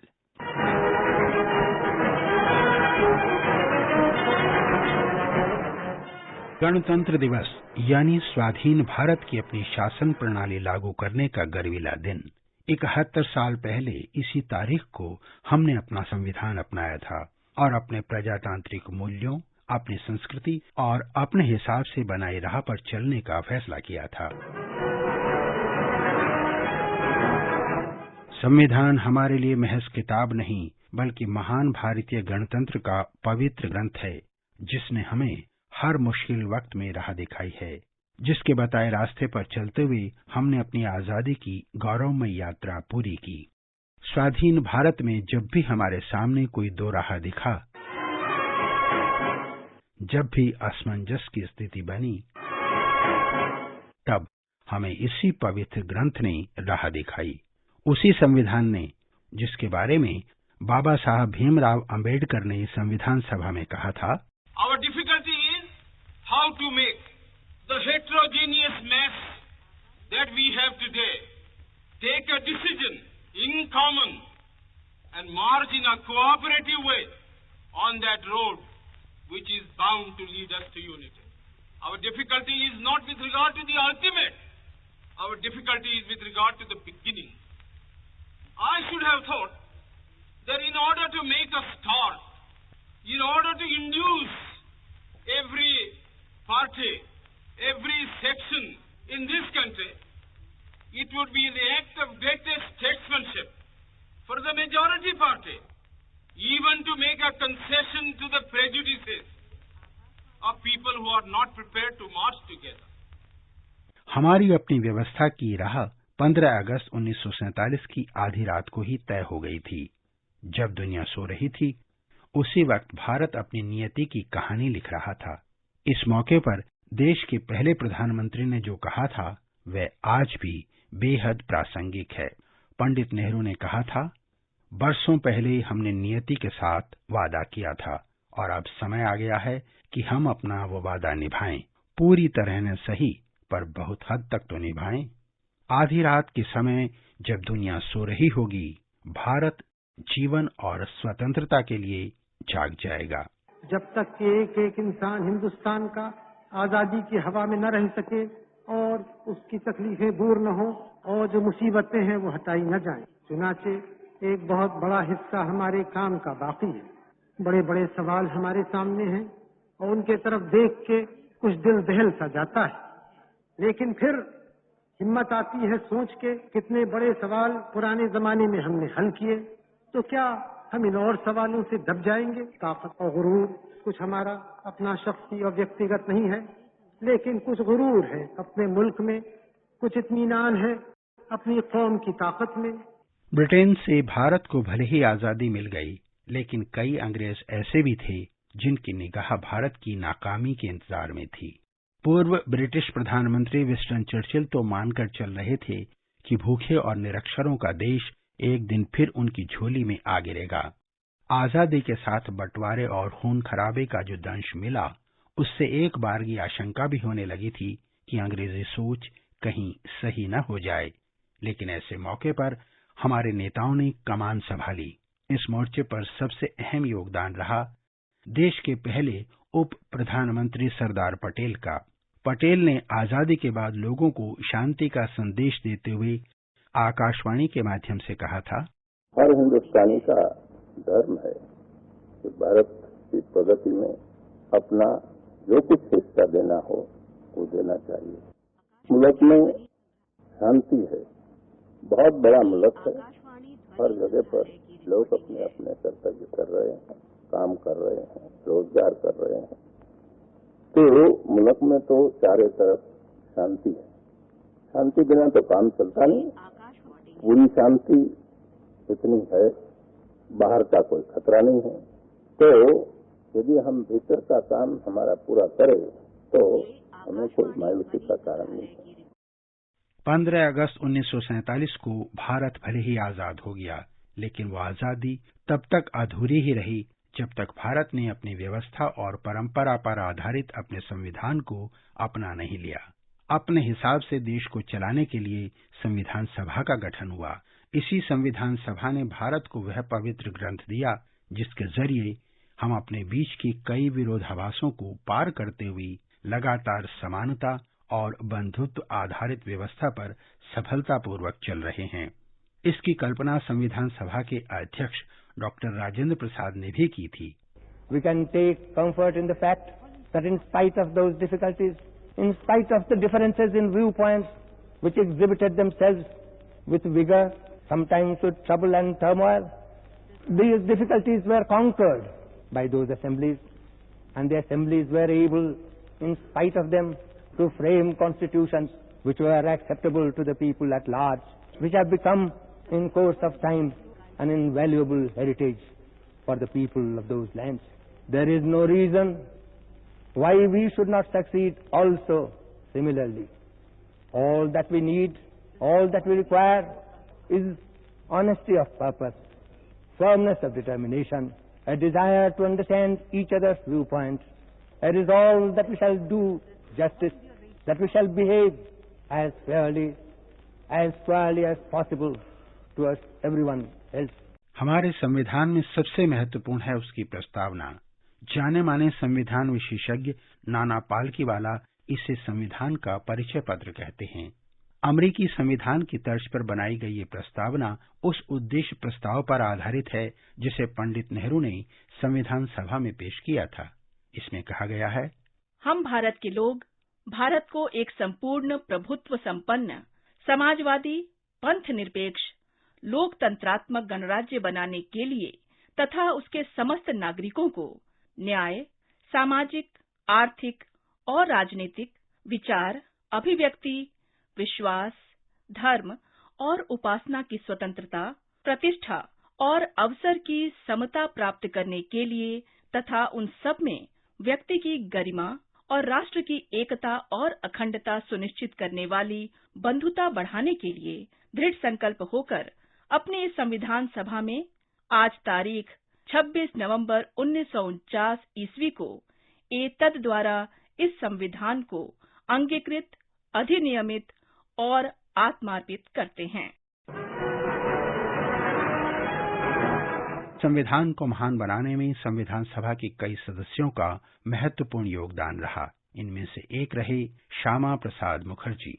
भारतीय जनसंघ के संस्थापक श्यामा प्रसाद मुखर्जी भारत में तुष्टीकरण की राजनीति के विरोधी थे। उनका मानना था कि भारतीयता की आत्मा की नींव पर ही तैयार संविधान भारतीय लोगों की आकांक्षाओं का सही मायने में प्रतिबिंब बन सकेगा।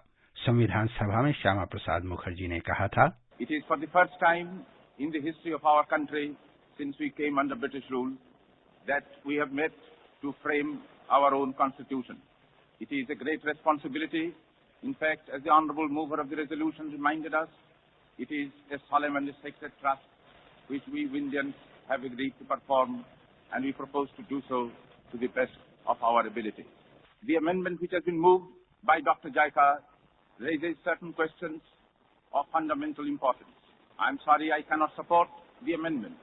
The effect of the amendment practically is that we cannot pass a resolution of this description until the sections, if they ever meet at all, until the sections have met and made their recommendations. Dr. Jaikar wants that we should not pass this resolution until both the Indian states and the Muslim League are enabled to attend the Constituent Assembly. So far as the Indian states are concerned, they cannot come, even if they wish to, until the sections have met and settled the provincial constitution, which means so many months which none can foretell. So far as the Muslim League is concerned, no doubt everyone regrets that the Muslim League has not found it possible to attend the preliminary session of the Constituent Assembly. But what guarantee is there that if this resolution is postponed till January 20th, as Dr. Jaikar suggests, the Muslim League will come and attend this session? I feel, sir, that the question really should be looked at from a different point of view. Does this resolution raise issues which are in any way inconsistent with the Cabinet Mission Scheme of May 16? If it does raise issues which are inconsistent with that scheme, then obviously we are prejudging matters. We are raising matters which we have no right to do. Now that document, to my mind, is something like a puzzle picture. You can interpret it just as you like from your own angle of vision. It is capable of so many interpretations in so many places. But looking at the resolution as it stands, what is the declaration that it is making now? Certain fundamental things about which there can be no difference of opinion.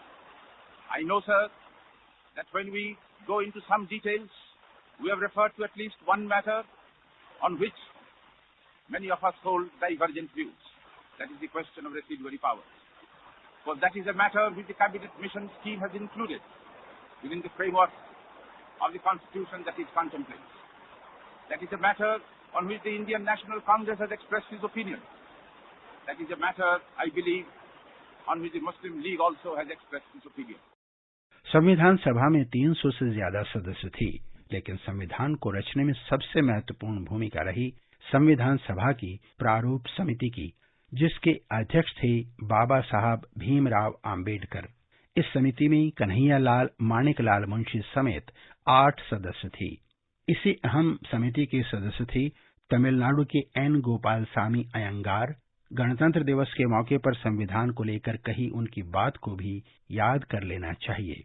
Within the jurisdiction of His Majesty's government, in my opinion, to say whether they would accept the federal court's view or whether they would not, because it is entirely out of their hands.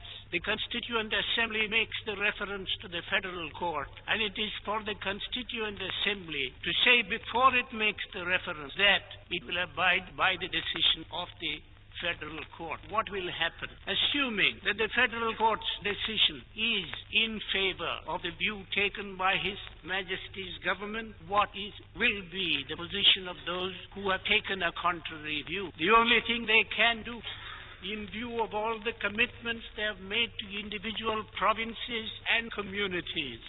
देश की चाहे जो भी समस्या हो, हमारे संविधान में उसको सुलझाने के विधान दिए हैं। हमारे संविधान की यही ताकत है कि दुनिया में हमारा आज एक खास मुकाम है। ये हमारे संविधान से हासिल ताकत ही है कि हम कोरोना जैसे कठिन समय को पार करने में कामयाब रहे। संविधान की ये ताकत ही हर भारतीय नागरिक के मन में उसके प्रति श्रद्धा पैदा करती है। संविधान की इस विशेषता को प्रधानमंत्री नरेंद्र मोदी ने भी समझा। गत वर्ष संविधान दिवस के मौके पर उन्होंने कहा, Our Constitution has many special features, but one very special feature is the importance given to duties. Mahatma Gandhi himself was very keen about this. He saw a close link between rights and duties. He felt that once we perform our duties, rights will be safeguarded.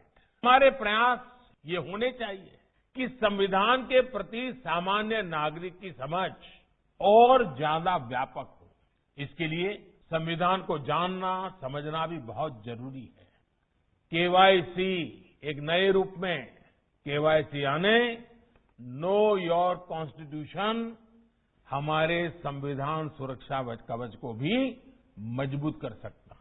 इसलिए मैं संविधान के प्रति जागरूकता के लिए निरंतर अभियान चलाते रहना ये देश की आने वाली पीढ़ियों के लिए आवश्यक मानता हूं।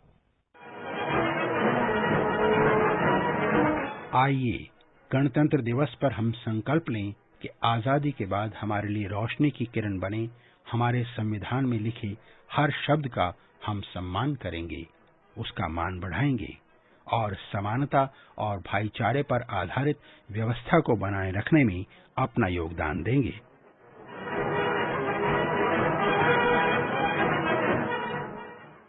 अभी आप सुन रहे थे भारतीय गणतंत्र के 71 साल।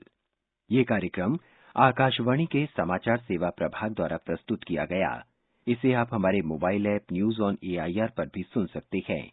इस कार्यक्रम के संबंध में अपनी प्रतिक्रिया आप हमें ईमेल कर सकते हैं। पता है airnsttalks@gmail.com। ये कार्यक्रम फिर से सुनने के लिए लॉग ऑन करें हमारी वेबसाइट newsonair.com। ये आकाशवाणी है। प्रस्तुत है कार्यक्रम सुर्खियों में। इसके अंतर्गत आज सुनिए राष्ट्रीय मतदाता दिवस के अवसर पर विशेष चर्चा। विषय है मतदाताओं को सशक्त, सतर्क, सुरक्षित और जागरूक बनाना। इस चर्चा में भाग ले रहे हैं भारतीय चुनाव आयोग के पूर्व महानिदेशक अक्षय राउत और आकाशवाणी संवाददाता कमल कुमार प्रजापति। 25 जनवरी यानी आज के दिन 1950 में दुनिया के सबसे बड़े लोकतंत्र में चुनावों के समयबद्ध आयोजन, पारदर्शी आयोजन और सुरक्षित आयोजन के लिए एक उत्तरदायी संस्था बनी, जिसे हम भारतीय चुनाव आयोग कहते हैं। 2011 से आज के दिन हर साल राष्ट्रीय मतदाता दिवस मनाया जाता है। इस बार राष्ट्रीय मतदाता दिवस पर थीम है मतदाताओं को सशक्त बनाना, सतर्क बनाना और जागरूक बनाना। एक लोकतांत्रिक व्यवस्था में चुनावों की प्रक्रिया का सफल होना इस बात पर निर्भर करता है कि उसके लिए जो उत्तरदायी संस्था है, जैसे भारत की चुनाव आयोग, वो कितनी पारदर्शी और सही व्यवस्था से चुनावों का आयोजन करती है और विपरीत परिस्थितियों में भी चुनावों की प्रक्रिया को पूरा करती है।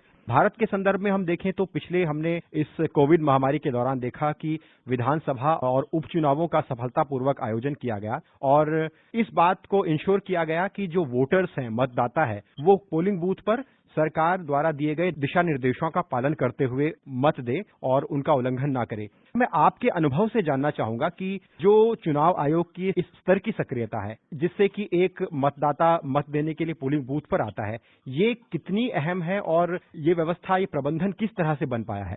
देखिए, भारत के संविधान की जो बनाने वाले हैं वो दो बहुत ही सुंदर अच्छा चीज किया। एक तो है कि उन्होंने लोगों के हाथ में वोट देने की ताकत को तुरंत दे दिया देश स्वाधीन होने के बाद। यूनिवर्सल अडल्ट सफरेज बोलते हैं, उम्र के हिसाब से या कोई जेंडर के हिसाब से बहुत संघर्ष करना पड़ा लोगों को यहाँ, लेकिन लोगों के हाथ में ये जो है गोल्डन राइट शुरू से ही दे दिया गया। दूसरी है कि ये संविधान के जो हमारे फादर्स हैं, उन्होंने इलेक्शन कमीशन बनाया कि देश में लोकतंत्र को सुदृढ़ करने के लिए जो तरीके से चुनाव, जो कि इलेक्शन का कि लोकतंत्र का एक बहुत बड़ा हथियार है लोकतंत्र को मैनिफेस्ट करने के लिए, वो जैसे ऑपरेशनलाइज कर पाएगा, ऐसे इलेक्शन कमीशन बनाया। लेकिन इसके होने के बाद भी जैसे कि आप देखिए लोकतंत्र में अगर 50, 55, सबसे ज्यादा 60% का वोटिंग पार्टिसिपेशन होता है, उसका मतलब कहीं ना कहीं कोई डेमोक्रेसी डेफिसिट बनता है। तो इसके लिए 2009-10 में एक बहुत ही बड़ा चिंतन शुरू हुआ कि ऐसे क्यों नहीं हो कि देश में जो भी एलिजिबल है वो लोग रजिस्टर करें वोटिंग के लिए और जो भी रजिस्टर करें वो वोट दें। ये अगर नहीं होता है तो हमारे जो सबसे बड़ी लोकतंत्र है, फंक्शनल है, हमारा इतना पॉपुलेशन है और इतना वोटर्स हैं, उसका मायने क्या रखता है अगर लोग नहीं आते हैं, जुड़ते नहीं है। ये जो सिस्टमैटिक वोटर्स एजुकेशन और इलेक्टोरल पार्टिसिपेशन एक बहुत बड़ा कार्यक्रम, इसको आजकल फ्लैगशिप प्रोग्राम बुलाया जाता है और उसका एक पार्ट है नेशनल वोटर्स डे, जिसका कि आप आज जिक्र कर रहे हैं। नेशनल वोटर्स डे खाली वोटर्स अवेयरनेस ऐसे बोलना काफी नहीं है, क्योंकि इसका एक साइंटिफिक ऑब्जेक्टिव भी है कि एनरोलमेंट बढ़े और लोगों का जो पंजीकरण बढ़े, और पंजीकरण के साथ साथ जो नए वोटर्स हैं जो 18 के ऊपर हैं उनका पंजीकरण खास करके बढ़े। तो इसमें आप मान लीजिए कि जैसे लास्ट जो इलेक्टोरल रोल रिवीजन हुआ था और इस साल में करीब 2 करोड़ का इजाफा हुआ है। अगर लोग नहीं जुड़ेंगे तो चुनाव का मतलब ही कुछ नहीं रहेगा। तो इसीलिए ये प्रक्रिया जो 10 साल से चल रहा है, आपने सही कहा कि 2011 में नेशनल वोटर्स डे का शुरुआत हुआ, जब वो स्वीप प्रोग्राम बना उसके तुरंत बाद ही, तो उससे एक तो पंजीकरण होता है, नए वोटर्स को साथ में जोड़ने का एक साधन बनता है ये, लेकिन उसके साथ जो क्वालिटेटिव एस्पेक्ट है, जो गुण विकास जिसको बोल सकते हैं चुनाव की, वो भी होता है। जैसे सिक्योरिटी अच्छा होगा, जैसे लोगों को डर नहीं रहेगा, जैसे पैसा और मसल और मनी पावर का धीरे धीरे प्रकोप कम होगा, जैसे मॉडल कोड अच्छी तरह से लागू होगा, ये सारे जो क्वालिटेटिव एस्पेक्ट है, टेक्नोलॉजी ज्यादा एंगेज होगा और ट्रांसपेरेंसी आएगा, ये भी उसके साथ साथ बढ़ा। जब से मूल मुद्दा है इलेक्टोरल पार्टिसिपेशन, और उसके अंदर और भी जो फोकस्ड ऑब्जेक्टिव है न्यू वोटर और यंग वोटर। इसलिए आज की तारीख में जो बहुत बड़ा स्लोगन चुनाव प्रबंधन ने दिया है कि कोई भी वोटर छूटे ना, ये आगे आगे लेकर ये बस लोकतंत्र को सुदृढ़ करने का एक प्रक्रिया है, वो चलता ही रहेगा। आपने बिल्कुल ठीक कहा कि हर वोटर तक पहुंच ये एक बहुत बड़ा कैंपेन चुनाव आयोग का पिछले कई सालों से रहा है, और इस बात को भी चुनाव आयोग ने सुनिश्चित किया है कि समाज का हर वर्ग की हिस्सेदारी हो। और चुनाव आयोग ने कई कैंपेन, कई पहल की, जैसे उदाहरण के तौर पर मतदाताओं को पोलिंग बूथ तक लाने के लिए खासतौर पर दिव्यांग मतदाताओं को उनके लिए एक्सेसिबल पोलिंग बूथ बनाए जाते हैं, और महिला मतदाताओं के लिए भी अलग अलग तरह की पहल की जाती हैं। तो आपको क्या लगता है कि जो सोशल इंक्लूजन की ये पहल है, जिसमें कि समाज का हर वर्ग जो कि सुविधाओं की वजह से शायद पोलिंग बूथ तक नहीं पहुंच पाता था, उसको लाने में चुनाव आयोग ने सराहनीय काम किया है, इस विषय पर आपकी क्या टिप्पणी होगी? हमारे चाहे सरकारी एस्टेब्लिशमेंट हो, अभी इलेक्शन प्रबंधन तो इलेक्शन कमीशन ऑफ इंडिया का साथ तो बहुत बड़ा है, वो हो या इवन राजनेता हो, पॉलिटिकल पार्टीज हो, सबके सामने वही ऑर्डिनरी सिटीजन को नजर में रखना चाहिए। उसका राइट्स और कैसे उसका राइट्स उसको मिले, और वो राइट्स में सबसे एक बड़ा राइट है वोटिंग, और उसके लिए इंक्लूजन का बात आया कि कोई भी कारण से छूटे ना। आप ये भी शायद सुने होंगे कि इलेक्शन कमीशन जो है एक वोटर के लिए भी एक पोलिंग बूथ बना देता है। खास करके देखा गया है कि जब यूथ छूट रहा है, वुमेन छूट रहे हैं, अर्बन वोटर्स छूट रहे हैं, जिनका डिसेबिलिटीज है वो छूट रहे हैं, उनके लिए तरह तरह के बंदोबस्त किया गया। पंजीकरण और वोटिंग का प्रक्रिया को आसान किया जा रहा है, जिससे लोगों को कुछ भी तकलीफ नहीं हो। मुझे लग रहा है वोटर फैसिलिटेशन के ऊपर कमीशन का बहुत फोकस है, और आगे आगे बहुत सारी चीज किया जाएगा, मुझे ये उम्मीद है। चुनाव आयोग द्वारा समय समय पर वोटर तक पहुंचने के लिए कई इनोवेटिव पहल की गई हैं, जैसे कि उदाहरण के तौर पर तेलंगाना में वोटर के लिए पोस्ट कार्ड देना, इस पहल को हम याद कर सकते हैं। इसी तरह से केरल में ग्रीन इलेक्शन, ये भी एक बहुत महत्वपूर्ण पहल रही जिसका चर्चा हुआ। आज के कार्यक्रम में चुनाव आयोग द्वारा एक रेडियो की शुरुआत की गई, वेब रेडियो, जिसे हेलो वोटर नाम दिया गया, जिसका माननीय राष्ट्रपति महोदय ने उद्घाटन भी किया। तो इस तरह की पहल जो सीधे वोटर तक पहुंचती हैं, उन्हें जागरूक करती हैं, ये कितनी अहम रही हैं पिछले सालों में जिन्होंने मतदाता को पोलिंग बूथ तक लाया है?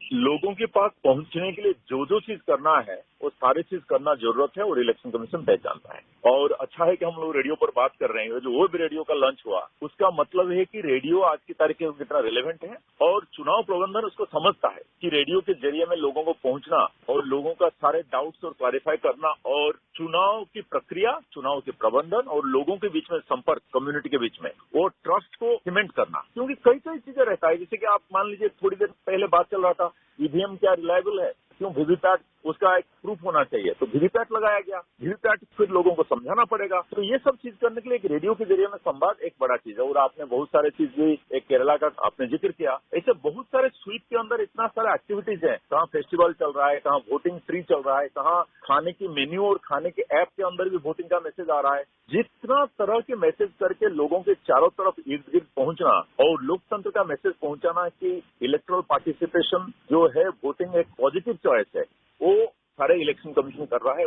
आज के कार्यक्रम में माननीय राष्ट्रपति द्वारा अपने वक्तव्य में ये बात कही गई कि जो हमारा मताधिकार है, इस मताधिकार का सम्मान करना चाहिए, और हमारे संविधान निर्माता हैं उनके प्रति हमें कृतज्ञ होना चाहिए। तो मैं आपकी टिप्पणी चाहूंगा कि जागरूकता के जो कार्यक्रम चुनाव आयोग चलाता है वो तो एक तरफ, लेकिन एक मतदाता की क्या जिम्मेदारी बनती है कि वो अपने संविधान के बारे में जाने और अपने संवैधानिक अधिकारों के बारे में जानकर वो चुनावी प्रक्रिया को समझे। इस विषय में एक मतदाता को कितना जिम्मेदार होना जरूरी है? बिल्कुल, ये दो तरह की काम है इसमें। एक है कि जो चुनाव प्रबंधन या एस्टेब्लिशमेंट वो इंश्योर करें कि हर वोटर को अपना राइट मिले। उसके लिए जितना भी उसको फैसिलिटेट किया जाए, जितना भी उसको मोटिवेट किया जाए, इन्फॉर्म किया जाए, वो चुनाव प्रबंधन का काम है। लेकिन वोटर का काम, जिसके बारे में आपने पूछा, वो राइट के साथ अपना रिस्पॉन्सिबिलिटी रखें। जो वोटर्स प्लेज आप अगर आज भी एडमिनिस्टर हुआ होगा सारे जगह में, कि कोई भी अनड्यू इन्फ्लुएंस, कोई भी आर्टिफिशियल डिवीजन जो कास्ट का हुआ, क्रीड का हुआ और पैसे के मामले का हुआ, ये सब चीज में नहीं आकर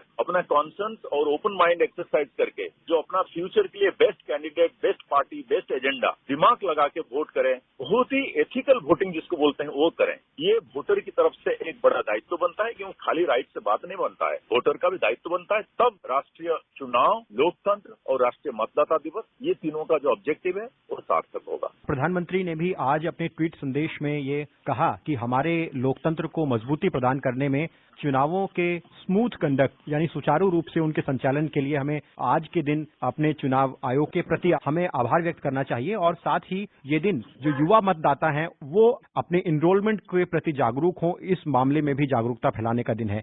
आपका कार्यक्रम में हमसे जुड़ने के लिए बहुत बहुत धन्यवाद। धन्यवाद।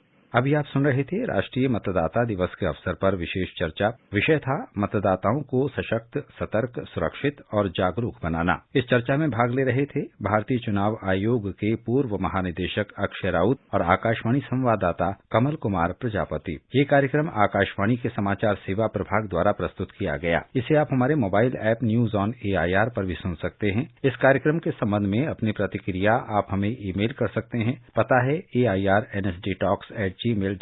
ये कार्यक्रम फिर से सुनने के लिए लॉग ऑन करें हमारी website newsonair.com। This is All India Radio. In the program Spotlight, now we bring you a discussion on National Voters' Day, making our voters empowered, vigilant, safe and informed.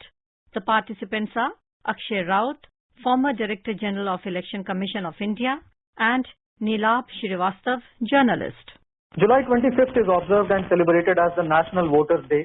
It was this date in 1950 that the Election Commission of India marked its foundation day. This was also a day before India became a republic. The aim of the National Voters' Day, this is the 11th edition this time, is to encourage, facilitate and maximize the enrollment of the voters, especially the new ones who have or are just attaining the eligible voting age of 18 years. National Voters' Day is the flagship and most iconic program and intervention that Election Commission and the election management in the country has. And it has a very deep and critical meaning. We need to go a little bit to the background. When India became independent, unlike many other countries in Europe and other parts of the West and even in other countries, there was immediately a handover of power to the people in practical sense. The founding fathers of Indian Constitution gave the right to rule to the people themselves through adult franchise.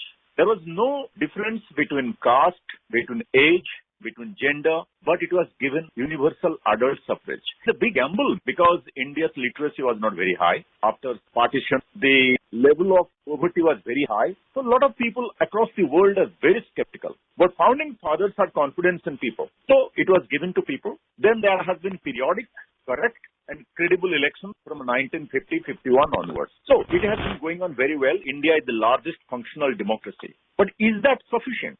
If in Indian polling, the type of voters turnout is like 45, 50, 55 or occasionally 60, that doesn't reflect a full potential of democracy. So, Election Commission of India got down to this task more actively from 2009-2010 onwards. That is why in 2011, you found something like National Voters' Day. The intention is to get all the people of the country to register, whoever is eligible. And those who register, all of them should vote. These are the twin purposes in a way.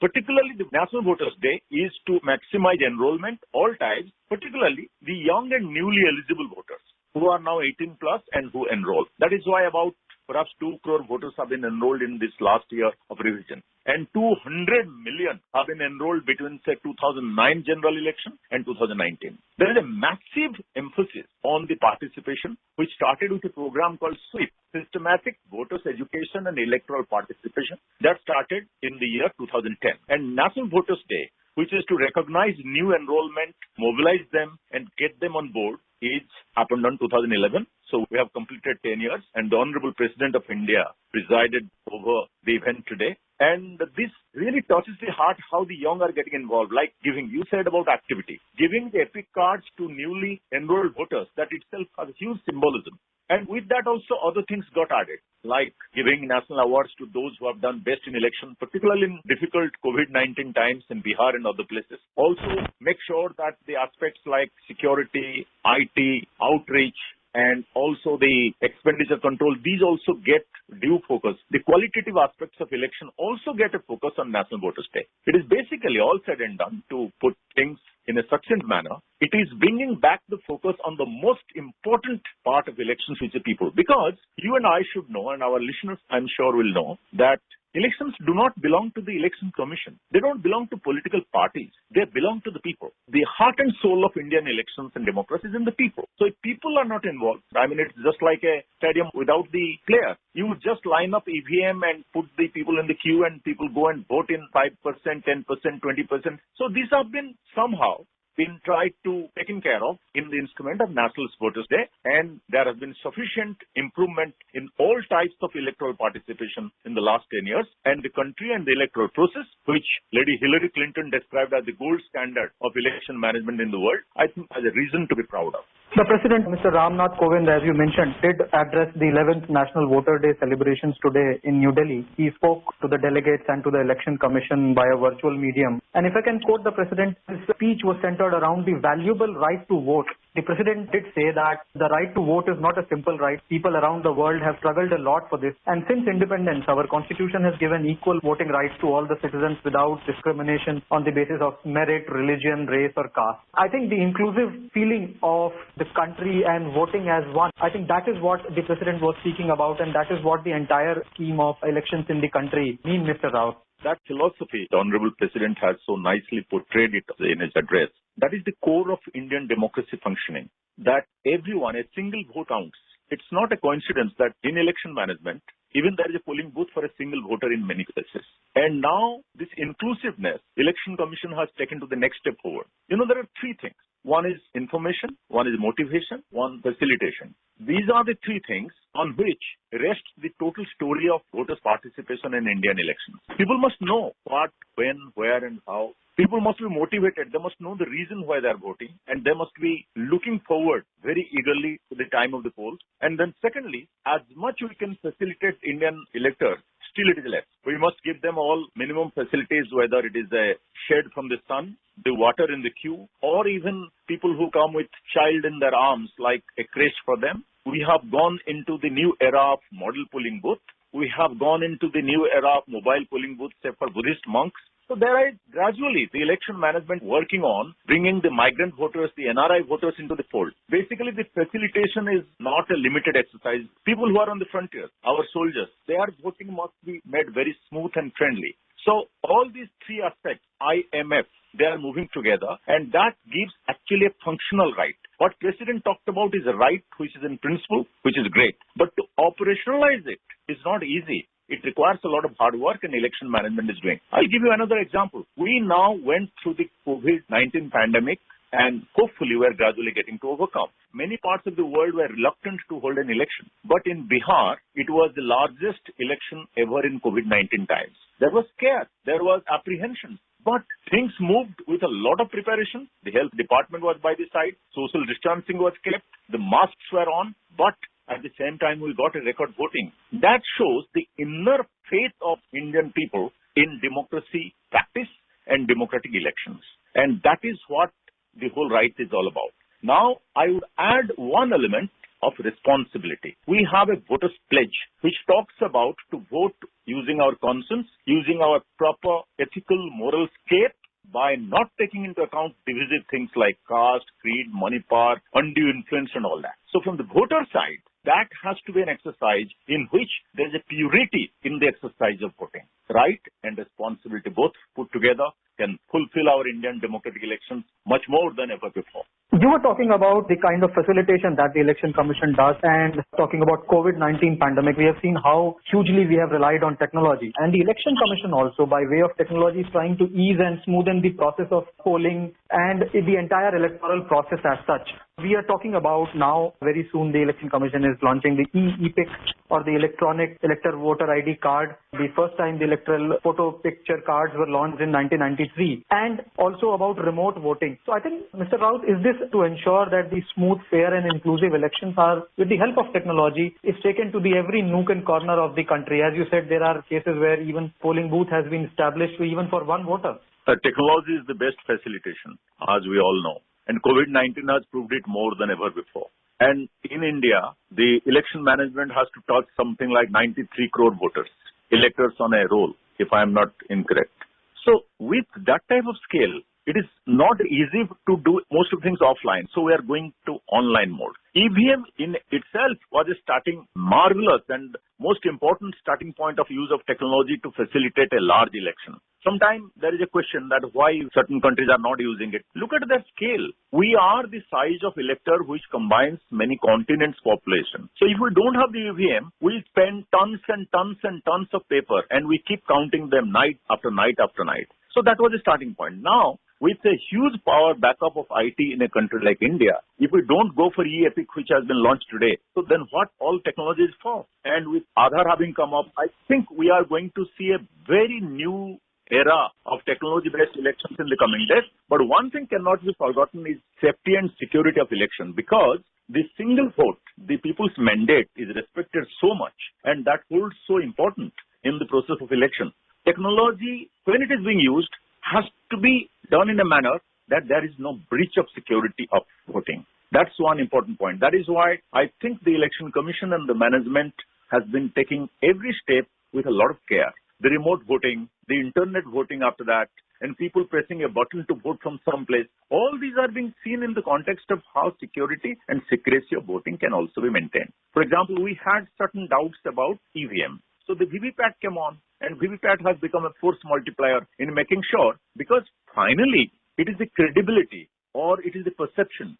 Caesar's wife, as they say, has to be above suspicion. You must not be doing correctly. You must also be seen doing correctly. That is why any amount of thing done to trust between the election process and the people who are the voters, it is definitely deserving. And the use of technology can do it more and more and more. Apart from facilitating the voters by various means, by ensuring that the nearest polling booth to any voter is as close as possible, the Commission also has a very important role in ensuring a fair playing field for everyone. And that is where the role of checking on the black money, curbing of various illegal inducements, putting up, I remember, apps like C-Vigil. So I think that is also a very important role for the Election Commission, Mr. Raut. We will see all these type of reforms from election to election, because management learns from one election and puts it into work in the next. I think that's a great piece of evolution that we have seen in election management. If you remember, I would attract the attention of the listeners to the fact that not long ago, there was the problem of muscle men, the booth capturing. The muscle power used to hijack a part of Indian elections, particularly in certain states. It used to happen more. But that is a matter of past. With EVM and enforcement of security, that is gone. No one is talking about snatching of the ballot boxes and all that. And with EVM coming, it all became a matter of even much more of the past. But the other thing which is yet to be tackled is political finance. The expenditure control or expenditure management. How much money is coming into election? Is it pure money? Are those being accounted? Is there an undue influence happening in the financial transactions that happens at the time of elections? So these are definitely certain things which are occupying the Commission's mind. We are also looking at how there is a bad use or evil use or misuse of the huge outreach that has been possible by the social media and how it can complicate the atmosphere. We started with dealing with fake news. The Commission at one point of time started dealing with fake news. Now it is fake news, all types of influence that can come in social media. So these are new challenges which also come with technology. But I think the Commission's heart is in the right place, and it is focused on areas as they come from year to year. And when you go to the next 5 elections, I am sure we will see also new experimentations, like we have seen in Bihar election, focused around COVID-19 protocol. We'll see much more in the coming elections, and I'm sure that the election management is on a sound and continuous improvement track. One important aspect that I picked from what you said, Mr. Raut, was about the COVID-19 pandemic. You did touch about the kind of preparations that the Commission did while conducting the assembly polls in Bihar last year when the pandemic was raging, and in also panchayat elections in Jammu and Kashmir. The COVID-19 or the coronavirus has still not gone away, and we are looking at elections in 4 states and 1 union territory, which is West Bengal, Assam, Tamil Nadu, Kerala, and Puducherry. Specifically on COVID-19, Commission had taken various measures like increasing the polling booths so that distancing between the voters is ensured, sanitization ensured, and also the overall arrangement of the security forces. These are also two very important roles when it comes to conducting elections in such a state where the entire globe is now battling the pandemic. We are in the vaccine stage, but still the pandemic is still here. You have said it all. I don't have to add much because, yes, there was a lot of learning how to handle a big election in COVID-19 times. It happened in Bihar. I'm sure the Bihar election experience will go to these 5 elections and more. More importantly, we are a country in a vaccination mode now. Vaccination mode has its own complexities and specialities. So those will also be taken note of, I'm sure, in the election management. As I call it, it's now going to be election mode in vaccination mode. So in the 5 elections, this is going to reflect. But the classic problems of maintaining neutrality, the classic problem of enforcing a healthy model code and maintaining security, these things will remain. I think the COVID-19 is an extra dose of responsibility which gets added to the already important bunch of responsibilities which the Commission has in conducting any election. But I'm sure Indian bureaucracy in the election time all rise as an election machinery and deliver the best election which the world looks at and tries to learn from. Thank you very much for talking to us, Mr. Raut. Thank you very much. You are listening to a discussion on National Voters' Day, making our voters empowered, vigilant, safe and informed. The participants were Akshay Raut, former Director General of Election Commission of India, and Neelab Srivastav, journalist. This program was produced and presented by the News Services Division of All India Radio. You can listen to it on our mobile app, News on AIR. This program is also available on our website, newsonair.com. You may email your opinion about this program at airnsdtalks@gmail.com. ये आकाशवाणी है। प्रस्तुत है कार्यक्रम सुर्खियों में। इसके अंतर्गत आज सुनिए कोरोना वायरस संक्रमण पर स्वास्थ्य विशेषज्ञ डॉक्टर नीरज गुप्ता से आकाशवाणी संवाददाता सिद्धार्थ सिंह की बातचीत। डॉक्टर नीरज, विश्व के इस सबसे बड़े कोविड-19 टीकाकरण कार्यक्रम के बारे में क्या कुछ कहेंगे? देखिए, इसमें तो कोई शक नहीं है कि ये विश्व का सबसे बड़ा वैक्सीनेशन प्रोग्राम है और इसमें पहल भारत ने, देश ने की है। हमारी अपनी बनाई हुई वैक्सीनेशन है जिसको हमने बहुत अच्छे तरीके से टेस्ट करने के पश्चात ही सभी को एडवोकेट किया है और लगाए जा रहे हैं। और प्रथम चरण में जितने भी हमारे स्वास्थ्य कर्मी हैं, जो फ्रंटलाइन वर्कर हैं, उन सबको इसको वैक्सीनेट करने का बीड़ा उठाया है। उसके पश्चात 50 साल से वर्ष के ऊपर के सभी व्यक्ति और 50 साल से कम जिनको कोमॉर्बिडिटीज हैं, जैसे कि डायबिटीज, हाइपरटेंशन, कैंसर या इस प्रकार की कोई भी सीरियस बीमारियां हैं, तो उनको भी वैक्सीनेट किया जाएगा। डॉक्टर नीरज, जहां एक ओर कोविड टीकाकरण पूरे जोर शोर से चल रहा है हमारे देश में, वहीं दूसरी ओर कोरोना के मामले में लगातार कमी दर्ज हो रही है। टीकाकरण के बाद वर्तमान स्थिति को किस तरीके से देखते हैं? देखिए, ये दोनों तरह से देखा जा सकता है। कुछ स्थान ऐसे हैं, जैसे कि हो सकता है दिल्ली हो या आसपास के जो क्षेत्र हैं, जहां पर कि कोविड का इन्फेक्शन की वजह से कुछ लोगों में इम्यूनिटी आ चुकी है और उनके प्रभाव की वजह से इन्फेक्शन का स्प्रेड बहुत स्लो हो गया है, किंतु अभी भी इन्फेक्शन आ रहे हैं और जो आ रहे हैं उनमें से कुछ सीरियस भी हैं। केरला में आप देखेंगे तो इंसिडेंस अभी भी हाई है। 40% तकरीबन वो व्यक्ति जो अभी देश में पॉजिटिव है वो केरला से आ रहे हैं। यानी कि अभी वहाँ पे कुछ ऐसे प्रदेश हैं जहाँ पर अभी कोरोना नहीं पहुंचा है और ये वो वल्नरेबल एरियाज हैं जहाँ पे कोरोना बढ़ने की उम्मीद है। जैसे जैसे टीकाकरण किया जाएगा और स्वास्थ्य कर्मी जो वैक्सीनेट हो जाएंगे, फ्रंटलाइन वर्कर वैक्सीनेट हो जाएंगे, वैसे वैसे ही इनका जो हमको लड़ने की क्षमता है हमारी बढ़ जाएगी और धीरे धीरे सभी व्यक्ति जब वैक्सीनेट हो जाएंगे तो हम इस पे काबू भी पा लेंगे। और डॉक्टर नीरज, आप कोरोना वॉरियर्स तो हैं ही और अग्रिम पंक्ति में टीका लगवाने वाले लोगों में आप शुमार हैं। क्या कुछ अनुभव रहा है आपका? देखिए, सैटरडे को जिस दिन शुरू हुआ था उसी वक्त प्रधानमंत्री के संवाद के पश्चात टीकाकरण शुरू हुआ था और अपने अस्पताल के पहले डॉक्टर्स में से एक मैं था जिसको टीका लगा। मेरे लिए बहुत अच्छा था क्योंकि मैंने वॉलंटियर भी किया था और मेरे को किसी प्रकार की कोई परेशानी नहीं हुई। हमें जितने भी डॉक्टर्स को लगे उस दिन सभी स्वस्थ रहे, किसी को कोई परेशानी नहीं हुई। सिर्फ डॉक्टर को थोड़ा हेडेक जरूर हुआ, किंतु किसी को कोई भी बीमारी नहीं हुई और अब तक हमारे अस्पताल में 200 करीब लोगों को टीका लग चुका है, तो किसी को भी कोई साइड इफेक्ट नहीं हुआ है। और जो आंकड़े हम देख रहे हैं, जो साइड इफेक्ट अगर किसी को हुए भी हैं वो बहुत ही माइल्ड है। मेरी वाइफ जो भी डॉक्टर है उन्होंने भी टीका लगवाया था और उनको भी कोई इफेक्ट नहीं हुआ है। तो मेरे को ऐसा लगता है कि ये जो लोगों को एक एप्रीहेंशन है, डर है कि कोई एक साइड इफेक्ट हो सकता है या नुकसान हो सकता है, वो बेकल बेबुनियाद है। सेफ्टी प्रोफाइल हमारे पास रिपोर्ट्स पहले से थी ही और ये बिल्कुल सेफ है। 19 लाख करीब जो लोगों को लग चुका है उससे तो बिल्कुल साफ है कि ये एकदम सेफ है। देखिए, हर टीकाकरण के कुछ कह लीजिए पहलू होते हैं या चरण होते हैं। पहले में एक एंथुजियाज्म होता है, उत्साह होता है, फिर उसके बाद में एक एप्रीहेंशन होती है, फिर तीसरे स्टेज में आपको रियलाइजेशन होता है कि ये एक्चुअली में बिल्कुल ठीक है। तो मेरा ये मानना है कि इसमें किसी प्रकार के डर की कोई आवश्यकता नहीं है। ये बहुत सेफ है वैक्सीनेशन, चाहे वो कोवैक्सीन हो या कोविशील्ड हो। और बल्कि अब हम खुद भी नहीं लगा रहे हैं बल्कि अपने अड़ोस पड़ोस के देशों में दे भी रहे हैं। इतना लोगों को हम पे कॉन्फिडेंस है कि वो हमसे वैक्सीन ले रहे हैं और हमारे यहाँ तो लाइन लगी है मांगने वालों की भी, जिनको शायद हम कितना दे पाएंगे, कितना हम प्रोडक्शन कर पाएंगे, लेकिन प्रधानमंत्री ने आश्वासन दिया है कि हम सभी की मांग पूरी करेंगे। डॉक्टर नीरज, एक तो सबसे बड़ी बात यह है कि जब हम किसी का व्यक्तिगत अनुभव, आप किसी और की बात नहीं बता रहे हैं बल्कि खुद की बात बता रहे हैं कि किस तरीके से टीकाकरण आपने करवाया और उसके बाद आपको किसी भी तरह की कोई परेशानी नहीं हुई और आपके फैमिली में भी लोगों ने कराया, तो ये हमारे श्रोताओं के लिए बहुत बड़ा संदेश है और उन लोगों के लिए भी संदेश है जो टीके को लेकर भ्रामक खबरें फैला रहे हैं। तो ऐसे लोगों से जो इस तरह की खबरें दे रहे हैं उनसे आप क्या कहेंगे? मैं तो ये कहूंगा कि ये लोग या तो किसी डर के कारण ऐसी खबरें फैला रहे हैं या उनका कोई मतलब है, किंतु मैं ये कहूंगा कि लोग ऐसा ना करें, बल्कि ये कहें कि टीकाकरण खुद भी लगवाएं, औरों को भी लगवाएं और देश को कोरोना से मुक्त करवाएं।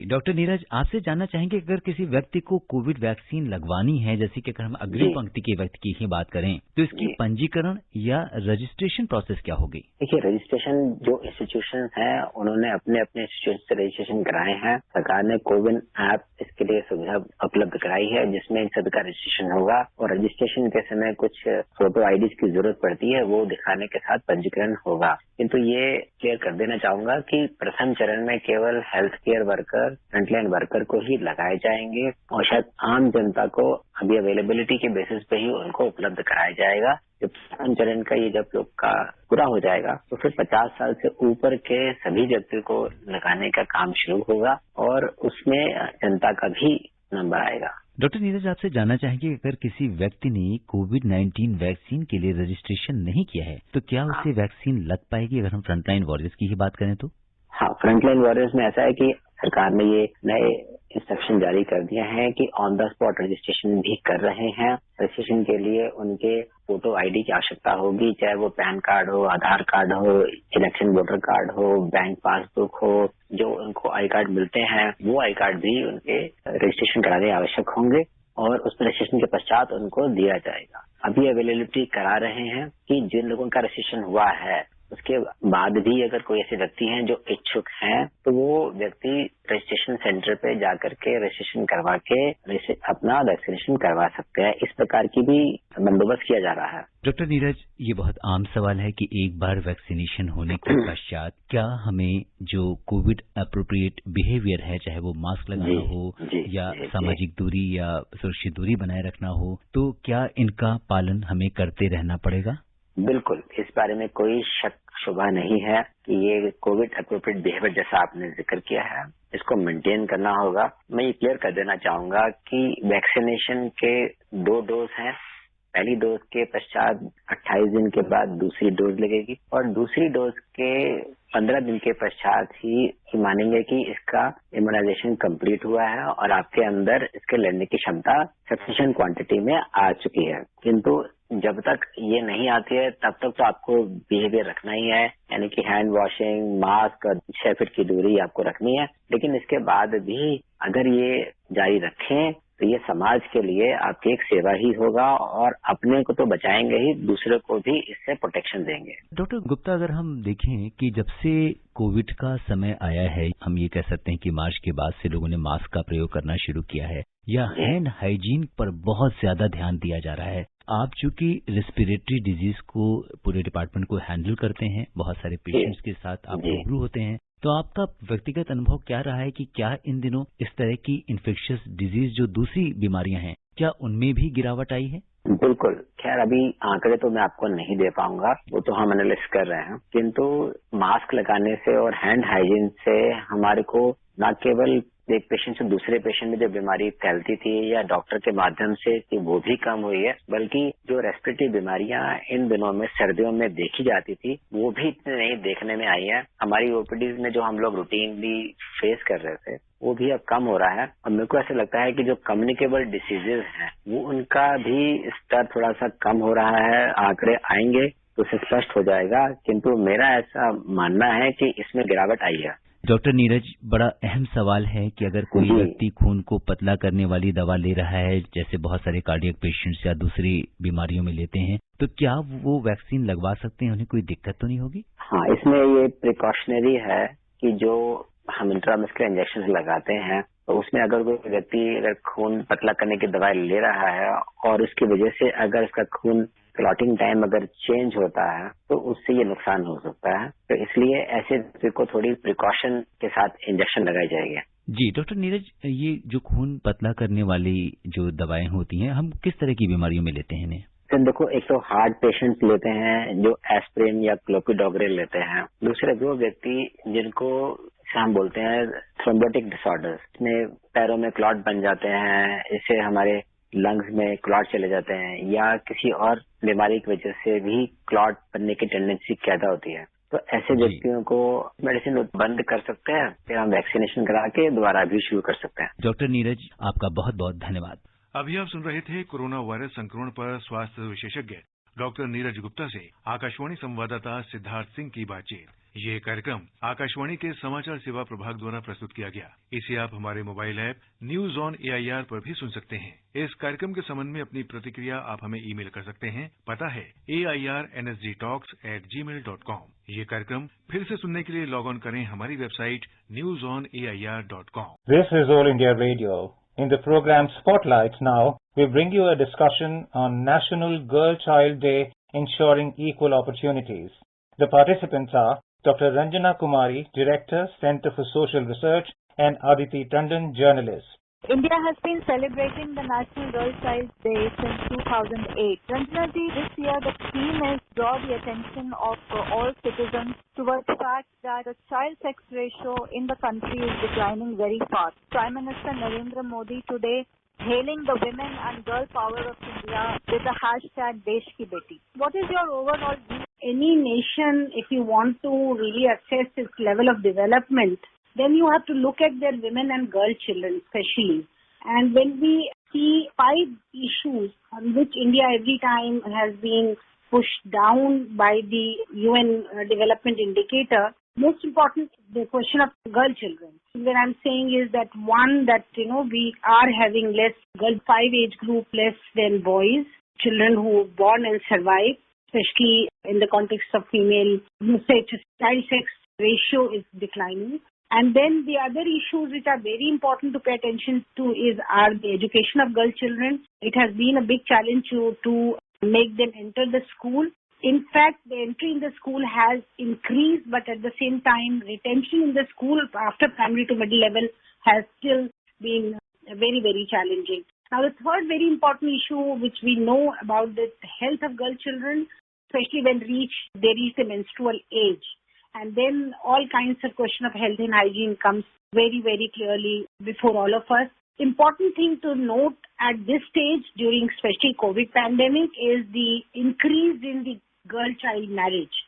We have dramatic increase which has happened because a lot of girl children have dropped out of the school, and as a result, this has become really, really a major challenge for all of us to deal with. And in future, this is going to create more problem because all these children who've got married will face the cycle of violence, bad health, unemployment and everything else. Now also, finally, I would say the fifth challenge which is before us in terms of education is skill of the girl children. If they go through normal education process, they do not acquire skill which can give them any kind of economic possibility in future, and they can stand on their own feet.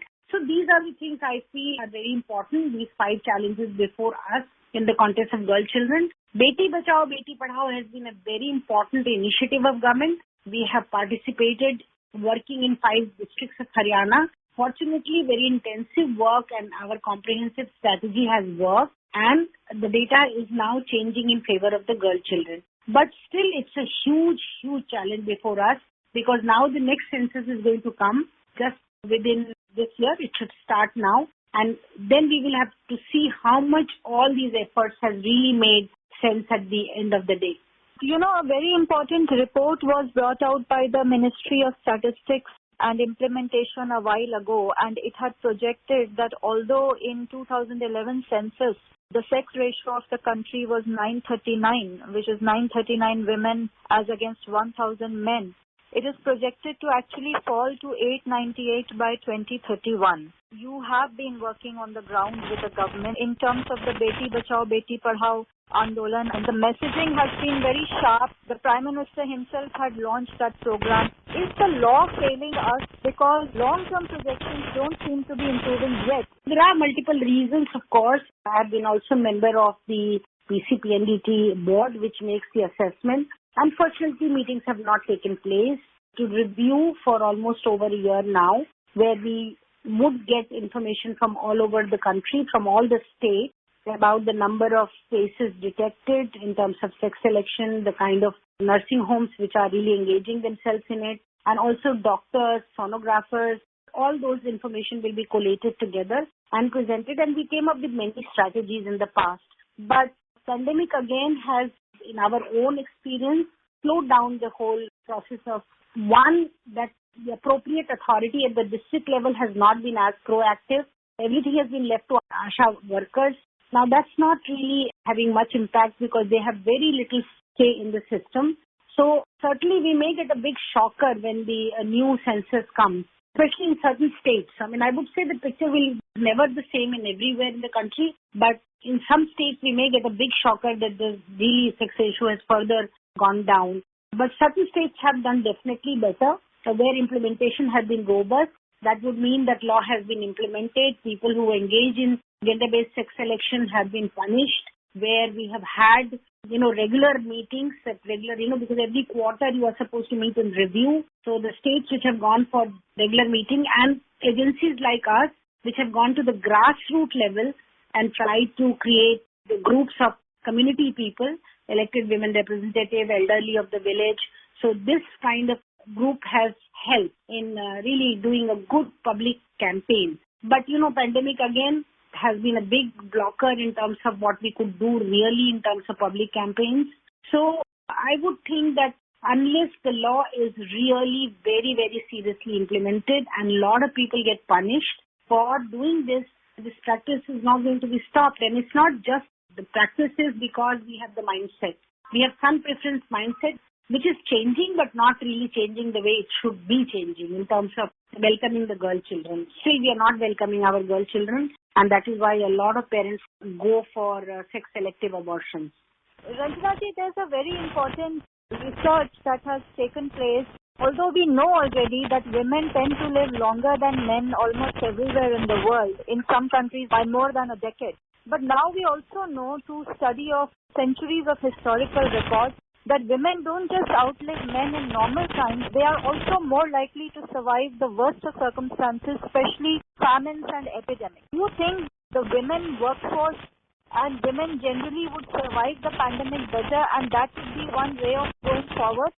Well, initially the data was, you saw a lot of reports, and I think where during pandemic, because women start with weak health, and that starts as girl children's health. And that is why I'm saying that if we want a robust country, we want our country to be seen and also, be a developed country, then we have to invest a lot in girl children. Because, this not only in terms of having the future generations who have better health in terms of having their ability to produce children, but becoming stronger and healthier mothers. but also capacity as workers, capacity as human resource for a country. If we want to ensure all that, then we have to invest in them as very young. So there are different growth phases for children, and we know it that from 0 to 5, if you are going to look after them and give them a level of protein, nutrition, and it's not just feeding them the right food, feeding them the right amount of protein, feeding them the right amount of vitamins, minerals. I think those are the things which needs to be still. Again, the Anganwadi work really got a very big setback during this period. We have worked during pandemic as COVID-1 and COVID-2 recovery programs, and we know that there was big difficulty that was faced by Asha and Anganwadi workers. They are the first point of contact who really reach out to girl children. They have all the information about the health of girl children. So I think they found it difficult and the programs were not managed very well during this period. And I'm flagging this issue to let the policymakers know that, they should get back to it now and try to streamline it and make it as effective as possible. Also, one reason when we don't invest in young girl children about their health, then we saw in pandemic, India is the only country where women died more than men during the pandemic. As a result, you can see what happens when you don't invest in women's health as girl children's health. No, actually, we have looked at the Ministry of Health case fatality rate and mortality data for COVID. I would differ with you here because they do tend to say that males died more than females even in the pandemic. But your larger point is very well taken that investments in this sector have to begin. And I would like to draw your attention to the fact that the fear of violence against the girl child is also, one reason why a lot of mothers become complicit in getting rid of the girl infant. And a lot of studies from the rural heartland have actually proved that because women who bear girl children suffer domestic violence much more than anybody else, they ultimately become a party to this kind of discrimination against girl child. Is there any data from your own studies to that effect? Because that is a major mindset issue because violence against women is increasing by the day. I think it's important to, let me go back to my point about women dying more. I think still the data is disputed because the data which came to us about 3.3% women dying and 2.7% men dying was from an international agency, and of course then Health Ministry has contradicted that data by some research that has been done. Anyway, we can leave that alone, but I think it's important to note and underline that when girl children are getting married as young brides, then the possibility of violence on them increases because their vulnerability and dependence on the husband, on their family is much more, and then the possibility of their getting exploited is much higher. And that is why you can see, and also when they become young mothers, and mothers at a very, very early age, then certainly that's also a form of violence actually. Why push a woman's body at that immature, unprepared age to go and produce children? I think this is also a form of violence, but a lot of us are accepting it as natural as girl-child, marriage. I think it's not normal, should not be accepted. And the increase in again, if I quote some data, we have lots of data collated together, but because also as a political scientist and as a researcher, I would not really quote any data because this is just 19% more girl children have got married during this period. But then these are the data which are coming from sources may not be acceptable to a lot of policymakers because still we don't have a very comprehensive research done during this period. But observations, a lot of activists who have gone around the country, a lot of women organizations have observed this and they have reported all this data about girl children and getting many more marriages of girl children happening. So I would still say that these 5 issues, investing in education of girl children, our investment in health and education still has not crossed more than 3%. So I think now this pandemic should teach us that we have to invest a lot in girl children's health and education. That means investment should be doubled at least, if not tripled. And also that we have to look at the other social evil side, which is the girl-child marriage, also skilling girl children, which is extremely important. Education is not enough unless there is good skilling happening from the very early age, so that they have a possibility of earning their livelihood. And then once they are on their own feet, certainly chances of violence reduces. very important finding by the International Institute of Population Sciences, which actually does give us some hope going forward, Ranjana ji. They performed a 3-decade study of the National Family Health Survey data recently, and they published a very interesting paper where they said that although the dominance and preference for sons continues to some extent, but the scale of previous rigidity around the mindset of not having girls at all is now gradually waning.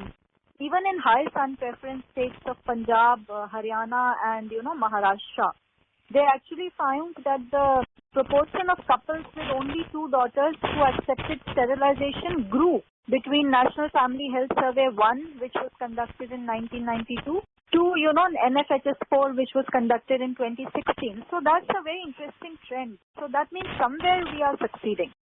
Sure.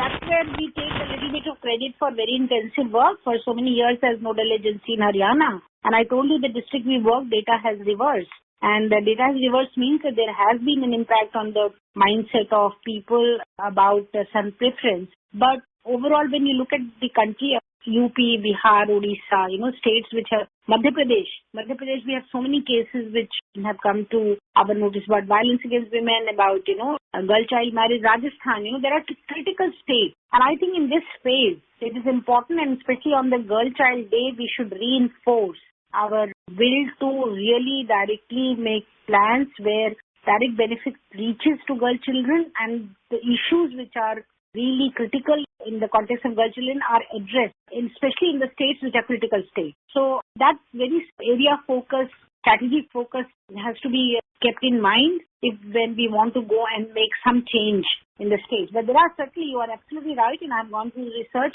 study that you're quoting, and certainly mindset to some extent has changed, I would say. But there is a long way to go. On that note, Ranjana ji, wishing you all the best in your endeavors and hoping that the child sex ratio trend reverse very soon. Thank you so much. Thank you. You were listening to a discussion on National Girl Child Day, ensuring equal opportunities.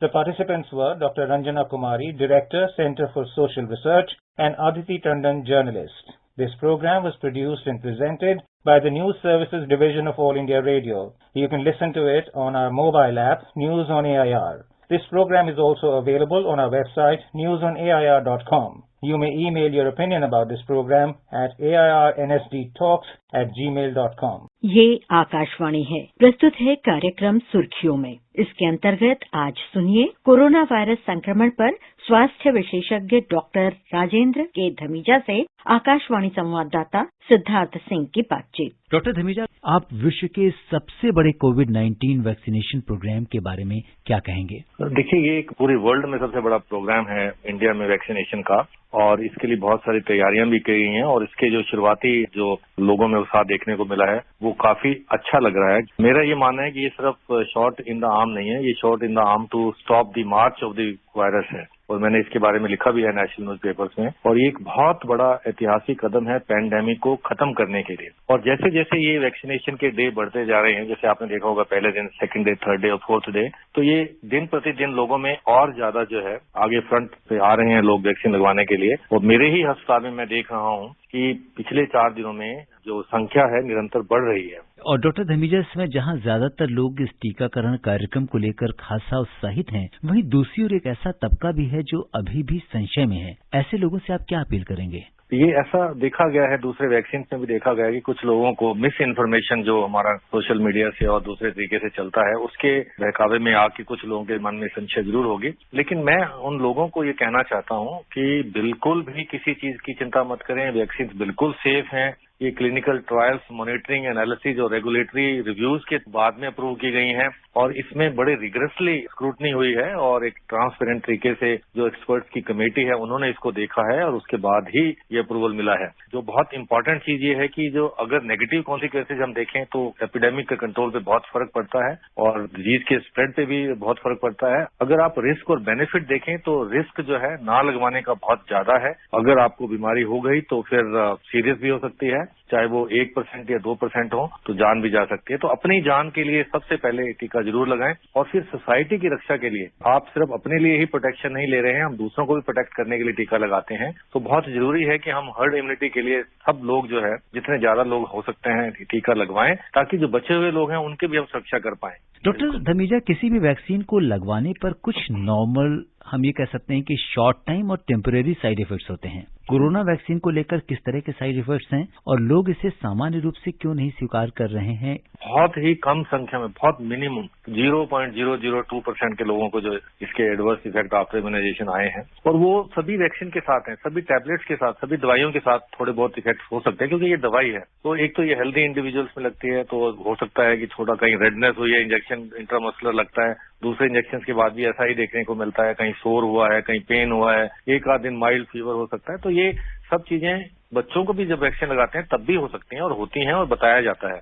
तो इसमें कोई ऐसी घबराने वाली बात नहीं है। बहुत रेयरली जो है एलर्जिक रिएक्शन जो होते हैं, जो सीरियस हो सकते हैं, वो सभी के साथ, किसी भी, आप पेनिसिलिन का इंजेक्शन भी लगवाएंगे तब भी हो सकती है, आप दूसरे को इंजेक्शन लगाएंगे, एंटीबायोटिक लगाते हैं जो भी, तो भी हम टेस्ट करते हैं। तो इसमें कोई ऐसी जो मेजॉरिटी है उसमें कुछ होने वाला नहीं है। और सभी लोग आप देख रहे हैं कि डॉक्टर्स लोग लगवा के अपनी ड्यूटी पे जा रहे हैं, अपना काम कर रहे हैं, सेल्फी खिंचवा रहे हैं। तो इसमें कोई बिल्कुल भी डरने की बात नहीं है। और डॉक्टर धमीजा, आपसे जानना चाहेंगे कि जो 2 वैक्सीन इस समय लगाई जा रही हैं, कोविशील्ड और कोवैक्सीन, इन दोनों वैक्सीन की डोज में क्या कुछ अंतर है या एक ही डोज है? ये दोनों 2 डोजेज वाली हैं। पहली डोज 0 डे पे और सेकंड डोज है 4 वीक्स के बाद। तो इन दोनों का जो है डोजेज शेड्यूल है वो सेम है बिल्कुल। और दूसरी डोज भी लगवानी बहुत जरूरी है, और ये आपके माध्यम से मैं बताना चाहता हूँ कि इम्पोर्टेंट ये है कि पहली डोज लगवाएं और सेकंड डोज लगवाएं, कंप्लीट करें दोनों डोजेज, और उसके बाद 2 हफ्ते के बाद ही इसका इफेक्ट आना शुरू होता है। और सब जो कोविड अप्रोप्रिएट बिहेवियर है वो भी जारी रखें। तो इसमें दोनों की सेफ्टी भी देखी गई है। और जो कोवैक्सीन जो है वो बिल्कुल किल्ड वायरस है, उससे कभी कोरोना नहीं हो सकता है, वो कोरोना को बचाने के लिए है, उससे कोरोना के वायरस को खतरा है, ना कि हमें खतरा है। कोविशील्ड भी जो है वो एक न्यूक्लिक एसिड वैक्सीन है, और वो एक हार्मलेस वायरस जो है, एडिनो वायरस जो है, उसके थ्रू हमारे जो इंट्रामस्कुलर इंजेक्शन लगाया जाता है, वो हमारी बॉडी को स्टिमुलेट करती है प्रोटीन बनाने के लिए और फिर एंटीबॉडीज बनाने के लिए। तो दोनों ही सेफ्टी देखी गई है, और हजारों की तादाद में आपने देखा है कि ट्रायल्स हुए हैं, और ये कोवैक्सीन भी पिछले 4 दिनों में भी हजारों लोगों को लग चुकी है। तो इसमें सेफ्टी में कोई संशय नहीं है, बिल्कुल भी नहीं है। जैसा कि डॉक्टर धमीजा बता रहे हैं कि वैक्सीन पूरी तरह से सेफ है, और ये वैक्सीन हमारी सुरक्षा के लिए है, और पूरी तरह से ये टेस्टेड है, और निश्चित तौर पर ये वैक्सीन कोरोना से हमारी रक्षा करेगी। और डॉक्टर धमीजा, शरीर के किस अंग में ये टीका लगाया जाएगा? और दूसरा, ये इंट्रामस्कुलर है या इंट्रावेनस टीका होगा? ये इंट्रामस्कुलर इंजेक्शन है, मसल में लगाते हैं, और डेल्टॉइड जो मसल है हमारा बाजू में, अपर आर्म में है, वहां पे लगाते हैं, और ज्यादातर टीके वहीं पे लगते हैं। हालांकि टांग में भी लगता है, ग्लूटियल रीजन में जो हमारे बैक है, बैक ऑफ द लेग्स जो है, लेकिन ये टीका जो है इंट्रामस्कुलर है और बाजू में लगता है, और जैसे दूसरे इंजेक्शन लगते हैं वैसे ही इंजेक्शन। और आपसे ये भी जानना चाहेंगे कि एक बार टीकाकरण हो जाने के बाद इम्यूनिटी हमारे शरीर में कितने दिनों बाद पैदा हो जाती है? जब पहला टीका लगता है तो हमारी बॉडी रिस्पॉन्ड करती है, उसको इम्यूनोजेनिक रिस्पॉन्स जिसको हम बोलते हैं, तो कुछ सुरक्षा तभी शुरू होती है। लेकिन सेकंड डोज के बाद बूस्ट जो है हमारी इम्यूनिटी में आता है, और उसके 2 हफ्ते के बाद, तो टोटल 6 हफ्ते लगते हैं आपको प्रोटेक्शन मिलने में। लेकिन उसके बाद जो है आप जो है बीमारी से बच सकते हैं, हॉस्पिटलाइजेशन से बच सकते हैं, सीरियस बीमारी से बचेंगे। लेकिन हो सकता है कि उसमें अभी ये क्लियर नहीं है कि क्या हम स्प्रेड करने में भी सक्षम रहेंगे, उसको प्रिवेंशन करने में या नहीं। तो हमारी ये रिकमेंडेशन है, और सभी लोगों की जो है पूरे वर्ल्ड में यही है कि कोविड का इंजेक्शन लगने के बाद कोविड अप्रोप्रिएट बिहेवियर जो है अभी काफी टाइम तक जारी रखें। 12 से 18 महीने तक ये जारी रहेगा, जब तक कि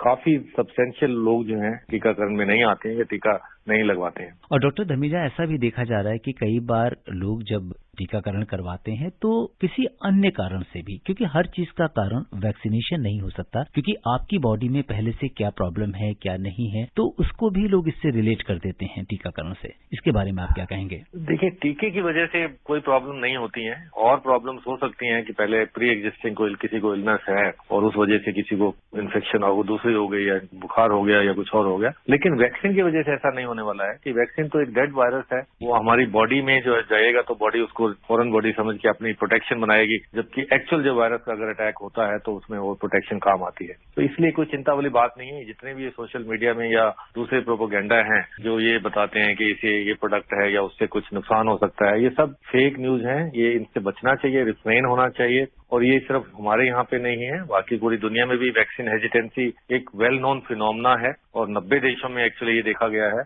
और WHO ने भी इसको डिफाइन किया है कि वर्ल्ड के 10 मोस्ट जो हेल्थ प्रॉब्लम्स हैं, ग्लोबल हेल्थ प्रॉब्लम है, उनमें से एक वैक्सीन हेजिटेंसी भी है। तो वैक्सीन हेजिटेंसी को हम इसलिए इसको कॉम्प्लेक्स बोलते हैं क्योंकि ये वैक्सीन अवेलेबल है आपको, अगर आप डिले करते हैं उसको लेने में या रिफ्यूज करते हैं तो उसको वैक्सीन हेजिटेंसी बोलते हैं। और ये बड़ी कम्प्लेक्स स्पेसिफिक चीज है, वो वेरी करती है टाइम प्लेस और अलग अलग वैक्सीन से। पोलियो वैक्सीन के टाइम पे भी शुरुआत में अर्ली 2000 में कुछ हमारे देश में भी कुछ प्रदेशों में ऐसा देखा गया था कि वैक्सीन की प्रति लोगों की थोड़ी हेजिटेंसी है, बट बाद में लोग सरकार की प्रयासों से ये सफल अभियान रहा और ऐसा मुझे लगता है कि कोविड-19 में भी यही होगा। और मैं आपकी श्रोताओं को ये अपील करना चाहता हूँ कि इसके आगे आएं। ये जो है हिस्टोरिकल अचीवमेंट है और ह्यूमैनिटेरियन क्राइसिस है और ये इसमें हम सब लोगों को भागीदारी लेनी चाहिए, कोलैबोरेटिव एफर्ट होना चाहिए बिटवीन डॉक्टर्स हैं, पब्लिक हेल्थ ऑफिशियल्स हैं, गवर्नमेंट्स हैं, टेक्नोलॉजी सेक्टर है और सिविल सोसाइटी। हम सब ये जो है मिथ्स और मिस इन्फॉर्मेशन को डिस्पेल करें और फ्रंट लाइन पे आके खुद भी इंजेक्शन लगवाएं और औरों के लिए भी रोल मॉडल बने। जी डॉक्टर धमीजा, एक बार वैक्सीनेट होने के बाद भी क्या ऐसे लोग जिनको वैक्सीन लग चुकी है उनसे हमें 2 गज की दूरी बनाए रखना है, मास्क लगाना है, उनके लिए क्या प्रोटोकॉल्स होंगे? देखिए, जिनको वैक्सीन लग चुकी है या जिनको वैक्सीन नहीं लगी है, सब लोगों को जो तीनों प्रिंसिपल्स हैं, इनफैक्ट मैं तो 4 कहता हूँ कि 2 गज की दूरी है, सैनिटाइजेशन है या आपको मास्क लगाना है और उसके साथ अगर आपकी तबीयत ठीक नहीं है या भीड़ भाड़ में नहीं जाना है, तो ये सब लोगों के लिए तब तक ये कोविड अप्रोप्रिएट बिहेवियर जरूरी है जब तक कि 70 to 80% हमारी पॉपुलेशन या तो नेचुरल इन्फेक्शन से या वैक्सीनेशन से इम्यून नहीं हो जाती। नेचुरल इन्फेक्शन से पॉसिबल ही नहीं है, उसमें बहुत सारी जाने जा सकते हैं। तो इसलिए वैक्सीन ही एकमात्र हथियार है हमारे पास जिसके द्वारा हम अपनी पॉपुलेशन को प्रोटेक्ट कर सकते हैं। और जब तक ये प्रोटेक्शन 70 to 80% लोगों में नहीं आती है तब तक ये कोविड अप्रोप्रिएट बिहेवियर जारी रखना है। और एक बात और भी मैं आपको बताना चाहता हूँ कि वैक्सीन लगने के बाद 6 हफ्ते तक तो वैसे भी आपको प्रोटेक्शन पूरी नहीं मिलती है, तो उस दौरान आपको फिर इन्फेक्शन हो सकती है, जैसे कि आपने सुना भी होगा न्यूज में कुछ लोगों को हुई भी है। तो इसलिए अपनी जो है सुरक्षा बहुत जरूरी है और आप जब मास्क पहनते हैं, डिस्टेंस बना के रखते हैं, तो औरों को भी प्रोटेक्ट करते हैं ताकि जो है समाज में, आपकी फैमिली में, आपके फ्रेंड्स में ये कम से कम इसका प्रकोप हो। आपका बहुत बहुत धन्यवाद। शुक्रिया। अभी आप सुन रहे थे कोरोना वायरस संक्रमण पर स्वास्थ्य विशेषज्ञ डॉक्टर राजेंद्र के धमीजा से आकाशवाणी संवाददाता सिद्धार्थ सिंह की बातचीत। ये कार्यक्रम आकाशवाणी के समाचार सेवा प्रभाग द्वारा प्रस्तुत किया गया। इसे आप हमारे mobile app news on AIR पर भी सुन सकते हैं। इस कार्यक्रम के संबंध में अपनी प्रतिक्रिया आप हमें ईमेल कर सकते हैं। पता है AIRNSDtalks@gmail.com। ये कार्यक्रम फिर से सुनने के लिए लॉग ऑन करें हमारी वेबसाइट newsonair.com। ये आकाशवाणी है। कार्यक्रम स्पॉटलाइट में प्रस्तुत है महान स्वतंत्रता सेनानी सुभाष चंद्र बोस की 125वीं जयंती के अवसर पर विशेष कार्यक्रम नेताजी एक पराक्रम गाथा।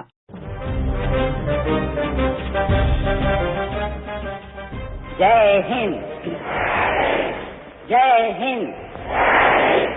स्वाधीन भारत का गौरवशाली अभिवादन। रोम रोम को गर्व से भर देने वाले ये 2 शब्द हैं मद्रास निवासी सी पिल्लई के। ये संयोग ही था कि 1933 में नेताजी से पिल्लई की भेंट हुई और उनके ये अनूठे शब्द नेताजी को छू गए और जय हिंद बन गया स्वाधीनता का जय घोष। जय हिंद, जय हिंद। नेताजी का नाम आते ही तुम मुझे खून दो मैं तुम्हें आजादी दूंगा बरबस याद आ जाता है। उनके एक भाषण का हिस्सा है ये ओजस्वी नारा, जिसे नेताजी ने 22 सितंबर 1944 को आजाद हिंद फौज के शहीदों की याद में दिया था। हमारी मातृभूमि स्वतंत्रता की खोज में है, तुम मुझे खून दो मैं तुम्हें आजादी दूंगा, ये स्वतंत्रता की देवी की मांग है। 23 जनवरी 1897 को कटक में जन्मे सुभाष चंद्र बोस में बचपन से ही राष्ट्र प्रेम की भावना कूट कूट कर भरी थी। गुलामी की जंजीरों में बंधे भारत की तस्वीरें उन्हें बेचैन करती रहीं। ये बेचैनी ही उनके लिए सब कुछ न्योछावर कर देने की प्रेरणा बनी। आजाद हिंद फौज को संबोधित करते हुए नेताजी ने कहा था, हमने जो आजादी की लड़ाई छेड़ रखी है उसे तब तक जारी रखना होगा जब तक हमें मुकम्मल आजादी हासिल न हो। दलादली, बहस मुबाहस और विभिन्न मतभेदों को भुलाकर विभिन्न दिशाओं में बिखरी सारी ताकत जितना शीघ्र हम केंद्रित कर सकेंगे, उतना ही जल्द हम आजादी हासिल कर सकेंगे। हमारे सामने इस वक्त सबसे बड़ी समस्या संघ शासन विधान को हमेशा के लिए दफना देने की है।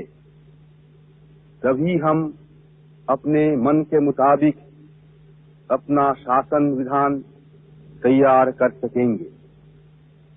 वर्तमान शासन विधान तो हमारी मर्जी के खिलाफ साम्राज्यवाद को मजबूत कर हमारी गुलामी की जंजीरों को और मजबूत करने के लिए बनाया गया है। इसे आप हरगिज स्वीकार न करें। आप संगठित शक्ति से आत्म बलिदान करने के लिए जल्द से जल्द तैयार हो जाइए, न मालूम कब बिगुल बज उठे। नेताजी की जिंदगी पर सबसे ज्यादा असर पड़ा कटक के रेवेंशा कॉलेजिएट स्कूल के प्रिंसिपल बेनी माधव दास का, जहां उन्होंने 1909 में दाखिला लिया था। उनके असर से उन्होंने सिर्फ 15 वर्ष की आयु में ही विवेकानंद का संपूर्ण साहित्य पढ़ डाला, लेकिन उनकी नेतृत्व क्षमता दिखी कोलकाता के प्रेसिडेंसी कॉलेज में, जहां 1916 में वे पहुंचे। यहीं शिक्षकों से झगड़े में छात्रों का नेतृत्व नेताजी ने संभाला।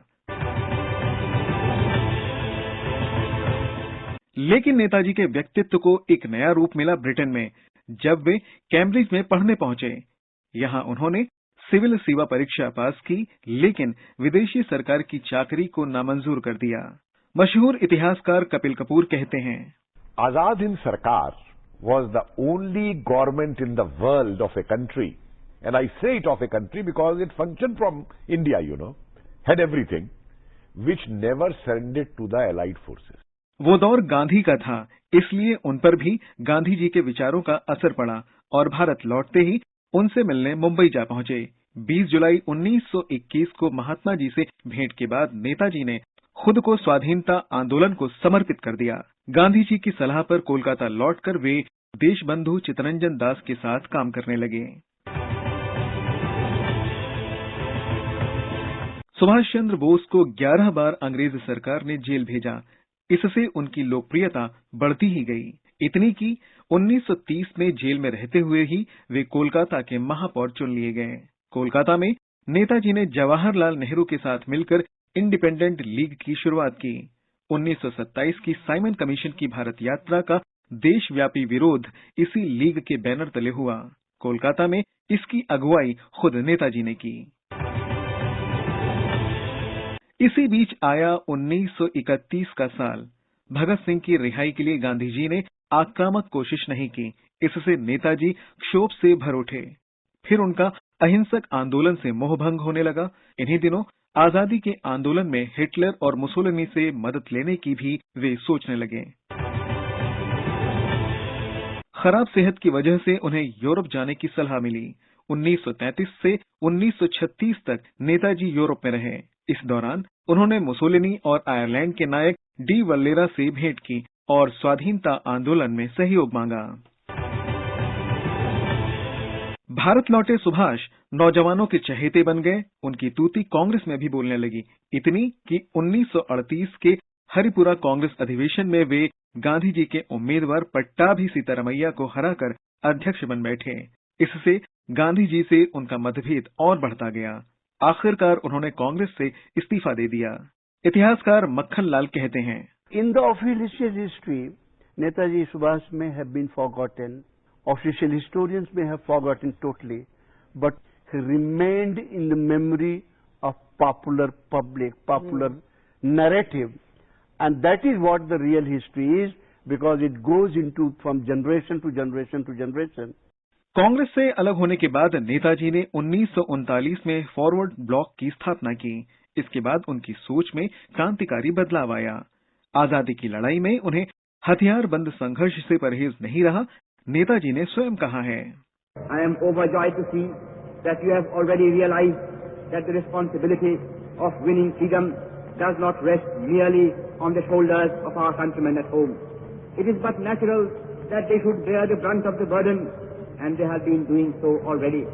But at the same time, every Indian, no matter where he may be living at the present time, has a duty towards his country, and he must contribute his due share towards the final victory.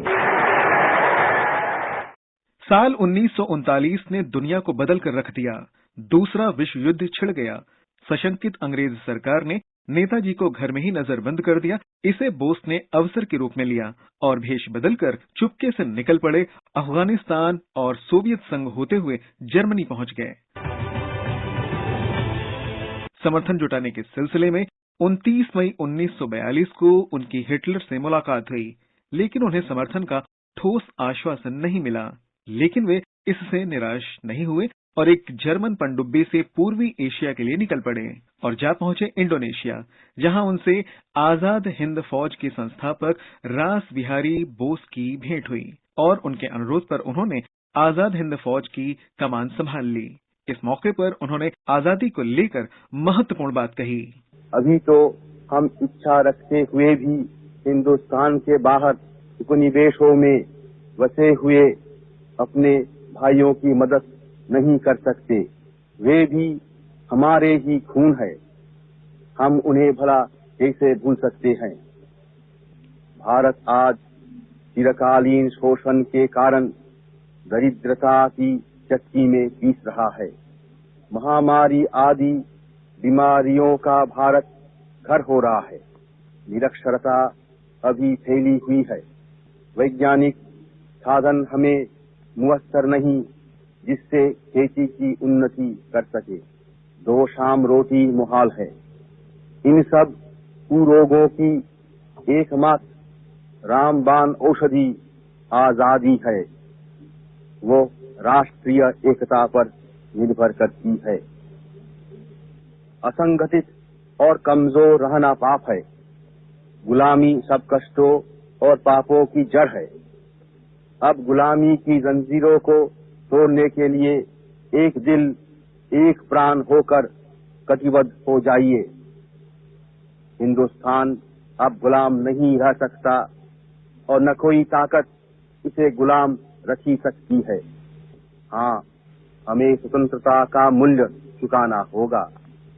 आप इसके लिए तैयार हो जाइए, जिससे यदि हम गुलाम हिंदुस्तान में पैदा हुए हैं तो स्वतंत्र हिंदुस्तान में जीवे और मरे। तभी आजाद हिंदुस्तान दुनिया को नए नए संदेश दे सकेगा। तब जापानी सेनाओं ने अंग्रेजों के खिलाफ मोर्चा खोल रखा था।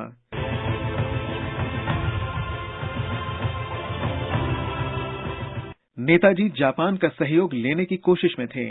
जापानी प्रधानमंत्री तोजो ने नेताजी को समर्थन का भरोसा दिया। उन्होंने जापान की संसद को संबोधित किया और अपनी बात दुनिया के सामने रखी। उनके ओजस्वी भाषण के बाद जापान उनका दीवाना हो गया।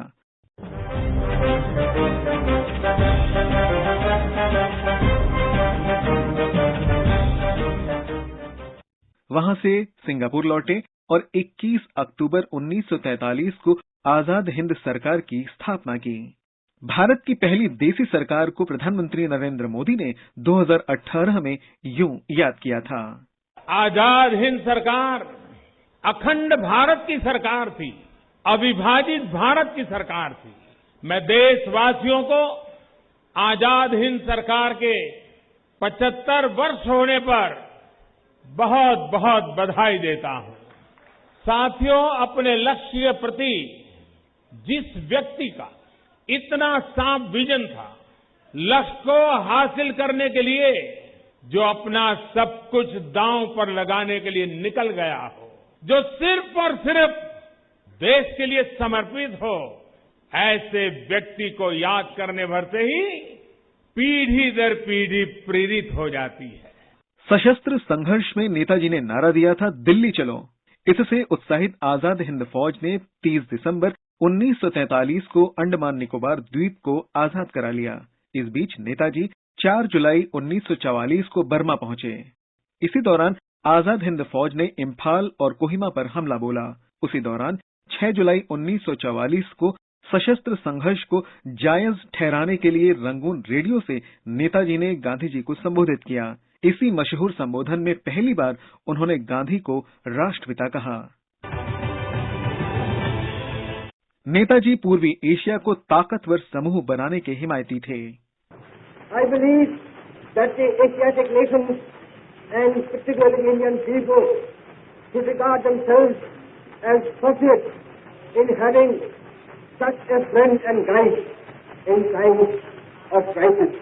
And may I therefore offer my congratulations to you on having such a leader in a war crisis to lead you on to victory and at the same time to carry on the work of reconstruction. बाद में अंग्रेजी फौजें भारी पड़ने लगीं, लिहाजा आजाद हिंद फौज को पीछे हटना पड़ा। इस बीच नागासाकी और हिरोशिमा पर अमेरिकी अणु बमों के हमले के बाद जापान हार गया। फिर भी नेताजी ने हिम्मत नहीं हारी और रूस से सहयोग लेने के लिए 18 अगस्त 1945 को मंचूरिया से रूस के लिए निकल पड़े, लेकिन ये उनकी अंतिम यात्रा साबित हुई।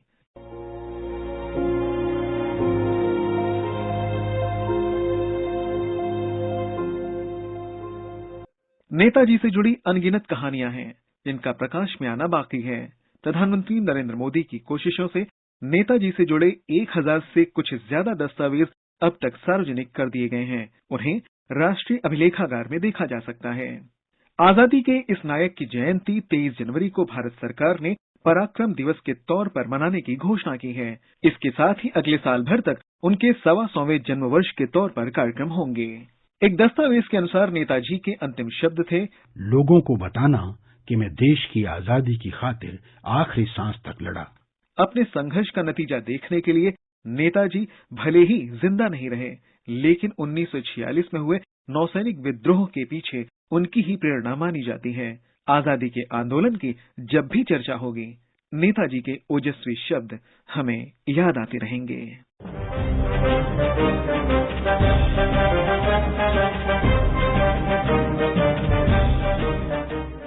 अभी आप सुन रहे थे महान स्वतंत्रता सेनानी सुभाष चंद्र बोस की 125वीं जयंती के अवसर पर विशेष कार्यक्रम नेताजी एक पराक्रम गाथा। ये कार्यक्रम आकाशवाणी के समाचार सेवा प्रभाग द्वारा प्रस्तुत किया गया। इसे आप हमारे mobile app news on AIR पर भी सुन सकते हैं। इस कार्यक्रम के संबंध में अपनी प्रतिक्रिया आप हमें ईमेल कर सकते हैं। पता है airnsdtalks@gmail.com। ये कार्यक्रम फिर से सुनने के लिए लॉग ऑन करें हमारी वेबसाइट newsonair.com।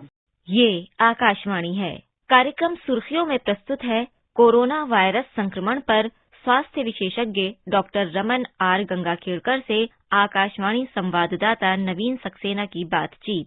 आशा, हिम्मत और विश्वास मानव जीवन के ये वो शब्द हैं जो इंसान को बड़ी से बड़ी विपत्ति से भी पार लगा सकते हैं। जब कोरोना अपने चरम पर था, तब आपने हिम्मत और समझदारी दिखाते हुए इससे लड़ते रहे और ये विश्वास कायम रखा कि एक दिन हम उससे जंग जीत लेंगे। और अब हम उस मुकाम पर आ पहुंचे हैं जब हमारी आशा मूर्त रूप ले रही है। वैक्सीन आ चुका है और ये सफल भी रहा है।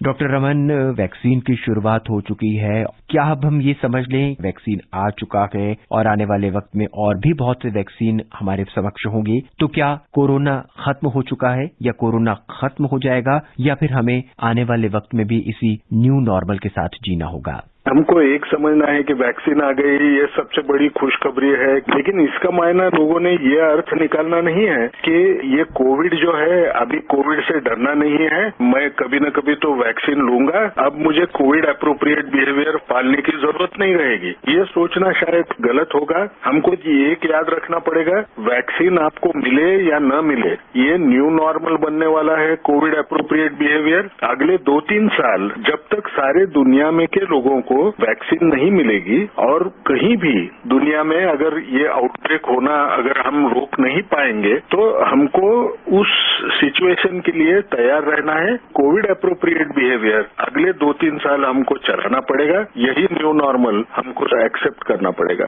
डॉक्टर, जब से वैक्सीन आया है तो स्वास्थ्य विशेषज्ञों के बीच में एक चर्चा का विषय है कि हर्ड इम्यूनिटी वैक्सीन से डेवलप हो जाएगी। ऐसा कैसे संभव है? देखिए, हर्ड इम्यूनिटी जो होती है उसके 2 मायने होते हैं। एक किस्म का प्रोटेक्शन जो हमको इन्फेक्शन होने की वजह से लोगों को दूसरी बार री इन्फेक्शन होने का चांस कम रहता है, उसको भी एक हर्ड इम्यूनिटी का कॉम्पोनेंट मानते हैं। एक अंदाज अभी तक जो सितंबर एंड तक हमको था कि अपने देश में तकरीबन 7% लोगों को इस किस्म के एंटीबॉडीज दिख चुके हैं। अब ये सितंबर की हालत थी, ये शायद अगर हम ऐसे समझे कि जनवरी में दिसंबर में और एक सर्वे हुआ है लेकिन उसकी टेस्टिंग अभी भी चालू है, लेकिन हम ऐसे समझे कि सितंबर और दिसंबर में वो संख्या 2.5 या 3 गुना बढ़ गई, तो इसका मायना क्या होगा, 20-21% लोगों को शायद ये ऑलरेडी इन्फेक्शन हो चुका होगा और उनके शरीर में प्रतिकार शक्ति जागृत हुई गई होगी। लेकिन ये जो संख्या है कि जिसमें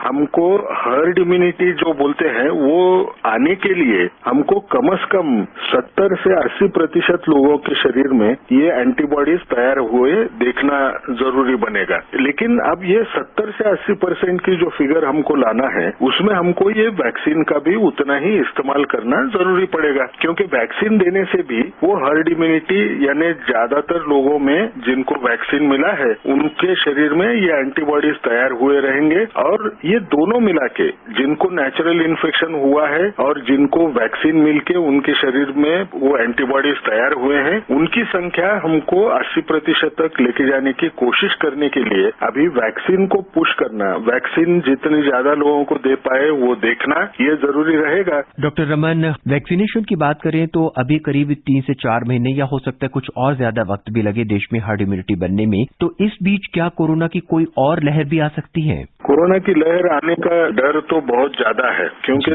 2 चीजें हमको समझना है। एक तो कोविड एप्रोप्रिएट बिहेवियर फॉलो करने में लोग थोड़ी ढिलाई बता रहे हैं। आपने अगर इर्द गिर्द देखा लोगों में कोविड फटीग यानी वो थक गए हैं, उनको ऐसे लगता है कि ये अभी साल भर हो गया मैं ऐसे ही रह रहा हूँ तो अब क्यों इतना परेशान हो जाऊं। और ऊपर से क्या होता है कि ये फर्स्ट वेव हमारी कम होते हुए नजर आ रही है तो उनको लगता है कि अगर मैं मास्क नहीं पहनूं या कोविड एप्रोप्रिएट बिहेवियर का पालन न करूं तो भी इन्फेक्शन तो बढ़ नहीं रहा है। इस किस्म का विचार लोगों के मन में आता है और लोग वो कोविड एप्रोप्रिएट बिहेवियर को भूलते हैं। लेकिन हमने अगर बाहर के देशों में अगर देखा जहां सेकेंड और थर्ड वेव, हमारे यहाँ वो फर्स्ट वेव ही रह पाई, क्योंकि प्रधानमंत्री जी ने जो लॉकडाउन लगाने की जो बात सबसे जल्दी हमने करवाई उसकी वजह से आप देखते हैं कि हमारा यहाँ का जो आउटब्रेक है 5 महीने देरी से शुरू हुआ।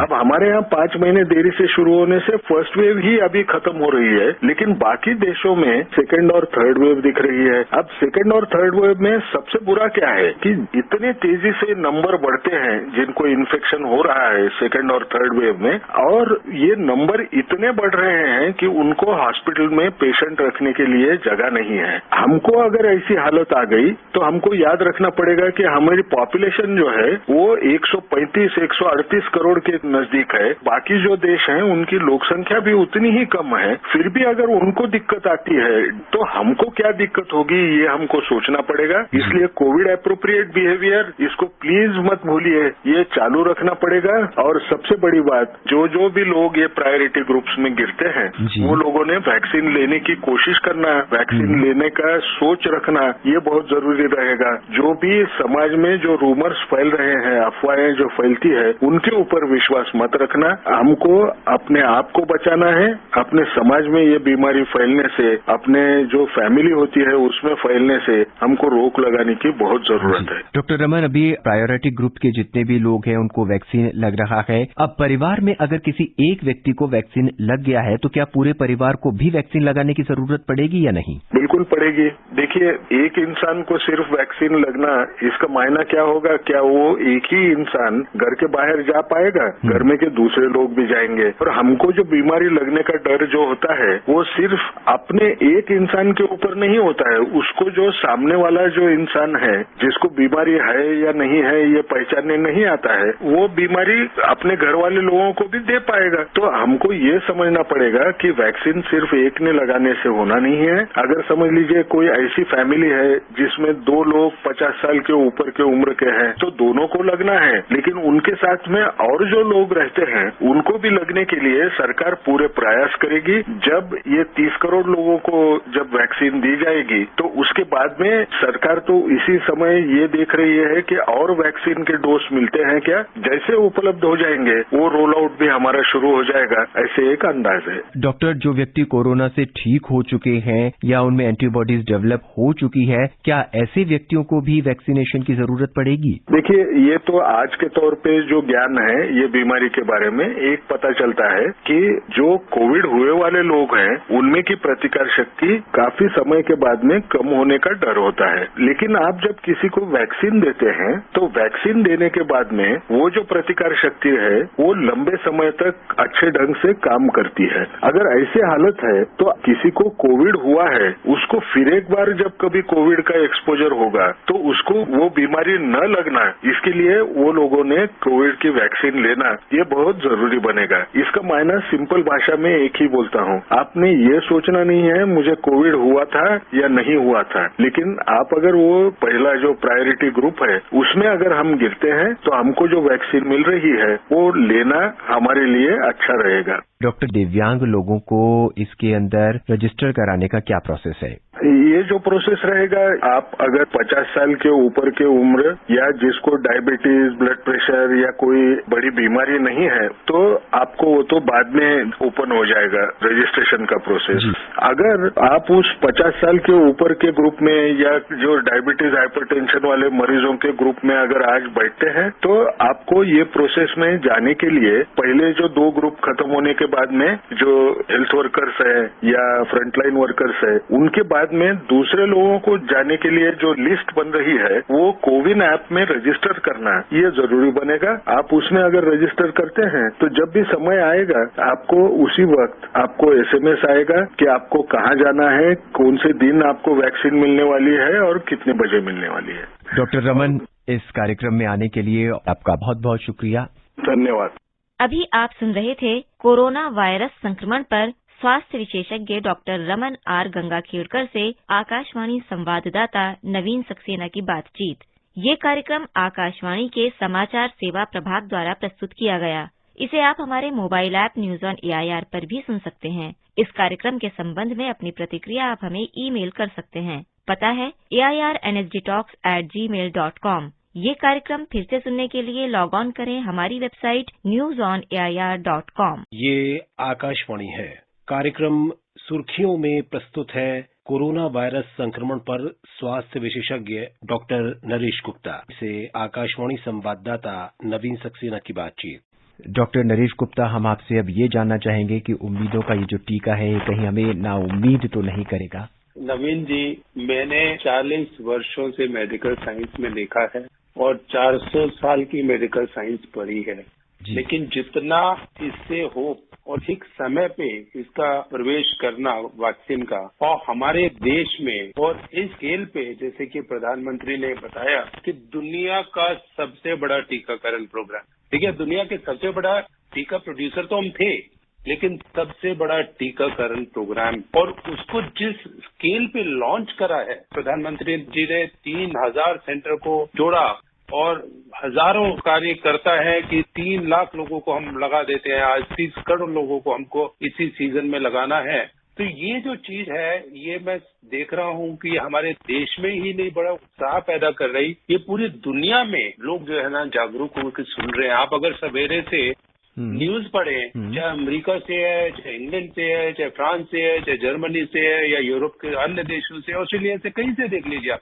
मिडिल ईस्ट से, हमारे पड़ोसियों से, सब के सब जो है इसको एक अचंभे से देख रहे हैं कि इतना बड़ा प्रोग्राम जो है कैसे लॉन्च हो रहा है। प्रधानमंत्री जी की एक चीज देखिए, उन्होंने सिर्फ हमारे यहाँ नहीं लॉन्च करा है, जैसे कुछ बड़े बड़े देश हैं कि सारी की सारी टीका अपने यहाँ रख के बैठ गए, इन्होंने कहा नहीं, वासुदेव कुटुंबकम, जो हमारे पड़ोसी हैं या दूर दराज के देश हैं हम उसमें भी ये देंगे। और इसकी जो इफेक्टिवनेस है वो रहे हमारे स्वास्थ्य मंत्री डॉक्टर हर्षवर्धन जी, उन्होंने बड़ा अच्छा कहा, ये संजीवनी की तरह है। देखिए नवीन जी, पिछले साल ऐसा प्रकोप था और ये जो नया वर्ष आया है, हमारा तो खैर शुरुआत ही अच्छी हुई थी। पहले देखिए लोहड़ी आ गई, मकर संक्रांति आ गई, पोंगल आ गई, बड़े बड़े लोगों के जन्मदिन आ गए। उसके बाद जो है प्रधानमंत्री जी ने इसका उद्घाटन करा प्रोग्राम का।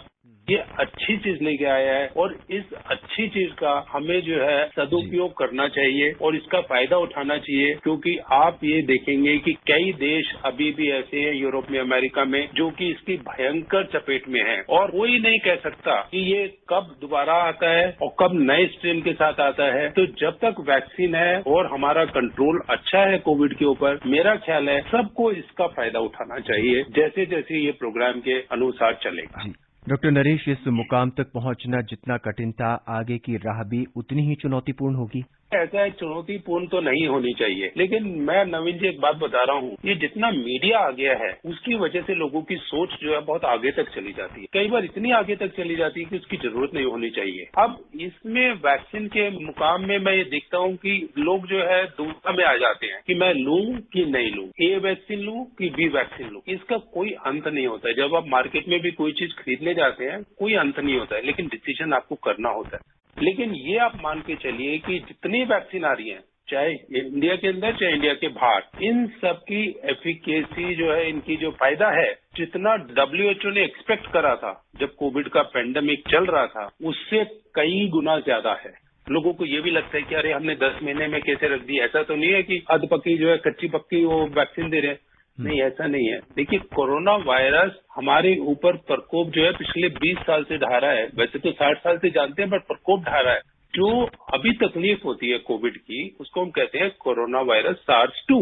SARS-1 आया था 2002-03 में, तब भी वैक्सीन की प्रक्रिया चली थी और वो बंद नहीं हुई थी, क्योंकि 2012-13 में मिडिल ईस्ट रेस्पिरेटरी सिंड्रोम मर्ज करके आया था। तो वैक्सीन की वो जो प्रक्रिया चल रही थी, उसकी वजह से कोरोना वायरस की हमारे पास बहुत नॉलेज थी, लेकिन उसको ढालना था और ये मौका मिला कोविड-19 का, और भारतवर्ष ने भी उसमें छलांग लगा दी। और देखिए दुनिया में कितनी सारी वैक्सीन बनी है, सबकी सब कारगर है। बहुत सारी वैक्सीन है, सब लोग लगाते हैं। देखिए हमारे देश में स्मॉल पॉक्स था, बिल्कुल खत्म हो गया। पोलियो था, उसको खत्म कर दिया। किसने करा? वैक्सीन ने। लेकिन वैक्सीन जो है, जैसे कि कोई भी दवा होती है, चाहे मॉडर्न मेडिसिन हो, चाहे आयुर्वेदिक हो, चाहे एलोपैथिक हो, चाहे होम्योपैथिक हो, कोई भी हो, उसका रिएक्शन किसी को भी हो सकता है। जो हम लोग खाते पीते हैं, लोगों को दूध से भी रिएक्शन हो जाता है। जो अंडा खाते हैं उसको अंडे से भी रिएक्शन हो जाता है। किसी को मछली से रिएक्शन हो जाता है, किसी को सब्जी से रिएक्शन हो जाता है।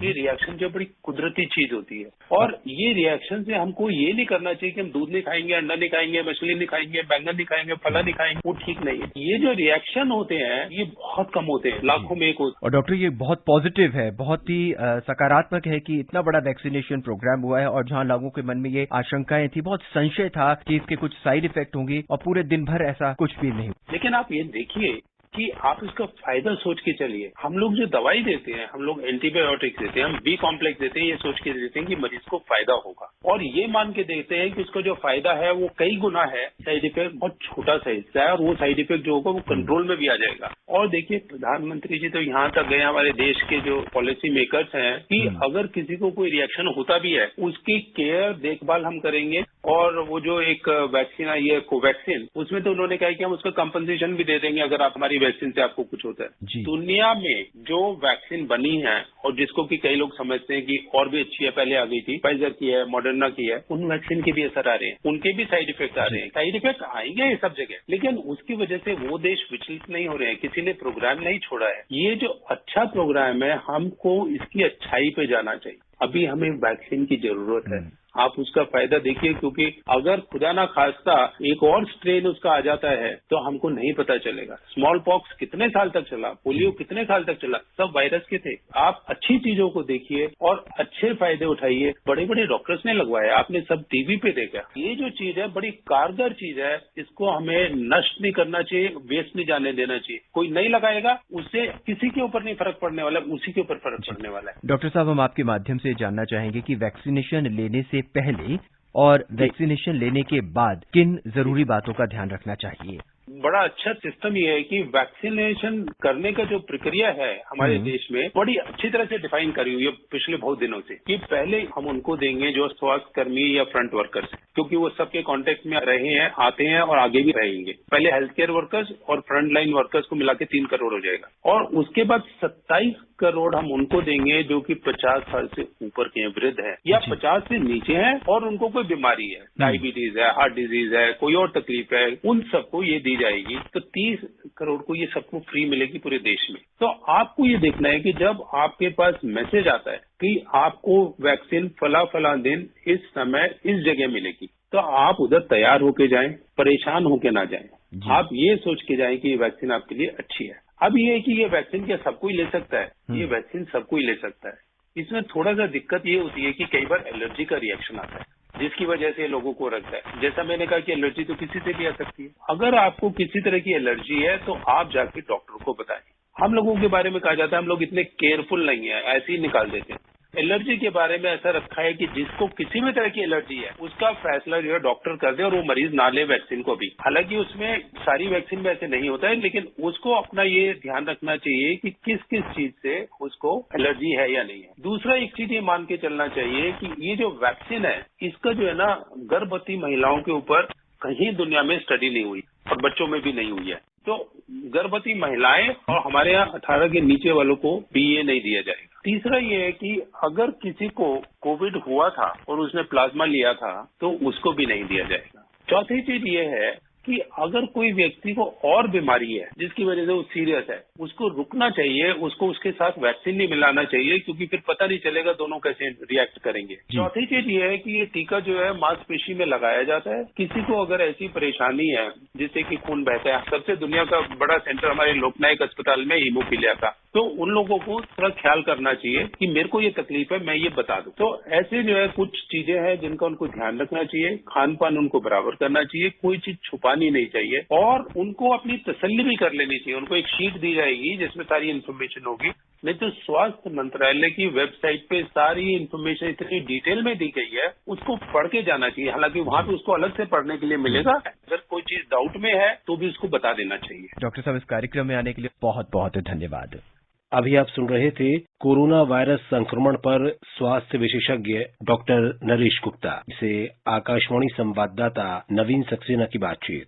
ये कार्यक्रम आकाशवाणी के समाचार सेवा प्रभाग द्वारा प्रस्तुत किया गया। इसे आप हमारे mobile app news on AIR पर भी सुन सकते हैं। इस कार्यक्रम के संबंध में अपनी प्रतिक्रिया आप हमें ईमेल कर सकते हैं। पता है AIRNSDtalks@gmail.com। ये कार्यक्रम फिर से सुनने के लिए लॉग ऑन करें हमारी वेबसाइट newsonair.com।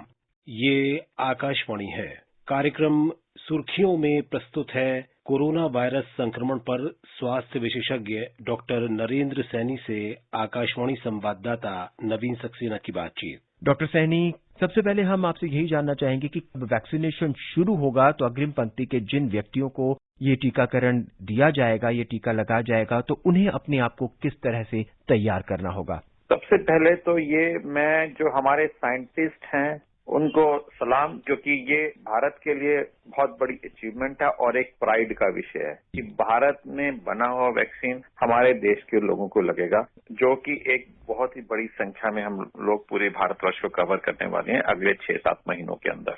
जो सबसे पहले जिनको लगेगा वो है हमारे फ्रंटलाइन हेल्थ केयर वर्कर्स, हमारे डॉक्टर्स हैं, जो हमारे नर्सेज हैं, जो हमारे हेल्थ केयर वर्कर्स में जो हमारे सफाई कर्मचारी हैं, एम्बुलेंस वर्कर्स हैं। जो भी 18 साल से उम्र से बड़ा है उनको लगेगा। प्रेगनेंसी एंड जो लैक्टेटिंग मदर्स हैं उन हेल्थ केयर वर्कर्स में, उनको अभी नहीं लगाएंगे क्योंकि इस पे अभी कोई हमारी जांच, अभी जितने भी एक्सपेरिमेंट हुए उन पे नहीं हो पाए, तो इसलिए अभी उनको छोड़ा जाएगा। और हेल्थ केयर वर्कर्स में भी या किसी आम जनता के लिए भी ये जरूरी है कि किसी को भी यदि एनाफाइलैक्सिस जैसा किसी भी बीमारी के किसी भी दवाई खाने से या किसी को रिएक्शन होता है जबरदस्त, तो उनको बताना है ताकि उनको भी छोड़ा जाएगा। और जिनको ब्लीडिंग डिसऑर्डर्स हैं, जैसे कि कोई दवाइयां खा रहे हैं जिससे कि ब्लीडिंग बढ़ जाती है, उनको भी ध्यान रखना होगा। वो अवश्य अपनी दवाई जो खा रहे हैं वो जरूर बताएं ताकि उनका और ध्यान रखा जाए। इसके अलावा बाकी सभी लोगों में ये अभी तक पाया गया है कि कोविशील्ड लगे या कोवैक्सीन लगे, उन सबके लिए ये सेफ वैक्सीन है। सरकार ने देश में 2 टीकों कोविशील्ड और कोवैक्सीन के इस्तेमाल को मंजूरी दी है। इनमें से कौन सा टीका लगाया जाएगा, कोविशील्ड या कोवैक्सीन? देखिए, अभी जो भारत सरकार ने बताया है, जो अभी आए हैं कोविशील्ड है, लेकिन किसी भी वक्त में कोवैक्सीन को भी लगाया जा सकता है। और इसमें हमें एज हेल्थ केयर वर्कर या कोई भी जिसको लगाया जाएगा, इस बात को मत सोचे, क्योंकि ये सरकार ने अपनी तरफ से लगा रहे हैं और दोनों ही वैक्सीन जैसा आंकड़े बता रहे हैं इफेक्टिव है। और आप किसी की बातों की तरफ मत ध्यान दीजिए, क्योंकि लोगों के मनों में भ्रम पैदा हो रहा है। लेकिन हमें आज की तारीख में जो भी साइंटिस्ट कह रहे हैं, जो भी हेल्थ केयर वर्कर्स कह रहे हैं, उसकी बात को मानना होगा।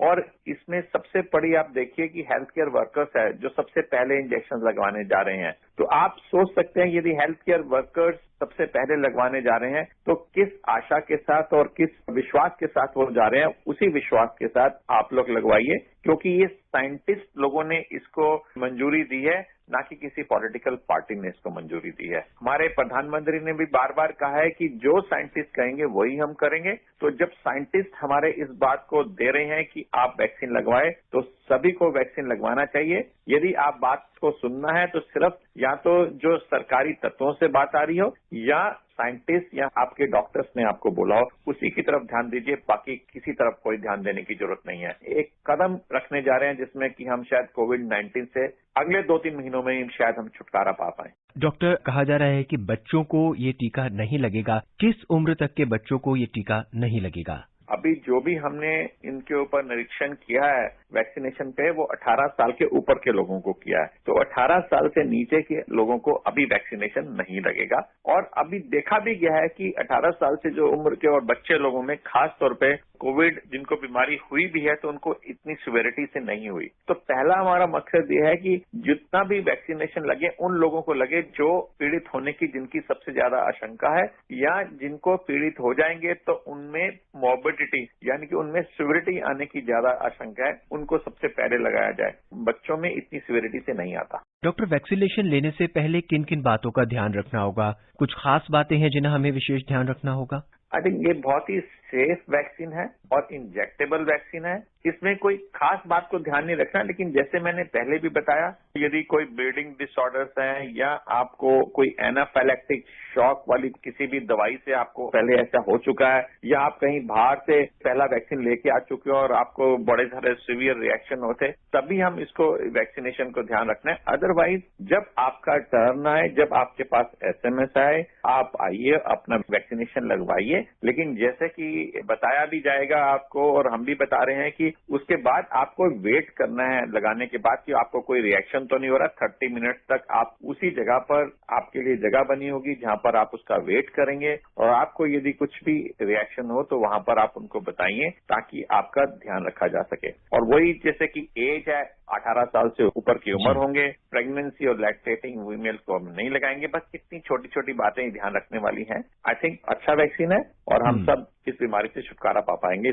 डॉक्टर, जब हम ब्लड टेस्ट कराते हैं तो उससे पहले कहा जाता है कि आपको फास्टिंग करना है, इतने से इतने वक्त तक खाना नहीं खाना है, आपको ये दवाई नहीं लेनी है। क्या जब हम वैक्सीनेशन के लिए जाएंगे या वैक्सीन के लिए जाएंगे, अगर कोई ब्लड शुगर का पेशेंट है या कोई मधुमेह का है या कोई BP का पेशेंट है, ब्लड प्रेशर का पेशेंट है जो अपनी दवाइयां रेगुलर लेता है, तो क्या वो दवाइयां वो लेता रहे वैक्सीनेशन से पहले, या उसको दवाई एक दिन के लिए या कुछ घंटे के लिए छोड़नी पड़ेगी? ऐसे में जो भी आप दवाई खा रहे हैं वो प्लीज अपनी दवाई खाइए। इसमें ना कोई ऐसा है कि आपको खाली पेट आना है या भरे पेट आना है। जैसे आप अपने ऑफिस के लिए जाते हैं, जैसे जाते हैं वैसे ही जाना है। आप अपनी दवाई पूरी खाइए जिस वक्त आपको दवाई खानी है, इसके साथ उसका कोई रिएक्शन नहीं है तो आप अपनी दवाई खाकर आए। खाली पेट आने की जरूरत नहीं है। रादर मैं कहूँगा कुछ खा के ही आए। पता लगा यदि वहां पर देर लगी तो आपकी ब्लड शुगर कम हो जाए, तो ऐसा करने की कोई जरूरत नहीं है, क्योंकि ये भी हम नहीं कह सकते कि आपको कितने बजे लगेगा। आपके पास SMS आएगा, जब आपके टाइम का आपको पता लगे उसके हिसाब से आइए, लेकिन इसमें कोई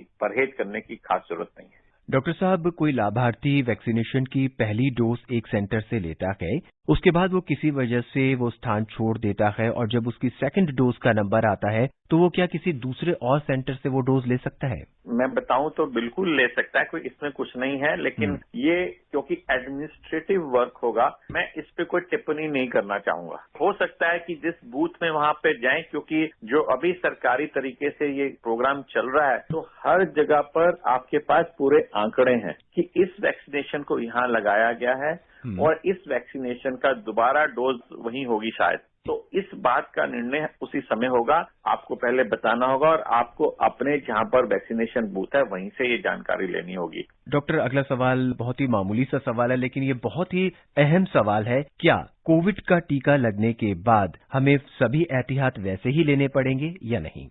आपने कहा मामूली सा, नहीं जी, ये बहुत ही अहम क्वेश्चन है जो सबके मन में आता है। और ये एक बात हम सब समझ लें कि कोविड टीका लगाने के बाद वो भी आपको जो इम्यूनिटी आती है वो भी आफ्टर 14 डेज के बाद सेकेंड डोज लगने के बाद आती है। पहले आपको पहली डोज लगेगी, उसके बाद 28 डेज के बाद दूसरी डोज लगेगी, उसके 14 दिन के बाद देखा गया है कि इम्यूनिटी आती है और वो भी देखा गया कि 60 से 70% लोगों को आएगी। तो ये हमें मालूम नहीं कि कौन वो 70% लोग होंगे। तो हमें जब तक ये हर्ड इम्यूनिटी नहीं आ जाती पूरी कंट्री के अंदर, तब तक हमें ऐसे ही एहतियात बरतने जैसे अभी हम कर रहे हैं, जो कि मास्क पहनना, डिस्टेंस मेंटेन करना और अपने हाथों को बार बार धोना। ये तो हमें अपने साथ गांठ बांध कर रख लेना चाहिए।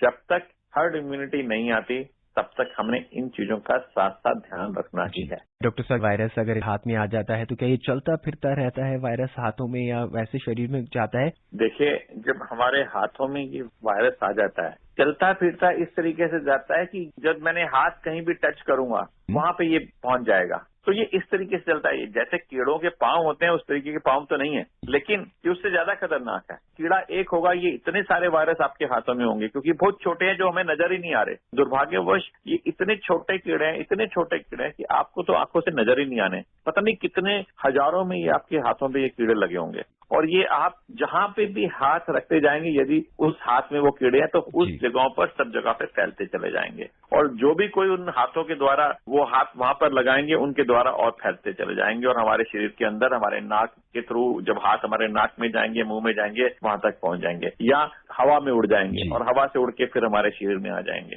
डॉक्टर साहब, इस कार्यक्रम में हमसे जुड़ने के लिए और तमाम सवालों का जवाब देने के लिए आपका बहुत बहुत धन्यवाद। नमस्कार। अभी आप सुन रहे थे कोरोना वायरस संक्रमण पर स्वास्थ्य विशेषज्ञ डॉक्टर नरेंद्र सैनी से आकाशवाणी संवाददाता नवीन सक्सेना की बातचीत। ये कार्यक्रम आकाशवाणी के समाचार सेवा प्रभाग द्वारा प्रस्तुत किया गया। इसे आप हमारे mobile app news on AIR पर भी सुन सकते हैं। इस कार्यक्रम के संबंध में अपनी प्रतिक्रिया आप हमें ईमेल कर सकते हैं। पता है AIRNSDtalks@gmail.com। ये कार्यक्रम फिर से सुनने के लिए लॉग ऑन करें हमारी वेबसाइट newsonair.com। ये आकाशवाणी है। कार्यक्रम सुर्खियों में प्रस्तुत है प्रधानमंत्री कौशल विकास योजना पर चर्चा। इसमें भाग ले रहे हैं राजनीति विश्लेषक शेखर अय्यर और पत्रकार अदिति टंडन। प्रधानमंत्री कौशल विकास योजना का तीसरा चरण आज शुक्रवार से पूरे देश के 600 जिलों में शुरू हो गया है। जैसा कि हम जानते हैं कि इस योजना की शुरुआत 2015 में हुई थी और एम ये था कि 1 करोड़ लोगों को कुशलता की ट्रेनिंग दी जाएगी, स्किल्स बढ़ाए जाएंगे और ये भी डिसाइड किया गया था कि 2020 तक ये पूरा कार्यक्रम खत्म हो जाएगा। अभी कोविड पैंडेमिक की वजह से कुछ टारगेट पूरी तरीके से अचीव नहीं हो पाए हैं, लेकिन इस साल सरकार ने ऐलान किया है कि तीसरे चरण में आने वाले 3 महीने में करीब 8 लाख लोगों को, खासकर युवाओं को ट्रेनिंग दी जाएगी, कुशल बनाया जाएगा। शेखर जी, ये जो प्रधानमंत्री कौशल योजना है, इसका क्या सिग्निफिकेंस मानते हैं आजकल के परिप्रेक्ष्य में? ये कार्यक्रम 2015 में शुरू हुआ था और 16 तक एक फेज था, फिर 2016 से लेकर 2020 तक सेकेंड फेज था। इसकी अगर मेन ऑब्जेक्टिव अगर आप देखेंगे, एम्प्लॉयबल स्किल्स, यानी जो बेरोजगार है उनको अगर जब तक आप स्किल उनमें डेवलप नहीं करेंगे तब तक उनकी नौकरी मिलने की संभावना बहुत कम है। 250 से लेकर 300 ऐसे ट्रेड्स हैं, स्किल्स हैं जो विभिन्न ट्रेनिंग कैप्सूल के माध्यम से दिया जा रहा है। और इस बार जो विशेषता है कि क्योंकि कोविड अभी दवाई भी देना शुरू हो जाएगा, उसके बाद जो परिस्थिति बनेगी उसमें कैसी नौकरी मिलेगी, कहाँ मिलेगी, उसके लिए हम क्या तैयारी कर सकते हैं, क्या क्या स्किल्स हम डेवलप कर सकते हैं, इसको लेकर ये कार्यक्रम है। अदिति जी, ये जो 2015 में जब कार्यक्रम शुरू हुआ था शेखर जी, और बहुत सारी इसमें स्किल्स के एलिमेंट्स बताए गए थे, जैसा कि आपने कहा कि करीब 200 ऐसे स्किल्स लिखे गए थे जिसमें ट्रेनिंग दी जाएगी। ये इसलिए भी जरूरी होगा क्योंकि भारत में ज्यादातर देखा गया है कि डिग्री एजुकेशन पर हर परिवार का जोर रहता है और इस चीज पे जोर नहीं रहता कि ग्रेजुएट बनने के बाद एम्प्लॉयबिलिटी उस बच्चे की कैसी रहेगी और क्या रहेगी। तो इस वजह से इस योजना का महत्व ज्यादा बढ़ जाता है क्योंकि हमारे देश में इंजीनियर्स, ग्रेजुएट्स बढ़ते जा रहे हैं, लेकिन उनको समाने के लिए, उनको इकोनॉमी में समावेश उनका करने के लिए उतनी कैपेसिटी नहीं है, उतने जॉब्स नहीं है। एक तरफ तो उतनी जॉब्स नहीं है, दूसरी अगर जॉब्स भी है, ये कितने क्वालिफाइड है उस जॉब के लिए, वो भी बड़ी बात है। कई जगह पे उनके पास डिग्री है या डिप्लोमा है या कोई ITI से उन्होंने सर्टिफिकेट भी लिया हो, लेकिन उस सर्टिफिकेट के अनुसार उनमें क्या वो क्षमता है, उस क्षमता को उन्होंने डेवलप किया है और कोई स्किल एक्वायर किया है, ये सारे सवाल आता है। हाँ, वैकेंसीज है तब भी वो फुलफिल नहीं कर पाते। इसलिए सरकार ने इस स्कीम को खास करके जो 2016 से 20 तक जो कार्यक्रम चली, जिसमें माना जाता है कम से कम 1 करोड़ युवाओं को ट्रेनिंग दिया गया है, उसमें से कई स्किल्स ऐसे निकाले गए, जैसे आपको कारपेट वीविंग से लेकर लेदर, फिर आपको रिटेल सेल्स कैसे करना है, फूड प्रोसेसिंग कैसे करना है, या आप फर्नीचर और फिटिंग, प्लम्बर काम, कंस्ट्रक्शन एक्टिविटी में मेसन का काम। तो बहुत सारी ट्रेड और स्किल्स हैं जिसको लेकर इन्होंने कैप्सूल बनाई थी। उस कैप्सूल से अनुसार शॉर्ट टर्म ट्रेनिंग भी है उसमें। उसके बाद ये टेस्ट किया जाता है कि अभी तक एक युवाओं में कितनी तालीम ऑलरेडी मिल चुका है या कितनी काबिलियत है। उसके बाद स्पेशल प्रोजेक्ट्स है जो रेगुलरली कंडक्ट किया जाता है। और सबसे बड़ी इसमें जो खासियत इस कार्यक्रम में रहा है, जो 2016 से 20 तक 6 महीने के एक बार एक कौशल और रोजगार मेला, जहाँ पे ये ट्रेन होके आते हैं और प्रोस्पेक्टिव एम्प्लॉयर जो उनको नौकरी दे सकते हैं, इनके बीच में संवाद की एक प्लेटफॉर्म दिया जाता है। फिर सबसे बड़ी इंपॉर्टेंट बात है प्लेसमेंट, कैंपसेस प्लेसमेंट करने के लिए उनकी एटीट्यूड के हिसाब से, उनकी एस्पिरेशन के हिसाब से और उनकी जो क्वालिफिकेशंस के हिसाब से उनकी ठीक जगह पे नौकरी मिले। ये सारी चीजें हर डिस्ट्रिक्ट में इसकी ट्रेनिंग सेंटर खुल गई है। इस ट्रेनिंग सेंटर को भी मॉनिटर किया जाता है कि ताकि एक क्वालिटी मेंटेन किया जाए और देश भर में स्टैंडर्ड होनी चाहिए। अगर प्लम्बर है तो उसकी इतनी ट्रेनिंग होनी चाहिए, उसकी क्वालिटी यही होनी चाहिए। कोई भी जॉब स्किल हो उसके एक स्टैंडर्डाइजेशन की जरूरत है, क्योंकि जब ये भारत में नहीं विदेश भी जाते हैं तो इसकी स्टैंडर्ड की बड़ी बात होती है कि ये तालीम कैसे इनको मिला है, उस तालीम से कैसे इन्होंने सीखा है और कैसे किया। इस योजना की इम्पोर्टेंस ये भी है कि ये पूरा साल जो है 2020 तमाम स्कूल्स बंद रहे हैं, कॉलेजेस बंद रहे हैं और लर्निंग के जो प्रोसेसेस हैं वो बहुत पीछे चले गए हैं। शेखर जी, एक रिपोर्ट आई थी जिसमें यूनिसेफ ने global business coalition for education, जो एक बहुत बड़ी संस्था है एजुकेशन और स्किल्स को मापती है, उन्होंने ये कहा था कि 2030 तक करीब 54% जो साउथ एशियंस हैं वो अनएम्प्लॉयबल हो जाएंगे और उसमें से 19% इंडिया का भाग माना गया था। और ये भी माना गया था कि उनको एम्प्लॉयबल करने के लिए अभी बहुत सोच विचार करना जरूरी है। कोविड पैंडेमिक के दौरान हमने देखा कि किस तरीके से मास्क की एक पूरी लोकल इंडस्ट्री चल पड़ी और आत्मनिर्भरता की तरफ भी भारत बढ़ने लग गया है और अब तो हम मास्क और PPE किट्स को एक्सपोर्ट भी कर रहे हैं। तो इस किस्म की योजनाएं इसलिए भी इम्पोर्टेंट हैं कि बच्चों का और युवाओं का दृष्टिकोण बदला जाए कि जॉब एक व्हाइट कॉलर्ड, एक ऑफिशियल फॉर्मल जॉब ही जॉब नहीं होती, हर तरीके का जॉब होता है और इसमें डिग्निटी ऑफ लेबर पैदा करना बहुत जरूरी है। डिग्निटी ऑफ लेबर और दूसरी तरफ केवल एक BA, BSc, BCom डिग्री लेने के बाद जब आपको लगता है कि आपको नौकरी नहीं मिल रही है, नौकरी नहीं मिल रही है, इसके कारण ये नहीं है कि नौकरियां नहीं हैं, नौकरियां हैं, लेकिन आपको काबिल समझ नहीं जाता। आप इंटरव्यू पे जाते हैं या आपको टेस्ट दिया जाता है, फिर लगता है कि आपकी डिग्री जो है उसका कोई वैल्यू नहीं है उस पर्टिकुलर काम के लिए। तो यहाँ पे प्रोफेशनल ट्रेनिंग की बहुत जरूरत है और प्रोफेशनल स्किल्स की जरूरत है। आपने एक यूनिसेफ की रिपोर्ट की जिक्र किया, आपने UN रिपोर्ट की। मुझे भी लगता है कि देखिए ये केवल नॉन इंजीनियरिंग ITI प्रोडक्ट्स की भी बात नहीं है, इवन इंजीनियरिंग ग्रेजुएट्स के अंदर भी ये प्रॉब्लम ज्यादातर महसूस हो रहा है कि बहुत बच्चे पढ़ के बाहर आ रहे हैं इंजीनियरिंग कॉलेजेस से, लेकिन उनकी जो क्वालिटी ऑफ जो लर्निंग उन्होंने प्राप्त किया है या प्राप्त कर पाए, दोनों तरफ है कि क्योंकि इतने प्राइवेट इंस्टीट्यूशंस हैं, उनमें क्या क्वालिटी है, कैसी उनकी तालीम दिया जाता है, उस पर कई बार सवाल हुआ है। क्योंकि क्या क्वालिटी उनकी मिल रही है नहीं है। ये कुशलता स्कीम में आप देख रहे हैं कि एक प्रकार से सर्टिफिकेशन की भी है कि अगर कोई युवा ने एक प्रकार से पहले ही तालीम लिया हो तो पहले उसको असेस करते हैं कि इनकी ट्रेनिंग किस लेवल की है, उस पर सर्टिफिकेट दिया जाता है, ताकि उस सर्टिफिकेट का भी एक महत्व होता है कि इनकी टेस्ट किया गया है, इसीलिए इनमें इतनी क्वालिफिकेशंस है, इतने स्किल्स है। उसके बाद और इस पर कितनी इंप्रूवमेंट होनी चाहिए और स्पेशलाइज्ड ट्रेनिंग कितनी मिलनी चाहिए, उसके बाद भी उनको सर्टिफिकेशन मिलता है, फिर जाके उनकी प्लेसमेंट की बात होती है। तो एक प्रकार से ये जो सबसे बड़ी समस्या हमने जो जिक्र किया, जो अनएम्प्लॉयबिलिटी यानी नौकरी में आप उनको लगा नहीं सकते, ये दूर करने के लिए सरकार ने इस विषय पर पिछले 5 साल एक स्कीम जो चलाया है और ये प्रधानमंत्री के लिए बहुत सबसे टॉप प्रायोरिटी स्कीम रहा है। और इस बार अभी जो कार्यक्रम उन्होंने शुरू कर रहे हैं, ये जो जिसको कहते हैं कि 3.0, ये प्राइम मिनिस्टर की जो कार्यक्रम है, इसमें कोविड की लेकर देखिए, कोविड एक नया चीज हुआ, ये पेंडेमिक पहले कभी नहीं हुआ, पिछले 100 साल से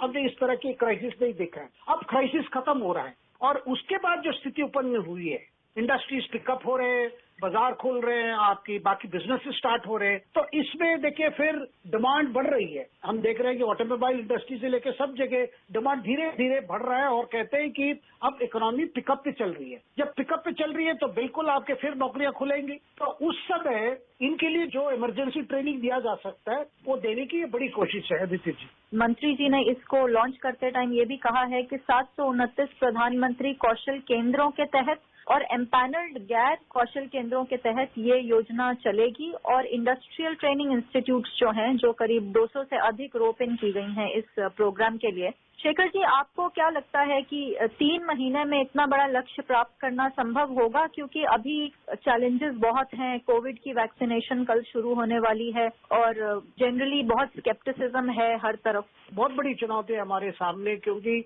जैसे चीजें रेगुलराइज हो रही है और दूसरी तरफ समय सीमा भी कम है हमारे पास। लेकिन जब आपके चैलेंजेस बड़े हो, आपकी लक्ष्य भी बड़ा होना चाहिए, तभी आपकी जो सक्सेस रेट भी ज्यादा होगा। अगर 100% ना भी हो, अगर हम 70%, 75% अगर हम ट्रेन कर सकते हैं ये टारगेट से, तब मैं मानता हूँ ये अपने आप में एक बड़ी सफलता होगी, जिस सफलता में डायरेक्ट ग्राउंड लेवल पे देख सकते हैं। ये कार्यक्रम केवल सरकारी लेवल पे नहीं है, क्योंकि जो ट्रेनिंग सेंटर्स हैं, ज्यादातर स्किल ट्रेनिंग सेंटर्स हैं, वो एक प्रकार से प्राइवेट पब्लिक पार्टनरशिप है, क्योंकि कई सेंटर्स आइडेंटिफाई किए गए हैं जो स्किल के हिसाब से जो ट्रेनिंग दे सकते हैं। तो उनके भी एक मौका है कि अपने आप को प्रूव करें और एक्सपैंड करें।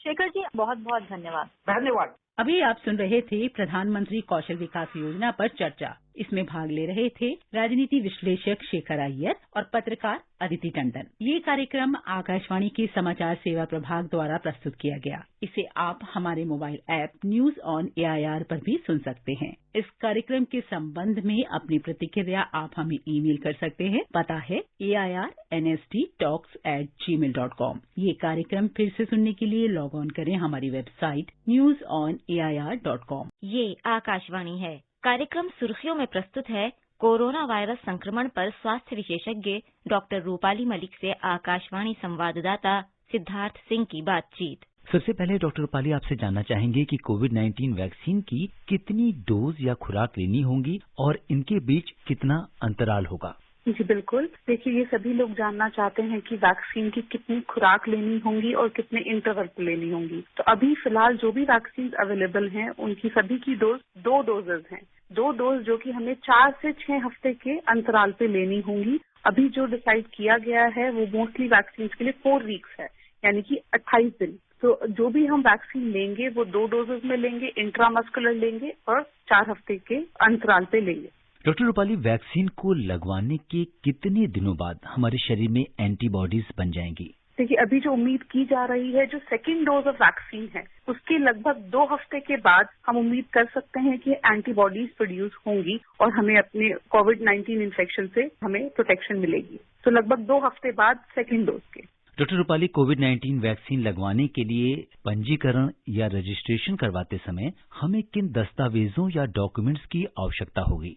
ये बहुत ही जरूरी चीज है समझना, क्योंकि बिना रजिस्ट्रेशन के कोई भी व्यक्ति इस वैक्सीनेशन को प्राप्त नहीं कर पाएगा। तो जब भी आप ये वैक्सीनेशन के लिए जाएंगे, उससे पहले आपको प्रायर रजिस्ट्रेशन जरूर करना होगा। अभी इसके लिए हमारे यहाँ कोविन ऐप बनाया गया है सरकार द्वारा, जो कि कोविड-19 वैक्सीनेशन इंटेलिजेंस नेटवर्क है, और उसमें बहुत सारा डेटाबेस तैयार किया गया है। और उसमें रजिस्ट्रेशन के लिए आपको कुछ जो जरूरी डॉक्यूमेंट्स हैं वो हैं या तो पैन कार्ड या ड्राइविंग लाइसेंस या पासपोर्ट या कोई भी पेंशन डॉक्यूमेंट या कोई मनरेगा स्कीम के अंडर का डॉक्यूमेंट अगर आपके पास है, या कोई पासबुक है, या कोई पोस्ट ऑफिस का डॉक्यूमेंट आपके पास है, या कोई भी सर्विस आईडी जो कि आपको सेंट्रल गवर्नमेंट ने, स्टेट गवर्नमेंट ने या फिर किसी भी पब्लिक लिमिटेड कंपनी ने इश्यू की है, और या फिर कोई हेल्थ इंश्योरेंस स्कीम के अंडर अगर कोई आपके पास स्मार्ट कार्ड है under the scheme of ministry of labour, उसका भी आप उपयोग करके इस ऐप में रजिस्टर कर सकते हैं। बट अभी ये ऐप पब्लिक यूज के लिए अवेलेबल नहीं है। अभी ये केवल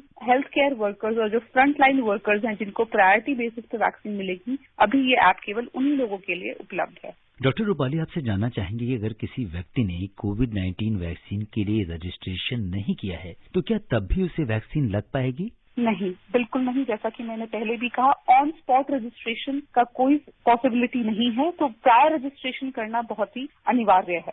डॉक्टर रूपाली, अगर किसी व्यक्ति के पास वैक्सीनेशन सेंटर पर वो जाता है और उसके पास फोटो पहचान पत्र नहीं है, तो क्या ऐसे में उसका टीकाकरण हो पाएगा?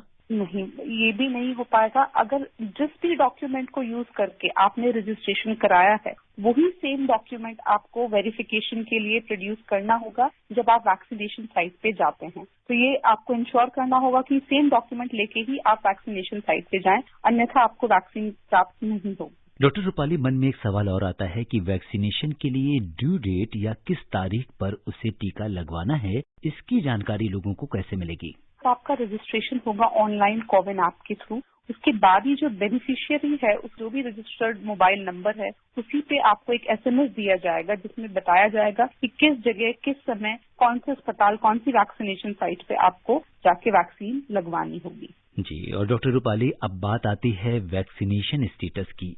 एक बार वैक्सीन की दोनों खुराक लेने के बाद इसके स्टेटस की जानकारी कैसे मिलेगी कि वैक्सीनेशन पूरा हो गया है या कंप्लीट हो गया है? इसके लिए भी आपके जो रजिस्टर्ड मोबाइल नंबर हैं, उसी पे जब आपकी वैक्सीनेशन पूरी हो जाएगी, उस पे आपको एसएमएस रिसीव होगा, और दोनों डोजेज लगने के बाद एक क्यूआर बेस्ड एक सर्टिफिकेट आपके मोबाइल पे आपको भेजा जाएगा। डॉक्टर रूपाली, आपसे ये भी जानना चाहेंगे कि जो टीकाकरण या वैक्सीनेशन है, ये कहाँ पर लगाया जाएगा? देखिए, इसके लिए जो वैक्सीनेशन साइट्स हैं, उसकी जानकारी आपको आपके रजिस्टर्ड मोबाइल के थ्रू आपको दी जाएगी आपके ड्यू डेट ऑफ वैक्सीनेशन से पहले।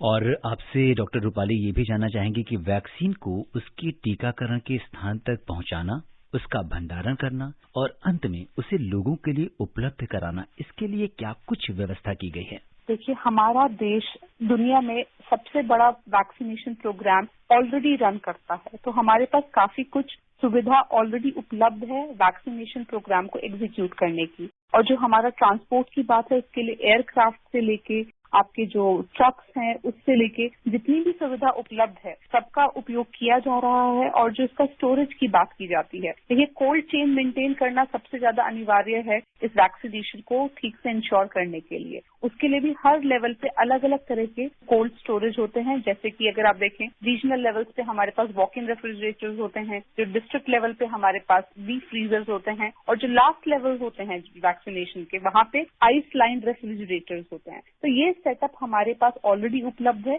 इसी का और स्ट्रेंथनिंग करके हम इसी सेटअप का उपयोग करेंगे कोविड-19 वैक्सीनेशन के लिए भी। डॉक्टर रूपाली, आपसे जानना चाहेंगे कि अगर कोई व्यक्ति गंभीर बीमारियां जैसे कैंसर है, मधुमेह यानी डायबिटीज, हाइपरटेंशन यानी रक्तचाप जैसी बीमारियों से पीड़ित है और इसके लिए वो दूसरी दवाएं ले रहा है, तो क्या ऐसे लोगों को वैक्सीन लगवानी चाहिए? ये जितने भी हाई रिस्क इंडिविजुअल्स हैं, जिनको की कोमॉर्बिडिटीज हैं, जैसे कि कैंसर, डायबिटीज, हाइपरटेंशन, ये एक हाई रिस्क कैटेगरी में है और ये प्रायोरिटी बेसिस पे इनको वैक्सीनेशन के लिए कंसिडर किया जाएगा। सबसे पहले प्रायोरिटी बेसिस पे आपके हेल्थ केयर वर्कर्स हैं, फ्रंटलाइन वर्कर्स हैं, उसके अलावा जो 60 साल से ऊपर व्यक्ति हैं वो, या फिर जो 50 साल से नीचे हैं बट उनको ये कोमॉर्बिडिटीज हैं। तो ये बहुत इंपॉर्टेंट क्वेश्चन है कि जिनको भी ये कोमॉर्बिडिटीज हैं वो जरूरी इस वैक्सीनेशन का लाभ उठाएं। डॉक्टर रूपाली, आपसे जानना चाहेंगे कि क्या प्राथमिकता के आधार पर स्वास्थ्य कर्मियों की बात करें या फ्रंटलाइन वर्कर्स के परिवारों का भी टीकाकरण होगा? देखिए, अभी जैसा कि शुरुआती दौर है, इसमें एक लिमिटेड अवेलेबिलिटी होगी वैक्सीन की, तो सबसे पहले प्रायोरिटी पे केवल आप हेल्थ वर्कर्स को देंगे। जो फैमिलीज हैं उनको आप सब्सिक्वेंटली जो नेक्स्ट फेजेस हैं उसमें इन्वॉल्व करेंगे। अभी सबसे पहले केवल हेल्थ केयर प्रोवाइडर्स या फ्रंट लाइन वर्कर्स को खुद को वैक्सीन दिया जाएगा। और एक सवाल और जहन में आता है इसी से जुड़ा हुआ, डॉक्टर रूपाली, क्या कोविड-19 वैक्सीन प्रायोरिटी ग्रुप यानी प्राथमिकता वाले लोगों के साथ साथ आम लोगों को भी उसी समय लगेगी? फेज वाइज ये वैक्सीनेशन प्रोग्राम एग्जीक्यूट होगा। तो जो पहला चरण, पहला फेज होगा उसमें केवल हेल्थ केयर वर्कर्स हैं और जो फ्रंट लाइन वर्कर्स हैं सबसे पहले ये उनको दी जाएगी। बट सब्सिक्वेंटली साथ में जो आपके हाई रिस्क इंडिविजुअल्स हैं, यानी कि जो 50 साल से ज्यादा की उम्र वाले लोग हैं या जो 50 साल से कम है बट उनको कोमॉर्बिडिटीज हैं जैसे कि कैंसर, डायबिटीज, हाइपरटेंशन, इनको भी दिया जाएगा। और साथ साथ में ये दोनों चीजें शुरू होंगी बट थोड़ा समय के बाद। अभी जो शुरुआती दौर में केवल हेल्थ केयर वर्कर्स और फ्रंट लाइन वर्कर्स से इस चीज की शुरुआत की जाएगी। जी डॉक्टर रूपाली, एक सवाल और जहन में आता है, क्या वैक्सीन लेना सबके लिए अनिवार्य होगा या ये ऑप्शनल होगा? वैक्सीन एक ऐसी चीज है जो आप फोर्स नहीं कर सकते हैं किसी के भी ऊपर। तो अगर वैक्सीनेशन इज ऑलवेज वॉलंटरी, अगर आप चाहते हैं कि आपको ये दिया जाए, सरकार आपको सुविधा उपलब्ध कराएगी। आप इसको लेना चाहते हैं या नहीं लेना चाहते, ये निर्णय है, ये आपको खुद को लेना होगा। और डॉक्टर रूपाली, एक सवाल जो सबके मन में है कि ये वैक्सीन बहुत कम समय में तैयार की गई है, तो क्या ये पूरी तरह से सुरक्षित होगी? ये सभी के मन में ये सवाल बार बार आ रहा है, सब लोग बार बार पूछ रहे हैं। बट मैं ये कहना चाहूंगी कि भले ही ये वैक्सीन बनाने का जो हमारा पूरा प्रक्रिया है उसको हमने फास्ट ट्रैक किया है, बट इसका मतलब ये नहीं है कि जो उसके रूल्स या रेगुलेशंस हैं उनकी अवहेलना की गई है। तो ये कोविड-19 पेंडेमिक, इस तरह का पेंडेमिक हम पहली बार अपनी लाइफ स्पैन में देख रहे हैं। तो इस चीज को मद्देनजर रखते हुए सरकार ने ये चीजें फास्ट ट्रैक की हैं। इसका मतलब ये नहीं है कि आपके जो रूल्स और रेगुलेशंस हैं उनकी अवहेलना की गई है। तो हमें इस चीज से निश्चिंत रहना चाहिए कि जो भी हमारे जो रेगुलेटरी बॉडीज हैं वो एक एफिकेसी और सेफ्टी डेटा देख के ही उन्होंने इस चीज को अप्रूव किया है। तो उस चीज को लेके मन में शंका ना रखें और इसको सेफ और एफिकेशियस ही माने। डॉक्टर रूपाली, अगर कोई व्यक्ति कोरोना संक्रमित है या ये कहें कि कोरोना पॉजिटिव है, तो क्या उसे कोरोना की वैक्सीन दी जाएगी? इसमें हम कोरोना पॉजिटिव और कोरोना संभावित दोनों लोगों की बात कर रहे हैं। अगर आपको कोरोना होने की संभावना है या आपको कोरोना है तो उस समय आप कृपया करके वैक्सीनेशन लेने ना जाएं, क्योंकि वो आपके लिए नहीं पर बाकी जो लोग वैक्सीनेशन लेने उस सेंटर पे आए हैं उनके लिए रिस्क होता है उससे। तो आप कोशिश करें कि जब तक आप 14 दिन तक, 2 हफ्ते तक सिम्टम फ्री नहीं है तब तक आप वैक्सीनेशन लेने वैक्सीनेशन साइट पे ना जाएं। डॉक्टर रूपाली, आपका बहुत बहुत धन्यवाद। Thank you. अभी आप सुन रहे थे कोरोना वायरस संक्रमण पर स्वास्थ्य विशेषज्ञ डॉक्टर रूपाली मलिक से आकाशवाणी संवाददाता सिद्धार्थ सिंह की बातचीत। ये कार्यक्रम आकाशवाणी के समाचार सेवा प्रभाग द्वारा प्रस्तुत किया गया। इसे आप हमारे mobile app news on AIR पर भी सुन सकते हैं। इस कार्यक्रम के संबंध में अपनी प्रतिक्रिया आप हमें ईमेल कर सकते हैं। पता है airnsdtalks@gmail.com। ये कार्यक्रम फिर से सुनने के लिए लॉग ऑन करें हमारी website newsonair.com। This is All India Radio. In the program Spotlight, now we bring you a discussion on self-reliance in defense production, procurement of Tejas and other initiatives. The participants are Ashok Tandon, political analyst, and Manas Bhuyan, journalist. The government of India has taken a series of initiatives in the last few months to boost domestic defense industry. Ashok ji, how do you see the government's initiatives to boost the domestic defense industry? The government has taken forward a very, very ambitious program under which we are planning to produce very, very significant military assets, including warships, helicopters, and fighter aircraft in India. So how do you see the overall focus of the government India's defense modernization program? As we all know, the Modi government has been very conscious about the growing complexities of security challenges in India's neighborhood. And also to safeguard these interests, we require strong defense capabilities. The fact that India over the last decade or so has been one of the world's largest arms importers. It's about 12% of the global arms imports. India is the market. But in order to promote self-reliance in defense production, the Modi government has announced a several series of measures under the Atmanirbhar Abhiyan. He has been talking about Atmanirbhar Bharat in every respect. And therefore, our defense reforms have been long overdue. So that to make India truly self-reliant in defense production and defense manufacturing, series of steps have been taken, as you very rightly said. And also, let's not forget that defense preparedness is very significant. And self-reliance in defense manufacturing is a crucial component of our effective defense capability. And to maintain national sovereignty and achieve military superiority. So the attainment of all this will ensure strategic independence, cost-effective defense equipment, and it will also help to save on defense import bill, so that, the funds could be utilized for social infrastructure and other infrastructure, etc. So having said that, I think now what has been done is very significant, particularly the recent announcement by the cabinet that now, as we all know, India has already produced as indigenous light combat aircraft Tejas. And now the announcement has been made that 48,000 crores have been announced by the Cabinet Committee on Security on Wednesday for procurement and acquisition of 83 light combat aircraft, that is Tejas, and that too from the state-run Hindustan Aeronautics.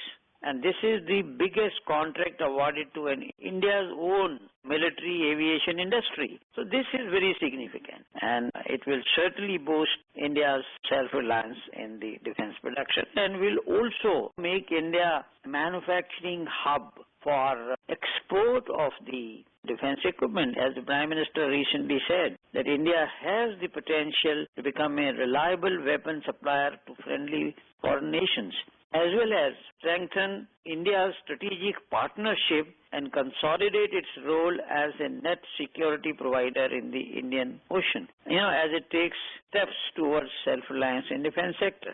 So that is the spirit which we are talking about, and it is part of the Atmanirbhar Bharat, which the Prime Minister very rightly said that it is not an inward-looking mission, but it's aimed at making the global economy resilient and strong, as well as promoting world peace.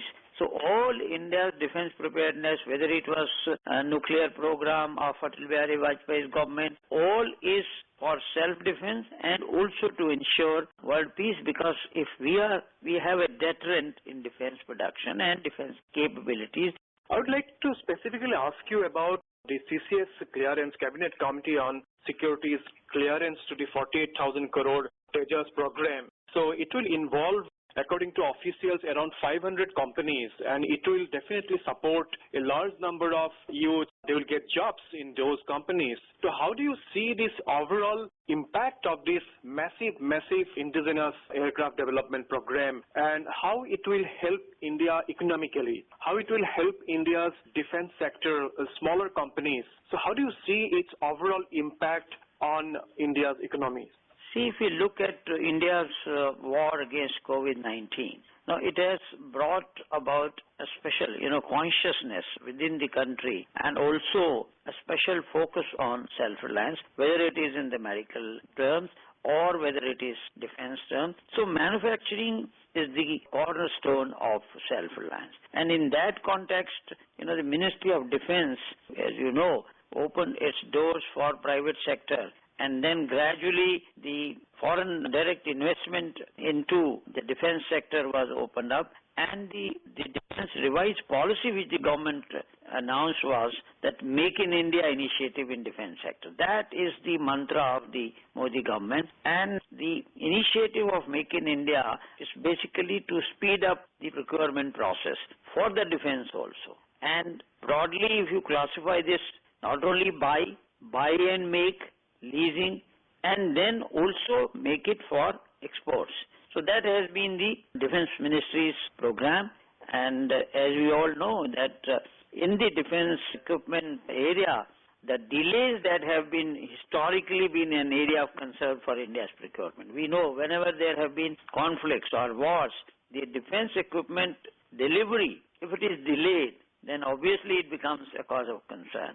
And therefore, India started building its own light combat aircraft, we all know, and not only that, But several other measures were announced as part of the India's self-reliance in defense production. And we know that the import embargo was imposed on defense equipment. The Ministry of Defense, took a decision to introduce an import embargo on 101 defense equipment and to be, implemented obviously progressively till 2024. And now when we talk about the light combat aircraft Tejas, the procurement, as I said earlier, 48,000 crores to strengthen Air Force fleet of the light combat aircraft, and the cabinet took that decision. Obviously, when we are going to manufacture 83 Tejas in India by Hindustan Aeronautics, obviously it will give a big boost to the Indian economy, whether it is in job creation, because so many components of this aircraft will be produced in India, and it will help in ancillary industry also, and certainly it will boost the Indian economy. Tandonji, the Prime Minister has been particularly focusing on boosting the domestic defense production. The Defense Expo in 2020 in Lucknow, the Prime Minister had called upon the stakeholders to work very hard, and he had set a target of rupees 1.75 lakh crore of turnover in defense manufacturing by 2025. And he had assured all the stakeholders of the government's full support in their endeavor to produce world-class military platforms in India. So do you think this 1.75 lakh crores of defense turnover by 2025 is a realistic target? Will India be able to reach the target? The Prime Minister touched upon in that address various aspects of self-reliance in defense sector, and when he was speaking in UP, there was an emphasis on decentralization of the defense manufacturing industry to different parts of the country. And that is why UP was particularly mentioned in the Prime Minister's speech, becoming another hub of the defense production units. So the role of the domestic defense industry and the steps taken by the government to transform India into a global hub for defense manufacturing and reform, so that is also part of the ease of doing business. So I think Prime Minister, right from the beginning, has been emphasizing on India making self-reliant, and also not only make in India, but also make in India and going global also. That has been, one of the initiatives. And we do hope that once in foreign direct investment comes and there are joint ventures in various aspects of the defense production, so the job creation will be there, and it will be in different parts of the country. Various reform initiatives, including increasing the FDI limit from 49% to 74% under the automatic route, and generate a year-wise negative list of weapons which won't be imported. So do you think these measures will attract foreign direct investment into India? And how do you think, in fact, considering the complex security scenario around India's neighborhood, do you think it will make a difference in having a strong defense capability to deal with the emerging security threat than relying entirely on imported platforms?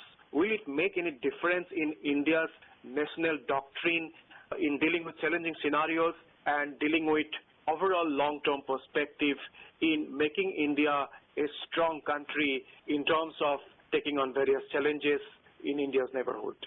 If you look at in the last 5 years or so, the Modi government has approved over 200 defense acquisition proposals with the transfer of technology provision, and it is valued around ₹4 trillion.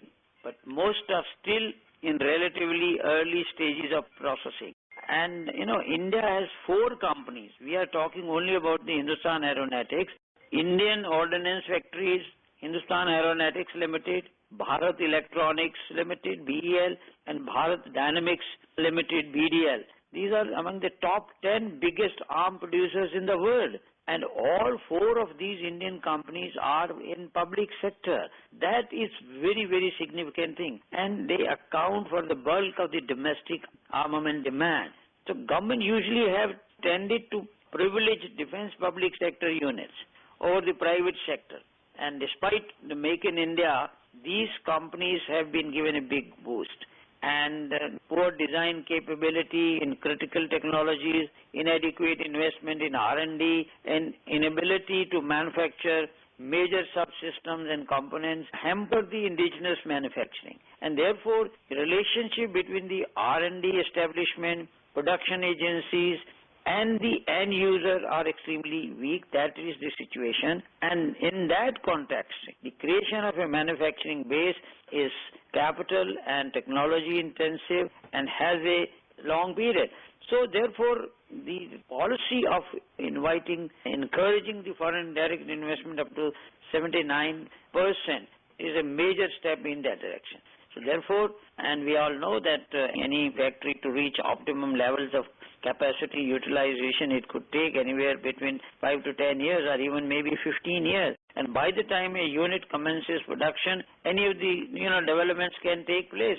So in that context, newer technologies could make the products, and all these shortcomings will certainly take care of the policy. And we all know that apart from defense manufacturing, etc., and some other steps were also taken by this government, like the appointment of the Chief of Defense Staff. And that now the role of the CDS would also be to examine the defense acquisition from a tri-services angle, and this may avoid delays. At the same time, people of India would feel secure that our borders are secured and our armed forces are well equipped to meet any challenge from any side of the border, whether it is the land route, whether it is air defense, or whether it is naval defense. So in that context, all the measures which have been taken will put India on top, and the message is very loud and clear to our neighbors, particularly the recent decision of the Cabinet Committee on Security about the light combat aircraft is a very, very clear and loud signal to whosoever it may matter that India's defense preparedness is complete and our armed forces are fully equipped. So there will be no let-up in the defense preparedness. And the government of India is willing to go any length to sanction defense budget. And for that matter, there is a sense of confidence among India's defense services, defense forces, that the government is fully backing them, and therefore they can defend India and India's borders in a very secure manner. So thank you, Mr. Tandon, for a detailed and in-depth overview of India's defense modernization program. Thank you very much. Thank you. You were listening to a discussion on self-reliance in defense production, procurement of Tejas and other initiatives. The participants were Ashok Tandon, political analyst, and Manas Bhuyan, journalist. This program was produced and presented by the News Services Division of All India Radio. You can listen to it on our mobile app, News on AIR. This program is also available on our website, newsonair.com. You may email your opinion about this program at airnsttalks@gmail.com. ये आकाशवाणी है। कार्यक्रम सुर्खियों में प्रस्तुत है corona virus संक्रमण पर स्वास्थ्य विशेषज्ञ डॉक्टर संजय पांडे से आकाशवाणी संवाददाता सिद्धार्थ सिंह की बातचीत। डॉक्टर संजय, इस समय समूचे देश में विश्व की सबसे बड़े कोविड-19 वैक्सीनेशन प्रोग्राम को 16 जनवरी से शुरू करने के लिए तैयारियां युद्ध स्तर पर चल रही हैं। सरकार इसकी तैयारी को लेकर कोई भी कोर कसर नहीं छोड़ना चाहती और ड्राई रन और मॉक ड्रिल भी इसके बेहद सफल रहे हैं। आप क्या कहेंगे? जैसा आपने कहा, सरकार ने पूरी तैयारी कर ली है और 16 जनवरी से पूरे देश में चालू होने जा रहा है और इसके कई ड्राई रन्स भी हो चुके हैं और भारत सरकार के स्वास्थ्य मंत्रालय ने इससे संबंधित एक गाइडलाइंस भी जारी की है। और सबसे सुखद बात यह है कि कोरोना के केसेस लगातार कम हो रहे हैं, तो आप समझ सकते हैं कि कोरोना की संख्या में कमी आई है और 2% एक्टिव केसेज ही रह गए हैं। तो हमने कोरोना के लड़ाई में काफी हद तक सफलता पाई है और यह वैक्सीनेशन कोरोना पर अंतिम प्रहार साबित होगा। अगर यह वैक्सीनेशन जनता के सहयोग से सफल रहा, हो सकता है कि कोरोना की लड़ाई में हम अंतिम चरण में पहुंच चुके होंगे। डॉक्टर संजय, जैसा कि स्वास्थ्य सचिव ने बताया है कि इस वैक्सीनेशन प्रोग्राम की पहली जो प्राथमिकता है वो हेल्थ केयर वर्कर्स की है, जिनकी संख्या लगभग 1 करोड़ है। इसके बाद 2 करोड़ फ्रंटलाइन वर्कर्स और 27 करोड़ प्रायोरिटाइज एज ग्रुप्स को ये प्राथमिकता दी जाएगी। आप इन प्रायोरिटी ग्रुप्स पर क्या कहेंगे? बिल्कुल सही है, क्योंकि जो हेल्थ केयर वर्कर्स हैं उनको ज्यादा रिस्क है, क्योंकि आपको पता है कि भारत में पब्लिक सेक्टर की हेल्थ सर्विसेज हों या प्राइवेट हेल्थ सर्विसेज हों, जहां मरीजों की भीड़ भाड़ ज्यादा होती है, वहां कोरोना का संक्रमण हेल्थ वर्कर्स में फैलने के ज्यादा चांसेस होते हैं, क्योंकि हेल्थ वर्कर्स का सामना हर तरह के मरीजों से होता है, चाहे वो बुजुर्ग हों चाहे बच्चे हों। तो ऐसी परिस्थिति में सरकार की जिम्मेदारी थी कि वह सबसे पहले उन हेल्थ वर्कर्स को वैक्सीन मुहैया कराए। इसका दूसरा फायदा यह भी होगा कि अलग अलग अस्पतालों में जो नॉन कोविड केयर बंद हो चुका था, अब वो धीरे धीरे चालू हो रहा है। और हमें लगता है कि जब एक बार सारे हेल्थ केयर वर्कर्स को वैक्सीनेशन मुहैया करा दी जाएगी, तो बाकी भी जो नॉन कोविड सेंटर्स हैं या नॉन कोविड केयर हैं, वो भी पूरी तरह से चालू हो जाएंगे। तो इसका अंतिम फायदा जनता को मिलेगा कि जो भी सुविधाएं बंद हो चुकी थी, जैसे कार्डियक केयर है या न्यूरो केयर है या पीडियाट्रिक केयर है, तो हम यह उम्मीद करते हैं कि वैक्सीनेशन के बाद हेल्थ व्यवस्था जो है वो पूरी तरह से पटरी पर वापस आ जाएगी। डॉक्टर संजय, स्वास्थ्य सचिव ने स्पष्ट किया है कि made in India vaccine Covishield और कोवैक्सीन की सेफ्टी और इम्यूनोजेनिसिटी को लेकर कोई शक नहीं है और इसके अप्रूवल में सभी जरूरी जो प्रक्रियाएं थी या जो मानक थे उनका पालन किया गया है। वैक्सीन कितनी सेफ और इफेक्टिव है, इसके बारे में आप क्या कहेंगे? जनता को सरकार के लिए हुए फैसले पर भरोसा रखना चाहिए और सरकार की जो भी रेगुलेटरी एजेंसियां हैं, चाहे वो ICMR हो, चाहे वो DCGI है, चाहे नीति आयोग है या चाहे स्वास्थ्य मंत्रालय है, ये सब ने मिलकर एक फैसला किया है और जो भी वैक्सीन मुहैया कराई जाएगी वो बिल्कुल सेफ है। तो इस प्रोग्राम के माध्यम से मैं जनता में इस बात का भरोसा दिलाना चाहता हूं कि जो भी भारत सरकार ने वैक्सीनेशन स्टार्ट किया है और जो 16 जनवरी से प्रारंभ होगा, उस पर पूरा भरोसा रखें और इसमें सरकार का सहयोग करें। बिल्कुल। और डॉक्टर संजय, जैसा कि प्रधानमंत्री जी ने भी कहा कि इस समय वैक्सीनेशन प्रोग्राम को लेकर वैक्सीन की इफिकेसी, उसकी इफिशियंसी, उसकी इफेक्टिविटी को लेकर मीडिया में भ्रामक प्रचार चल रहा है। कुछ लोग ऐसे हैं, कुछ वर्ग ऐसा है जो इसके बारे में दुष्प्रचार कर रहा है और उन्होंने भी इसको लेकर प्रधानमंत्री जी ने भी चिंता जताई है और सभी मीडिया ऑर्गेनाइजेशन से अनुरोध किया है कि जो वर्ल्ड का ये सबसे बड़ा वैक्सीनेशन प्रोग्राम जो शुरू होने जा रहा है, उसके बारे में जो सही जानकारी है वो लोगों तक पहुंचाने का अनुरोध किया है। आप क्या कहेंगे? मैं प्रधानमंत्री जी द्वारा कहे गए बात को ही दोहराना चाहूंगा कि जो हमारे वैज्ञानिकों ने मेहनत की है या जो पूरे विश्व के वैज्ञानिकों ने मेहनत की है और इतने कम समय में एक कारगर वैक्सीन मुहैया कराई है, तो हमें इस पे पूरा भरोसा रखते हुए और भारत सरकार के द्वारा जो वैक्सीनेशन का एक बहुत बड़ा कार्यक्रम चलाया जा रहा है, उसमें पूरा सहयोग दें और वैज्ञानिकों पे भरोसा करें। और सरकार की जितनी नियामक एजेंसियां हैं, उन्होंने जो भी वैक्सीन आपको मुहैया कराई है वो बिल्कुल सेफ है। इस प्रोग्राम के माध्यम से मैं यही कहना चाहूंगा। डॉक्टर संजय, वैक्सीन की जो डोसेज हैं वो अपने अपने सेंटर्स पर पहुंच चुकी हैं और सरकार ने कहा है कि 14 जनवरी तक इसकी पूरी डोज पहुंच जाएगी। आपसे ये जानना चाहेंगे कि वैक्सीन लॉजिस्टिक्स और कोल्ड चेन ये कितनी बड़ी चुनौती है और इसके साथ ही ड्राई आइस को भी यूज किया गया है इसमें वैक्सीन को पैक करके एक जगह से दूसरी जगह तक पहुंचाने में। तो ये किस तरह से वैक्सीनेशन के साथ वैक्सीनेशन लॉजिस्टिक्स में जो कोल्ड चेन है इसकी कितनी बड़ी भूमिका है?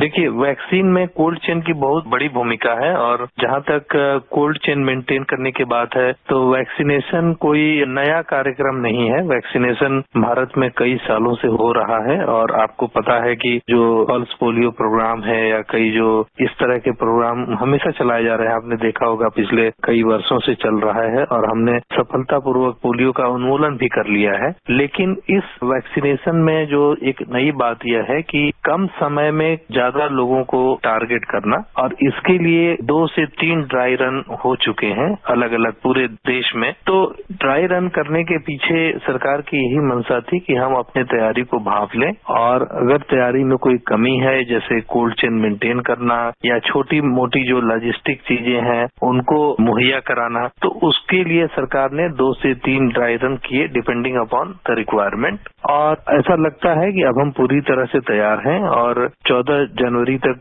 सरकार का यह मानना है कि सारी डोजेज सब सेंटर्स पे पहुंच जाएंगी और 16 जनवरी से वैक्सीनेशन शुरू हो जाएगा। डॉक्टर संजय, जो ऐसे लोग हैं, वृद्ध हैं और साथ में नेत्रहीन भी हैं, तो ये किस प्रायोरिटी ग्रुप में आएंगे? जैसा प्रोग्राम के शुरू में ही हमने कहा कि सरकार की मंशा है कि सबसे पहले हेल्थ वर्कर, उनको बेसिकली वैक्सीन मुहैया कराना। तो हमें लगता है कि यह उस ग्रुप में आएंगे, और सारे राज्य सरकारों को निर्देश दिया गया है, और प्रधानमंत्री जी ने एक मीटिंग भी बुलाई थी सारे प्रदेश के मुख्यमंत्रियों के साथ, और उस मीटिंग में भी यही तय हुआ था कि जो भी केंद्र सरकार के दिशा निर्देश हैं उनका राज्य सरकार पूरी तरह से पालन करेंगे। डॉक्टर संजय, आपसे ये जानना चाहेंगे कि एक बार वैक्सीन की दोनों डोजेज लेने के बाद, या अगर हम पहली डोज ही लेते हैं, तो कितने दिनों बाद हमारे शरीर में एंटीबॉडीज का निर्माण शुरू हो जाता है? ये आपने बड़ा अच्छा सवाल पूछा, और इसको लेकर कई भ्रांतियां भी हैं। तो मैं यह स्पष्ट करना चाहता हूं कि पहले डोज के बाद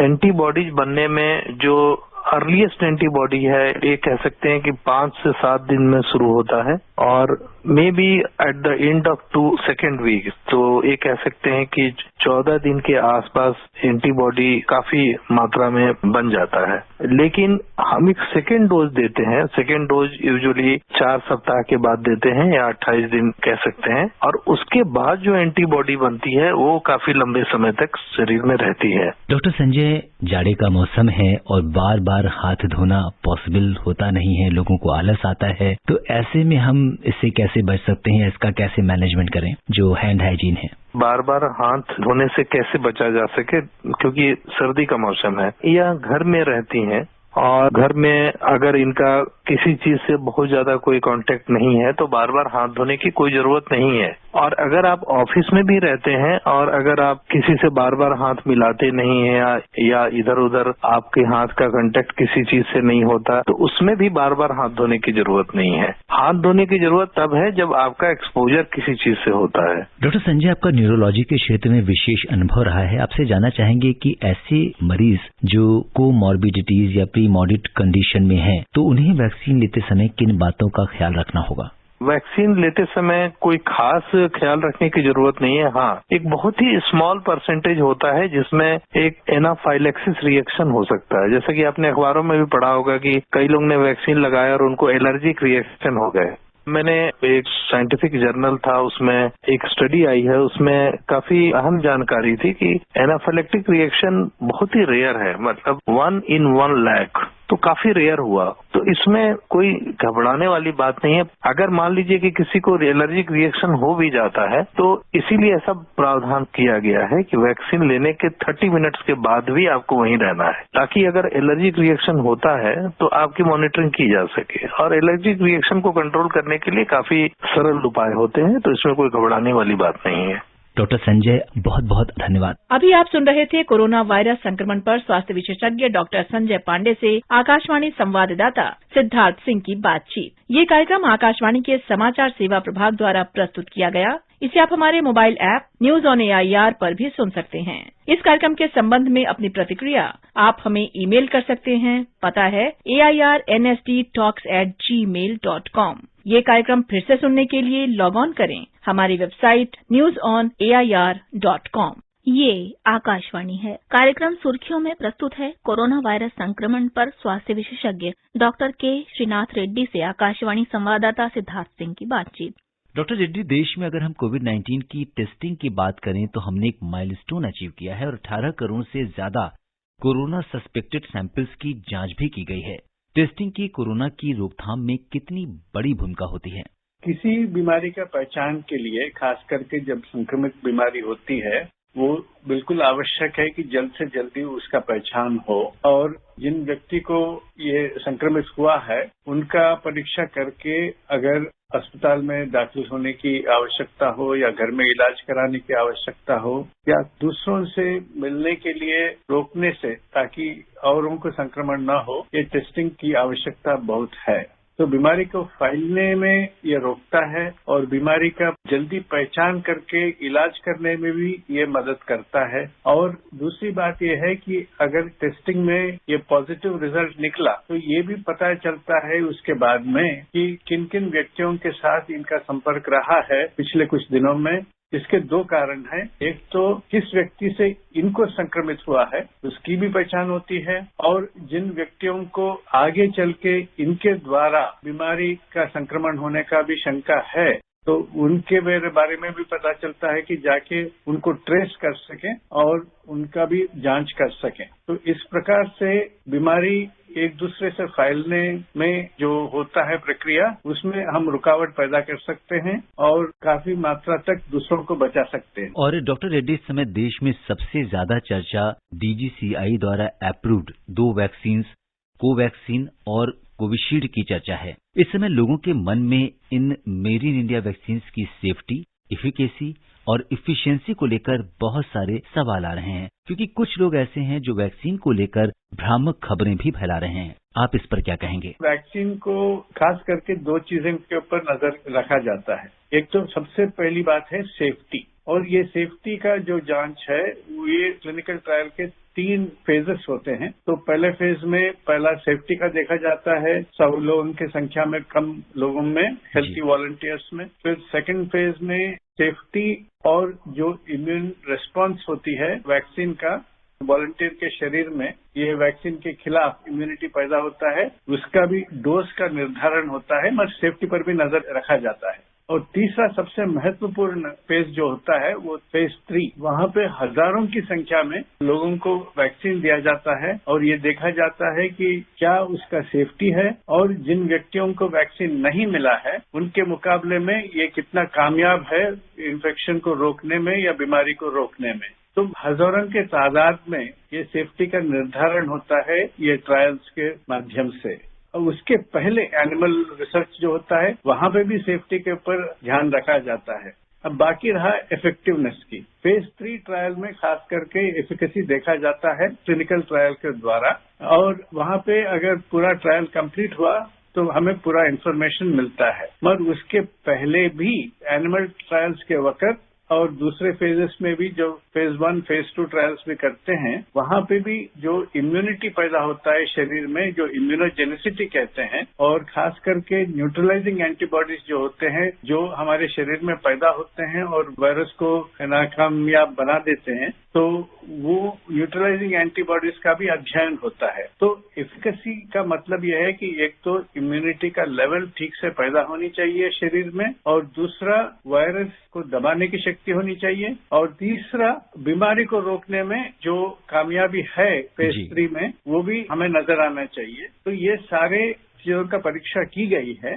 एक वैक्सीन तो पूरी तरह सारे टेस्ट के बाद में जो यहाँ पे भी किए गए हैं और ब्रिटेन में भी किए गए हैं और दूसरे देशों में भी किए गए हैं के आधार पर वो कोविशील्ड वैक्सीन का क्लियरेंस हुआ है। अब बाकी रहा कोवैक्सीन वैक्सीन का, उसमें काफी सारे स्टेजेस पूरे हुए हैं। तीसरा स्टेज अभी थोड़ा बाकी रह गया है, मगर उसको इमरजेंसी परमिशन इसलिए दिया गया है ताकि एक वैक्सीन हमें और भी उपलब्ध हो कोविशील्ड के अलावा, जिसमें हमें एक तो ज्यादा लोगों को वैक्सीन देने की भी शक्ति होती है। दूसरा, जो कुछ देशों में म्यूटेंट्स निकल आ रहे हैं, अगर कभी शक हो कि वो म्यूटेंट्स के व्यतिरेक हमारे अभी जो मौजूद बाकी जो वैक्सीन है अगर कामयाब ना हो तो ये भी हमारे साथ रहेगा, क्योंकि ये वैक्सीन में कुछ फर्क है। वो आमतौर से जो वैक्सीन खाली स्पाइक प्रोटीन के व्यतिरेक बनाए जाते हैं वो एक ही एंटीजन के प्रति एंटीबॉडीज पैदा होते हैं, मगर ये कोवैक्सीन वैक्सीन में जो इनएक्टिव वायरस द्वारा इस्तेमाल किया जाता है वैक्सीन, तो उसमें 3 प्रोटीन के खिलाफ एंटीबॉडीज पैदा होते हैं। तो इसलिए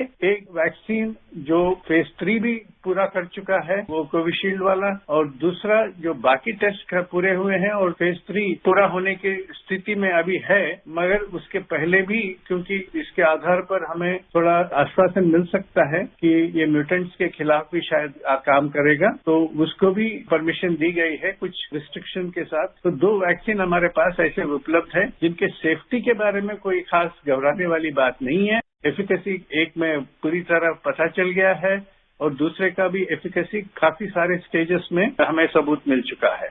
और डॉक्टर रेड्डी, एक बार वैक्सीन की दोनों डोज लेने के बाद हमारे शरीर में कितने दिनों में एंटीबॉडीज डेवलप होना शुरू हो जाएंगी? आपने इम्यूनोजेनिसिटी की बात की थी।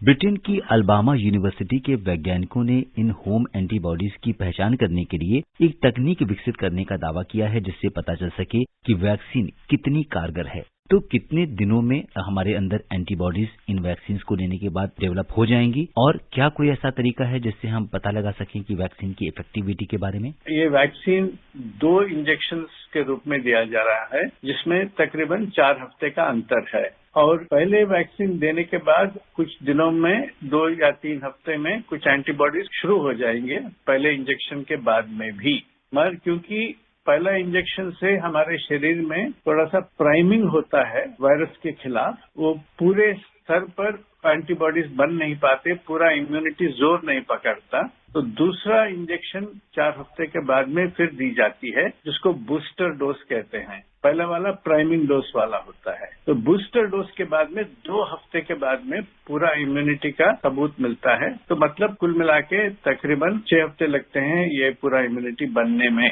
और उसका सबूत मिलता है एक तो एंटीबॉडी लेवल्स के द्वारा, और दूसरा खास करके हम ये एंटीबॉडीज को एक वायरस को खिलाफ लेबोरेटरी में हम इस्तेमाल करें, क्या उसमें न्यूट्रलाइजिंग शक्ति है या नहीं, वो भी पता चल जाता है।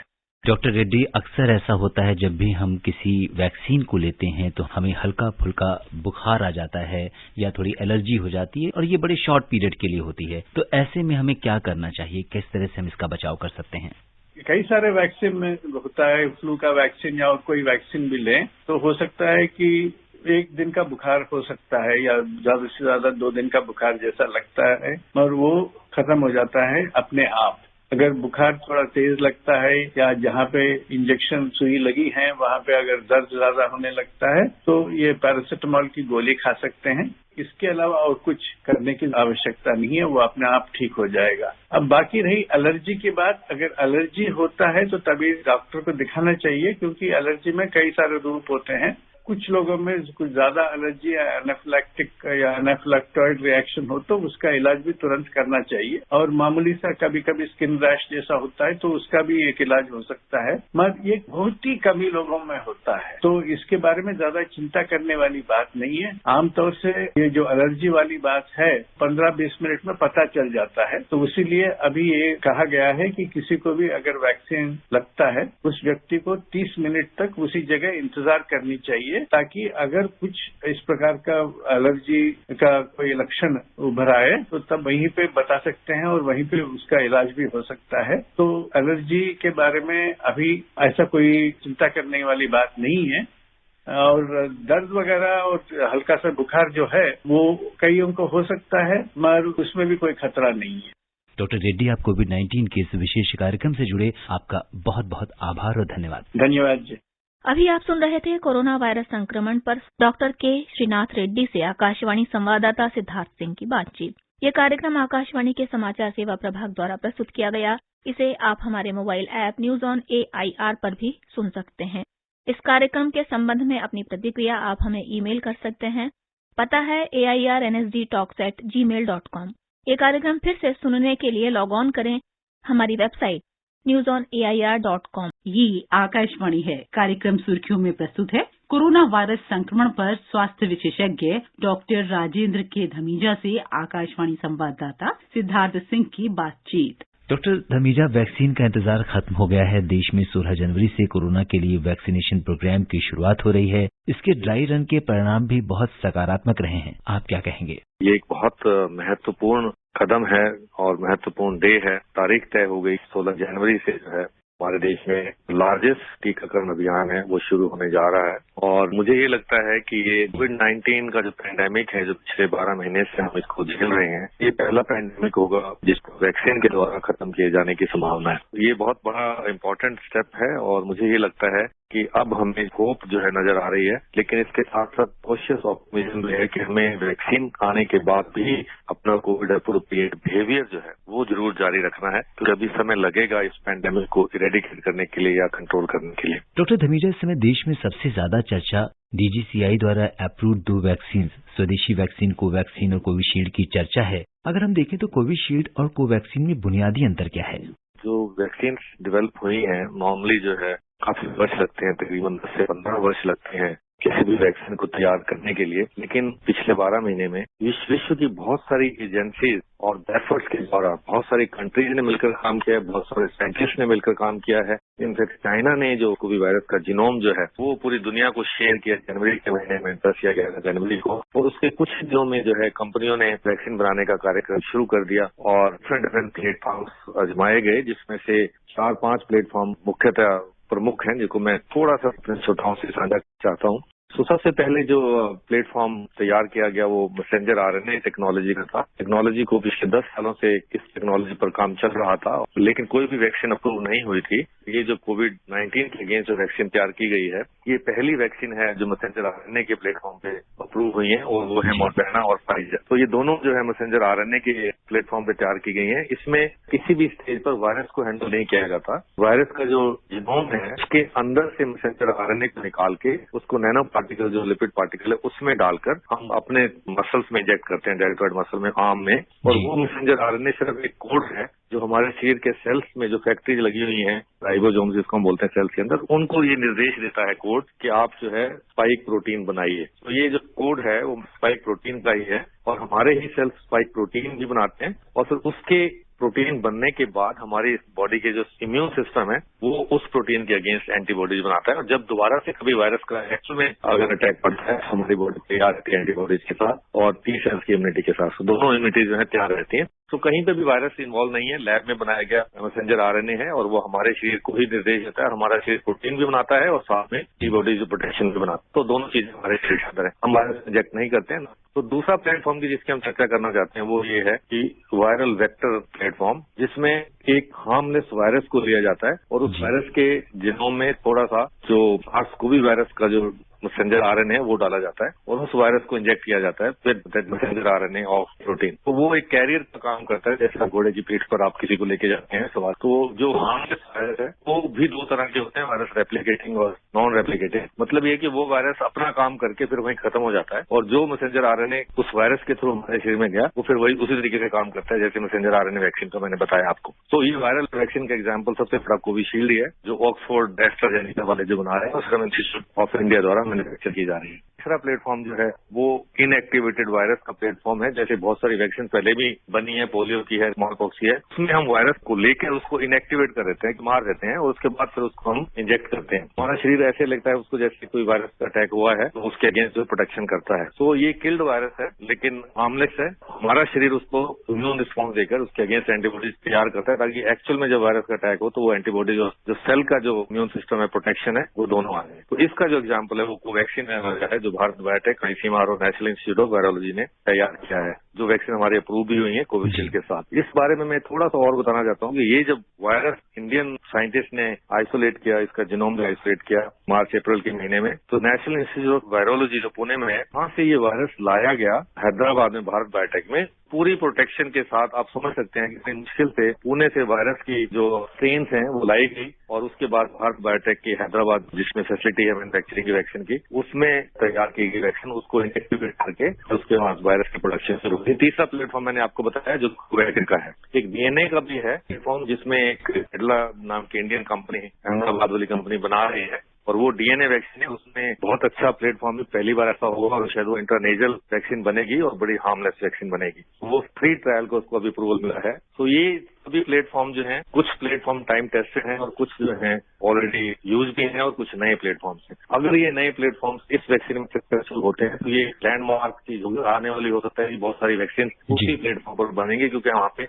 इस वैक्सीन के प्रोसेस में वायरस को कहीं हैंडल नहीं किया जाता। तो ये सारे वैक्सीन जो डिफरेंसेज मैंने आपको बताया कि कोवैक्सीन जो इनएक्टिवेटेड वायरस है और जो कोविशील्ड है वो जो है वायरल वेक्टर वाली वैक्सीन है कि हार्मलेस वायरस जो एडिनो वायरस चिंपैंजी का वैक्सीन लिया है वो उसके अंदर जो है कोविड का जो वायरस है डीएनए जो है वही डाला गया है।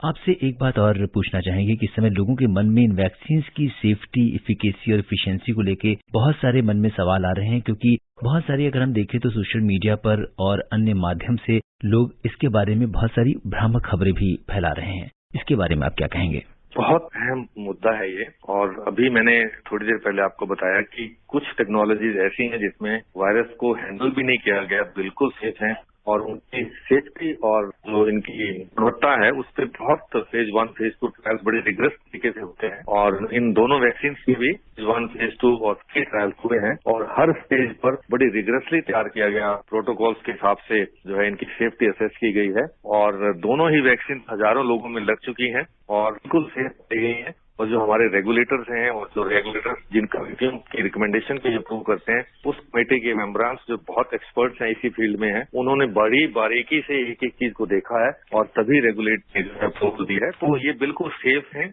और अभी 30 देशों में ये वैक्सीन लग भी रही है। आपको पता होगा कि यूएसए में और ब्रिटेन में ये दिसंबर के 1st और 2nd वीक से लग रही हैं, अब 30 देशों में लग रही हैं और अमेरिका में कम से कम 53-54 लाख लोगों को लग चुकी है। उसी से अंदाजा लगा सकते हैं कि ये वैक्सीन बिल्कुल सेफ है, इसमें किसी प्रकार का संशय नहीं है और भारत में भी जब ये शुरू होगा 16 तारीखों को मेरे जैसे डॉक्टर सबसे पहले लगवाएंगे, तो इसलिए आपको अंदाजा लग सकता है कि जब डॉक्टर्स भी लगवा रहे हैं और दूसरों के लिए कितना कॉन्फिडेंस बनना चाहिए। सभी लोगों जब उनका नंबर आएगा तो जरूर लगवानी चाहिए। डॉक्टर धमीजा, आपसे एक बात और जानना चाहेंगे कि इस समय कोविन ऐप की बहुत चर्चा है और वैक्सीनेशन प्रोग्राम के लिए ये ऐप बहुत ही महत्वपूर्ण है। अगर हमने ड्राई रन के दौरान देखा और मंत्रालय ने कोविन सॉफ्टवेयर के बारे में बैठक भी की है महत्वपूर्ण, तो किस तरीके से ये वैक्सीन लॉजिस्टिक्स, रजिस्ट्रेशन जिस तरह की प्रक्रिया में ये सहायक होता है? कोविन जो है फर्स्ट टाइम ये डिजिटल एंड-टू-एंड एप्लीकेशन है जो मैनेजमेंट के लिए बनाई गई है और बहुत ही महत्वपूर्ण और बहुत ही प्रोमिजिंग ऐप है। ये न केवल भारत के लिए बल्कि दूसरे देशों के लिए भी एक एग्जाम्पल होगा कि इतना लार्ज स्केल पर जो हम वैक्सीनेशन का प्रोग्राम चलाने जा रहे हैं उसमें इस ऐप की बहुत भूमिका रहेगी। जैसे ही वैक्सीन की डोजेज जो है मैन्युफैक्चरिंग अब से चलेंगी, बाई एयर चलेंगी या बाई रोड चलेंगी और डिफरेंट स्टेट सब में जाएंगी, उन सब के रियल टाइम में उनका टेम्परेचर जो है ये मॉनिटर करेगी और उसके साथ साथ जितनी डोजेज कहाँ गई हैं, किस जगह पर कितने लोग हैं, सब लोगों की जो है ये सूची के हिसाब से तय करेगी कि कितना कहाँ पे सेंटर में कितने लोग आएंगे ताकि सेंटर बने। तो पूरी लॉजिस्टिक्स इस ऐप के थ्रू डिस्ट्रीब्यूशन की और वैक्सीनेशन की चलेगी और ये बहुत सक्सेसफुल रही है अभी तक जो ड्राई रन हुए हैं। हालांकि रियल टाइम में जब आप आएगा ग्राउंड रियलिटीज में तो और ज्यादा पता लगेगा मैकेनिज्म को। और इस ऐप के द्वारा जब आम जनता के लिए खुलेगी अभी तो सब डॉक्टर्स की, हेल्थ केयर वर्कर्स की और फ्रंटलाइन वर्कर्स की सूचियां तैयार हो चुकी हैं, वो इस ऐप में डाली जा चुकी हैं। इस ऐप के थ्रू उन सबको SMS जाएगा कि फलां जगह पर फलां तारीख को आपको आना है वैक्सीनेशन के लिए और उसके बाद वहां जब व्यक्ति जाएंगे वैक्सीन लगाने के लिए तो उनकी प्री रजिस्ट्रेशन होगी, फिर वेरिफिकेशन होगी, फिर उसके बाद वैक्सीनेशन लगेगी, फिर 30 मिनट्स के लिए ऑब्जर्वेशन होगी और ऐप के थ्रू ये डाला जाएगा कि इस व्यक्ति को वैक्सीन लग चुकी है। SMS आएगा सेकंड डोज के लिए कि कहाँ जाना है, कब लगेगी और सेकंड डोज लगने के बाद फिर QR कोड के थ्रू एक सर्टिफिकेट भी जनरेट होगा जिससे आपके पास ये प्रूफ रहेगा कि आपने वैक्सीनेशन लगवाया है। इस ऐप में अभी तक 3 ड्राई रन हो चुके हैं different parts of the country में। अगर ये हमारे यहाँ पे सक्सेसफुल रही तो ये दूसरे देशों में भी बहुत सक्सेसफुल रहने की इसकी उम्मीद है और हम मदद करेंगे। डॉक्टर धमीजा, आपका बहुत बहुत धन्यवाद और आभार। अभी आप सुन रहे थे कोरोना वायरस संक्रमण पर स्वास्थ्य विशेषज्ञ डॉक्टर राजेंद्र के धमीजा से आकाशवाणी संवाददाता सिद्धार्थ सिंह की बातचीत। ये कार्यक्रम आकाशवाणी के समाचार सेवा प्रभाग द्वारा प्रस्तुत किया गया। इसे आप हमारे mobile app news on AIR पर भी सुन सकते हैं। इस कार्यक्रम के संबंध में अपनी प्रतिक्रिया आप हमें ईमेल कर सकते हैं। पता है AIRNSDtalks@gmail.com। ये कार्यक्रम फिर से सुनने के लिए लॉग ऑन करें हमारी वेबसाइट newsonair.com। ये आकाशवाणी है। कार्यक्रम सुर्खियों में प्रस्तुत है कोरोना वायरस संक्रमण पर स्वास्थ्य विशेषज्ञ डॉक्टर के श्रीनाथ रेड्डी से आकाशवाणी संवाददाता सिद्धार्थ सिंह की बातचीत। डॉक्टर रेड्डी, देश में अगर हम कोविड-19 की टेस्टिंग की बात करें तो हमने एक माइलस्टोन अचीव किया है और 18 करोड़ से ज्यादा कोरोना सस्पेक्टेड सैंपल्स की जांच भी की गई है। टेस्टिंग की कोरोना की रोकथाम में कितनी बड़ी भूमिका होती है? किसी बीमारी का पहचान के लिए, खास करके जब संक्रमित बीमारी होती है, वो बिल्कुल आवश्यक है कि जल्द से जल्दी उसका पहचान हो और जिन व्यक्ति को ये संक्रमित हुआ है उनका परीक्षा करके अगर अस्पताल में दाखिल होने की आवश्यकता हो या घर में इलाज कराने की आवश्यकता हो या दूसरों से मिलने के लिए रोकने से ताकि औरों को संक्रमण न हो, ये टेस्टिंग की आवश्यकता बहुत है। तो बीमारी को फैलने में ये रोकता है और बीमारी का जल्दी पहचान करके इलाज करने में भी ये मदद करता है। और दूसरी बात ये है कि अगर टेस्टिंग में ये पॉजिटिव रिजल्ट निकला तो ये भी पता चलता है उसके बाद में कि किन किन व्यक्तियों के साथ इनका संपर्क रहा है पिछले कुछ दिनों में। इसके दो कारण हैं। एक तो किस व्यक्ति से इनको संक्रमित हुआ है उसकी भी पहचान होती है और जिन व्यक्तियों को आगे चल के इनके द्वारा बीमारी का संक्रमण होने का भी शंका है तो उनके बारे में भी पता चलता है कि जाके उनको ट्रेस कर सकें और उनका भी जांच कर सकें। तो इस प्रकार से बीमारी एक दूसरे से फैलने में जो होता है प्रक्रिया, उसमें हम रुकावट पैदा कर सकते हैं और काफी मात्रा तक दूसरों को बचा सकते हैं। और डॉक्टर रेड्डी, इस समय देश में सबसे ज्यादा चर्चा DGCI द्वारा अप्रूव्ड 2 वैक्सीन, कोवैक्सीन और कोविशील्ड की चर्चा है। इस समय लोगों के मन में in made in India vaccine की सेफ्टी, इफिकेसी और इफिशियंसी को लेकर बहुत सारे सवाल आ रहे हैं, क्योंकि कुछ लोग ऐसे हैं जो वैक्सीन को लेकर भ्रामक खबरें भी फैला रहे हैं। आप इस पर क्या कहेंगे? वैक्सीन को खास करके 2 चीजों के ऊपर नजर रखा जाता है। एक तो सबसे पहली बात है सेफ्टी, और ये सेफ्टी का जो जांच है ये क्लिनिकल ट्रायल के 3 फेजेस होते हैं। तो पहले फेज में पहला सेफ्टी का देखा जाता है 100 लोगों की संख्या में कम लोगों में, हेल्थी वॉलंटियर्स में। फिर सेकंड फेज में सेफ्टी और जो इम्यून रिस्पांस होती है वैक्सीन का, वॉलंटियर के शरीर में ये वैक्सीन के खिलाफ इम्यूनिटी पैदा होता है, उसका भी डोज का निर्धारण होता है, मगर सेफ्टी पर भी नजर रखा जाता है। और तीसरा सबसे महत्वपूर्ण फेज जो होता है वो फेज 3, वहां पे हजारों की संख्या में लोगों को वैक्सीन दिया जाता है और ये देखा जाता है कि क्या उसका सेफ्टी है और जिन व्यक्तियों को वैक्सीन नहीं मिला है उनके मुकाबले में ये कितना कामयाब है इन्फेक्शन को रोकने में या बीमारी को रोकने में। तो हजारों के तादाद में ये सेफ्टी का निर्धारण होता है ये ट्रायल्स के माध्यम से। और उसके पहले एनिमल रिसर्च जो होता है वहां पे भी सेफ्टी के ऊपर ध्यान रखा जाता है।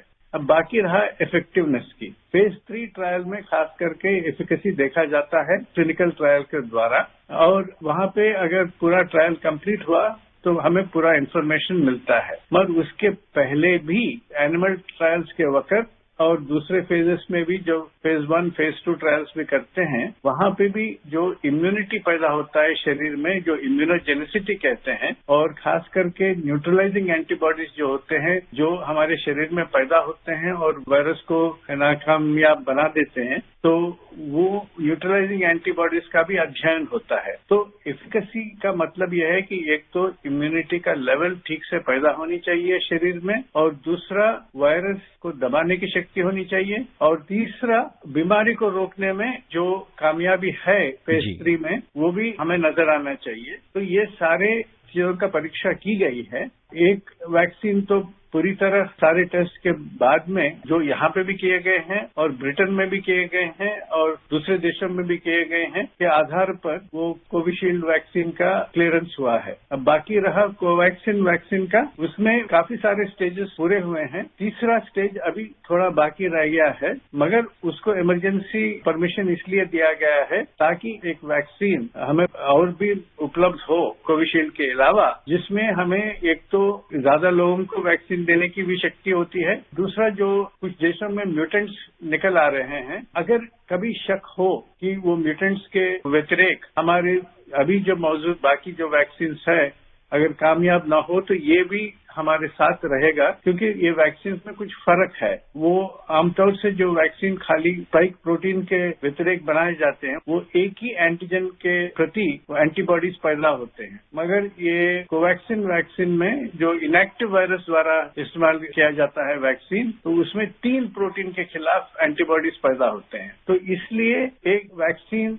जो फेज 3 भी पूरा कर चुका है, वो कोविशील्ड वाला, और दूसरा जो बाकी टेस्ट पूरे हुए हैं और फेज 3 पूरा होने की स्थिति में अभी है, मगर उसके पहले भी, क्योंकि इसके आधार पर हमें थोड़ा आश्वासन मिल सकता है कि ये म्यूटेंट्स के खिलाफ भी शायद काम करेगा, तो उसको भी परमिशन दी गई है कुछ रिस्ट्रिक्शन के साथ। तो 2 वैक्सीन हमारे पास ऐसे उपलब्ध है जिनके सेफ्टी के बारे में कोई खास घबराने वाली बात नहीं है। एफिकेसी एक में पूरी तरह पता चल गया है और दूसरे का भी एफिकेसी काफी सारे स्टेजेस में हमें सबूत मिल चुका है। और डॉक्टर रेड्डी, एक बार वैक्सीन की दोनों डोज लेने के बाद हमारे शरीर में कितने दिनों में एंटीबॉडीज डेवलप होना शुरू हो जाएंगी? आपने इम्यूनोजेनिसिटी की बात की थी। ब्रिटेन की अल्बामा यूनिवर्सिटी के वैज्ञानिकों ने इन होम एंटीबॉडीज की पहचान करने के लिए एक तकनीक विकसित करने का दावा किया है, जिससे पता चल सके कि वैक्सीन कितनी कारगर है। तो कितने दिनों में हमारे अंदर एंटीबॉडीज इन वैक्सीन को लेने के बाद डेवलप हो जाएंगी, और क्या कोई ऐसा तरीका है जिससे हम पता लगा सकें कि वैक्सीन की इफेक्टिविटी के बारे में? ये वैक्सीन 2 इंजेक्शन के रूप में दिया जा रहा है, जिसमें तकरीबन 4 हफ्ते का अंतर है, और पहले वैक्सीन देने के बाद कुछ दिनों में 2 या 3 हफ्ते में कुछ एंटीबॉडीज शुरू हो जाएंगे, पहले इंजेक्शन के बाद में भी। मगर क्योंकि पहला इंजेक्शन से हमारे शरीर में थोड़ा सा प्राइमिंग होता है वायरस के खिलाफ, वो पूरे स्तर पर एंटीबॉडीज बन नहीं पाते, पूरा इम्यूनिटी जोर नहीं पकड़ता, तो दूसरा इंजेक्शन 4 हफ्ते के बाद में फिर दी जाती है, जिसको बूस्टर डोज कहते हैं। पहला वाला प्राइमिंग डोज वाला होता है। तो बूस्टर डोज के बाद में 2 हफ्ते के बाद में पूरा इम्यूनिटी का सबूत मिलता है। तो मतलब कुल मिला के तकरीबन 6 हफ्ते लगते हैं ये पूरा इम्यूनिटी बनने में, और उसका सबूत मिलता है एक तो एंटीबॉडी लेवल्स के द्वारा, और दूसरा खास करके हम ये एंटीबॉडीज को एक वायरस को खिलाफ लेबोरेटरी में हम इस्तेमाल करें, क्या उसमें न्यूट्रलाइजिंग शक्ति है या नहीं, वो भी पता चल जाता है। डॉक्टर रेड्डी, अक्सर ऐसा होता है जब भी हम किसी वैक्सीन को लेते हैं तो हमें हल्का फुल्का बुखार आ जाता है या थोड़ी एलर्जी हो जाती है, और ये बड़े शॉर्ट पीरियड के लिए होती है। तो ऐसे में हमें क्या करना चाहिए, किस तरह से हम इसका बचाव कर सकते हैं? कई सारे वैक्सीन में होता है, फ्लू का वैक्सीन या और कोई वैक्सीन भी लें तो हो सकता है कि 1 दिन का बुखार हो सकता है या ज्यादा से ज्यादा 2 दिन का बुखार जैसा लगता है, और वो खत्म हो जाता है अपने आप। अगर बुखार थोड़ा तेज लगता है या जहाँ पे इंजेक्शन सुई लगी है वहाँ पे अगर दर्द ज्यादा होने लगता है, तो ये पैरासिटामोल की गोली खा सकते हैं। इसके अलावा और कुछ करने की आवश्यकता नहीं है, वो अपने आप ठीक हो जाएगा। अब बाकी रही एलर्जी की बात, अगर एलर्जी होता है तो तभी डॉक्टर को दिखाना चाहिए, क्योंकि एलर्जी में कई सारे रूप होते हैं। कुछ लोगों में कुछ ज्यादा एलर्जी या एनाफिलैक्टिक या एनाफिलैक्टॉइड रिएक्शन हो तो उसका इलाज भी तुरंत करना चाहिए, और मामूली सा कभी कभी स्किन रैश जैसा होता है तो उसका भी एक इलाज हो सकता है, मगर ये बहुत ही कम ही लोगों में होता है, तो इसके बारे में ज्यादा चिंता करने वाली बात नहीं है। आमतौर से ये जो एलर्जी वाली बात है 15-20 मिनट में पता चल जाता है, तो इसीलिए अभी ये कहा गया है कि किसी को भी अगर वैक्सीन लगता है उस व्यक्ति को 30 मिनट तक उसी जगह इंतजार करनी चाहिए, ताकि अगर कुछ इस प्रकार का एलर्जी का कोई लक्षण उभर आए तो तब वहीं पे बता सकते हैं और वहीं पे उसका इलाज भी हो सकता है। तो एलर्जी के बारे में अभी ऐसा कोई चिंता करने वाली बात नहीं है, और दर्द वगैरह और हल्का सा बुखार जो है वो कईयों को हो सकता है, मगर उसमें भी कोई खतरा नहीं है। डॉक्टर रेड्डी, आप कोविड-19 के इस विशेष कार्यक्रम से जुड़े आपका बहुत बहुत आभार और धन्यवाद। धन्यवाद जी। अभी आप सुन रहे थे कोरोना वायरस संक्रमण पर डॉक्टर के श्रीनाथ रेड्डी से आकाशवाणी संवाददाता सिद्धार्थ सिंह की बातचीत। ये कार्यक्रम आकाशवाणी के समाचार सेवा प्रभाग द्वारा प्रस्तुत किया गया। इसे आप हमारे mobile app news on AIR पर भी सुन सकते हैं। इस कार्यक्रम के संबंध में अपनी प्रतिक्रिया आप हमें ईमेल कर सकते हैं। पता है airnsdtalks@gmail.com। ये कार्यक्रम फिर से सुनने के लिए लॉग ऑन करें हमारी वेबसाइट newsonair.com। ये आकाशवाणी है। कार्यक्रम सुर्खियों में प्रस्तुत है कोरोना वायरस संक्रमण पर स्वास्थ्य विशेषज्ञ डॉक्टर NN माथुर से आकाशवाणी संवाददाता नवीन सक्सेना की बातचीत। कहते हैं कि सुरक्षा हटी तो दुर्घटना घटी, और इस समय दुर्घटना से बचने के लिए एक जो तरीका हमारे पास है वो है मास्क, सुरक्षित दूरी और हाथ और मुंह को धोना। इन सुरक्षा उपायों को हमेशा अपने साथ रखिएगा और फिर कोरोना जैसी दुर्घटना से काफी बचाव हो सकता है। डॉक्टर साहब, जब देश में कोविड से स्वस्थ होने वालों की दर 96.39% से भी ऊपर हो चुकी है, ऐसे में क्या सबको टीका लेना जरूरी है? जी, ये दर जो 96% ठीक होने की है, वो उसका मतलब ये है कि 96% जिन लोगों को ये बीमारी हुई थी वो ठीक हो गए हैं। लेकिन उसका मतलब ये नहीं है कि 96% लोग जो हैं वो इम्यून हो गए हैं या उनके अंदर एंटीबॉडीज आ गई हैं। ये दर्शाता है कि जितने लोग इन्फेक्ट हुए थे उसमें 96% जो हैं वो बिल्कुल रिकवर हो गए हैं। तो टीका लेना बिल्कुल जरूरी है, हर एक को जरूरी है। इसलिए public health point of view से ये बात जरूरी नहीं है, क्योंकि अगर कंसिडरेबल पॉपुलेशन जो है, ज्यादातर लोगों को अगर एंटीबॉडीज डेवलप हो जाएगा तो ये जो ट्रांसमिशन है वो काफी हद तक रुक जाएगा। तो हर्ड इम्यूनिटी जिसको कहते हैं, अच्छी लेवल की हर्ड इम्यूनिटी आ जाए, उतना तक इम्यूनाइजेशन जरूरी है। लेकिन हमारा प्रयास ये है कि हर एक को टीका लगे अल्टीमेटली, जिससे कि ये वायरस बिल्कुल भी ना पनपे और कहीं पे भी ना हो। लेकिन public health point of view से कम कंसिडरेबल लेवल पे एक हर्ड इम्यूनिटी आ जाए तो ये पब्लिक हेल्थ प्रॉब्लम कम हो जाएगी। डॉक्टर, पूरे विश्व में जितने भी टीके कहा जा रहे हैं उनकी 2 डोज लगेंगी। पहली डबल डोज होगी, दूसरी बूस्टर डोज होगी। अगर किसी व्यक्ति में पहली डोज के बाद ही इतने एंटीबॉडीज डेवलप हो जाते हैं तो उसे क्या दूसरी डोज की जरूरत पड़ेगी?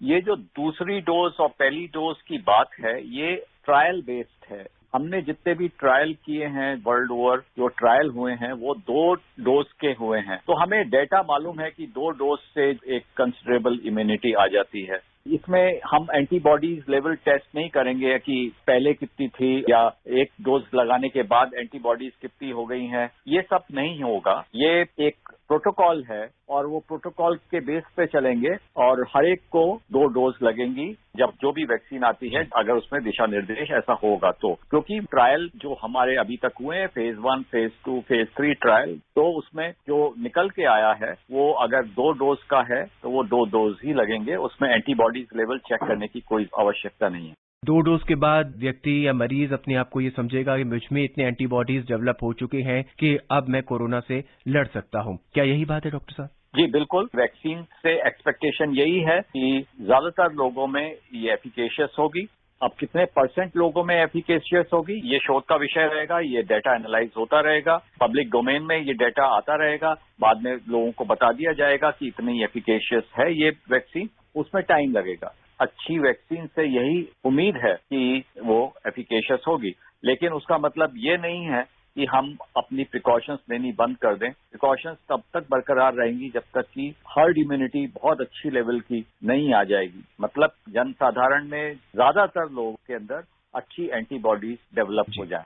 डॉक्टर, पहली नॉर्मल डोज और दूसरी बूस्टर डोज लेने के बाद व्यक्ति के अंदर कोरोना के खिलाफ एंटीबॉडीज डेवलप हो चुकी हैं, ये मान लिया जाएगा। अब क्या उसको कोरोना के वही एटिकेट्स फॉलो करने होंगे जो पहले कर रहा था, या उसमें कुछ कमी या ज्यादा हो सकती है?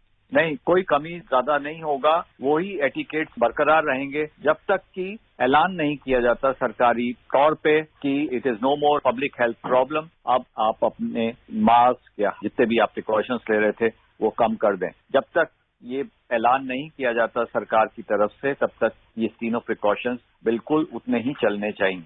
डॉक्टर साहब, कब तक वैक्सीन मिल सकती है? सबसे पहले ये वैक्सीन जो है हेल्थ केयर वर्कर्स को लगेगी और बहुत बुजुर्ग लोगों को लगेगी, और उसके बाद ये कोमॉर्बिड जिनको की डायबिटीज, हाइपरटेंशन या कोई और बीमारी है उन लोगों को लगेगी, और उसके बाद ये बाकी और लोगों को लगेगी, और बाद में हो सकता है कि ये बच्चों को भी लगे, उसके लिए बाद में बताया जाएगा। हालांकि वैक्सीन जो है वो कुछ ही दिनों में लगनी शुरू हो जाएगी। डॉक्टर, ब्रिटेन से जो वायरस इस समय पूरे विश्व में दोबारा से आ रहा है, क्या उस पर भी ये वैक्सीन उतनी ही प्रभावी होंगी? जी, अभी तक तो जितना भी हमारे को नॉलेज है उसके हिसाब से ये वैक्सीन जो है, जो यूके का वायरस है या कहीं और के भी वायरसेस हैं, उनके ऊपर ये कामयाब होनी चाहिए। इस वैक्सीन का कोई गलत रिएक्शन तो नहीं होगा?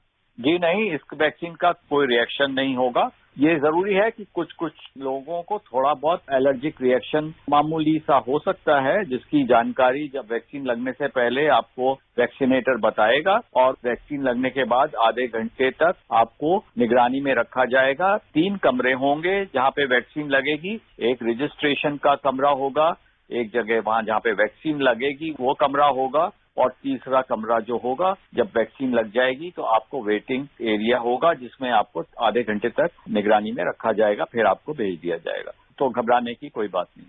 डॉक्टर, बहुत कॉमन सवाल है आम जनता का कि अपना रजिस्ट्रेशन कैसे करवाएंगे जब वैक्सीन लगना शुरू हो जाएगा?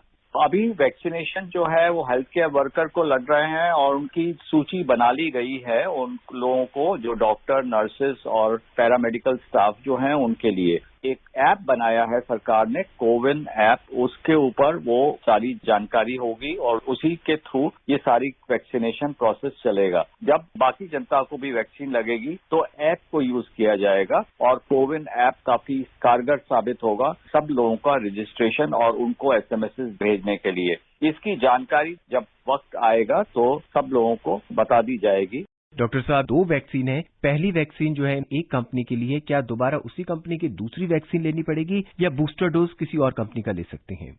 जो आपने पहली वैक्सीन ली है उसी की ही आपको दूसरी वैक्सीन लेनी पड़ेगी, नहीं तो वो वैक्सीन इतनी कामयाब नहीं होगी। तो इसलिए एक ही जो कंपनी है उसी की आप दोनों वैक्सीन लगाएंगे।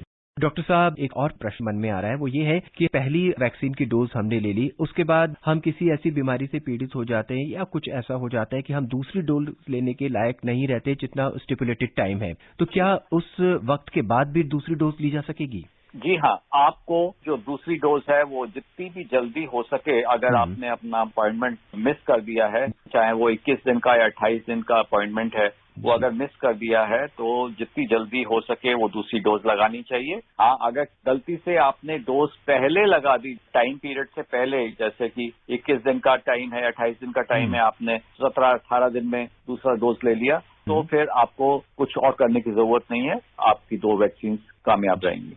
डॉक्टर साहब, आधे घंटे के बाद अगर साइड इफेक्ट हो जाते हैं वैक्सीन के, तब क्या करना चाहिए? जितने भी ट्रायल्स हुए हैं उसके बेसिस पे ये आधे घंटे का पीरियड लगाया गया है, बल्कि कोई भी रिएक्शन जो कि सीवियर रिएक्शंस होते हैं वैक्सीन से वो और भी जल्दी हो जाते हैं 15 मिनट के अंदर, जिसकी कोई भी संभावना नहीं है होने की, लेकिन फिर भी एहतियात के तौर पे 15 मिनट के अंदर हमें देखना होता है कि वैक्सीनेशन से कोई रिएक्शन तो नहीं हुआ जिसकी हम बात करते हैं। इसलिए आधे घंटे का सेफ पीरियड बताया गया है। अगर आधे घंटे तक कोई रिएक्शन नहीं है तो फिर कोई मेजर रिएक्शन होने की संभावना बिल्कुल 0 है। लेकिन जो छोटे रिएक्शंस हैं, जैसे कि जहां पे इंजेक्शन लगा है वहां पे खुजली होना या वहां पे दर्द होना या फिर थोड़ा सा बदन टूटना, ये रिएक्शंस जो हैं वो थोड़ी देर तक भी चल सकते हैं, 1-2 दिन, उससे घबराने की कोई आवश्यकता नहीं। डॉक्टर, कोई व्यक्ति कोरोना से स्वस्थ हो चुका है, उसे स्वस्थ होने के कितने दिन बाद वैक्सीनेशन दिया जा सकेगा?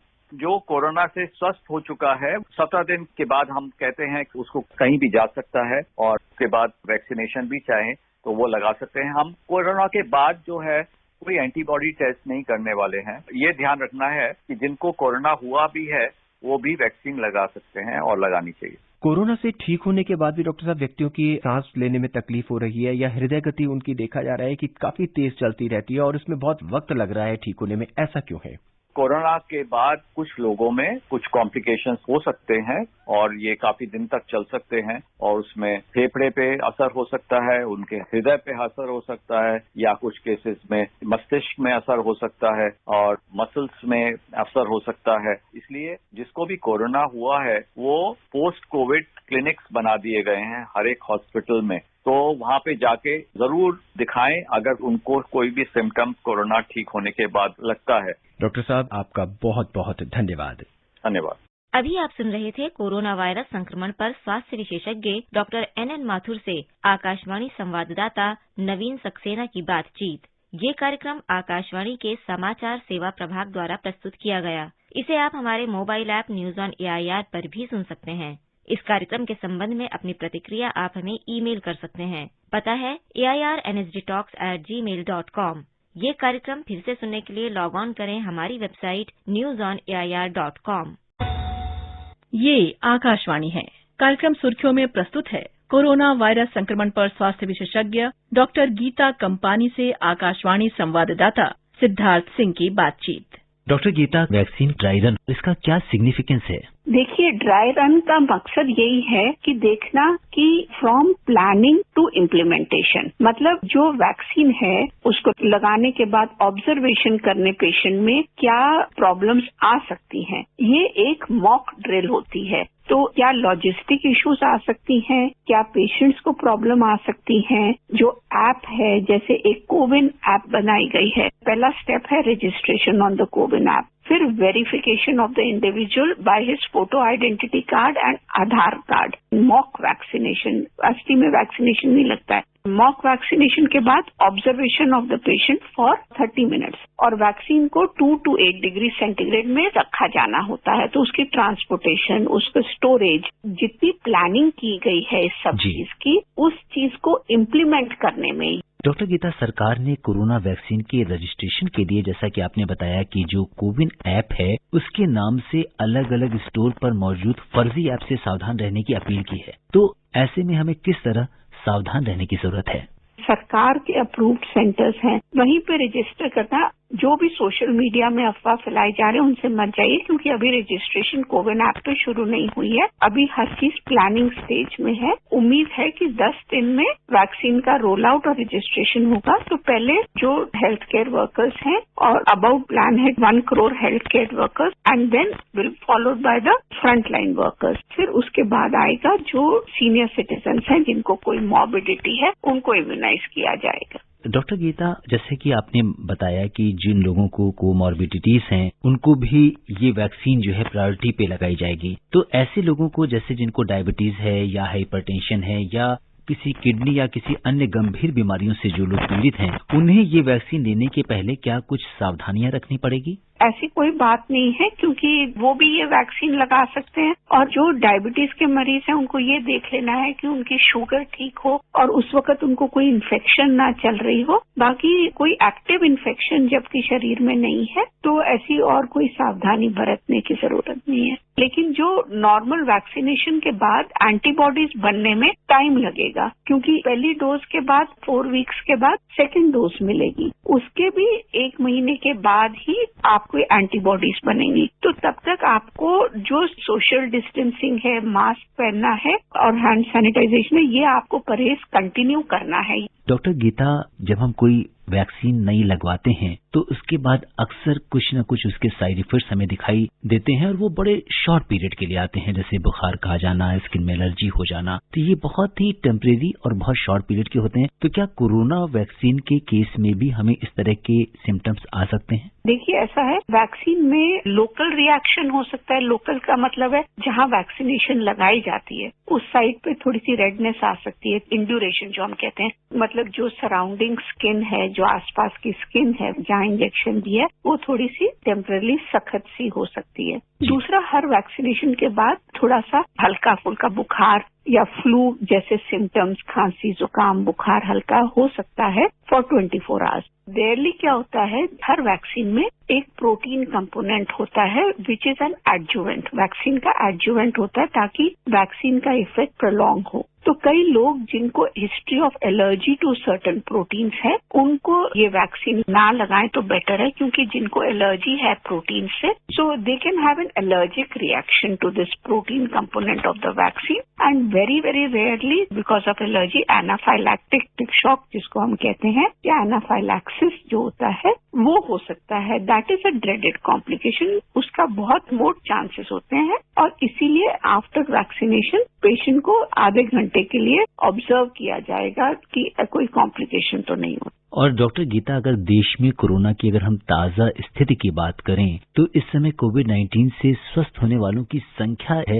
वो 1 करोड़ से ज्यादा हो गया है। तो ये कहीं न कहीं एक राहत देने वाली बात भी है, और रेट ऑफ रिकवरी भी 96% से ज्यादा है। तो आप इसे किस तरीके से देखती हैं? हमारे देश में क्या स्थिति है, जबकि बाहर दूसरे देशों में काफी हालात बिगड़े हुए हैं? आजकल हम जो देख रहे हैं देयर आर माइल्ड इन्फेक्शन, जो एक अचानक सर्ज आया था नवंबर में, अब इन्फेक्शन रेट कम हो गया है। तो ये बहुत अच्छी बात है कि रिकवरी रेट 96-97% पे आ गया है। द डेथ मोर्टेलिटी रेट भी है वो बहुत कम हो गया है, और जितनी इन्फेक्शन हैं ज्यादातर वो माइल्ड इन्फेक्शन हो रही हैं, तो ये अच्छी बात है। डॉक्टर गीता, वैक्सीन इसके रेट क्या होंगे या सरकार ने क्या कोई इसकी कीमत तय की है? मेरे ख्याल से 1000 रुपए के अंदर अंदर इसकी कॉस्ट होगी। सरकार अभी कह रही है कि जो हेल्थ केयर वर्कर्स और फ्रंटलाइन वर्कर्स हैं उनको तो फ्री दी जाएगी, बाकियों को कोई इंश्योरेंस स्कीम के अंडर, आयुष्मान भारत के अंदर शायद दी जाएगी, लेकिन जो कॉस्ट है उसकी 1000 रुपए के अंदर 600 रुपए के करीब है। तो एग्जैक्टली अभी पता चलेगा वंस वैक्सीन मार्केट में आती है। डॉक्टर गीता, ब्रिटेन में जो वायरस का नया स्ट्रेन आया है, अगर हम देखें तो विश्व के 40 से भी ज्यादा देशों में उससे संक्रमण हो चुका है और हमारे देश में भी इससे संक्रमण के प्रमाण मिल गए हैं। ब्रिटेन में इतनी ज्यादा दिक्कत क्यों हो रही है जबकि ब्रिटेन में कोरोना वैक्सीनेशन प्रोग्राम शुरू हो गया है? इससे वैक्सीनेशन में दिक्कत नहीं आएगी, क्योंकि ये जो वैक्सीन है ये एक प्रोटीन कंपोनेंट है वायरस का, the main protein component which is the spike protein. ये कंपोनेंट है जो चिंपैंजीज में दिया जाता है और उससे ये एंटीबॉडीज जो बनती हैं, that is the main component of the vaccine, the spike protein. ये जो म्यूटेशन हुई है, ये जो स्पाइक प्रोटीन है उसको इफेक्ट नहीं करती है। एज अ रिजल्ट जो वैक्सीन की इफेक्टिवनेस है उसमें कोई अंतर म्यूटेशन से नहीं पड़ेगा। ये जो म्यूटेशन होने से यही है, माइल्ड इन्फेक्शन बहुत हो रही है और इसकी जो ट्रांसमिशन रेट है from one individual to the other वो फैल रहा है। अभी तक यूके में भी ज्यादा लोगों को इम्यूनाइज वैक्सीनेशन अभी नहीं मिल पाया है। डॉक्टर गीता, कब से आम लोगों में वैक्सीनेशन शुरू हो जाएगा? देखिए, वैक्सीन तो 13 जनवरी तक रोल आउट होने की उम्मीद है। तो जैसे मैंने पहले भी बताया कि फर्स्ट वैक्सीनेट जो होंगे will be the health care workers और फ्रंट लाइन वर्कर्स, जो सैनिटेशन वर्कर्स हैं, फ्रंट लाइन वर्कर्स हैं, उनको वैक्सीनेट किया जाएगा। उसके बाद सेकंड विल बी द जो सीनियर सिटीजन्स हैं और स्पेशली दोस्त जिनको कोई ब्लड प्रेशर, शुगर और हृदय की बीमारी है, तो उनको वैक्सीनेट किया जाएगा। After that the remaining population will be vaccinated. अब कितनी टाइम लगता है ये देखा जाएगा depending on the number of doses that is available. And हमारी पॉपुलेशन काफी बड़ी है और सबको 2 डोजेस लगनी है फॉर इम्यूनाइजेशन, तो ये थोड़ा सा टाइम तो लगेगा। गीता जी, आपसे ये जानना चाहेंगे कि वैक्सीनेशन को लेकर तरह तरह की बातें होती रहती हैं। हमारी जो 2 वैक्सीन सरकार ने अप्रूव की हैं, चाहे हम कोविशील्ड की बात करें, तो इनका जो टेम्परेचर है इसको हम आम रेफ्रिजरेटर में रख सकते हैं 2 से 8 डिग्री सेल्सियस टेम्परेचर के बीच में। तो कहीं न कहीं ये कॉस्ट इफेक्टिव भी है जो वर्ल्ड में दूसरी वैक्सीन हैं, जैसे हम फाइजर की वैक्सीन की बात करें या अन्य वैक्सीन की। मेन इसका एडवांटेज ये है कि ये वैक्सीन जो कोवैक्सीन और कोविशील्ड दोनों जो अप्रूव हुई हैं इंडिया में, ये 2 और 8 डिग्री सेंटीग्रेड के बीच में रखी जा सकती हैं, स्टोर की जा सकती हैं और ये 6 महीने तक स्टोर की जा सकती हैं। लेकिन जो फाइजर की वैक्सीन है और जो मॉडर्ना वैक्सीन है उनको -20 डिग्री सेंटीग्रेड पे या ऐसा है और वो 5 दिन तक ही उस टेम्परेचर पर भी रह सकती हैं, तो उसको ट्रांसपोर्ट करने में लॉजिस्टिक इश्यूज आ रही थी, तो इसीलिए वो वैक्सीन अभी इंडिया में बिकॉज ऑफ लॉजिस्टिक इश्यूज नहीं लाई जा सकती है और कॉस्ट भी बहुत बढ़ेगी उसमें। डॉक्टर गीता, जल्दी से जल्दी लोगों को वैक्सीन उपलब्ध कराया जाए और उसके लिए ज्यादा इंतजार नहीं होना चाहिए, और अगर किसी को वैक्सीन से ज्यादा ही प्रॉब्लम हो जाएगी या कोई दुर्घटना हो जाती तो ऐसे में उनके लिए क्या व्यवस्था है? पहले इसीलिए ड्राई रन किए जा रहे हैं, तो उसी की जो प्लानिंग है और इम्प्लीमेंटेशन है, कोई लॉजिस्टिक इश्यूज, ऐप में इश्यूज, बाद में रिएक्शन अगर हो जाए उसको टैकल करने के लिए हमारी सारी जो सुविधाएं हैं वो प्लेस में है। जी, हम पूरी तरह से इसके लिए तैयार हैं। डॉक्टर गीता, आप कोविड-19 के इस विशेष कार्यक्रम से जुड़ी, आपका बहुत बहुत धन्यवाद। अभी आप सुन रहे थे कोरोना वायरस संक्रमण पर स्वास्थ्य विशेषज्ञ डॉक्टर गीता कंपानी से आकाशवाणी संवाददाता सिद्धार्थ सिंह की बातचीत। ये कार्यक्रम आकाशवाणी के समाचार सेवा प्रभाग द्वारा प्रस्तुत किया गया। इसे आप हमारे mobile app news on AIR पर भी सुन सकते हैं। इस कार्यक्रम के संबंध में अपनी प्रतिक्रिया आप हमें ईमेल कर सकते हैं। पता है airnsttalks@gmail.com। ये कार्यक्रम फिर से सुनने के लिए लॉग ऑन करें हमारी वेबसाइट newsonair.com। ये आकाशवाणी है। कार्यक्रम सुर्खियों में प्रस्तुत है कोरोना वायरस संक्रमण पर स्वास्थ्य विशेषज्ञ डॉक्टर नीरज निश्चल से आकाशवाणी संवाददाता सिद्धार्थ सिंह की बातचीत। डॉक्टर नीरज, इस वक्त पूरे देश में या यूं कहें पूरे विश्व में भारत की 2 वैक्सीन, स्वदेशी वैक्सीन कोवैक्सीन और कोविशील्ड की चर्चा है, जबकि इन वैक्सीन को इमरजेंसी यूज के लिए DCGI ने मंजूरी दे दी है और वैक्सीन लॉजिस्टिक्स के साथ वैक्सीन डिस्ट्रीब्यूशन का पूरा खाका यानी ब्लूप्रिंट तैयार हो गया है। इसके लिए प्रैक्टिस भी कर ली गई है, लेकिन फिर भी इन वैक्सीन की सेफ्टी और एफिकेसी को लेकर कुछ लोग भ्रामक प्रचार कर रहे हैं। आप क्या कहेंगे, कितनी सेफ हैं ये वैक्सीन?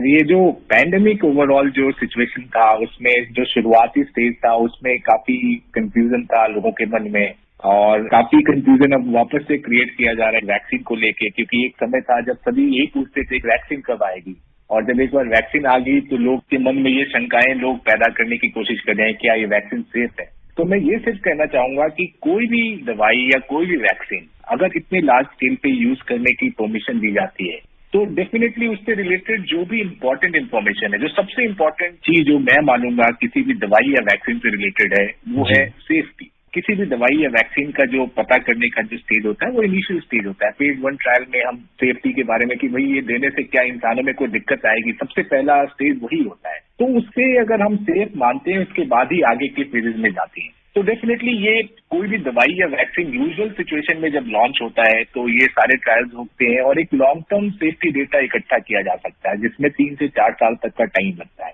लेकिन ये पैंडेमिक सिचुएशन है, अगर हम 3-4 साल तक वेट करें इस लॉन्ग टर्म सेफ्टी डेटा का तो डेफिनेटली काफी देर हो चुकी होगी, काफी जानें हम गंवा चुके होंगे। तो मेरा मानना है कि ये वैक्सीन सेफ है। डेफिनेटली जो भी रेगुलेटरी एजेंसीज ने सारे डेटा देखे, जहां तक एफिकेसी की बात है, एफिकेसी ठीक है 90% अगर कोई क्लेम कर रहा है, हो सकता है 90% ना हो, लेकिन मेरा मानना है कि अगर ये 50-60% भी एफिकेशियस है तो डेफिनेटली इस पैंडेमिक को रोकने में काफी इंपॉर्टेंट हेल्प होगा। इसलिए मेरा मानना है कि ये वैक्सीन जो है इसके बारे में लोग जो भ्रामक इंफॉर्मेशन फैलाए जा रहे हैं उस पर ध्यान न दें। जो भी वेरीफाइड सोर्सेज इंफॉर्मेशन के, चाहे वो गवर्नमेंट वेबसाइट्स हो, ICMR की वेबसाइट हो, एम्स वेबसाइट हो, ऐसे इंफॉर्मेशन पे ही विश्वास करें। ये व्हाट्सएप और सोशल मीडिया पे जो वायरल मैसेज होते हैं उस पर विश्वास न करें। डॉक्टर नीरज, अगर हम देखें तो किसी भी वैक्सीन या कोई भी नई दवा जब वो अप्रूवल के लिए जाती है drug controller general of India के पास तो बहुत ही कड़े मानदंडों से होकर उसे गुजरना पड़ता है, और ऐसे में जबकि पूरे विश्व की निगाहें हमारे देश की तरफ हैं, वहां पे हम जो वैक्सीन बना रहे हैं और जो लोगों के लिए उसका अप्रूवल दे रहे हैं उसे लेकर बहुत कड़े नियम बनाए गए हैं। हम ये कह सकते हैं कि बहुत उच्च मानदंड बनाए गए हैं। आप क्या कहेंगे इस बारे में? बिल्कुल सही बात है, क्योंकि इसलिए मानदंड काफी स्ट्रिंजेंट रखना है, क्योंकि अगर आप देखें कि ये जो वैक्सीन है एक तरह से देश के हर नागरिक को जरूरत पड़ने वाली है, सभी को लगाने की बात है। तो अगर कोई भी ऐसे साइड इफेक्ट या कुछ इस तरह की सेफ्टी कंसर्न्स हैं तो वो काफी मैग्नीफाई हो जाएंगे पूरे पॉपुलेशन में जितने लोगों में हम दे रहे हैं। तो डेफिनेटली रेगुलेटरी एजेंसीज ऐसे चांसेस लेने में विश्वास नहीं रखेंगी, ऐसी कोशिश करेंगी कि इस तरह का कोई भी सिचुएशन अराइज ना हो। तो डेफिनेटली जो भी रेगुलेशंस हैं, जो भी मापदंड उन्होंने रखे हैं वो स्ट्रिंजेंट हैं, और रिस्क बेनिफिट एनालाइज करके कि इस वैक्सीन के बेनिफिट ज्यादा है बनाम रिस्क के, वो ये इमरजेंसी यूज ऑथराइजेशन उसी के तहत दवाइयों को अप्रूवल दी गई है ताकि इस पेंडेमिक को रोकने में हेल्प मिले। एंड आई एम श्योर जो भी वैक्सीनेटेड हो रहे हैं उसके लिए एक स्ट्रेटेजी तैयार की गई है, उनका प्रॉपर एक तरह से फॉलोअप भी होगा जिससे किसी में कोई दिक्कत तो नहीं आ रही, वो फॉलोअप भी करने की कोशिश की जाएगी। तो आई थिंक इससे कोई लोगों को परेशान होने की जरूरत नहीं है। डॉक्टर नीरज, आपसे जानना चाहेंगे कि एक बार वैक्सीन लगवाने के बाद इसकी इम्यूनिटी या एंटीबॉडीज कितने दिनों तक बनी रहती हैं? यहाँ पे 2-3 चीजें मैं बताना चाहूंगा। एक तो सबसे पहले कि इस वैक्सीन को एक तरह से मैजिक बुलेट अगेन ना ट्रीट करें लोग कि वैक्सीन लगने के बाद वो बिल्कुल फुल प्रूफ हो गए हर चीज से, ऐसा नहीं होता है जैसे हम एफिकेसी की बात करते हैं। और वैक्सीन लगने के बाद एक समय है जिसके बाद ही हम एंटीबॉडी रिस्पॉन्स एक्सपेक्ट करते हैं जो कि उस इंसान में प्रोटेक्टिव होगा, जो कि बीमारी के कॉम्प्लिकेट होने की पॉसिबिलिटी कम करेगा।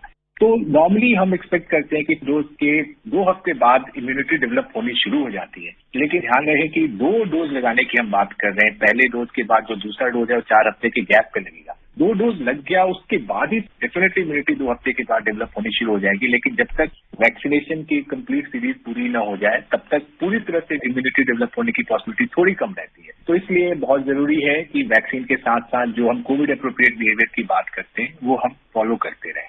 डॉक्टर नीरज, वैक्सीन का स्टोरेज एक बड़ी चुनौती होती है। अगर हम देखें तो फाइजर कंपनी की वैक्सीन को -70 डिग्री सेल्सियस पर स्टोर करना पड़ता है, जिसका असर इसकी कीमत पर भी पड़ता है।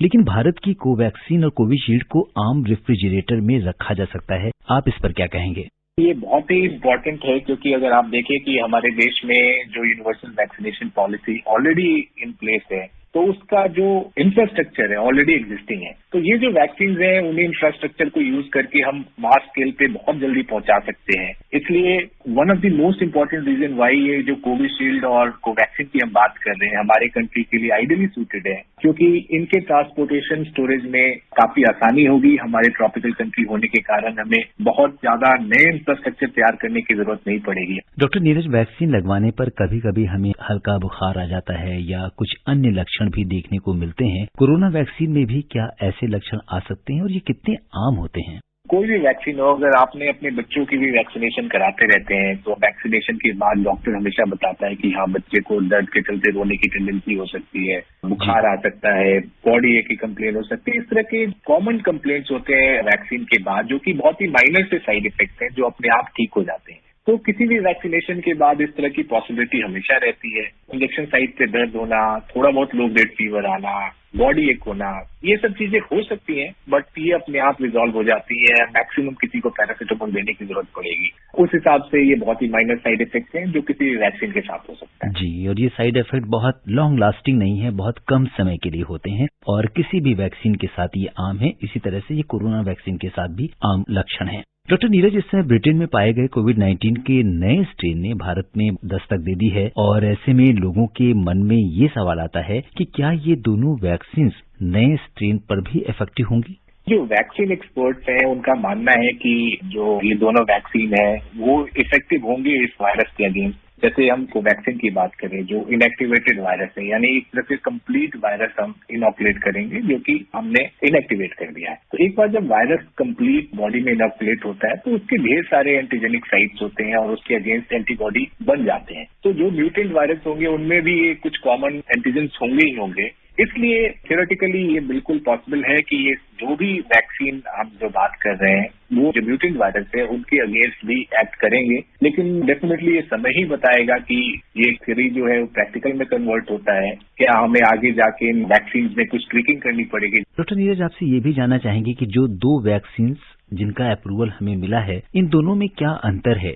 जो भी वैक्सीन बनाने का तरीका होता है उसमें हम ये डिसाइड करते हैं कि जो एंटीजन जो वायरस का है, जो स्पेसिफिक जिसके अगेंस्ट हम एंटीबॉडी बनाना चाहते हैं, वो किस वे में डिलीवर करें। तो हम जो ये कोवैक्सीन और कोविशील्ड की बात करें, जैसे कोवैक्सीन में कंप्लीट इनएक्टिवेटेड वायरस है जिसको हम इनॉकुलेट करेंगे, उसके अगेंस्ट वायरस है। वैसे ही जो ये दूसरा कोविशील्ड है उसमें एक कैरियर के थ्रू इनएक्टिवेटेड वायरस जो होगा वो हम ट्रांसमिट करने की कोशिश करते हैं, जिसके अगेंस्ट स्पेसिफिक पार्ट ट्रांसमिट होता है, जिसके अगेंस्ट एंटीबॉडीज बनते हैं और फिर एंटीबॉडीज हमारे बॉडी में बनते हैं। बेसिक डिफरेंस जो टाइप ऑफ वायरस हमने कंप्लीट वायरस लिया है या पार्शियल वायरस लिया है, स्पेसिफिक पार्ट लिया है, जैसे ये मॉडर्ना और जो फाइजर की जो वैक्सीन की हम बात करते हैं वो मैसेंजर आरएनए टेक्निक से बेसिकली वो अपने आप एक मैसेंजर आरएनए इंसर्ट किया जो इस वायरस के अगेंस्ट एंटीबॉडीज बनाने में हेल्प करेगा।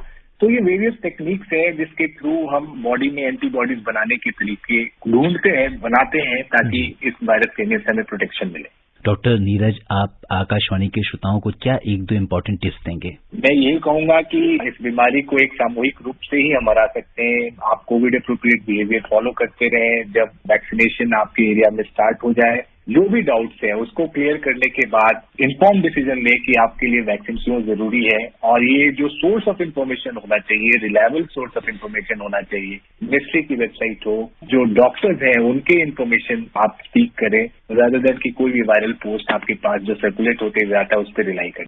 डॉक्टर नीरज, आपका बहुत बहुत धन्यवाद। अभी आप सुन रहे थे कोरोना वायरस संक्रमण पर स्वास्थ्य विशेषज्ञ डॉक्टर नीरज निश्चल से आकाशवाणी संवाददाता सिद्धार्थ सिंह की बातचीत।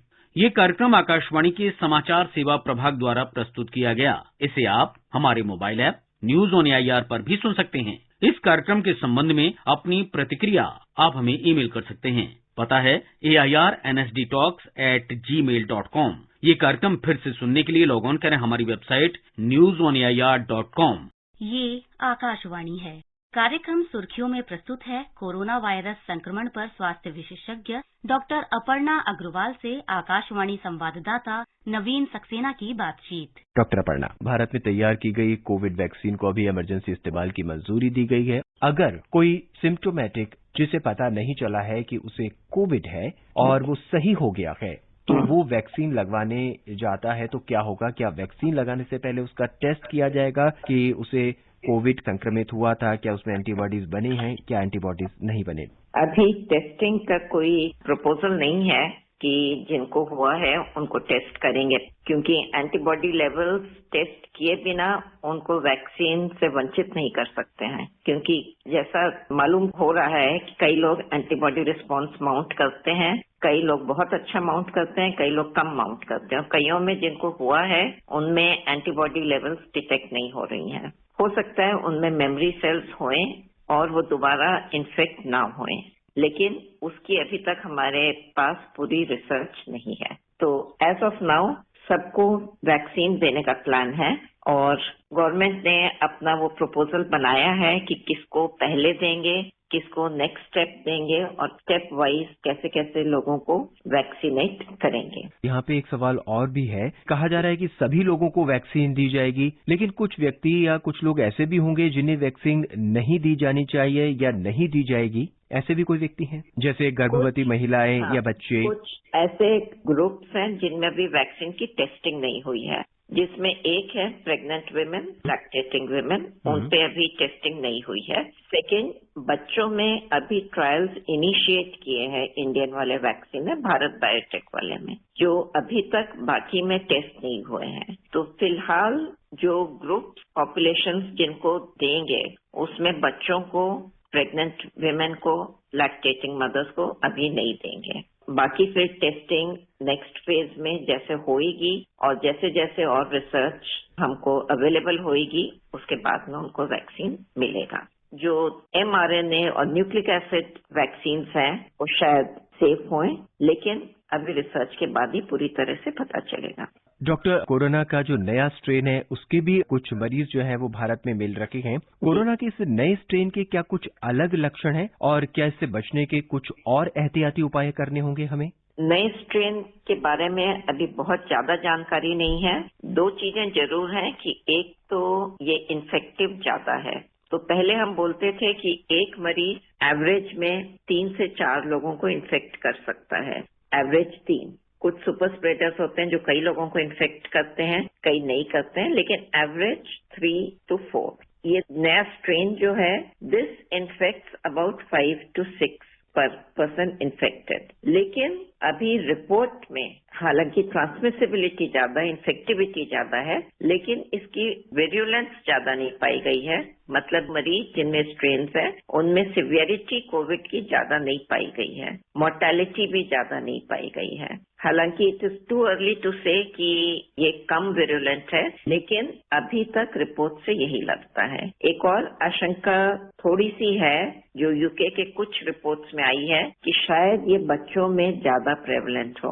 अभी we are still waiting for final report. Doctor, 2 vaccine आ चुके हैं, कोरोना का नया स्ट्रेन भी जो है वो आ चुका है। फिर वही मन में एक प्रश्न उठता है कि क्या जो वैक्सीन आए हैं या जो वैक्सीन भविष्य में अवेलेबल होंगी, क्या ये इस स्ट्रेन को, या अगर ये वायरस और म्यूटेट करता है तो उन पर भी काफी होंगी? अगेन ये प्रिजम्पशन है कि इट विल बी इफेक्टिव, क्योंकि वायरस में जो एंटीबॉडीज जनरेट कर रहा है वो स्पाइक प्रोटीन्स, उसमें बहुत ज्यादा चेंजेस नहीं है। लेकिन ये हमको आगे रिसर्च से ही पता चलेगा कि उसकी एफिकेसी उतनी ही है जितनी यूजुअल कोरोना वायरस में थी कि नहीं। अभी टेस्टिंग शुरू हो गई है इनमें भी, और फिर देखना होगा कि कैसा है। टीका लगवाने के बाद क्या मास्क की जरूरत नहीं पड़ेगी डॉक्टर? बिल्कुल पड़ेगी। हमको सारी प्रिकॉशंस जो अभी ले रहे हैं वो सब लेनी है। जैसे ये बताया गया है कि ये इमरजेंसी यूज अप्रूवल है। अभी हमारे पास लॉन्ग टर्म एफिकेसी और सेफ्टी और इम्यूनोजेनिसिटी का डेटा नहीं है। हम ये नहीं जानते कि इसमें एंटीबॉडी लेवल्स कितने टाइम तक रहेंगी एक इंसान में और कितने लेवल पर रहेंगी। अभी हमको ये भी पूरी तरह से नहीं मालूम है कि ये कितने % लोगों में इन्फेक्शन फुल्ली प्रिवेंट करेगा। हमारी अभी इमरजेंसी यूज के लिए efficacy required required is above 50%। तो मेजॉरिटी ने बोला है कि मोर देन 50% है, लेकिन कुछ परसेंटेज ऐसे हैं इंसान जिनको वैक्सीन मिलने के बाद भी इन्फेक्शन हुई है, but infection is much milder या एसिम्प्टोमेटिक। पहला और जो दूसरा डोज है दोनों एक ही कॉम्पोजिशन है, एक ही क्वांटिटी होगी या दोनों अलग अलग होंगे? अभी जो इंडिया में दे रहे हैं वो दोनों एक ही क्वांटिटी होगी। ऑक्सफोर्ड वाला ट्रायल, एक कंट्री में उन्होंने जो ट्रायल की थी वो फर्स्ट डोज हाफ डोज लगी थी, वो शुरू में गलती से लगी थी, उसके बाद उनको रिस्पांस अच्छा मिला था तो उन्होंने ट्रायल प्रोटोकॉल मॉडिफाई किया था, लेकिन मेजॉरिटी ऑफ कंट्रीज में दोनों डोजेस सेम थी। इंडिया में as of now we will be using same dose. आगे और जैसे हमारे पास रिसर्च की अवेलेबिलिटी होती है बाकी कंट्रीज में हाफ डोज और फुल डोज, तो maybe government will take a call on that. Doctor साहब, देश के 5 राज्यों में कोरोना का जो ग्राफ है वो लगातार गिर रहा है, महाराष्ट्र, उत्तर प्रदेश, पश्चिम बंगाल, छत्तीसगढ़ और कर्नाटक। तो ये मान के अब हमें चलना चाहिए कि क्या इन राज्यों में हर्ड इम्यूनिटी भी डेवलप हो चुकी है? जो डेटा मिला है सीरो सर्वेलेंस का इससे पहले, उसमें बहुत ज्यादा परसेंटेज इम्प्रूवमेंट हालांकि थी, लेकिन हर्ड इम्यूनिटी जितनी नहीं थी किसी में भी। लेटेस्ट तो अभी हुआ नहीं है, जो थर्ड इनको कंडक्ट करना है तो उसके अभी रिजल्ट्स अवेलेबल नहीं है, लेकिन हर्ड इम्यूनिटी के लिए हमको अबाउट 60 to 70% लोगों को जब इन्फेक्शन हो जाएगी तब हर्ड इम्यूनिटी बोलेंगे। वैक्सीन के माध्यम से वो पॉसिबल है, क्योंकि अगर हम लोग इम्यूनाइज कर दें अबाउट 70% पॉपुलेशन को तो वी होप कि हर्ड इम्यूनिटी हो जाए और कोरोना पैंडेमिक की वेन हो जाए। डॉक्टर, कई बार ऐसा भी देखा गया है व्यक्ति बिल्कुल ठीक है, अचानक उसको बुखार होता है और शाम तक आते आते उसकी सांस फूलने लगती है और जिसे कहते हैं एक साइंटिफिक वर्ड है हाइपोक्सिया उसको हो जाता है। आप हमें समझाएं कि हाइपोक्सिया क्यों होता है और क्यों अचानक व्यक्ति इसकी चपेट में आ जाता है? हाइपोक्सिया मतलब ऑक्सीजन सैचुरेशन बॉडी में कम है। लंग से नॉर्मली हम लोग की ऑक्सीजनेशन होती है जो ब्लड में सब टिश्यूज में जाता है फॉर ऑक्सीजनेशन, और बॉडी से कार्बन डाइऑक्साइड जो मेटाबॉलिज्म से वेस्ट बनता है वो निकलता है, वो भी लंग्स के थ्रू निकलता है। जब भी कोई लंग की इन्वॉल्वमेंट होती है किसी भी चीज की वजह से, it can be pneumonia, bronchitis है जो ब्रोंकियल एस्थमा बोलते हैं, तो पैसेजेस की इन्वॉल्वमेंट होती है, डायरेक्टली लंग्स की नहीं होती है। हार्ट की वजह से कभी कभी लंग्स में पानी भर जाता है, तो किसी भी वजह से अगर लंग की इन्वॉल्वमेंट होती है तो गैस एक्सचेंज प्रॉपर नहीं हो पाता है। गैस एक्सचेंज मतलब ऑक्सीजनेटेड ब्लड लंग्स में और कार्बन डाइऑक्साइड वाला ब्लड जो बॉडी से निकल रहा है, वो दोनों का एक्सचेंज जब प्रॉपर नहीं हो पाता है तो बॉडी में ऑक्सीजन सैचुरेशन कम हो जाती है, जो सब टिश्यूज को भी डैमेज कर सकता है। तो जब बॉडी की ऑक्सीजन सैचुरेशन 95% से कम होती है तब हम उसको हाइपोक्सिया बोलते हैं। डॉक्टर, देखा गया कि कई व्यक्तियों में ये अचानक ही एकदम हो जाता है, उन्हें पता ही नहीं चलता कि वो हाइपोक्सिया के शिकार हो गए हैं। कोविड में ये खास तौर पर पाया गया है, जिसको टर्म हम लोग यूज करते हैं हैप्पी हाइपोक्सिया। हैप्पी मतलब इंसान को पता नहीं चल रहा है, लेकिन जब हम लोग टेस्ट करते हैं, पल्स ऑक्सीमीटर एक मशीन है, उंगली उसके बीच में डालते हैं तो वो रीडिंग ले लेती है कि उसमें ऑक्सीजन सैचुरेशन बॉडी में कितनी है। हॉस्पिटल में जो हमारे पेशेंट्स आते हैं उन्हें हमको पता चलता है कि सैचुरेशन लो है, हालांकि मरीज बात कर रहा है, सब कर रहा है, कहता है मेरे को कोई सिम्टम नहीं है। तो कई बारी पाया गया है लंग के थ्रू जो एक्सचेंज होता है वो प्रॉपर नहीं हो पा रहा है, क्योंकि ये वायरस लंग्स में इन्फेक्शन जो हुई है इससे निमोनिया हो गया है, तो एक्सचेंज प्रॉपर नहीं हो पा रहा है। लेकिन इंसान को क्यों कोविड-19 में ऐसा हो रहा है कि भाई उसको उतनी ज्यादा ब्रेथलेसनेस नहीं फील हो रही है, उसके रीजन अभी फुल्ली नहीं मालूम। डॉक्टर साहब, सभी सवालों का जवाब देने के लिए आपका बहुत बहुत धन्यवाद। अभी आप सुन रहे थे कोरोना वायरस संक्रमण पर स्वास्थ्य विशेषज्ञ डॉक्टर अपर्णा अग्रवाल से आकाशवाणी संवाददाता नवीन सक्सेना की बातचीत। ये कार्यक्रम आकाशवाणी के समाचार सेवा प्रभाग द्वारा प्रस्तुत किया गया। इसे आप हमारे mobile app news on AIR पर भी सुन सकते हैं। इस कार्यक्रम के संबंध में अपनी प्रतिक्रिया आप हमें ईमेल कर सकते हैं। पता है airnsdtalks@gmail.com। ये कार्यक्रम फिर से सुनने के लिए लॉग ऑन करें हमारी वेबसाइट newsonair.com। ये आकाशवाणी है। कार्यक्रम स्पॉटलाइट में प्रस्तुत है बर्ड फ्लू संक्रमण के रोकथाम के उपायों पर चर्चा। इसमें भाग ले रहे हैं पशुपालन और डेयरी विभाग में सचिव अतुल चतुर्वेदी और पत्रकार SP सिंह।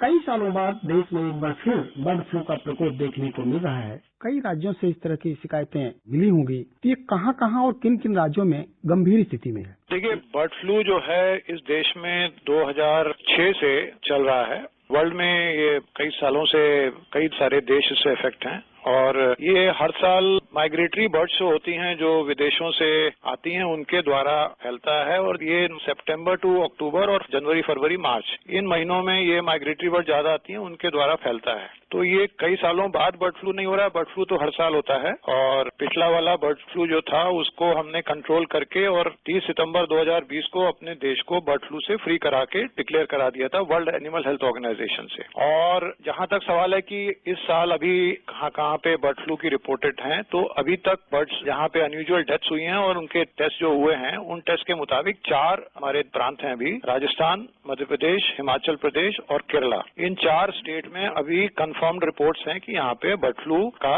इस समय में इन्फेक्शन फैला हुआ है। और जहां तक किस बर्ड्स में फैला हुआ है, तो राजस्थान और मध्य प्रदेश में करीब 1200 के आसपास कौओं की डेथ हुई है, दोनों स्टेट्स मिला के। और हिमाचल प्रदेश में पोंग डैम में सेंचुरी है, वहाँ माइग्रेटरी बर्ड्स जो हैं उसमें ये डेथ रिपोर्टेड है। और केरला में जो रिपोर्टेड डेथ है वो डक्स में है। फार्म की जो रिपोर्ट है वो खाली केरला की है, वो भी डक फार्म्स की है। पोल्ट्री के ऊपर में इसका अभी तक कोई रिपोर्टेड इफेक्ट देश में नहीं है। तो जिन राज्यों में इसका प्रकोप हो चुका है, क्या उन राज्यों के प्रशासन को अलर्ट किया गया है और किस तरह से उनको अलर्ट किया गया है? क्योंकि ये बर्ड फ्लू हम लोग को मालूम है कि हर सीजन में आता है माइग्रेटरी बर्ड्स के कारण, तो हम लोग इसकी एक प्रिपरेटरी एक्टिविटी का एक प्रोटोकॉल है जो 2005 में बना था, उसको हम कुछ सालों के बाद रिवाइज करते रहते हैं। लेटेस्ट जो हमारा रिवाइज प्रोटोकॉल है वो 2021 का हमने अपलोड किया है अपने वेबसाइट पे। लेकिन इसके अलावा हम लोग प्रिपरेटरी एक्टिविटी के लिए हर साल जब सीजन से पहले उन स्टेट्स को अलर्ट कर देते हैं और उनको एडवाइजरी इशू कर देते हैं। तो हमारी जो एडवाइजरी थी वो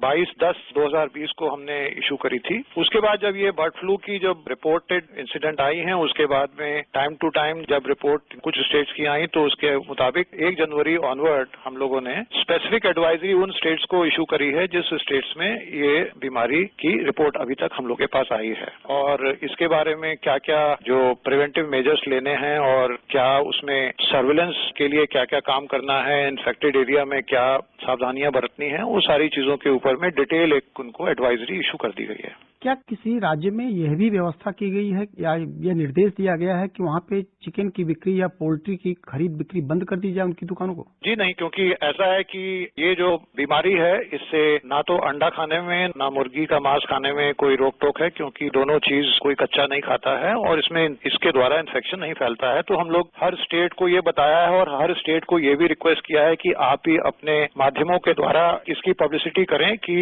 ये बर्ड फ्लू के कारण जो लोग हैं वो अंडा या मांस खाने के ऊपर में कोई रोक नहीं है अगर वो लोग खाना चाहते हैं तो। देश के किसी हिस्से में किसी राज्य से इस तरह की कोई रिपोर्ट जिससे कि मानव में या व्यक्ति में कोई इस तरह का बर्ड फ्लू का कोई प्रकोप मिला हो? जहां तक इस बीमारी का ह्यूमन में ट्रांसमिशन की जो बात है, तो आज तक वैसे तो रिपोर्ट इसकी ह्यूमन में आने के चांसेस थोड़े बहुत हैं, बहुत कम है, लेकिन अभी तक हमारे देश में इसके बारे में कोई रिपोर्ट नहीं है कि ये ह्यूमन में ट्रांसमिशन अभी हुआ है। पिछले सालों में भी और इस साल में भी अभी तक जो बीमारी रिपोर्टेड है उसमें ह्यूमन में ट्रांसमिशन की कोई रिपोर्ट नहीं है। और वैसे भी ये अगर ट्रांसमिशन होता भी है तो खाली उन वेटरनरी हेल्थ वर्कर्स में हो सकता है जो कि जाके डायरेक्टली इन बर्ड को छुएंगे या उसके लिए कुछ उनको हैंडल करेंगे। उसके अलावा ये वातावरण के माध्यम से या एनवायरमेंट के माध्यम से इसका कोई स्प्रेड नहीं होता। ये जो बर्ड फ्लू का जो प्रकोप इस समय जिन भी स्टेट्स में हुआ है, इसके सर्विलांस और मॉनिटरिंग का क्या इंतजाम किया गया? देखिए, इसमें जो हमारा लेट डाउन प्रोटोकॉल है उसके मुताबिक इन्फेक्टेड जोन जो डिक्लेयर किया जाता है वो 1 किलोमीटर का इन्फेक्टेड जोन होता है और सर्विलेंस जोन जो होता है वो 10 किलोमीटर का होता है और इन दोनों एरिया में क्या क्या सावधानियां बरतनी है, जैसे बायोसिक्योरिटी के जो मेजर्स हैं, अगर पोल्ट्री फार्म्स हैं तो बायोसिक्योरिटी के जो मेजर्स लेने हैं, या जो अफेक्टेड एरिया है उसमें डिसइंफेक्शन के लिए क्या दवाइयां वहां पे छिड़कनी है, और अगर प्रॉपर डिस्पोजल जो डेड बर्ड्स है, कैरेकस है, उनका कैसे करना है, और जो उसको हैंडल करें वो पीपीई किट पहन के उसको हैंडल करें। और इसके अलावा जो अनयूजुअल रिपोर्ट है डेथ की, उसके सैंपल कलेक्ट करके और उसका टेस्ट कराया जाए, और सर्विलेंस प्लान्स को कैसे इंटेंसिफाई किया जाए जिससे कि आगे ये बीमारी और न फैले। इन सब चीजों के ऊपर में जो सावधानियां बरतनी है वो सारे डिटेल इन लोग को बताए गए हैं और इसकी हम लोग डेली रिपोर्ट कलेक्ट कर रहे हैं। हम लोगों ने यहाँ सेंट्रल गवर्नमेंट में अपने विभाग में कंट्रोल रूम की भी स्थापना करी है जिसके द्वारा ये रिपोर्ट हम लोग ले रहे हैं। उसके अलावा मैं भी डायरेक्टली दिन में 2 बार सारे स्टेट्स के जो additional chief secretary, principal secretary animal husbandry हैं उनसे भी बातचीत कर रहा हूं और हम लोग रेगुलर टच में हैं जिससे कि सारा जो बीमारी का प्रकोप और ना फैले और इसका पूरा कंट्रोल हो। सर, ये जो सर्विलांस एरिया या इन्फेक्टेड एरिया में जो पोल्ट्री फार्म है, क्या उन्हें कलिंग भी की जा रही है? जैसा कि मैंने आपको बताया कि केरला में खाली डक फार्म में डेथ हुई है, इसलिए उन डक फार्म में कलिंग ऑपरेशन शुरू कर दिया गया है क्योंकि वहां पे जो 5 एपी सेंटर हैं अभी केरला में, और उन 5 एपी सेंटर में कलिंग का जो ऑपरेशन है जो कि 1 किलोमीटर रेडियस में जितनी भी डक फार्म है तो उसमें जो कलिंग का ऑपरेशन है वो शुरू कर दिया गया है। बाकी जो प्रांत हैं आपके राजस्थान, मध्य प्रदेश और हिमाचल प्रदेश, उसमें कलिंग की कोई ऐसी आवश्यकता नहीं है क्योंकि ये किसी भी फार्म में अभी इसकी बीमारी की कोई रिपोर्ट नहीं है। ये जिस समय जिस पीरियड में ये प्रवासी पक्षी आते हैं, माइग्रेटरी बर्ड्स, वो तो दिल्ली में भी आते होंगे और आसपास के जितने इस तरह के पानी वाले क्षेत्र हैं जहाँ पानी जो रुकता है, नदी है, तालाब है या झील है, तो उन पर क्या कोई नजर रखने की व्यवस्था की जा रही है, उनकी जांच की जा रही हो या उसकी कैसे मॉनिटरिंग हो रही है? हम लोगों ने पूरे देश में सारी स्टेट्स को जो 25/10/2020 को एडवाइजरी जारी करी थी और फिर एक और एडवाइजरी नई हमने रिसेंटली फिर जारी करी है। उस एडवाइजरी में हम लोगों ने सारी स्टेट्स को कहा है कि आप अपनी अपनी स्टेट्स में यहाँ जहाँ पे इस तरह के पक्षी, माइग्रेटरी पक्षी आते हैं उनके ऊपर में नजर रखें और कोई अगर अनयूजुअल मोर्टेलिटी या अनयूजुअल डेथ कोई देखते हैं तो उसका फौरन सैंपल इकट्ठा करके उसको लैब में टेस्ट कराने के लिए भेजें, जिससे कि अगर उसमें कोई इस तरह की इन्फेक्शन की अगर जानकारी आए तो उसके बाद क्या सावधानियां बरतनी है उसको इमीडिएटली उसका पालन करें। सर, देश के जितने जू हैं, चिड़ियाघर जिसे कह सकते हैं, उनमें क्या उसके लिए कुछ विशेष दिशा निर्देश दिया गया है? दिशा निर्देश तो यही है कि कोई अनयूजुअल अगर डेथ देखते हैं या कोई पक्षी को देखते हैं कि वो मर गया है किसी कारणवश, तो उसको टेस्ट कराया जाए कि उसमें बर्ड फ्लू तो नहीं है। यही सबसे बड़ी सावधानी इस समय बरतने की जरूरत है। इसके अलावा बाकी पक्षियों को तो हम लोग रोक नहीं सकते, पक्षियां तो आएंगे ही जहां जहां से आते हैं, लेकिन उनको जहां जहां पे झील है या इस तरह के जंगल हैं जहां पे पक्षी आते हैं, अगर उसमें फौरन जो भी अनयूजुअल डेथ है उसकी रिपोर्ट करी जाए और उसका सर्विलेंस को इंटेंसिफाई किया जाए। इसके ऊपर में क्या क्या सावधानियां बरतनी है और क्या क्या उसमें जो कार्य करने हैं उसके ऊपर में हम लोगों ने एडवाइजरी हर स्टेट्स को और फॉरेस्ट डिपार्टमेंट के द्वारा जितने भी वाइल्ड लाइफ सेंचुरीज और सब हैं उनको भी इसके बारे में निर्देश दे दिया गया है। सर, भारत सरकार के सबसे बड़े अधिकारी हैं इस डिपार्टमेंट के आप, हम आपसे एक जानकारी जरूर चाहेंगे और अपने श्रोताओं के लिए एक जानकारी के लिए कि लोगों में चिकन खाने यानी पोल्ट्री को खाने, अंडा खाने या मछली खाने पर क्या किसी तरह की रोक या कोई परहेज होना चाहिए या इसका क्या इम्पैक्ट है, एक बार जरा क्लियर कर दीजिए। जैसा कि मैंने पहले भी बताया कि ये जो अंडा खाने से या चिकन मीट खाने से इस बीमारी का कोई संबंध नहीं है, क्योंकि ये बीमारी अंडा खाने से और चिकन खाने से नहीं फैलती है। ये बीमारी फैलती है इन्फेक्टेड बर्ड्स को कोई अगर जाके छुएगा तो उसको ये बीमारी फैल सकती है। इन्फेक्टेड बर्ड्स तो वहीं पे जाके छुएगा जहां पे उनकी डेथ हुई है या जहां पे उनका कलिंग ऑपरेशन करना है, तो वो वेटरनरी हेल्थ वर्कर्स जो हैं जो इसको कलिंग ऑपरेशन जहां पे करेंगे, और वो कलिंग ऑपरेशन आज की तारीख में खाली केरला में हो रहा है डक्स में, उसके अलावा कहीं पे भी नहीं है। और कलिंग ऑपरेशन को जो हैंडल करेंगे खाली बीमारियां उन्हीं में हो सकती हैं। As far as general population को अगर अंडा या चिकन का मीट खाना है तो उसमें खाली जो मिनिमम सावधानियां जो बरतनी होती हैं कि अच्छे से पका के खाएं, अंडे को बॉईल करके खाएं। इसके अलावा इस तरह को अंडा खाने से या मुर्गी का मांस खाने से कोई बीमारी की फैलने की संभावना नहीं है। लोगों में विश्वास बहाली के लिए या विश्वास बढ़ाने के लिए यह कहा जा सकता है कि आप चिकन, मछली या कोई भी अंडा खाएं तो उसको सिर्फ अच्छी तरह पकाकर ही खाएं। वो तो नॉर्मल प्रिकॉशन है जो कि सब लोग लेने लगे हैं और आज की तारीख में कोविड के कारण वैसे भी ये सब चीजों के ऊपर में जो सावधानियां बरतनी है वो सबको आज की तारीख में उसकी बहुत अच्छे से जानकारी हो चुकी है। और कोविड में हम लोगों ने जिस तरह की सावधानियां सीखी हैं कि अपने हाथ को समय समय पे साबुन से धोएं, अपने मुंह को हाथ न लगाएं अगर कहीं किसी इन्फेक्टेड स्पेस पे हाथ लगाते हैं कोविड के बारे में, वही सारी सावधानियां जो बरत रहे हैं वही सावधानियों के अलावा और कोई स्पेशल सावधानी बरतने की कोई जरूरत नहीं है। बर्ड फ्लू के वायरस की टेस्टिंग के लिए लेबोरेटरीज कितने देश में हैं और सर कहाँ टेस्ट इसका हो रहा है? आज की तारीख में इस बीमारी की रिपोर्ट की जो टेस्टिंग है वो 2 जगह में होती है, एक तो जालंधर में और दूसरा भोपाल में, लेकिन फाइनल जो कंफर्मेशन है वो भोपाल के द्वारा होता है। भोपाल में हमारी उसके लिए एक लैब है आईसीआर की, Indian council of agriculture research, उसके द्वारा होता है। सर अभी जहाँ से टेस्ट के लिए देश के विभिन्न हिस्सों से भी वायरस के टेस्ट के लिए आ रहा होगा सैंपल, तो क्या सैंपल उन स्टेट से भी आ रहे हैं जहाँ पे अभी शोर नहीं हुआ है कि उनके यहाँ है या नहीं है, या बढ़ रहा है सैंपल? सैंपल तो अभी इन 4 स्टेट्स के अलावा एक और स्टेट है हरियाणा जहां से सैंपल भेजा गया है, लेकिन उस सैंपल की अभी रिपोर्ट नहीं आई है, सैंपल की रिपोर्ट अवेटेड है। उसके अलावा और किसी स्टेट से अभी कोई सैंपल भोपाल की लैब में नहीं भेजा गया है। देश में पोल्ट्री इंडस्ट्री कितनी बड़ी होगी? पोल्ट्री इंडस्ट्री का हमारे यहाँ जो अभी साइज है वो काफी बड़ा है और हमारे यहाँ पे इसकी जो ग्रोथ है पिछले 5 सालों में वो टोटल पोल्ट्री इंडस्ट्री में 10.51% के आसपास है। अगर आप इसको कंपाउंड एनुअल ग्रोथ लें कांस्टेंट प्राइसेस पे, ये जो ग्रोथ है ये एग्रीकल्चर क्रॉप सेक्टर से कई गुना ज्यादा है, क्योंकि एग्रीकल्चर क्रॉप सेक्टर में ये जो ग्रोथ है CAGR की ये है करीब 1.37 के आसपास, और हमारे पोल्ट्री सेक्टर की ग्रोथ है पिछले 5 सालों की पर एनम जो ग्रोथ है वो 10.51% के आसपास। सर ये जो वायरस है ये कौवा, बत्तख, मोर या जो मुर्गियों में अभी तक जो पाया गया है, जहाँ जहाँ अभी टेस्ट में निकल के आया, क्या इनमें अलग अलग वायरस है या एक ही वायरस? अभी तक हम लोगों के जो वायरस जो रिपोर्ट हुए हैं वो बेसिकली 3 तरह के वायरस हैं। वैसे तो ये जो वायरस है इसमें जो कैटेगरी होती है H स्ट्रेन होता है और N स्ट्रेन होता है, तो 16 तरह के H स्ट्रेन होते हैं और 10 तरह के N स्ट्रेन होते हैं, और ये उसमें कोई भी कॉम्बिनेशन निकल के आ सकता है। लेकिन हमारे देश में अभी जो आज की तारीख में जो बीमारी है वो प्राइमरली H5N8 स्ट्रेन की बीमारी है, और इसके अलावा हिमाचल प्रदेश में जो रिपोर्ट है वो H5N1 वाली वैरायटी है, लेकिन इसमें सावधानियां जो बरतनी होती हैं वो सेम है और कोई स्पेशल सावधानी बरतने की, क्योंकि अलग स्ट्रेन है तो कोई दूसरी सावधानी बरतनी है, ऐसा कुछ नहीं है। अगर सर व्यक्ति में किसी मानव में अगर ये फैलता है या किसी तरह प्रकोप उससे प्रभावित होता है तो उसके लक्षण क्या हो सकते हैं? अगर ये मानव में अगर होता है तो इसके लक्षण होते हैं कि उसको फ्लू होता है और उसको निमोनिया हो सकता है और कंजक्टिवाइटिस के भी लक्षण आ सकते हैं। लेकिन अभी तक इस तरह का, जैसा कि मैंने कहा कि हमारे देश में इस तरह का कोई भी रिपोर्ट इस साल या पिछले कई सालों से इस तरह का ह्यूमन में इन्फेक्शन को ट्रांसमिट होने का कोई अभी तक रिपोर्ट नहीं है।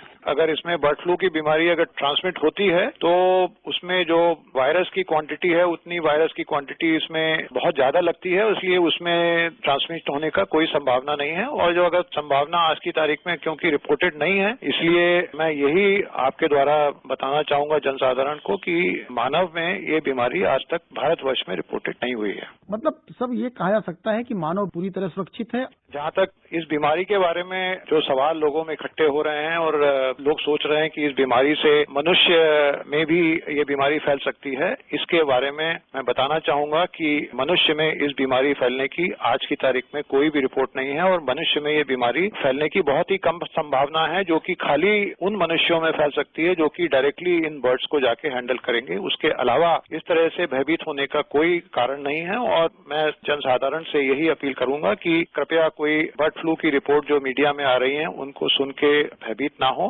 और नॉर्मल जो उनकी रूटीन है उसी को फॉलो करें। और जो लोग इन्फेक्टेड एरिया के आसपास रहते हैं वो ये सावधानी बरतें कि अपने घर के आसपास अगर कोई फार्म वगैरह है पोल्ट्री की या डक्स की, अगर उसमें कोई अनयूजुअल डेथ जानकारी मिलती है तो फौरन वहाँ के जो अधिकारी हैं वेटनरी डिपार्टमेंट के उनको रिपोर्ट करें, जिससे कि उसकी टेस्ट और सैंपल लिए जा सकें और कंफर्मेशन अगर कुछ जरूरत है या उसके बाद जो सावधानियां बरतनी है उसको लिया जा सके। Thank you sir. धन्यवाद। अभी आप सुन रहे थे बर्ड फ्लू संक्रमण के रोकथाम के उपायों पर चर्चा। इसमें भाग ले रहे थे पशुपालन और डेयरी विभाग में सचिव अतुल चतुर्वेदी और पत्रकार SP सिंह।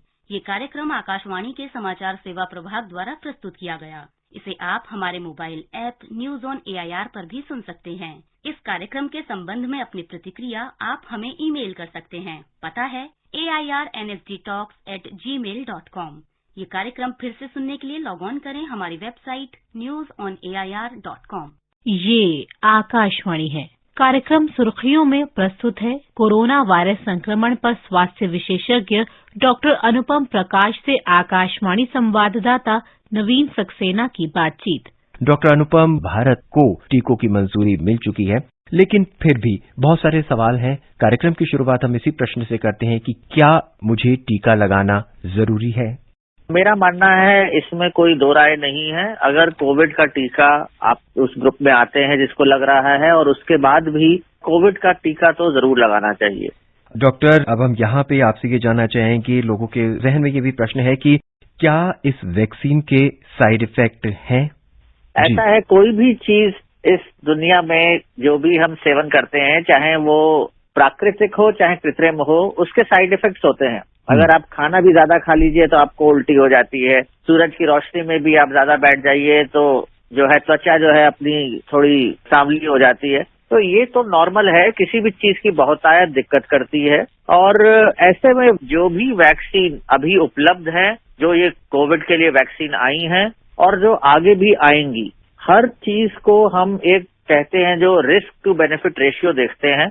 तो जो रिस्क है वो बहुत ही कई गुना कम होता है फायदे के मुकाबले। तभी ये वैक्सीन लाई जाती हैं या कोई भी दवा तभी लाई जाती है और तभी मनुष्यों को दी जाती है। तो इसलिए कोई भी वैक्सीन जो आज उपलब्ध है, चाहे वो बाहर उपलब्ध है कोविड के लिए, चाहे भारतवर्ष में उपलब्ध है, वो ये रिस्क टू बेनिफिट रेशियो को देखा गया है और उसमें देखा गया है कि बेनिफिट कई गुना ज्यादा है, बशर्ते हम उसमें साइड इफेक्ट्स का देखें। तो साइड इफेक्ट्स कुछ तो होते ही हैं वैक्सीन से, तो उसके लिए घबराने की बात नहीं है। लेकिन ये जो है काफी हद तक देखी गई है कि ये सेफ है। ऐसी कोई जानलेवा अभी साइड इफेक्ट्स नहीं देखे गए हैं या कोई परमानेंट ऐसा डैमेज नहीं देखा गया इन वैक्सीन से। और वैक्सीन जो है लगवाने से एक चीज तो है ही कि कोविड से जिससे हम लोग इतना ज्यादा परेशान हैं पिछले 1 साल से, उससे बचाव काफी गुना हमें चांसेस है कि हम लोगों को रहेगा बचाव। डॉक्टर साहब, कोरोना के केसेस लगातार कम होते जा रहे हैं। जहां तक दिल्ली का सवाल है या देश के अन्य हिस्सों का सवाल है, और कोविड का टीका भी अब जल्द उपलब्ध हो जाएगा। ऐसे में अब लोगों ने शायद ये सोचना आरंभ कर दिया है कि अब कोरोना का जो बिहेवियर है, जो एटिकेट्स हैं, अब उनकी इतनी जरूरत नहीं है। और हमने देखा भी है कि दोबारा से बाजारों में भीड़ बढ़नी शुरू हो गई है और लोग मास्क उतने अच्छे और उतने प्रॉपर तरीके से नहीं लगा रहे हैं जैसे पहले लगा रहे थे। इसमें मैं 2 चीजें कहना चाहूंगा। पहली चीज, जो कोरोना कम हो रहा है तो ये एक तरह से बहुत अच्छी बात है, लेकिन इसका मतलब ये नहीं है कि हम बिल्कुल बेफिक्र हो जाए। बाकी जो देश हैं विश्व के, चाहे अमेरिका हो चाहे यूरोप के देश हैं, चाहे अभी आपने पढ़ा ऑस्ट्रेलिया में भी जो है, तो कई जगह सेकेंड पीक शुरू हो गई है। और भारतवर्ष के लिए भी इस समय बहुत जरूरी है कि अगर इस समय हम कम हुए हैं, जैसे अभी एक घबराहट हो गई एकदम से कि एक नया स्ट्रेन यूके में डिटेक्ट हुआ है, तो वो स्ट्रेन डिटेक्ट होते रहेंगे। लेकिन ये है कि कौन सा ज्यादा हमें असर करेगा, कौन सा ज्यादा हम लोगों को दुखदायी होगा या नुकसानदेह होगा, ये अभी नहीं पता है। इसलिए एक चीज तो ये है कि हम बेफिक्र ना हो। जैसा आपने कहा, मार्केट में घूमने वगैरह का, लोग आजकल हिल स्टेशन स्नोफॉल देखने जा रहे हैं, ये सब चीजें नहीं करनी है बिल्कुल भी। और अपने को बचाव रखना जरूरी है। जो एटिकेट्स हैं वो कोरोना वैक्सीन के बावजूद भी हमें एटिकेट्स लेने पड़ेंगे, क्योंकि कल को इसके वेरिएशन हो सकते हैं, नए स्ट्रेन हो सकते हैं। और कोरोना वैक्सीन जो है उसके बावजूद भी हमें जो कोरोना एटिकेट्स, जो हम लोग को सोशल डिस्टेंसिंग है, कम से कम 2 गज की दूरी रखनी है, मुंह पे मास्क पहने रहना है और हाथ जो है निरंतर धोते रहना है, ये बहुत जरूरी है। ये एटिकेट्स हम बिल्कुल भी ना भूलें। डॉक्टर साहब, प्रधानमंत्री जी ने एक नया संदेश भी दिया है कि, या यूं कहें कि उन्होंने कहा है कि दवाई भी और कड़ाई भी। तो जब तक वैक्सीन नहीं लग जाती तब तक फिलहाल हमें क्या सावधानियां बरतनी चाहिए? देखिए, ये जो है दवाई भी और कड़ाई भी, इसका मतलब ये है कि अभी जो वैक्सीन आ गई है वो एक तरीके की दवा है हमारे लिए। लेकिन उसके बावजूद भी कड़ाई जरूरी है। उसके बाद भी जो हमारे प्रिकॉशंस हैं वो हमें बिल्कुल रखने हैं। जैसा कि मैंने कहा 2 गज की दूरी लोगों से बना करके रखें। जब भी कोई चीज या कोई सतह छुएं तो उसको जरूर धोएं, सैनिटाइज करना जरूरी है, चाहे साबुन पानी से धोएं वो जरूरी है। और फेस मास्क पहनना या मुंह ढकना बहुत जरूरी है, चाहे कपड़े से ढके चाहे मास्क से ढके, वो जो है मुंह और नाक पे जरूर रहे। इसके अलावा जैसा आपने कहा कि भीड़ भाड़ वाले इलाके में नहीं जाएं, जो चीज जरूरी है उसके लिए बाहर जरूर जाएं, लेकिन मास्क पहन करके जाएं, लोगों की भीड़ से बचें और उस समय जाएं मार्केट में जिस समय भीड़ कम होने का अंदेशा है। ये बहुत जरूरी है। मान लीजिए अगर आपको खांसी आ जाती है तो जो कफ एटिकेट्स होते हैं कि रुमाल अपने मुंह पे रखिए या फिर जो है अपनी कोहनी या अपना कंधा है उसमें छींकिए, जिससे कि आपके हाथों पे संक्रमण ना हो, क्योंकि आप अपने हाथ से ही दूसरे को कभी किसी सतह को छुएंगे तो वहां पहुंच जाएगा। इसलिए सबको बता रहे हैं, ये बहुत जरूरी है और इसमें कोई ढिलाई नहीं करनी है। ये प्रधानमंत्री मोदी जी बार बार कह रहे हैं कि वैक्सीन की वजह से हम लोग बेफिक्र नहीं हो जाएं। बिल्कुल डॉक्टर साहब, सवाल एक ये भी जहन में आ रहा है कि मुझे कैसे पता लगेगा कि मैं टीका लगा सकता हूं और क्या मैं इस योग्य हूं कि मुझे टीका लगवाना चाहिए या नहीं लगवाना चाहिए? अभी जो है सरकार ने हालांकि काफी डोजेस बनी हुई हैं, लेकिन फिर भी 138 करोड़ आबादी के लिए हमारे पास अभी वैक्सीन नहीं है। ये समय के साथ साथ बन जाएगी, अब अप्रूवल मिल गया है तो। और भी कई वैक्सीन जो है जांच हो रही है। कैडिला की वैक्सीन जो तीसरी वैक्सीन है उसके भी ट्रायल्स चल रहे हैं। तो आने वाले समय में हमारे पास और भी वैक्सीन होंगी, तब हमारे पास ज्यादा होगा वैक्सीन देने के लिए लोगों को। लेकिन अभी जो है जैसा कि गाइडलाइंस है स्वास्थ्य मंत्रालय की और सरकार की, उसके हिसाब से जो लोग स्वास्थ्य कर्मी हैं, जो लोग फ्रंट लाइन में हैं, कोविड के मरीजों को जो सेवा प्रदान कर रहे हैं, उनके लिए सबसे पहले है। उसके बाद जो है जो लोग वृद्ध हैं या 50 साल के ऊपर हैं और कोमॉर्बिडिटीज हैं, मतलब ब्लड प्रेशर, शुगर, दिल के मरीज हैं, उन लोगों के लिए है। और उसके बाद फिर 50 साल से कम जो लोग हैं और उनको कोई बीमारी है तो उन लोगों के लिए है। ये इस तरीके से एक ग्रेडेड वे में जो है लोगों को दी जाएगी। और उम्मीद जो अभी की जा रही है वो ये है कि अगले 4 से 6 महीने में ये जो हाई रिस्क ग्रुप्स हैं इनको मिल जाएंगे और उसके बाद फिर जो जन समुदाय है उसके लिए दी जाएंगी। तो इसमें रजिस्ट्रेशन का एक प्रोसेस है, पहले रजिस्ट्रेशन कराना है, उसके बाद आगे जो है फिर उनको इत्तला की जाएगी। डॉक्टर साहब, सामाजिक जिम्मेदारी कितनी बन जाती है? हालांकि डॉक्टर्स काम कर रखे हैं, फ्रंटलाइन वर्कर्स काम कर रखे हैं, उसके बाद एक सामाजिक जिम्मेदारी भी है हमारी इस कोरोना से लड़ने में। एक जिम्मेदार नागरिक की तरह हम लोग कितनी भी सेवा कर रहे हैं, आप कितने भी रेडियो प्रोग्राम कर रहे हैं, उसके बावजूद भी अगर एक जिम्मेदार नागरिक की तरह हम लोग जब बाहर निकलते हैं अपने घरों से, तो अगर हम जिम्मेदारी के साथ नहीं बर्ताव करते हैं, लोगों से गले मिल रहे हैं, हाथ में हाथ डाल के घूम रहे हैं या फिर भीड़ भाड़ इलाके में जा रहे हैं, मास्क नहीं लगा रहे हैं या बार बार मास्क हटा करके बार बार सिर्फ पुलिस के डर से या फाइन के डर से पहन रहे हैं, तो ये एक गैर जिम्मेदाराना हरकत है। और इस पे मैं मानता हूं कि ये ही एक चीज है जो इन्फेक्शन या संक्रमण फैलाने के लिए उपयुक्त है और जो हमें बिल्कुल नहीं करना चाहिए। तो जो उनका संदेश है कि मास्क लगा करके रखें और जो है संक्रमण से बचें, ये एक बहुत जरूरी संदेश है और हम सबको इस पे अमल करना चाहिए।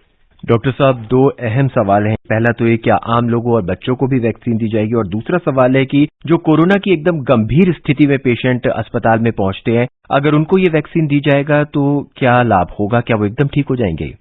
पहली चीज है आम आदमी को और बच्चों को जरूर दी जाएगी ये वैक्सीन, लेकिन अभी जो है बच्चों को सबसे पहले हम लोग कोई भी नई दवा नहीं देते हैं, ना गर्भवती महिलाओं को देते हैं। तो जब तक इसके ऊपर हमारे पास और डाटा नहीं आ जाता, हमारे पास और जो है आंकलन हम नहीं कर पाते हैं कि इसकी सेफ्टी कितनी है, तब तक बच्चों को और जो गर्भवती महिलाओं को है तब तक नहीं दी जाएगी। हाँ, जन समुदाय को दी जाएगी, ये जितनों को भी दी जाएगी, जितने लोगों को, उनको फॉलो अप किया जाएगा, देखा जाएगा कि कैसे उनकी प्रोटेक्शन रहता है, कितने दौर तक रहता है, उसके बाद जो है आगे दिया जाएगा। और बच्चों के लिए भी फिर भावी जो है आगे जैसे जैसे रिसर्च होगी तो पता चलेगा कि कब देना है। दूसरी चीज है, जिसको इन्फेक्शन हुआ है अभी, उसको वैक्सीन देने का कोई औचित्य नहीं है। पहली चीज कि ये जो हम लोग वैक्सीनेशन देते हैं इसमें भी कोरोना वायरस के एंटीजन होते हैं, वो संक्रमण करने में सक्षम नहीं होते हैं, लेकिन हमारी एंटीबॉडीज या इम्यून सिस्टम को जागृत करने के लिए काफी लाभदायक होते हैं। लेकिन जिसको इन्फेक्शन है उसमें तो कोरोना का एंटीजन ऑलरेडी है, वो तो बीमारी कर रहा है, इसलिए उसमें वैक्सीन देने का कोई औचित्य नहीं है। वैक्सीन उन लोगों में प्रभावशाली नहीं होती है बिल्कुल भी। जब तक कोरोना का इन्फेक्शन ठीक नहीं हो गया तब तक वैक्सीन देने का कोई फायदा नहीं होता। डॉक्टर साहब, आपका बहुत बहुत शुक्रिया। धन्यवाद। इजाजत दीजिए मुझे नवीन को। नमस्कार। अभी आप सुन रहे थे कोरोना वायरस संक्रमण पर स्वास्थ्य विशेषज्ञ डॉक्टर अनुपम प्रकाश से आकाशवाणी संवाददाता नवीन सक्सेना की बातचीत।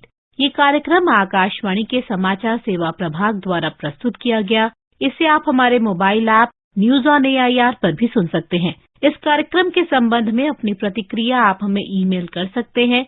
पता है airnsdtalks@gmail.com। ये कार्यक्रम फिर से सुनने के लिए लॉग ऑन करें हमारी वेबसाइट newsonair.com। ये आकाशवाणी है। कार्यक्रम स्पॉटलाइट में प्रस्तुत है केंद्रीय संस्कृति और पर्यटन मंत्री प्रहलाद सिंह पटेल के साथ आकाशवाणी संवाददाता भूपेंद्र सिंह की बातचीत। सर, मेरा पहला क्वेश्चन ये है कि पिछले 6 वर्षों में भारत ने पर्यटन के क्षेत्र में जो विकास किया है उसे आप किस तरह देखते हैं? मुझे लगता है कि दुनिया के जो आंकड़े हैं ये बताते हैं कि 2014 के बाद भारत ने अपनी ऊंचाइयां छूने का जो रफ्तार थी वो बिल्कुल बेहतरीन तरीके से पिछले 5 वर्षों में 65वें पायदान से हम 34वें पायदान पर आए। ये बड़ी तेज यात्रा है। दूसरा जो संकल्प था कि हम 19 से लेकर 24 के बीच में हम 1 नंबर की तरफ अपनी यात्रा शुरू करेंगे।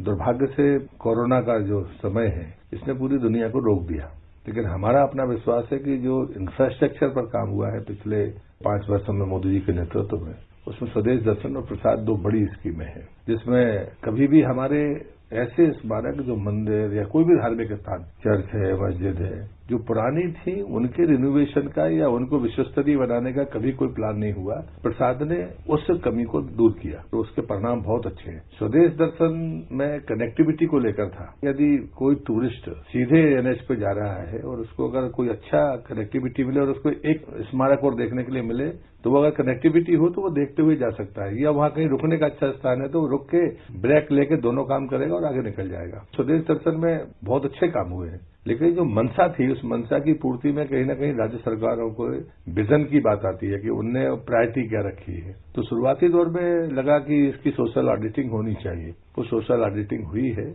अब उसके बाद उसका स्वरूप क्या आएगा ये देखा जाएगा। लेकिन ये अभी जो बजट घोषणा हुई थी आइकॉनिक साइट की, ये 17 आइकॉनिक साइट थी, बाद में वो 19 हुई और उसके बाद में वित्त मंत्रालय से उसकी क्लियरेंस हो गया है, कैबिनेट से उसका प्रस्ताव आना बाकी है। बाकी DPR बनने के भी पहले तय किया है कि कोई भी संशोधन नहीं होगा, इसलिए DPR बनने के पहले राज्य सरकार, जो भी स्टेक होल्डर्स हैं, प्राइवेट पार्टनर्स हैं, जो CSR के माध्यम से भी काम करना चाहते हैं या होटल इंडस्ट्री के लोग हैं, सबके साथ बैठकर हम पहले डिस्कशन करेंगे, बाद में उसको DPR बनाकर इमीडिएट काम स्टार्ट करेंगे। ये हमारी मंशा है। सर, स्वदेश दर्शन योजना के तहत देश भर में थीम आधारित सर्किट विकसित किए जा रहे हैं और इसी तरह से प्रसाद योजना भी लागू की गई है। तो ये योजना किस तरह से पर्यटन को बढ़ावा देने में और देश भर में नौकरियां सृजित करने में जो है अहम भूमिका निभा रही है? मूल बात थी कि सर्किट के पीछे कारण ये था कि जो कनेक्टिविटी की बात मैंने आपसे कही थी कि बुद्ध सर्किट है, तो बुद्धिज्म के पास सेंटर है, जो आता है बुद्धिज्म के बारे में घूमने के लिए आने वाले पर्यटक को उस सर्किट की जानकारी होनी चाहिए और इसलिए उस दृष्टि से ये थीम बनाई गई थी, चाहे वो ग्रामीण सर्किट हो, चाहे वो गांधी का सर्किट हो, चाहे बुद्ध सर्किट हो, जैन सर्किट हो, कृष्णा सर्किट हो, ऐसे थीम बनाई गई थी। स्वाभाविक है, फुटफॉल बढ़ेगा तो रोजगार पैदा होंगे। दूसरी चीज है कि जब आप उसको विश्वस्तरीय सुविधाओं से कनेक्टिविटी को लेकर जब आप डेवलप करते हैं तो पर्यटक के लिए भी सुविधा है और बाकी लोगों को भी सुविधा है। प्रसाद योजना ने जबरदस्त परिणाम दिए। पहले हमारे पास पुराने स्थानों को रिनोवेट करने के लिए कोई रास्ता नहीं था, लोग धार्मिक कारण बता दिया करते थे। अब इसमें चाहे मंदिर हो, मस्जिद हो, चर्च हो, सभी के लिए खुला हुआ है कि जहां पर लोग पर्यटक जाते हैं वहां जन सुविधाएं चाहिए। वहां पर अगर आपको हॉल बनाना है, कोई म्यूजियम बनाना है तो वो चीजें चाहिए और ये वास्तव में बड़ी बेहतरीन तरीके से चल रही है। भारत में डायवर्सिटी तो है ही, लेकिन हमारे पास में प्राचीन चीजें बहुत है। 2000 साल पुराने मंदिर है, ईसा पूर्व की चीजें हमारे पास में है, लेकिन उनको हम वास्तव में प्राथमिकता दे नहीं पा रहे थे। तो ये एक अच्छा अवसर है जिसमें ASI के मॉन्यूमेंट हो या स्टेट आर्कियोलॉजी के हों या किसी ट्रस्ट के हों, सबको शामिल किया गया। देखो अपना देश जैसी पहल और अडॉप्ट हेरिटेज, अपनी धरोहर अपनी पहचान योजना किस तरह से देश में पर्यटन को बढ़ावा देने और मौजूदा धरोहरों के प्रबंधन में मदद दे रही है। ये हमने अंग्रेजों की एक व्यवस्था को दुर्भाग्य से स्वीकार कर लिया था, ASI के मॉन्यूमेंट हो या किसी भी मॉन्यूमेंट के रखरखाव में। उससे ये तकलीफ हुई कि जैसे आम आदमी की हिस्सेदारी नहीं है, जो कुछ करना है वो सरकार को करना है। एडॉप्ट हेरिटेज उस व्यवस्था से इतर एक व्यवस्था थी कि कोई भी प्राइवेट व्यक्ति, संस्था या ग्रुप अपने CSR के पैसे से कोई जन सुविधाएं अगर देना चाहता है साथ में एक बैरियर जरूर लगाया कि हर कोई व्यक्ति चाहेगा कि हमारे साइनेज कहाँ लगे। जब कोई व्यक्ति काम कराएगा तो स्वाभाविक उसकी चर्चा होगी। तो ये तय किया कि एक नामी कोई स्मारक होगा, दूसरा मंत्रालय देगा, ताकि हमारे कोई ऐसे अछूते स्मारक पर जिस पर लोग नहीं जाते हैं, जन सुविधाएं नहीं है, लेकिन है महत्वपूर्ण, लेकिन उसकी चर्चा नहीं है, तो आपको एक बोल लेना पड़ेगा जो मंत्रालय चाहेगा। तो आपको 2 मॉन्यूमेंट में एक साथ काम करने का मौका मिलेगा। और वो स्कीम 19 से शुरू हुई और अब और भी तेजी से गति पकड़ रही है। कोरोना के बीच में भी लोगों ने ये इच्छा व्यक्त की है और मैं मानता हूं कि ये जन भागीदारी और हिस्सेदारी होनी चाहिए। एडॉप्ट हेरिटेज उसके लिए बेहतर एक मॉडल है। सरकार ने नेताजी सुभाष चंद्र बोस की 125वीं जयंती के अवसर पर एक उच्च स्तरीय समिति का गठन किया है। तो ये कमेटी किस तरह से नेताजी की विरासत को संजोकर रखने और उसे आगे बढ़ाने में मददगार साबित होगी? कल्चर मिनिस्ट्री ने एक पहली बैठक जो थी वो प्रधानमंत्री जी की अध्यक्षता में हुई थी। उस पर हमने कहा था कि इस वर्ष जब आजादी के 75 वर्ष पूरे होंगे तो सौभाग्य से नेताजी की 125वीं जयंती है। महर्षि अरविंद, राजा राम मोहन राय, 5-6 लोगों की, किसी की जन्म शताब्दी है, किसी के 250 वर्ष हुए हैं, किसी के 350 वर्ष हुए हैं। इसी कालखंड में इनका आयोजन करना है। तो हम लोगों ने पहली नेताजी की 125वीं जयंती पर एक बैठक की थी। प्रधानमंत्री जी की अध्यक्षता में इसकी जो राष्ट्रीय कमेटी बनती है, नेशनल स्टीयरिंग कमेटी, उसका स्वरूप दे दिया गया है। जिन लोगों को हमने बुलाया था उनके पास में नेताजी के सिपाही सालारों के, उनके सेनापतियों के कहें या उनके जो ब्रिगेडियर्स हैं या कर्नल्स हैं, उनकी डायरी, उनके सामान भी हमको उसमें बहुत बड़ी मात्रा में मिले थे। आईएनए के 7 लोग अभी भी जीवित हैं। इसमें 2 अभी लाल किले पर आए थे जिनकी आयु 100 वर्ष है और 101 वर्ष है। तो उनने कुछ बातें हमको सुझाव के तौर पर कही हैं। नेताजी की 125वीं जयंती के पीछे जो लक्ष्य है कि देश की आजादी का पहला ऐलान नेताजी ने किया था। 60,000 की आर्मी में 26,000 लोगों ने शहादत दी। तो ये आईएनए का कहना था। तो ऐसी काफी अच्छी चीजें उनसे प्राप्त हुई हैं और मुझे लगता है कि एक बेहतर जानकारियां देश और दुनिया के सामने आएंगी। सर, कोविड-19 महामारी का देश भर के पर्यटन के क्षेत्र में क्या असर पड़ा है और सरकार किस तरह से इस क्षेत्र की मदद कर इसे आगे बढ़ने में सहयोग कर रही है? देखिए, पूरी दुनिया इससे प्रभावित है, लेकिन हम ये मानते हैं कि भारत के बारे में जो परसेप्शन है कोरोना के बीच में सुधरी है, जी हमारा सकारात्मक पक्ष है। हम जरूरतमंद देश हैं, बड़ी संख्या घनत्व तो हमारे पास है, कम स्वास्थ्य सुविधाएं होने के बावजूद भी हमने 140 देशों को दवाइयां दी। दुनिया में कोई दूसरा देश नहीं है। ये हमारी सांस्कृतिक विरासत को आसमान पर पहुंचाने वाला निर्णय था प्रधानमंत्री जी का, जिसका लाभ निश्चित रूप से भविष्य में भारत को मिलेगा। दूसरी बात आती है कि जो विदेशी पर्यटक भारत के भीतर थे वो अपने देशों में वापस नहीं गए, उनने यहां रहना सुरक्षित समझा और हमारी जो प्राचीन चिकित्सा पद्धति है उस पर भरोसा जताया। ये हमारी दूसरी सफलता थी। तीसरी बात है, जो प्रधानमंत्री ने योग, आयुष और आयुर्वेद के बारे में दुनिया के को बताया है, वो हमारे लिए सबसे महत्वपूर्ण होगा। तो पोस्ट कोरोना जो परिस्थिति बनेगी वो भारत उसके लिए सबसे बेहतरीन जगह होगी, खास करके वेलनेस टूरिज्म के लिए। वैसे भी पसंदीदा जगह भारत है, लेकिन कोरोना के बाद जो चीजें लोगों को चाहिए वो सिर्फ और सिर्फ भारत में है। हमें उसको समन्वय करने की जरूरत है कि कोऑर्डिनेट हम कैसे करें, ज्वाइंट वेंचर कैसे बनाएं, इस पर काम शुरू है। दूसरी बात मैं ये कहता हूं कि जो परसेप्शन हमारे बिगाड़ के चला जाता था, इस बीच में भारत ने अपने आप को सभी मोर्चों पर, कानून व्यवस्था के मामले में, बाकी मामले में परसेप्शन को सुधारा है। ये आने वाले समय में हमको लाभ देगा। दूसरा इसका एक पक्ष है कि होटल को नुकसान हुआ है, लेकिन तत्काल वित्त मंत्रालय ने उस पर जो पैकेज दिया, इसलिए इंडस्ट्री अभी भी सर्वाइवल की तरफ आगे बढ़ने के लिए तत्पर है। रिवाइवल की बात तो तब आएगी जब फुटफॉल बढ़ेगा, लेकिन जो आंकड़ा मैं आपको कह रहा हूं वो शायद आपको भी चौंकाने वाला होगा। गोवा में फुटफॉल 90 से 95% हो गया। उत्तराखंड में, हिमाचल में, यहां पर पर्यटक जा रहा है। एक आंकड़ा है जो हमको संबल देता है कि घरेलू पर्यटन पर देखो अपने देश के माध्यम से जो अभियान प्रधानमंत्री ने कहा था वो हमारा चल पड़ा है।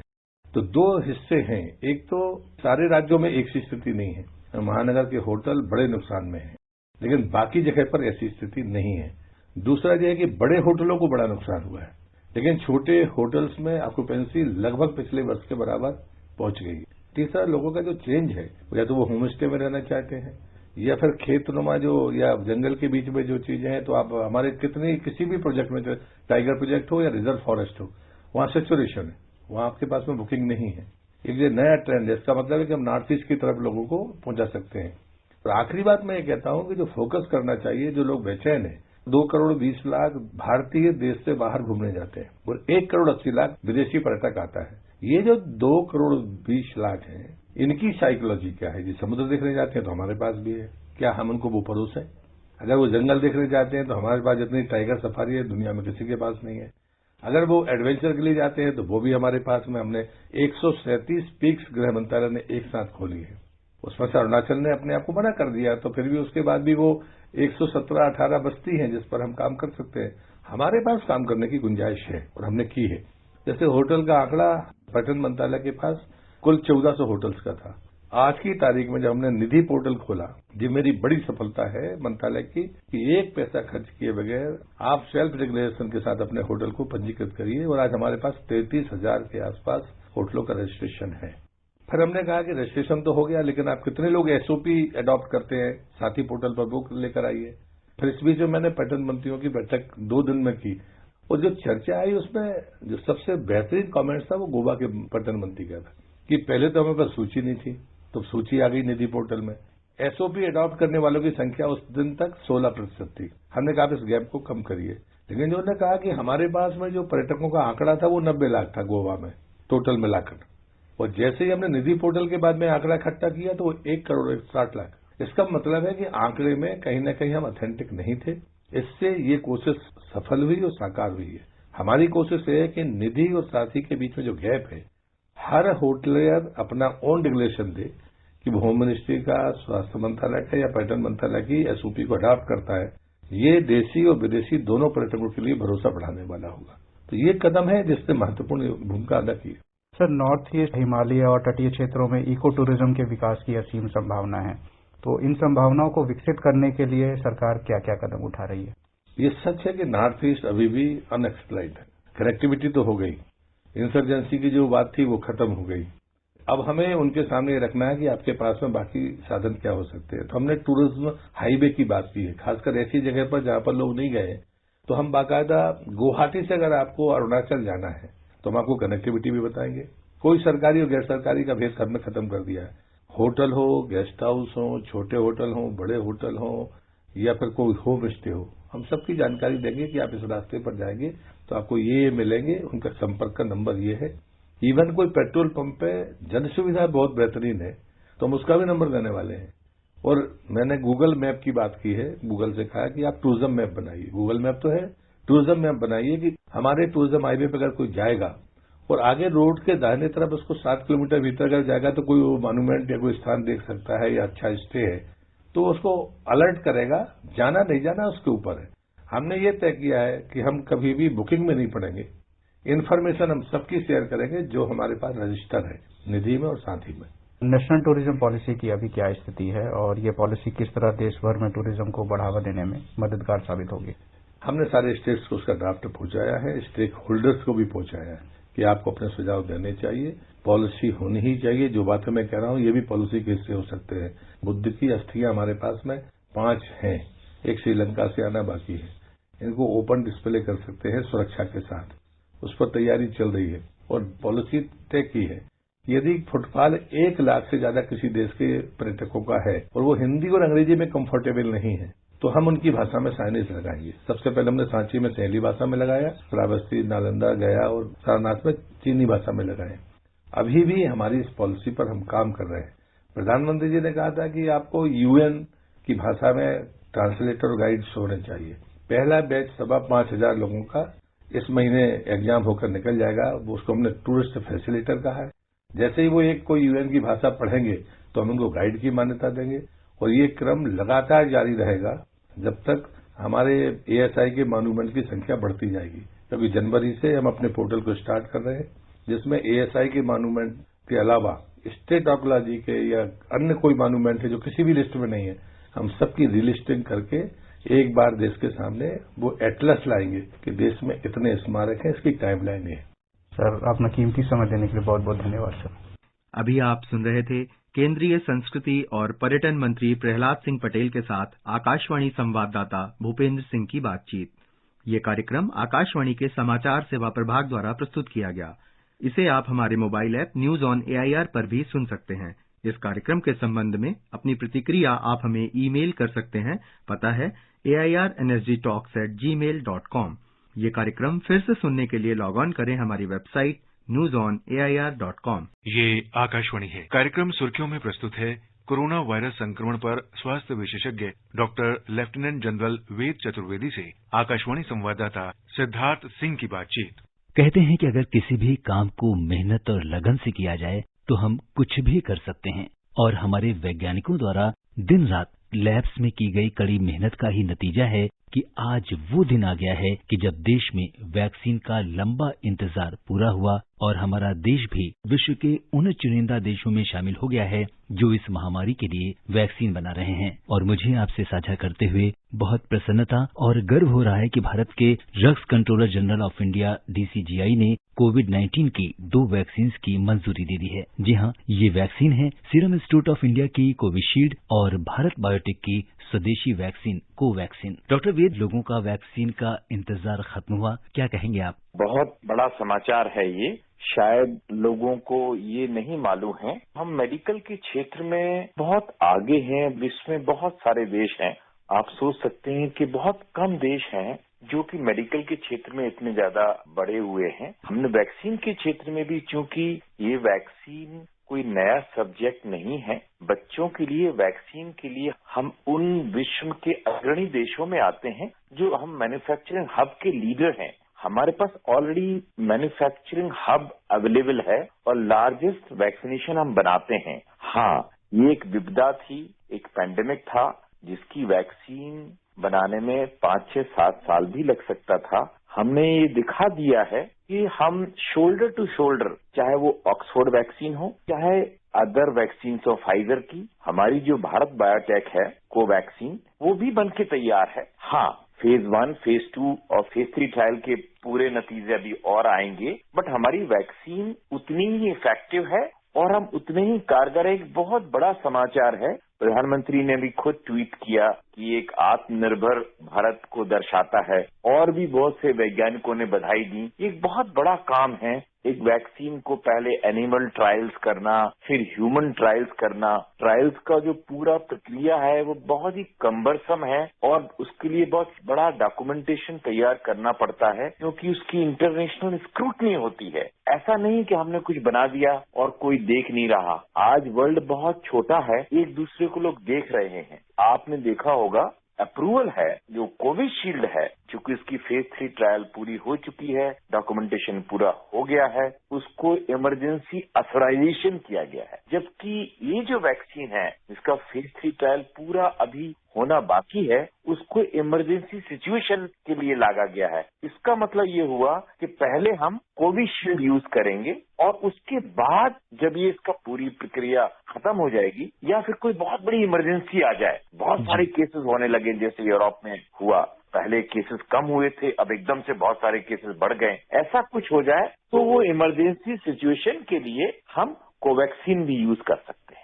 और डॉक्टर वेद, आपसे जानना चाहेंगे कि कोवैक्सीन और कोविशील्ड वैक्सीन में क्या बुनियादी अंतर है और ये किस तरह कोरोना की रोकथाम में सहायता करेंगे? देखिए, पहला बड़ा अंतर तो ये है कि एक स्वदेशी वैक्सीन है। जो हमारी कोवैक्सीन है वो हमने बनाई है, ICMR और भारत बायोटेक। और भारत बायोटेक कोई छोटी मोटी कंपनी नहीं है, वो लोग बहुत अग्रणी हैं। इनफैक्ट यदि पूछा जाए, देखा जाए तो आप देखिए ग्रेजुअली लीडर की तरह इमर्ज होंगे वो। दूसरा वैक्सीन है ऑक्सफोर्ड जो यूनिवर्सिटी और एस्ट्राजेनिका कंपनी ने बनाई है। एक जो वैक्सीन है ऑक्सफोर्ड वैक्सीन है वो इस पे आधारित है कि जो वायरस का जीन है उसको वो प्ले करके बनाते हैं, जबकि ये जो वैक्सीन है कोवैक्सीन, ये ट्रेडिशनल मेथड है। ट्रेडिशनल मेथड का मतलब है कि वायरस को इनएक्टिवेट करके, तो वायरस को इनएक्टिवेट करके बनाया जाता है। दोनों वैक्सीन के लिए करीब 3 से 5 डिग्री टेम्परेचर नॉर्मल फ्रिज में इसको रखा जा सकता है।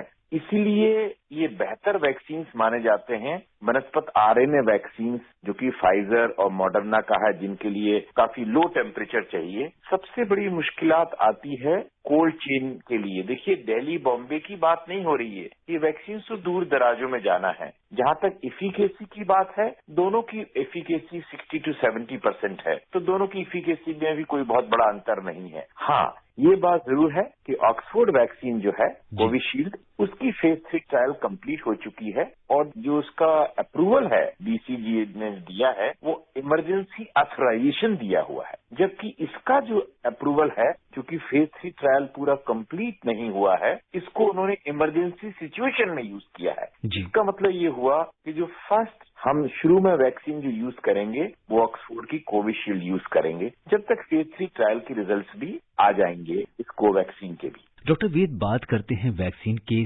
सक्सेसफुल मॉक ड्रिल और ड्राई रन की, जिसके तहत 125 जिलों और 285 लोकेशंस पर इसे सफलतापूर्वक पूरा भी कर लिया गया है। इतनी बड़ी संख्या में किसी भी वैक्सीन प्रोग्राम के सक्सेसफुल इम्प्लीमेंटेशन में किस तरह की चुनौतियां आती हैं? हमारे यहाँ करीब 2 करोड़ बच्चे पैदा होते हैं। हम बच्चों के वैक्सीनेशन के लिए हमारे पास प्लेटफॉर्म अवेलेबल है, वैक्सीनेटर्स अवेलेबल है और गांव-गांव में वैक्सीनेशन पब्लिक हेल्थ सेंटर तक अवेलेबल है। बट हमारे पास 2 चैलेंज सबसे बड़े हैं। एक तो जो ये वैक्सीनेशन प्रोग्राम है, इसका नंबर बहुत ज्यादा है, बच्चों का नंबर कम था और ये नंबर देख लीजिए, हमारी खुद की इनिशियल प्लानिंग के हिसाब से हम करीब 3 करोड़ लोगों को पहले देंगे जो हेल्थ वर्कर्स हैं या फ्रंट वॉरियर्स हैं जो कि कोरोना में हैं, चाहे वो सैनिटेशन वर्कर हों, पुलिस के लोग हों, तो 3 करोड़ तो हम अभी, और हमारा इनिशियल प्रोग्राम जो हमने ऑलरेडी चॉकआउट किया हुआ है कि हम 30 करोड़ लोगों को ये वैक्सीन शुरू में देंगे, जो कि सितंबर अक्टूबर तक हम दे पाएंगे। तो एक तो नंबर ज्यादा है, दूसरा है कोल्ड चेन। ये 2 चीजों को यदि हम, और तीसरा train man power. After all technology तो अवेलेबल है, 2 डोज लगाने हैं, कोई बहुत बड़ी टेक्नोलॉजी नहीं है। आज हमारे पास 90,000 पीपल ट्रेन हम लोगों ने किए हैं। हमारे पास चैलेंज सिर्फ बड़ा इसी का आएगा कि हमारे पास एक तो नंबर ज्यादा है और दूसरा कोल्ड चेन हम यदि मेंटेन कर सकते हैं, जो हम लोग कर पाएंगे। इसी का ड्रिल हुआ है। जहां तक सेफ्टी की बात है, मैं देश को आश्वस्त करना चाहता हूं कि इसके जो ट्रायल्स हुए हैं सभी वैक्सीन्स के, 4 वैक्सीन्स के, 2 इस कंट्री में नहीं है और 2 हमारे पास हैं। जहां तक सेफ्टी का इश्यू है, इसको देश को घबराना नहीं चाहिए, ये बिल्कुल सेफ वैक्सीन्स हैं। डॉक्टर वेद, ये बड़ी इंपॉर्टेंट बात आपने हमसे और हमारे लिसनर्स से शेयर की कि वैक्सीन पूरी तरह से सेफ है, क्योंकि इस समय हम देख रहे हैं कि सोशल मीडिया पर बहुत सारी भ्रामक खबरें, लोग जब भी कोई अच्छा काम होता है तो कुछ लोग उसमें बुरा काम करने की भी कोशिश करते हैं और कई भ्रामक खबरें देकर लोगों को कंफ्यूज भी करते हैं। तो आपने जिस तरीके से विस्तार से बताया कि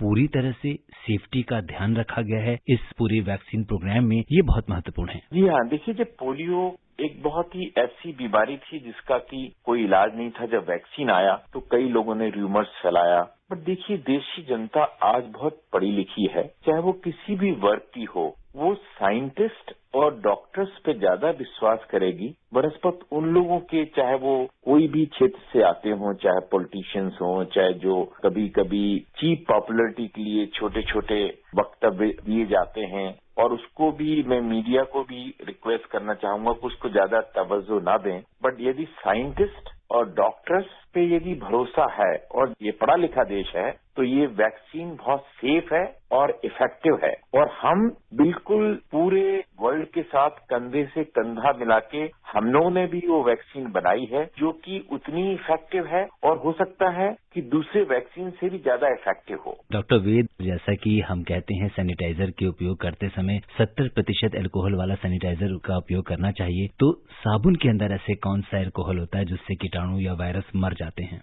जो 70% अल्कोहल जिसमें है उससे वायरस मर जाता है। और उसके बाद उन्होंने बहुत सारे एक्सपेरिमेंट्स किए, जैसे कि नॉन अल्कोहल सैनिटाइजर से और सोप से। तो उन्होंने पाया कि सोप में जो सोडियम बेंजोइक एसिड होता है उससे भी ये वायरस नॉन इफेक्टिव हो जाता है। जब भी कोई नया वायरस आता है उस पर तरह तरह के प्रयोग किए जाते हैं। साबुन से और 70% अल्कोहल से इसको इनफेक्टिव किया जा सकता है। डॉक्टर वेद, आप कोविड-19 के इस विशेष कार्यक्रम से जुड़े, आपका बहुत बहुत धन्यवाद। आपको भी बहुत बहुत धन्यवाद। अभी आप सुन रहे थे कोरोना वायरस संक्रमण पर स्वास्थ्य विशेषज्ञ doctor lieutenant general Ved Chaturvedi से आकाशवाणी संवाददाता सिद्धार्थ सिंह की बातचीत। ये कार्यक्रम आकाशवाणी के समाचार सेवा प्रभाग द्वारा प्रस्तुत किया गया। इसे आप हमारे mobile app news on AIR पर भी सुन सकते हैं। इस कार्यक्रम के संबंध में अपनी प्रतिक्रिया आप हमें ईमेल कर सकते हैं। पता है airnsdtalks@gmail.com। ये कार्यक्रम फिर से सुनने के लिए लॉग ऑन करें हमारी वेबसाइट newsonair.com। ये आकाशवाणी है। कार्यक्रम सुर्खियों में प्रस्तुत है कोरोना वायरस संक्रमण पर स्वास्थ्य विशेषज्ञ डॉक्टर घनश्याम पांगती से आकाशवाणी संवाददाता नवीन सक्सेना की बातचीत। डॉक्टर पांगते, आखिरकार टीका मिल ही गया। नए साल में भारत को ये बहुत ही एक अच्छा तोहफा मिला, या यूं कहें कि पूरे विश्व को एक बहुत अच्छा तोहफा मिला है। अब जो ये प्रक्रिया शुरू हो चुकी है कि किस तरह से टीका लगेगा, किस तरह से टीका लगाना है, उसका भी पूर्वाभ्यास हो चुका है और अब वो क्षण आ गया है जब हम इस बीमारी से निजात पाने की कोशिश में जो लगे हुए थे वो पूरी होने वाली है। अब हमें क्या एटिकेट बरतने होंगे? जी हाँ नवीन जी, आपने बिल्कुल सही बात कही कि जो वैक्सीन है हमारी गवर्नमेंट ने एज वेल एज हमारे जो साइंटिस्ट ने इन्होंने इसे अप्रूव कर दिया। नए साल में बिल्कुल एक गिफ्ट की तरह है। और अच्छी बात यह है कि पिछले 2 दिन में जनवरी 1 में एक वैक्सीन अप्रूव हुई थी जो कि सीरम इंस्टीट्यूट और ऑक्सफोर्ड की थी, और 2 जनवरी को दूसरी वैक्सीन भी अप्रूव हो चुकी है जो कि हमारे पूरी तरह भारतीय मूल की है। अब ये वैक्सीन आ गई है और नेक्स्ट वीक से हम लोग शायद ये वैक्सीन लगाना शुरू कर दें, और लंबी प्रक्रिया रहेगी। आपने बताया कि ट्रायल्स रन पहले से रेडी हो चुके हैं। ने लगभग 30,000 सेंटर्स अप्रूव कर दिए हैं जहां से वैक्सीन लगेगी, क्योंकि 2 वैक्सीन लगेगी 1 महीने के अंतर में। तो हमें जो सारे प्रिकॉशन हैं जो पिछले 1 साल से हम इतनी मेहनत से कर रहे हैं कि 2 गज की दूरी, अपने हैंड हाइजीन को कंट्रोल में रखना, as well as social distancing, और बिना बात के हम भीड़ न करें और भीड़ वाली जगह में न जाएं। अगर हम ये 2-4 महीने और अच्छी तरह करें तो हम इस वैक्सीन का पूरा उपयोग कर सकते हैं और ये बहुत ही फ्रूटफुल रहेगी। अगर आपको इन्फेक्शन हो गया है तो फिर वैक्सीन का उतना उपयोग नहीं रहेगा। डॉक्टर पांगते, केंद्रीय औषधि प्राधिकरण की जो विशेषज्ञ समिति है उसने कोविड टीके के आपातकालीन इस्तेमाल को भी मंजूरी देने की सिफारिश की है। आपके माध्यम से हम जानना चाहेंगे कि ये आपातकालीन इस्तेमाल क्या होता है? ये जो हमारे सब्जेक्ट एक्सपर्ट ग्रुप एक बनाया गया था कोविड वैक्सीन के लिए, उन्होंने इसे अप्रूव किया है क्योंकि एक पैंडेमिक है। नॉर्मली वैक्सीन को बनने में सालों लग जाते हैं, पहले तो ये 8 से 10 साल लग जाते हैं। इस बार देखा गया कि 6 महीने से लगभग 1 साल के अंतर में काफी सारी वैक्सीन अप्रूव हुई हैं, क्योंकि इसमें टाइम नहीं है। ये इन्फेक्शन बहुत रैपिडली बढ़ रहा है। अगर आप अमेरिका को देखें तो वहां अब तक 2 करोड़ से ऊपर इन्फेक्शन हो चुके हैं, जबकि इंडिया में 1 करोड़ से ऊपर इन्फेक्शन हो चुके हैं। अगर हमने इसको टाइम पे इन्फेक्शन को कंट्रोल नहीं किया और अगर हम वेट करते रहे तो हो सकता है कि तब तक देर हो जाए। तो ये इमरजेंसी अप्रूवल है। इसमें अभी तक का जो डाटा है उसको साइंटिस्टों ने पूरी तरह से चेक किया है, और इस डाटा को देखते हुए रिस्क एंड बेनिफिट रेशियो, हम नॉर्मली कोई भी दवाई भी होती है, हम जब भी किसी को दवाई देते हैं हम बोलते हैं इसका देखो बेनिफिट ज्यादा है, रिस्क कम है, तो हमें ये लेने में कोई प्रॉब्लम नहीं है। तो सिमिलरली ये इमरजेंसी अप्रूवल है। अभी तक का जो 9 से 10 महीने का जो ये वैक्सीन का ट्रायल्स के रिजल्ट हैं, उसमें बेनिफिट ज्यादा देखे जा रहे हैं, ज्यादा लोगों को इन्फेक्शन प्रिवेंट कर रहा है, और बहुत कम लोगों के कुछ साइड इफेक्ट हुए हैं जो कि फेटल नहीं है या जानलेवा नहीं है। उसको देखते हुए जो एजेंसीज हैं वो कहते हैं कि इस डाटा को देखते हुए हम इसको इमरजेंसी में अप्रूव कर सकते हैं, और इसको हम पूरी निगरानी में रखेंगे अगले 6 महीने तक, 9 महीने तक, साल भर तक, कि इसकी कितनी इफेक्टिवनेस रही और कितना उपयोगी रहा। तो इसको इमरजेंसी अप्रूवल कहा गया है, जिसमें कि बेनिफिट अभी भी रिस्क से ज्यादा है, जबकि हमारे पास डाटा बहुत सालों का नहीं है, सिर्फ महीनों का है। डॉक्टर, कोरोना वायरस का जो दूसरा स्ट्रेन है, क्या उस पर भी ये वैक्सीन प्रभावी होंगी? अभी तक के हमारे साइंटिस्टों ने बोला है कि ये जो वैक्सीन है ये थोड़ा सा एंटीजेनिक चेंज आया है इस वायरस में, पिछले कुछ टाइम में देखा गया है, बट ये कॉमन भी है। अगर आप देखें इसी तरह के जो चेंजेस है, कुछ नाइजीरिया में भी कह रहे हैं पाया गया है, कुछ स्ट्रेन है जो इंग्लैंड वाला, वो भी थोड़ा चेंज है। बट अभी तक के साइंटिस्टों के अनुमान है कि ये जो स्ट्रेन है इसको भी ये जो वैक्सीन है ये कवर करेगी। तो अभी कोई चिंता का विषय नहीं है, क्योंकि बहुत लंबी चेन है जिससे कि ये वैक्सीन बनी हुई है। तो अभी मेरे ख्याल से कोई प्रॉब्लम नहीं है, वैक्सीन उसको कवर कर लेगी। डॉक्टर साहब, कहते हैं कि जो वायरस होता है अपने आप ही म्यूटेट करता है और उसके साथ नए वायरस भी बनते जाते हैं। कोरोना का जो RT-PCR टेस्ट है वो क्या इनके लक्षणों को पकड़ लेता है? क्या उससे भी जांच पॉसिबल है क्या? बिल्कुल, RT-PCR न्यूक्लिक एसिड टेस्ट है जो कि इस समय गोल्ड स्टैंडर्ड है, सबसे बेस्ट टेस्ट है इस वायरस के डिटेक्शन के लिए। तो इसमें कुछ डिफरेंट जीन है जिसमें कि ये DNA मटेरियल या RNA मटेरियल है या न्यूक्लिक एसिड, उसके कुछ कुछ जीन्स को वो लेके उसको डिटेक्ट किया जाता है। तो इस समय जो म्यूटेट हुआ है उसको भी आराम से, क्योंकि काफी सारे सीक्वेंसेज हैं, RT-PCR अभी भी गोल्ड स्टैंडर्ड है और अभी भी सबसे बेस्ट टेस्ट है इसको डिटेक्ट करने में। इस म्यूटेशन से ऐसी कोई प्रॉब्लम नहीं हुई कि डिटेक्शन में कोई प्रॉब्लम आए। डॉक्टर पांगते, कुछ वक्त बाद कोरोना वायरस की बहुत सी वैक्सीन उपलब्ध हो जाएंगी। हम कैसे ये जान पाएंगे कि हमारे लिए ये वैक्सीन सुरक्षित है या वो वैक्सीन सुरक्षित है? कैसे पता चलेगा हमें? मेरे ख्याल से वैसे तो साइंटिस्ट लोग पूरे 24 घंटे लगे हुए हैं, बट इस समय ये देखा जा रहा है कि पहले हम जो साइंस एविडेंस आता था पब्लिक पे, वो पहले स्क्रीन होके आता था। पहले जब कोई नया ट्रायल करता था, कोई वैक्सीन करता था, तो उसके रिजल्ट्स किसी साइंटिफिक मैगजीन में पब्लिश होते थे। फिर उसको गवर्नमेंट या कोई एजेंसी उसको नोट करती थी या इंडस्ट्री नोट करती थी, फिर उसकी वैक्सीन को पब्लिक किया जाता था। इस समय ऐसा है कि लगभग उसी टाइम पे जैसे ही कोई रिजल्ट्स आते हैं, इवन कंपनियां या फिर गवर्नमेंट उसको न्यूज़पेपर में उसी समय ब्रेकिंग न्यूज की तरह ले आ रही है और वो सबको पता चल रहा है। जितना वैक्सीन के बारे में जैसे मैं बता रहा हूँ, लगभग उसके बराबर काफी पब्लिक को भी पता है कि ये वैक्सीन आ गई है या कल रिलीज हो गई है, कल अप्रूव हो गई है। तो ये एक अच्छी बात है कि मीडिया से हमें पूरा इन्फॉर्मेशन है कि इसके क्या साइड इफेक्ट हो रहे हैं, क्या नहीं हो रहे हैं। तो एक पॉजिटिव चीज है। ऑल्दो कभी कभी इसमें एक पैनिक का माहौल भी आ जाता है कि किसी को अगर एक साइड इफेक्ट भी आए और वो ट्रायल में पार्टिसिपेशन कर रहा है, और ऐसा हो सकता है वैक्सीन नहीं, ये कोई ना कोई बीमारी तो किसी को कभी भी हो सकती है। तो कई बार ऐसे इश्यूज आ जाता है कि क्या इस वैक्सीन से तो नहीं हुआ वो जो मेजर साइड इफेक्ट हुआ है, तो वो ब्रेकिंग न्यूज में आ जाती है और लोगों को एक घबराहट आ जाती है कि क्या हमें लेना चाहिए, नहीं लेना चाहिए। बट अभी तक के हजारों लाखों में वैक्सीन लग चुकी है, डिफरेंट वैक्सीन, और ज्यादातर में 90 से 95% से 70%, ये बहुत ही पॉजिटिव रिजल्ट हैं। साइंटिस्टों के अगर माने तो 60% से ऊपर जिसमें भी वैक्सीन में रिजल्ट आ रहे हैं वो पॉजिटिव हैं और वो अच्छे रिजल्ट हैं। तो 70-90% आ रहे हैं तो सारे ही अच्छी वैक्सीन के रिजल्ट आ रहे हैं। तो हमें चिंता करने की कोई विषय नहीं है कि उस वैक्सीन को लें या इसको लें। जनसंख्या बहुत ज्यादा है पूरे वर्ल्ड की, उसको वैक्सीन को कवर करना बहुत बड़ा इशू है। तो ऐसा हो सकता है कि डिफरेंट जगह पे डिफरेंट वैक्सीन अप्रूव हो, डिफरेंट वैक्सीन अवेलेबल हो। तो जिस जगह पे जो अवेलेबल है उसको उस पर संतोष भी करना चाहिए और वो इफेक्टिव है, ये मैं आपको पूरी तरह से ये करना चाहूंगा कि इसमें टेंशन न लें। तो हमारे यहाँ क्योंकि गवर्नमेंट ऑफ इंडिया के जो करार किया गया है उसमें ये कोविशील्ड, ऑक्सफोर्ड की वैक्सीन और जहां तक है कोवैक्सीन स्टार्ट हो जाएगी, तो हमें फाइजर की वैक्सीन या इसके लिए करने की जरूरत नहीं है। मे बी वो आएगी अगले 1-2 महीने में, मे बी मार्केट में अवेलेबल हो सकती है, वो गवर्नमेंट डिसाइड करेगी। हमें अपने को इन्फेक्शन से बचाना है, हमें अपने मास्क को अपने साथ रखना है अभी भी हर समय,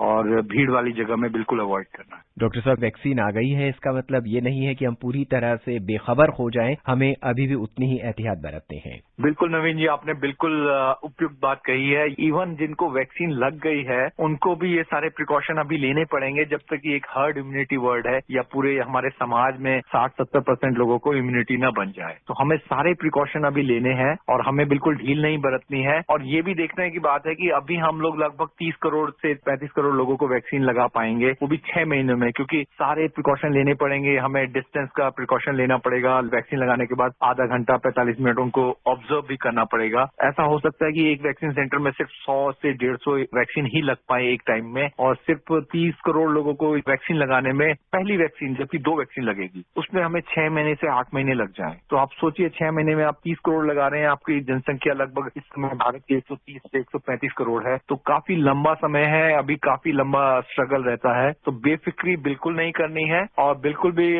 गलत कदम नहीं उठाना है। पूरी प्रिकॉशन से हमें 6 महीने, साल भर और मेहनत करनी है। डॉक्टर साहब, ये टीका है, इसका स्पिन ऑफ बेनिफिट क्या होगा? कोरोना तो ठीक करेगा ही करेगा, इसके अलावा और कहाँ तक ये कारगर होगा? अभी तक जो डाटा आया है, जितना की साइंटिफिक इन्फॉर्मेशन है, ये सिर्फ कोरोना को ही कवर करेगा और इन्फेक्शन को कवर नहीं करेगा। तो इससे और कोई बीमारी कम हो जाएगी, ये बिल्कुल भी कहना उपयुक्त नहीं होगा। और ये जैसे कि हमने बताया कि 50 साल से ऊपर जिनकी उम्र है उनको सबसे पहले मिलेगा। डॉक्टर पांडे कह रहे हैं कि वैक्सीन की 2 डोज लगेगी, क्या इनकी कोई निश्चित समय सीमा होगी? अगर एक डोज के बाद दूसरी डोज उस समय सीमा के भीतर नहीं लगती है तो क्या मरीज को फिर से वही पहली डोज दी जाएगी और फिर से वही प्रक्रिया होगी? बहुत ही उपयुक्त क्वेश्चन है। जहां ये वैक्सीन देखी जा रही है, एक वैक्सीन पहले प्राइमिंग करती है, उसके बाद दूसरी वैक्सीन जब लगती है उससे अच्छा इम्यूनिटी बनती है, अच्छा एंटीबॉडी रिस्पॉन्स होता है। अभी तक के जो साइंटिफिक नॉलेज है उसके हिसाब से लगभग 1 महीने बाद जब हम वैक्सीन लगाते हैं तो वो एंटीबॉडी रिस्पॉन्स बहुत अच्छा आने लगता है। तो जल्दी से जल्दी 1 महीने में लगा सकते हैं, बट अप टू लगभग 6 महीने तक आप लगा सकते हैं। तो ऐसा नहीं कि जिसने एग्जैक्ट 1 महीने में वैक्सीन का सेकेंड डोज लेना है तो 1 महीने बाद आप लगवा सकते हैं। वो 1.5 महीना हो सकता है, 2 महीने हो सकता है, बट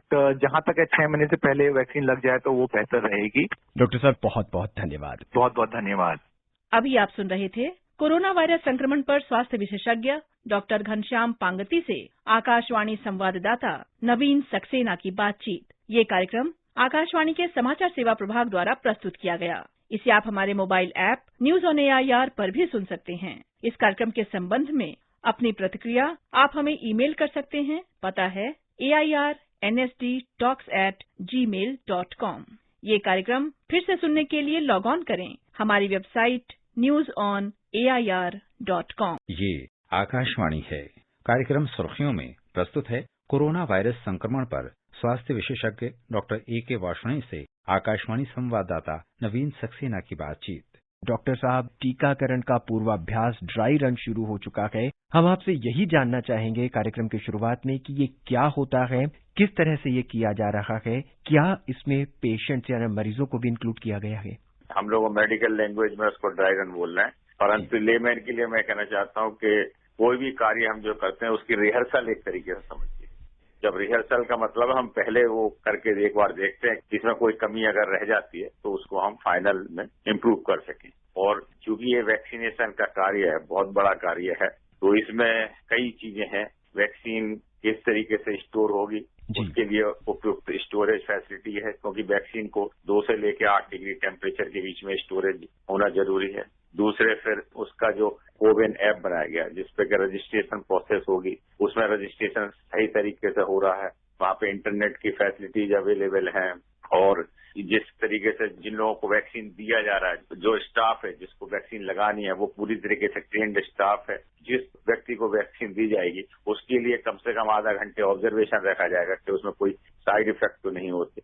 तो ये जो सारी जो लॉजिस्टिक की प्रक्रिया है, इसको एक बार टेस्टिंग करते हैं, इसी को हम ड्राई रन बोलते हैं।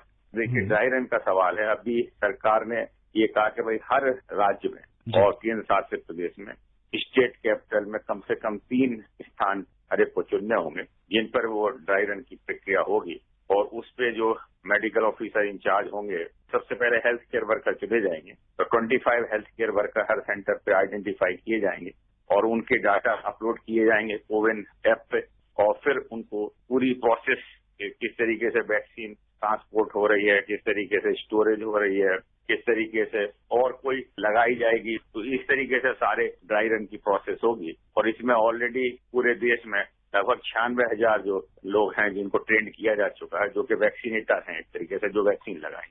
डॉक्टर, एक चुनौती भरा काम है इस पूरे इतने बड़े हमारे देश में, इतनी बड़ी जनसंख्या में सबको टीका लगाना। देश में कोविड से स्वस्थ होने की दर डॉक्टर साहब 96.08% हो गई, यानी करीब 4% ही लोग ऐसे हैं जो हम कह सकते हैं कि अभी संक्रमित हैं या कुछ हैं। क्या इन सबको टीका लगाने की जरूरत है?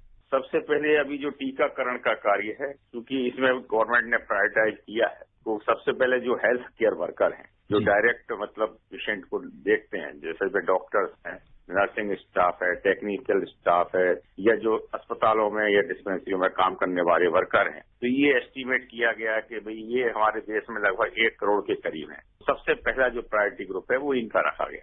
उसके बाद जो है फ्रंट लाइन वर्कर होते हैं, जिसमें पुलिस पर्सनल, पैरामेडिक पर्सनल हैं, इस तरीके के कर्मचारी हैं, जो कि इन लोगों के कांटेक्ट में आने की संभावना ज्यादा रहती है पेशेंट के। ये करीब एस्टीमेट किए गए हैं कि 2 करोड़ के लोग हैं, तो 3 करोड़ तो ये लोग हैं। इसके बाद फिर 50 साल से जो उम्र के ज्यादा व्यक्ति हैं वो, या 50 साल से नीचे के वो व्यक्ति जिनको कोई कोमॉर्बिड कंडीशन है, डायबिटीज है, हार्ट डिजीज है, ब्लड प्रेशर है, लंग डिजीज है, उनको आइडेंटिफाई किया गया। तो इस तरीके से जो फर्स्ट फेज है उसमें 30 करोड़ लोगों के लिए टीकाकरण की बात चल रही है कि टीकाकरण किया जाए। और इन लोगों को फिर डेफिनेटली पहले उनको रजिस्ट्रेशन कराना पड़ेगा, और रजिस्ट्रेशन कराने के बाद फिर एसएमएस के द्वारा जो फोन नंबर जो वो रजिस्ट्रेशन कराएंगे उसके द्वारा उनको वो सूचना दी जाएगी कि आपको किस सेंटर पर कितने बजे पहुंचना। क्योंकि देखिए, एक बहुत, जैसे आपने कहा, बहुत बड़ी एक्सरसाइज है, और चूंकि सबको एक साथ नहीं दिया जा सकता, इसके अलावा ये भी ध्यान रखना है कि जो व्यक्ति टीकाकरण के लिए आ रहे हैं उनसे भी किसी और को इन्फेक्शन ना फैले। तो एक सेंटर पर एक दिन में मतलब ये माना जाता है कि 1 घंटे में हम लगभग 8 से 10 व्यक्तियों को टीकाकरण कर सकेंगे, और एक सेंटर पर करीब 100 व्यक्तियों का टीकाकरण एक दिन में हो सकेगा। तो जैसे अगर हम दिल्ली की बात करें तो यहाँ 1000 सेंटर के करीब बनाए गए हैं। उस तरीके से लगभग 1 लाख व्यक्तियों को रोज टीकाकरण किया जा सकेगा। इसी तरीके से पूरे देश में ये सेंटर बनाए जाएंगे, और वो प्रायोरिटी ग्रुप जो है वो सरकार धीरे धीरे बना रही है। उस तरीके से ये टीकाकरण का कार्य शुरू हो, और ये बहुत लंबा कार्य है। डॉक्टर साहब, देश में रिकवरी रेट बहुत तेजी से बढ़ रही है, लोग स्वस्थ हो रहे हैं, टीकाकरण भी शुरू हो गया है लगभग, और लोगों को समझ में भी आने लगा है। उसके बावजूद भी देखा जा रहा है लोग फिर से भीड़ इकट्ठी करनी शुरू हो गई है, बाजारों में जाना शुरू हो गए हैं। क्या ये मान के चलें वो कि भाई टीका आ गया है तो अब सब कुछ ठीक हो गया है? नहीं, देखिए, मैं फिर से कहता हूँ कि देखिए, टीकाकरण में तो हमें समझना पड़ेगा। कोई भी टीका हमने लगाया तो वो टीका लगाने के बाद पहली डोज उसकी लगती है, फिर दूसरी डोज जिसको हम बूस्टर डोज बोलते हैं वो 4 हफ्ते के बाद लगती है। उसके बाद उसकी एंटीबॉडी जो है वो 2 हफ्ते और लेते हैं। तो ये मान के चलिए कि टीकाकरण होने के बाद कम से कम 6 हफ्ते जरूर लगेंगे, जबकि वो व्यक्ति सुरक्षित होगा जिसमें एंटीबॉडी बन पाएंगी, और इसमें समय लगेगा। और चूंकि टीकाकरण भी बहुत कम लोगों का ही हो पाएगा, क्योंकि एक साथ तो सबका नहीं हो सकता, इसलिए सावधानियां जो हम बता रहे हैं, कोविड एप्रोप्रिएट बिहेवियर है, वो लगातार सबको फॉलो करना चाहिए और करना पड़ेगा। जो हमें मास्क उनको पहनना पड़ेगा, दूरियां सामाजिक बना के रखनी पड़ेंगी, हाथों की सफाई रखनी पड़ेगी, और जिस तरीके से अभी तक हमने ये लगभग ये पूरा साल 2020 निकाला है, उसी तरीके से हम निकालें, क्योंकि अगर हम जरा भी लापरवाही करेंगे तो ये बीमारी फिर से बढ़ जाएगी, जो कि अभी काफी हद तक कंट्रोल में आई है। डॉक्टर साहब, जो व्यक्ति से संक्रमित हो चुके हैं और ठीक हो चुके हैं और उनमें एंटीबॉडीज डेवलप भी हो चुकी हैं, क्या उन्हें भी टीका लेना जरूरी होगा? ये एंटीबॉडी जिनमें डेवलप हो गई है वो कितने समय तक प्रभावी रहेंगी? तो ये तो जरूर है कि जो इन्फेक्शन हो चुका है जिनमें और जिसमें एंटीबॉडी डेवलप हो गई है वो कुछ समय तक तो रहेंगी, लेकिन चूंकि अभी इसके बारे में ज्यादा नहीं है, तो अगर वो लोग भी टीका बाद में लगवाएं तो उनको भी फिर वो एक तरीके से बूस्टर डोज का काम करेगा और उनमें वो एंटीबॉडी लंबे समय तक प्रभावी रह सकती है, तो वो भी उनको भी लगवाना चाहिए। परंतु ये जरूर मैं कह सकता हूँ कि वो प्रायोरिटी में थोड़ा सा कम हो सकते हैं, क्योंकि पहले जो व्यक्ति जिनमें बिल्कुल भी एंटीबॉडी नहीं है और जो वल्नरेबल लोग, जो जैसे मैंने बताया कि health care worker, front line worker, या वो लोग 50 साल से ऊपर हैं और जिनको अभी इन्फेक्शन नहीं हुआ है, या 50 साल से नीचे के वो व्यक्ति जिनको कोमोर्बिडिटी है और इन्फेक्शन नहीं है, तो वो ज्यादा प्रायोरिटी ग्रुप में होंगे। डॉक्टर साहब, लोग मास्क लगाते हैं लेकिन कई बार देखा गया है सही ढंग से नहीं लगाते हैं, ना ही सही ढंग से उसे उतार के डिस्पोज ऑफ करते हैं, इससे भी तो खतरा रह सकता है। हाँ, देखिए ये बहुत चिंता की विषय है, क्योंकि काफी जगह हम लोगों ने देखा है कि जो मास्क, देखिए मास्क लगाने का मुख्य पर्पज होता है कि हमारा नाक और मुंह अच्छी तरीके से ढका रहे, क्योंकि जो वायरस है जब वो जाएगा तो आपके नाक और मुंह से जाएगा, तो वो ढका रहे। अगर आपने मास्क को थोड़ी के नीचे लगा लिया है या नाक से हटा लिया है तो उससे आपको कोई फायदा नहीं होगा और उसमें इन्फेक्शन होने का पूरा खतरा बना रहता है। इसी तरीके से जब मास्क को उतारना है तो वो भी किस तरीके से उतार के डिस्पोज करिए उसको बंद कंटेनर में, और फिर अच्छी तरीके से अपने हाथों को साफ करें साबुन पानी से, जिससे कि इन्फेक्शन होने का खतरा ना रहे। तो ये बहुत जानकारियां लगातार दी जा रही हैं, परंतु हर व्यक्ति का वही है कि जानकारी होने के बाद भी कई बार हमने देखा है कि समाज में लोग उसका उचित तरीके से पालन नहीं कर रहे और इसीलिए इन्फेक्शन लगातार एक से दूसरे व्यक्ति को फैल जाता है। डॉक्टर साहब, बुजुर्गों को इस टीकाकरण कार्यक्रम के अंदर क्यों नहीं रखा गया है और बच्चों को क्यों नहीं रखा गया है, और साथ ही ये जानना चाहेंगे कि जब ये वैक्सीन आ जाएगा तो क्या कोरोना पूरी तरह से खत्म हो जाएगा? बुजुर्गों को तो पूरा रखा गया, पहले ही आपको बताया कि 50 साल से ऊपर के जो व्यक्ति हैं उनको प्रायोरिटी में रखा गया है, और जो 50 साल से नीचे के भी हैं उनको भी रखा गया। लेकिन चूंकि ये जो वैक्सीन की ट्रायल्स हुई हैं ये केवल एडल्ट्स में ही हुई है, वयस्क लोगों में ही हुई है, बच्चों में ये ट्रायल नहीं हुई, तो इसलिए अभी बच्चों में ये टीकाकरण नहीं दिया जाएगा। इसके अलावा जो ऑब्जर्वेशन ये देखा है कि जो बच्चों में है वो इन्फेक्शन का रेट उतना नहीं पाया गया, या वो उतने ज्यादा सीरियस नहीं होते, उनमें इन्फेक्शन होते हैं तो बहुत हल्के होते हैं, इसलिए अभी ज्यादातर पूरे देश में देखा गया कि बच्चों में जो मॉर्टेलिटी है वो बहुत ही नगण्य है, इसलिए अभी बच्चे उतने प्रायोरिटी एरिया में नहीं है। और चूंकि टीकाकरण भी उनके ऊपर जो ट्रायल्स हुई हैं वो उन पर नहीं हुई, इसलिए उनको अभी नहीं लिया जाएगा। लेकिन 50 साल से ऊपर के सारे व्यक्तियों को लिया जाएगा और 50 साल से नीचे के भी उन व्यक्तियों को जिनमें कि शारीरिक कई बीमारियां हैं जिनको हम कोमोर्बिडिटी बोलते हैं उनको इसमें सम्मिलित किया जाए। डॉक्टर साहब, इस कार्यक्रम में आने के लिए आपका बहुत बहुत धन्यवाद। धन्यवाद। अभी आप सुन रहे थे कोरोना वायरस संक्रमण पर स्वास्थ्य विशेषज्ञ डॉक्टर ए.के. वार्ष्णेय से आकाशवाणी संवाददाता नवीन सक्सेना की बातचीत। ये कार्यक्रम आकाशवाणी के समाचार सेवा प्रभाग द्वारा प्रस्तुत किया गया। इसे आप हमारे mobile app news on AIR पर भी सुन सकते हैं। इस कार्यक्रम के संबंध में अपनी प्रतिक्रिया आप हमें ईमेल कर सकते हैं। पता है airnsttalks@gmail.com। ये कार्यक्रम फिर से सुनने के लिए लॉग ऑन करें हमारी वेबसाइट newsonair.com।